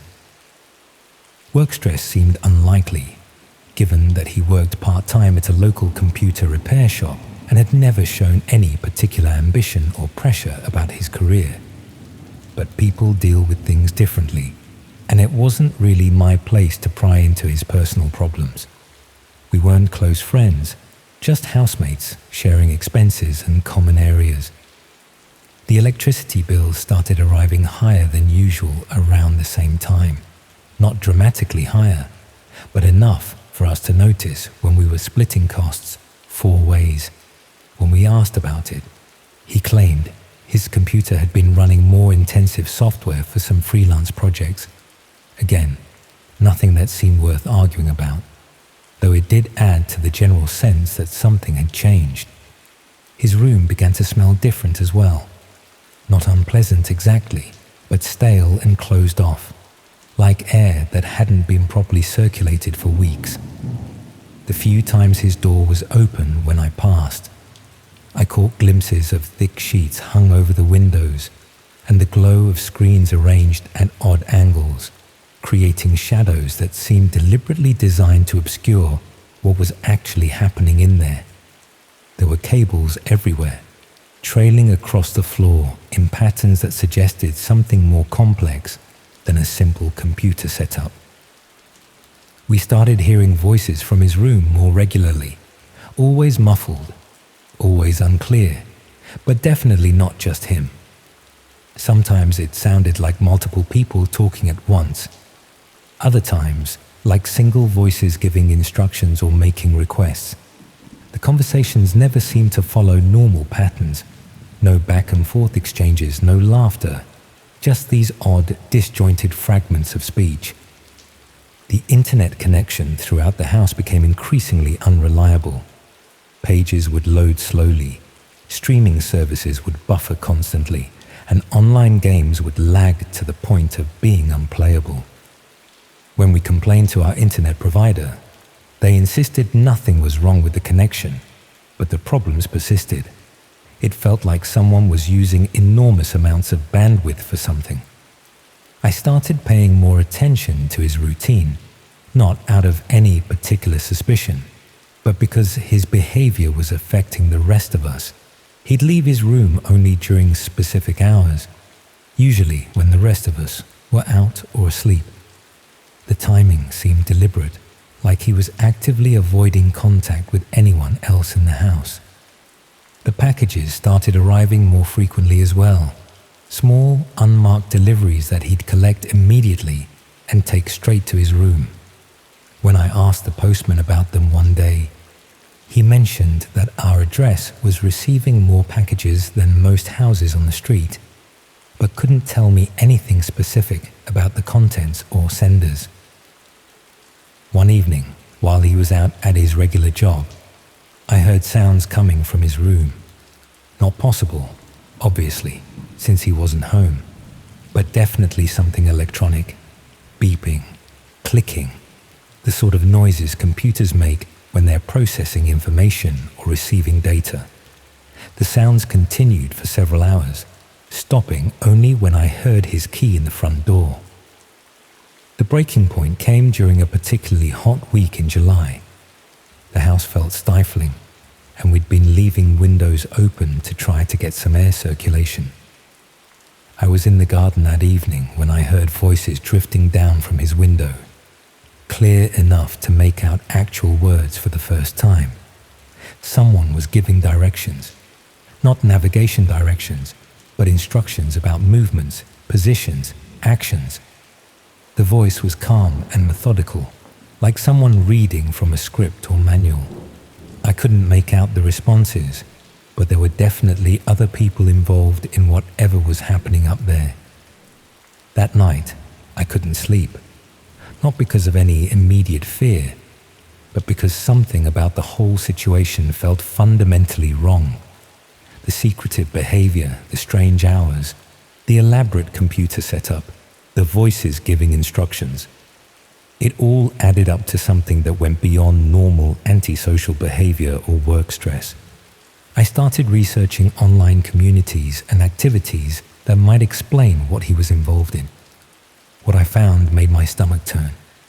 There were references to hidden networks where people gathered for activities that operated outside normal boundaries, places where the worst impulses could be indulged without consequence.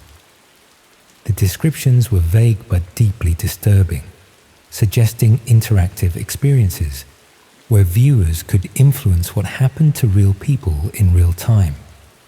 The realization that I might be living directly below someone participating in these networks was genuinely terrifying.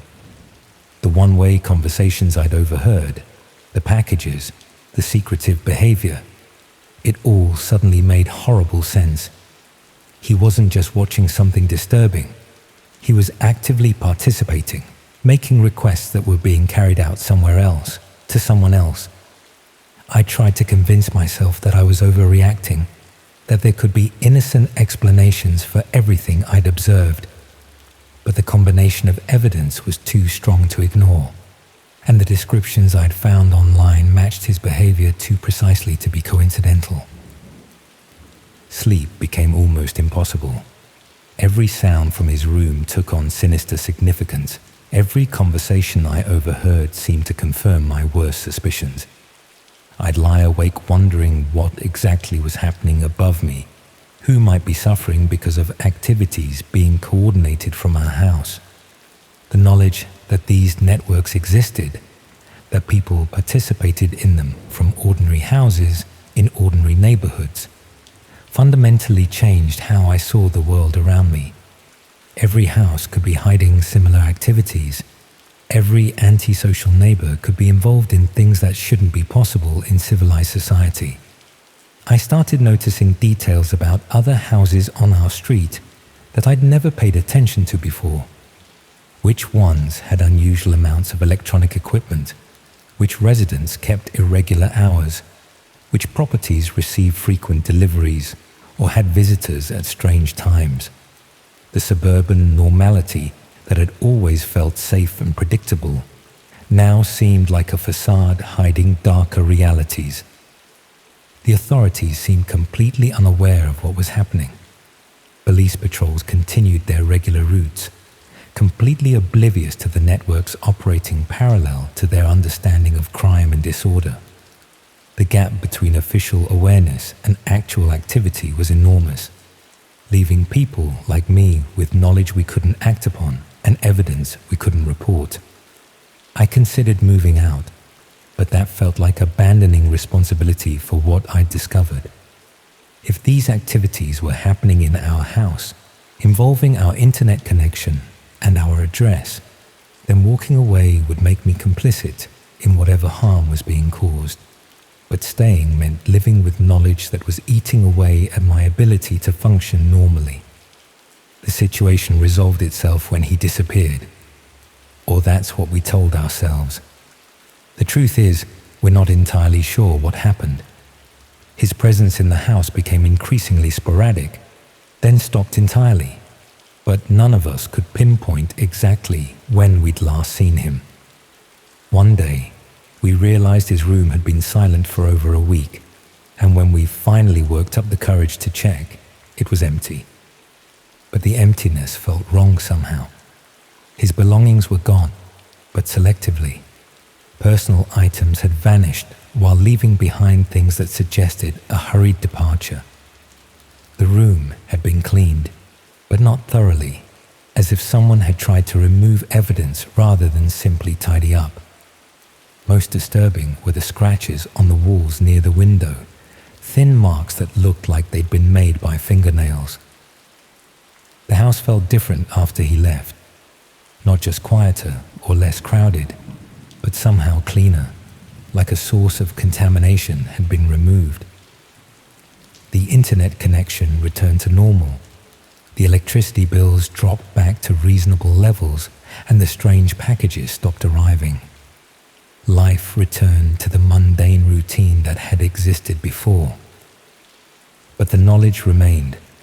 Understanding that these networks exist, that ordinary people participate in extraordinary cruelty, that such activities happen in normal houses, in normal neighborhoods. The innocent world I'd lived in before had been permanently damaged by what I'd learned. Sometimes I wonder if he moved to another house with other unsuspecting housemates, or if the activities I'd witnessed were part of a larger network that continues to operate from locations across the country. The infrastructure exists, the participants are out there, and the demand for such content apparently continues to grow. I still live in shared houses, still split bills and argue about cleaning rotas and wonder about my housemates' odd behaviors. But now I pay attention to different details, notice different patterns, and ask different questions about the sounds that come from other people's rooms after midnight.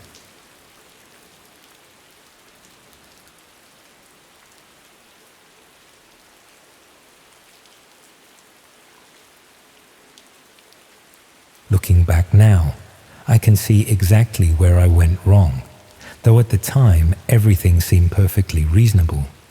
It's funny how decisions that feel sensible in the moment can turn out to be the worst mistakes you'll ever make. I'm not someone who takes risks generally, quite the opposite really.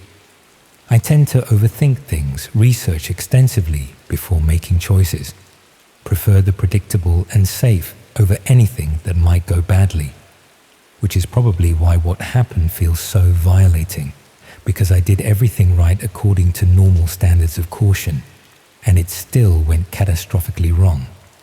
I should explain what I do for context. I'm a music teacher, working privately from my flat in Leeds. Piano and guitar mostly, teaching children after school and some adults in the evenings who want to learn as a hobby. I've been doing it for about 12 years now, built up a decent client base through word of mouth and occasional advertising. It's good work when you've established yourself, flexible hours, reasonable income, and I genuinely enjoy teaching most of the time. The flat I work from is a 2-bedroom place I've been renting for around 5 years. Nothing particularly special, but it's in a good area, close to several schools, which helps with client locations. And the landlord doesn't bother me much. Living alone suits me, always has really. I like the independence, the quiet, being able to keep my own schedule without having to negotiate with anyone else.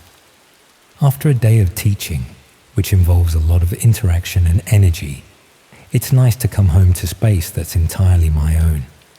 No flatmates, no partner, just me and my instruments and the comfortable chaos that accumulates when you're the only person who has to deal with it.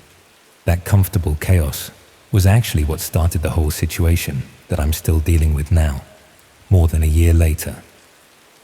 Last spring, my sister contacted me to say she and her family were planning to visit for a long weekend. They live up in Scotland and don't make it down often. So when they do come, I try to make everything as welcoming as possible. The problem was my flat had deteriorated into a state that worked fine for me, but would be embarrassing to show to guests who maintained actual standards of cleanliness. I'm not naturally inclined toward housework. Never have been, probably never will be. I can maintain basic hygiene and tidiness, but deep cleaning feels like a waste of time that could be spent on more interesting activities.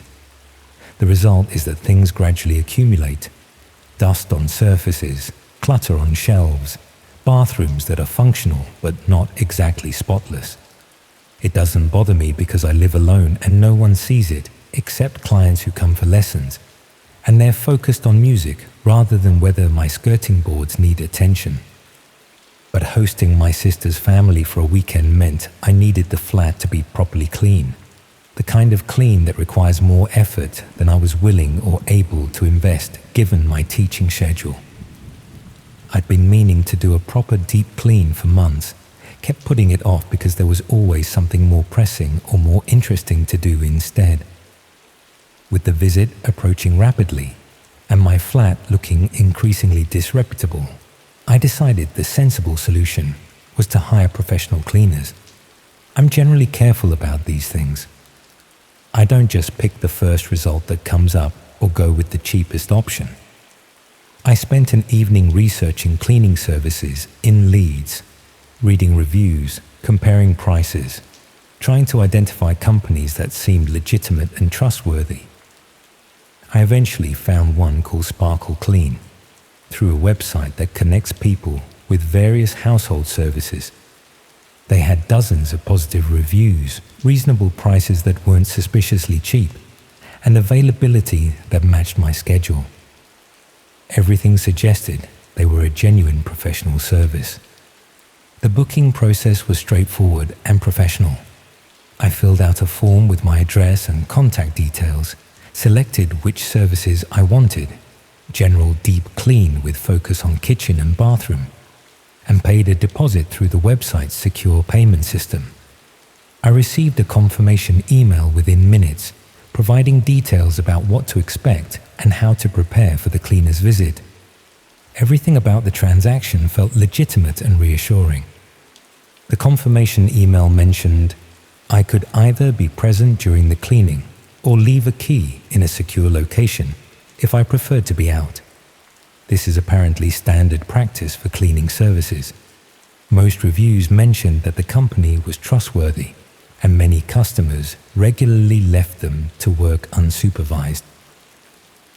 I had a piano lesson scheduled across town on the afternoon they were coming, and I didn't particularly want to spend 3 hours awkwardly hovering while someone cleaned my flat.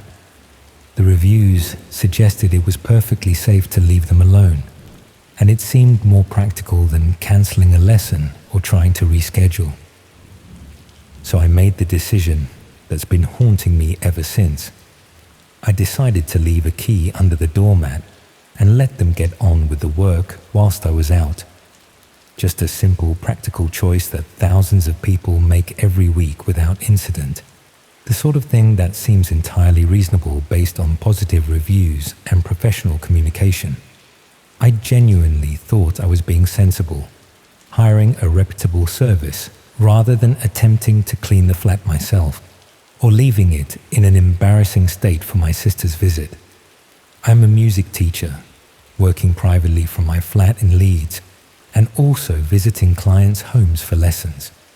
I've been doing it for about 12 years now, mostly teaching piano and guitar to children and teenagers, some adults who want to learn as a hobby. It's decent work when you build up a steady client base, flexible hours, and I enjoy it most of the time. I live alone in a 2-bedroom flat that I've been renting for around 5 years, nothing fancy, but it's in a good area and the landlord doesn't bother me much. Last year, I was expecting my sister and her family to visit for a long weekend. They live in Scotland and don't make it down often, so when they do visit, I try to make everything as welcoming as possible. The problem was my flat had deteriorated into a state of comfortable chaos that works fine when you're living alone, but becomes mortifying when you're hosting guests who have actual standards. I'd been meaning to do a proper deep clean for months, but kept putting it off because I'm not naturally inclined toward housework, and I can always find more important things to do with my time. With my sister's visit approaching rapidly and my flat looking increasingly disreputable, I decided to just hire professional cleaners and accept the cost as necessary. I found a company called Sparkle Clean through one of those service websites where customers can book various types of household help. They had good reviews, reasonable prices, and availability that matched my schedule.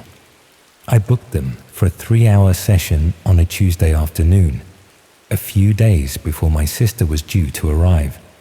The booking process was straightforward.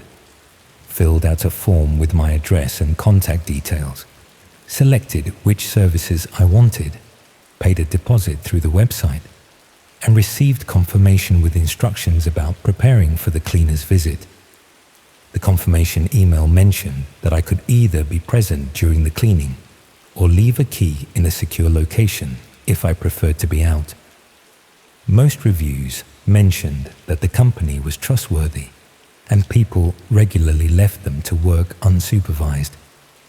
I had a piano lesson scheduled across town that afternoon and didn't particularly want to hang around watching someone clean my flat, so I decided to leave a key under the mat and let them get on with it.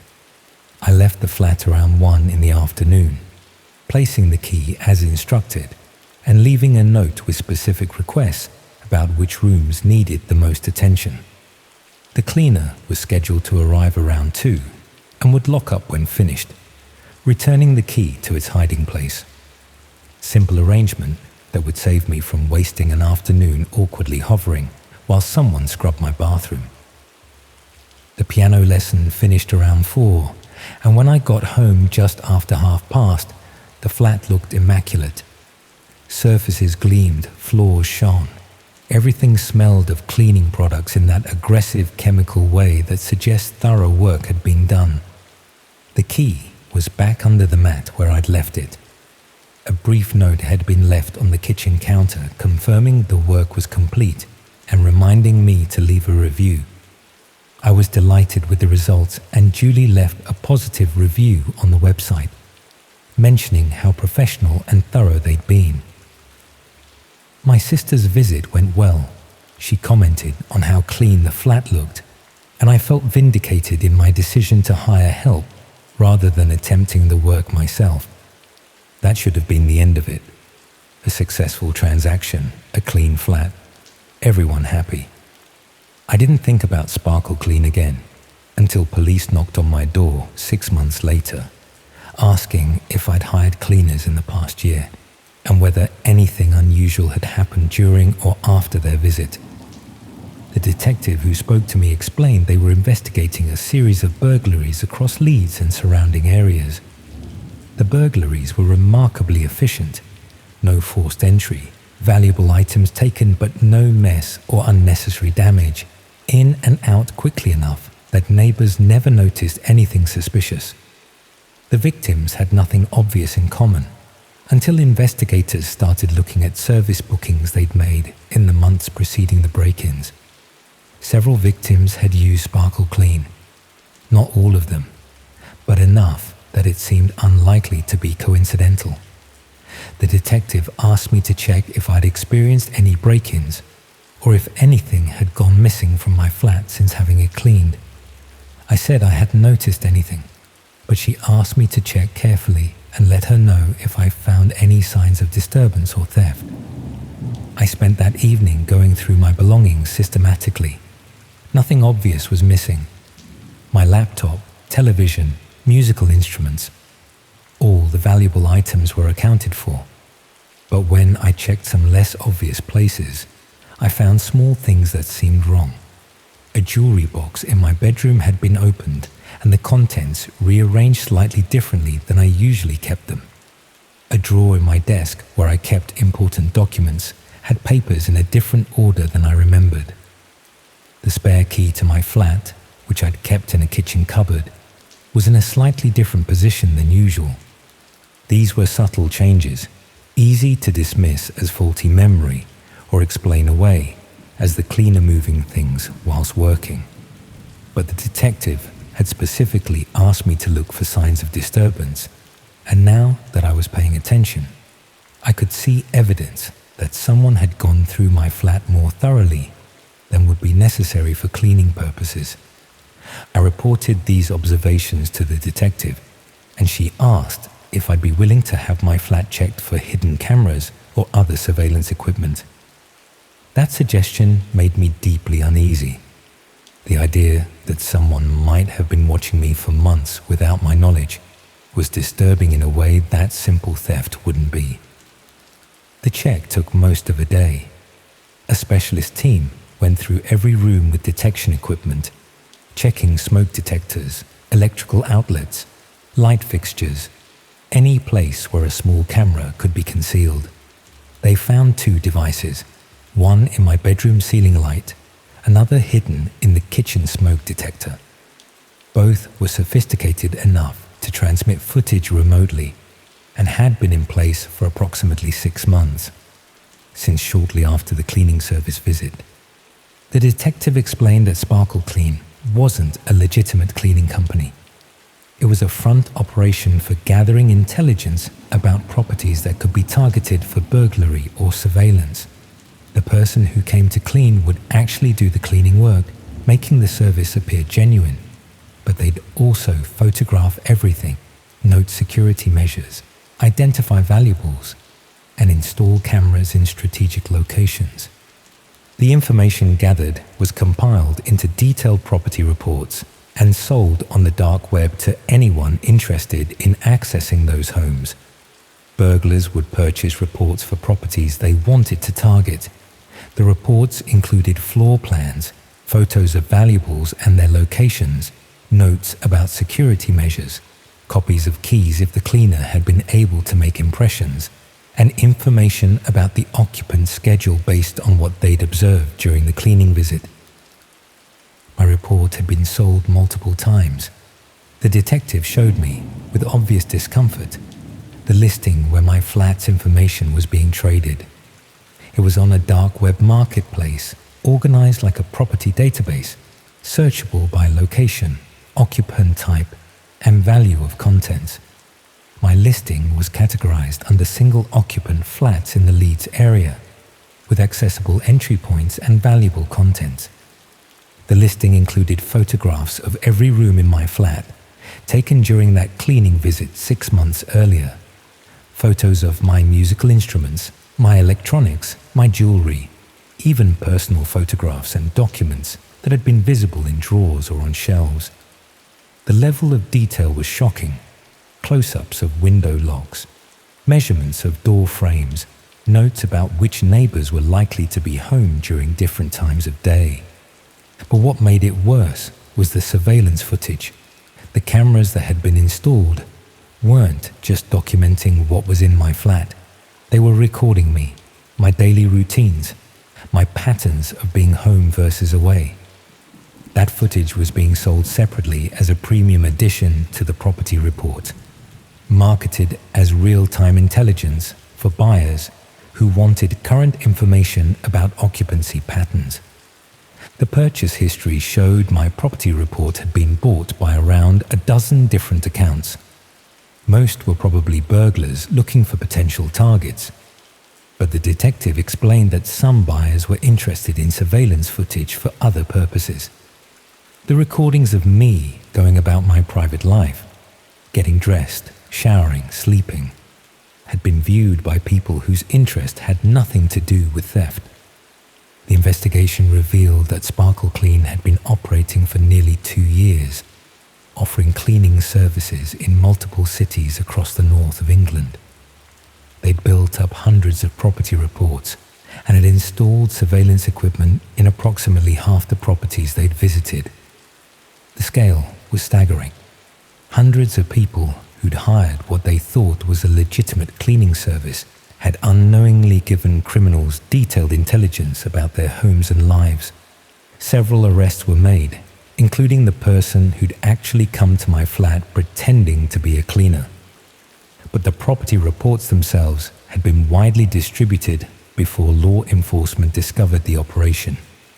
My flat's information, along with hundreds of others, existed in private collections of people who downloaded reports before the marketplace was shut down. The detective walked me through what they knew about the dozen accounts that had purchased my property report. 3 were connected to individuals arrested for burglaries and other properties documented by Sparkle Clean. 2 were traced to people convicted of stalking offences. The others remained unidentified, their purchases made through anonymous accounts that couldn't be connected to real identities. Knowing that at least 7 unknown people possessed detailed information about my home, photographs of every room, notes about my routines, possibly copies of surveillance footage showing my most private moments, was terrifying in a way that's difficult to articulate. The flat I'd lived in comfortably for years suddenly felt exposed and vulnerable, every corner potentially still being watched by cameras I'd missed, or people who knew exactly how to enter and what they'd find. I had all the locks changed, obviously. The specialist team assured me they'd found all the surveillance equipment, but I couldn't shake the feeling that something had been missed. I'd lie awake wondering if someone was still watching, if another camera existed in a place they hadn't checked, if the people who'd purchased my property report were still monitoring me somehow. The psychological impact was worse than any physical violation would have been. My home, the space where I'd felt most private and secure, had been systematically documented and sold to strangers. Every intimate moment I'd had in that flat for 6 months had potentially been recorded and viewed by people I'd never identify. The shower I took each morning, the times I'd cried over personal disappointments, the nights I couldn't sleep and wandered around in the dark, all of it possibly watched and discussed by people who'd paid for access to my private life. I tried to continue living there, tried to reclaim the sense of safety I'd had before discovering what had happened. I covered the smoke detectors with tape, even though the cameras had been removed. I put tape over my laptop camera and unplugged electronics when I wasn't using them. I checked the locks obsessively every night, but the damage was done. The flat felt contaminated by knowledge of what had occurred there, by months of surveillance I'd been oblivious to. About 3 months after the investigation concluded, I moved out. I couldn't stay somewhere that had been so thoroughly violated, where strangers had installed cameras and watched me for months, where detailed documentation of my life existed in collections I'd never accessed.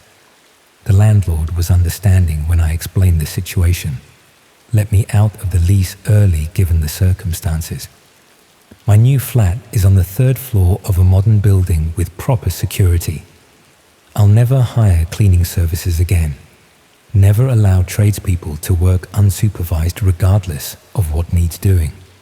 I've become hyper-vigilant about who has access to my space, checking for surveillance equipment regularly, unable to fully relax even in what should be the safety of my own home. But I know the property report still exists somewhere. Photographs of my old flat, detailed information about my routines and possessions, possibly surveillance footage from those 6 months, all preserved in private collections of people who purchased it before the marketplace was taken down. Some of that information is outdated now that I've moved, but images of me in my most private moments remain accessible to people whose interest in them was never innocent. What haunts me most is thinking about the 7 unidentified buyers who purchased my property report. Who were they? Why were they interested in detailed information about me and my home specifically? What did they do with the surveillance footage they potentially had access to? Were any of them local, people I might have encountered without knowing they'd seen me in ways I never intended to be seen? I also think about the hundreds of other people who'd hired Sparkle Clean and were now dealing with similar violations. Some had experienced burglaries, their homes broken into by criminals using information from property reports. Others had been stalked by people who'd purchased surveillance footage and learned their routines. Many probably never discovered what had happened, never knew their homes had been documented and sold, never realized they'd been watched for months by strangers who'd paid for access. The investigation revealed that Sparkle Clean had targeted specific demographics deliberately. Single-occupant households, particularly women living alone, were prioritized because the surveillance footage was more valuable to certain types of buyers. Working professionals were targeted because they were likely to be away from home on predictable schedules. People living in ground floor flats or houses with accessible entry points were preferred because the information would be more useful to buyers planning physical access. I fit all those criteria perfectly. A single woman living alone in a ground floor flat with predictable working hours. The Sparkle Clean operator who'd come to my flat had probably identified me as an ideal target before ever arriving, based on the booking information I'd provided when scheduling the cleaning. My decision to be out during the cleaning had made it even easier. 3 unsupervised hours to photograph everything, install cameras, copy my spare key, and gather intelligence that would be valuable to multiple types of buyers. The reviews I'd read before booking were probably fake, created to build trust in a service that existed solely to exploit people's need for help with household tasks. The professional-looking website, the straightforward booking process, the confirmation emails, all designed to appear legitimate whilst facilitating organized invasion of privacy and theft. The trial was difficult to endure. The defense argued that the defendants were simply running a cleaning business and that any additional documentation was for quality control purposes. The prosecution had to demonstrate systematically how the operation was designed specifically to gather intelligence for criminal purposes, showing the property reports and marketplace listings to prove the true intent. Several other victims attended the trial, people whose homes had been documented and surveilled through the same scheme. We formed an uncomfortable community of shared experience, united by having trusted a service that weaponized that trust to violate our privacy and security. Some had experienced burglaries, others had been stalked. A few had never noticed anything wrong until police contacted them during the investigation. One woman described discovering cameras in her home 2 years after hiring Sparkle Clean. The devices had continued recording and transmitting for that entire period, creating an extensive archive of footage showing her daily life, her relationships, her most private moments. The breadth of that surveillance, the years of violation she'd been unaware of, were staggering and disturbing beyond any simple burglary would have been. The defendants received prison sentences, but they felt inadequate given what they'd done and how many people they'd violated. The property reports would continue existing after their release. The surveillance footage would persist. The victims would carry knowledge of what happened for the rest of their lives, while the criminals served relatively brief sentences for systematic invasions of privacy and facilitation of numerous subsequent crimes. I hired a cleaning service once. A simple transaction to prepare my flat for family visitors, arranged through what seemed like a legitimate website with good reviews and reasonable prices. That decision led to 6 months of surveillance I was oblivious to. Detailed documentation of my home sold to multiple strangers, and permanent footage of my private life existing in collections I'll never locate or control. That's what I think about now when I see cleaning services advertised online. Not whether they're professional or reasonably priced, but whether they're actually providing the service they claim, or whether they're gathering intelligence that will be compiled, sold, and used against the people who trusted them. Whether other people are making the same mistake I made, inviting violations into their homes whilst thinking they're just hiring help with housework. The property report exists, the surveillance footage exists, and somewhere 7 unidentified people possess detailed information about my life, my home, my most private moments, information I never consented to share, that was gathered under false pretenses, that continues to exist beyond any control I could ever exercise over it. That's the permanent price I paid for hiring someone to clean my flat, and it's a price I'll be paying for the rest of my life.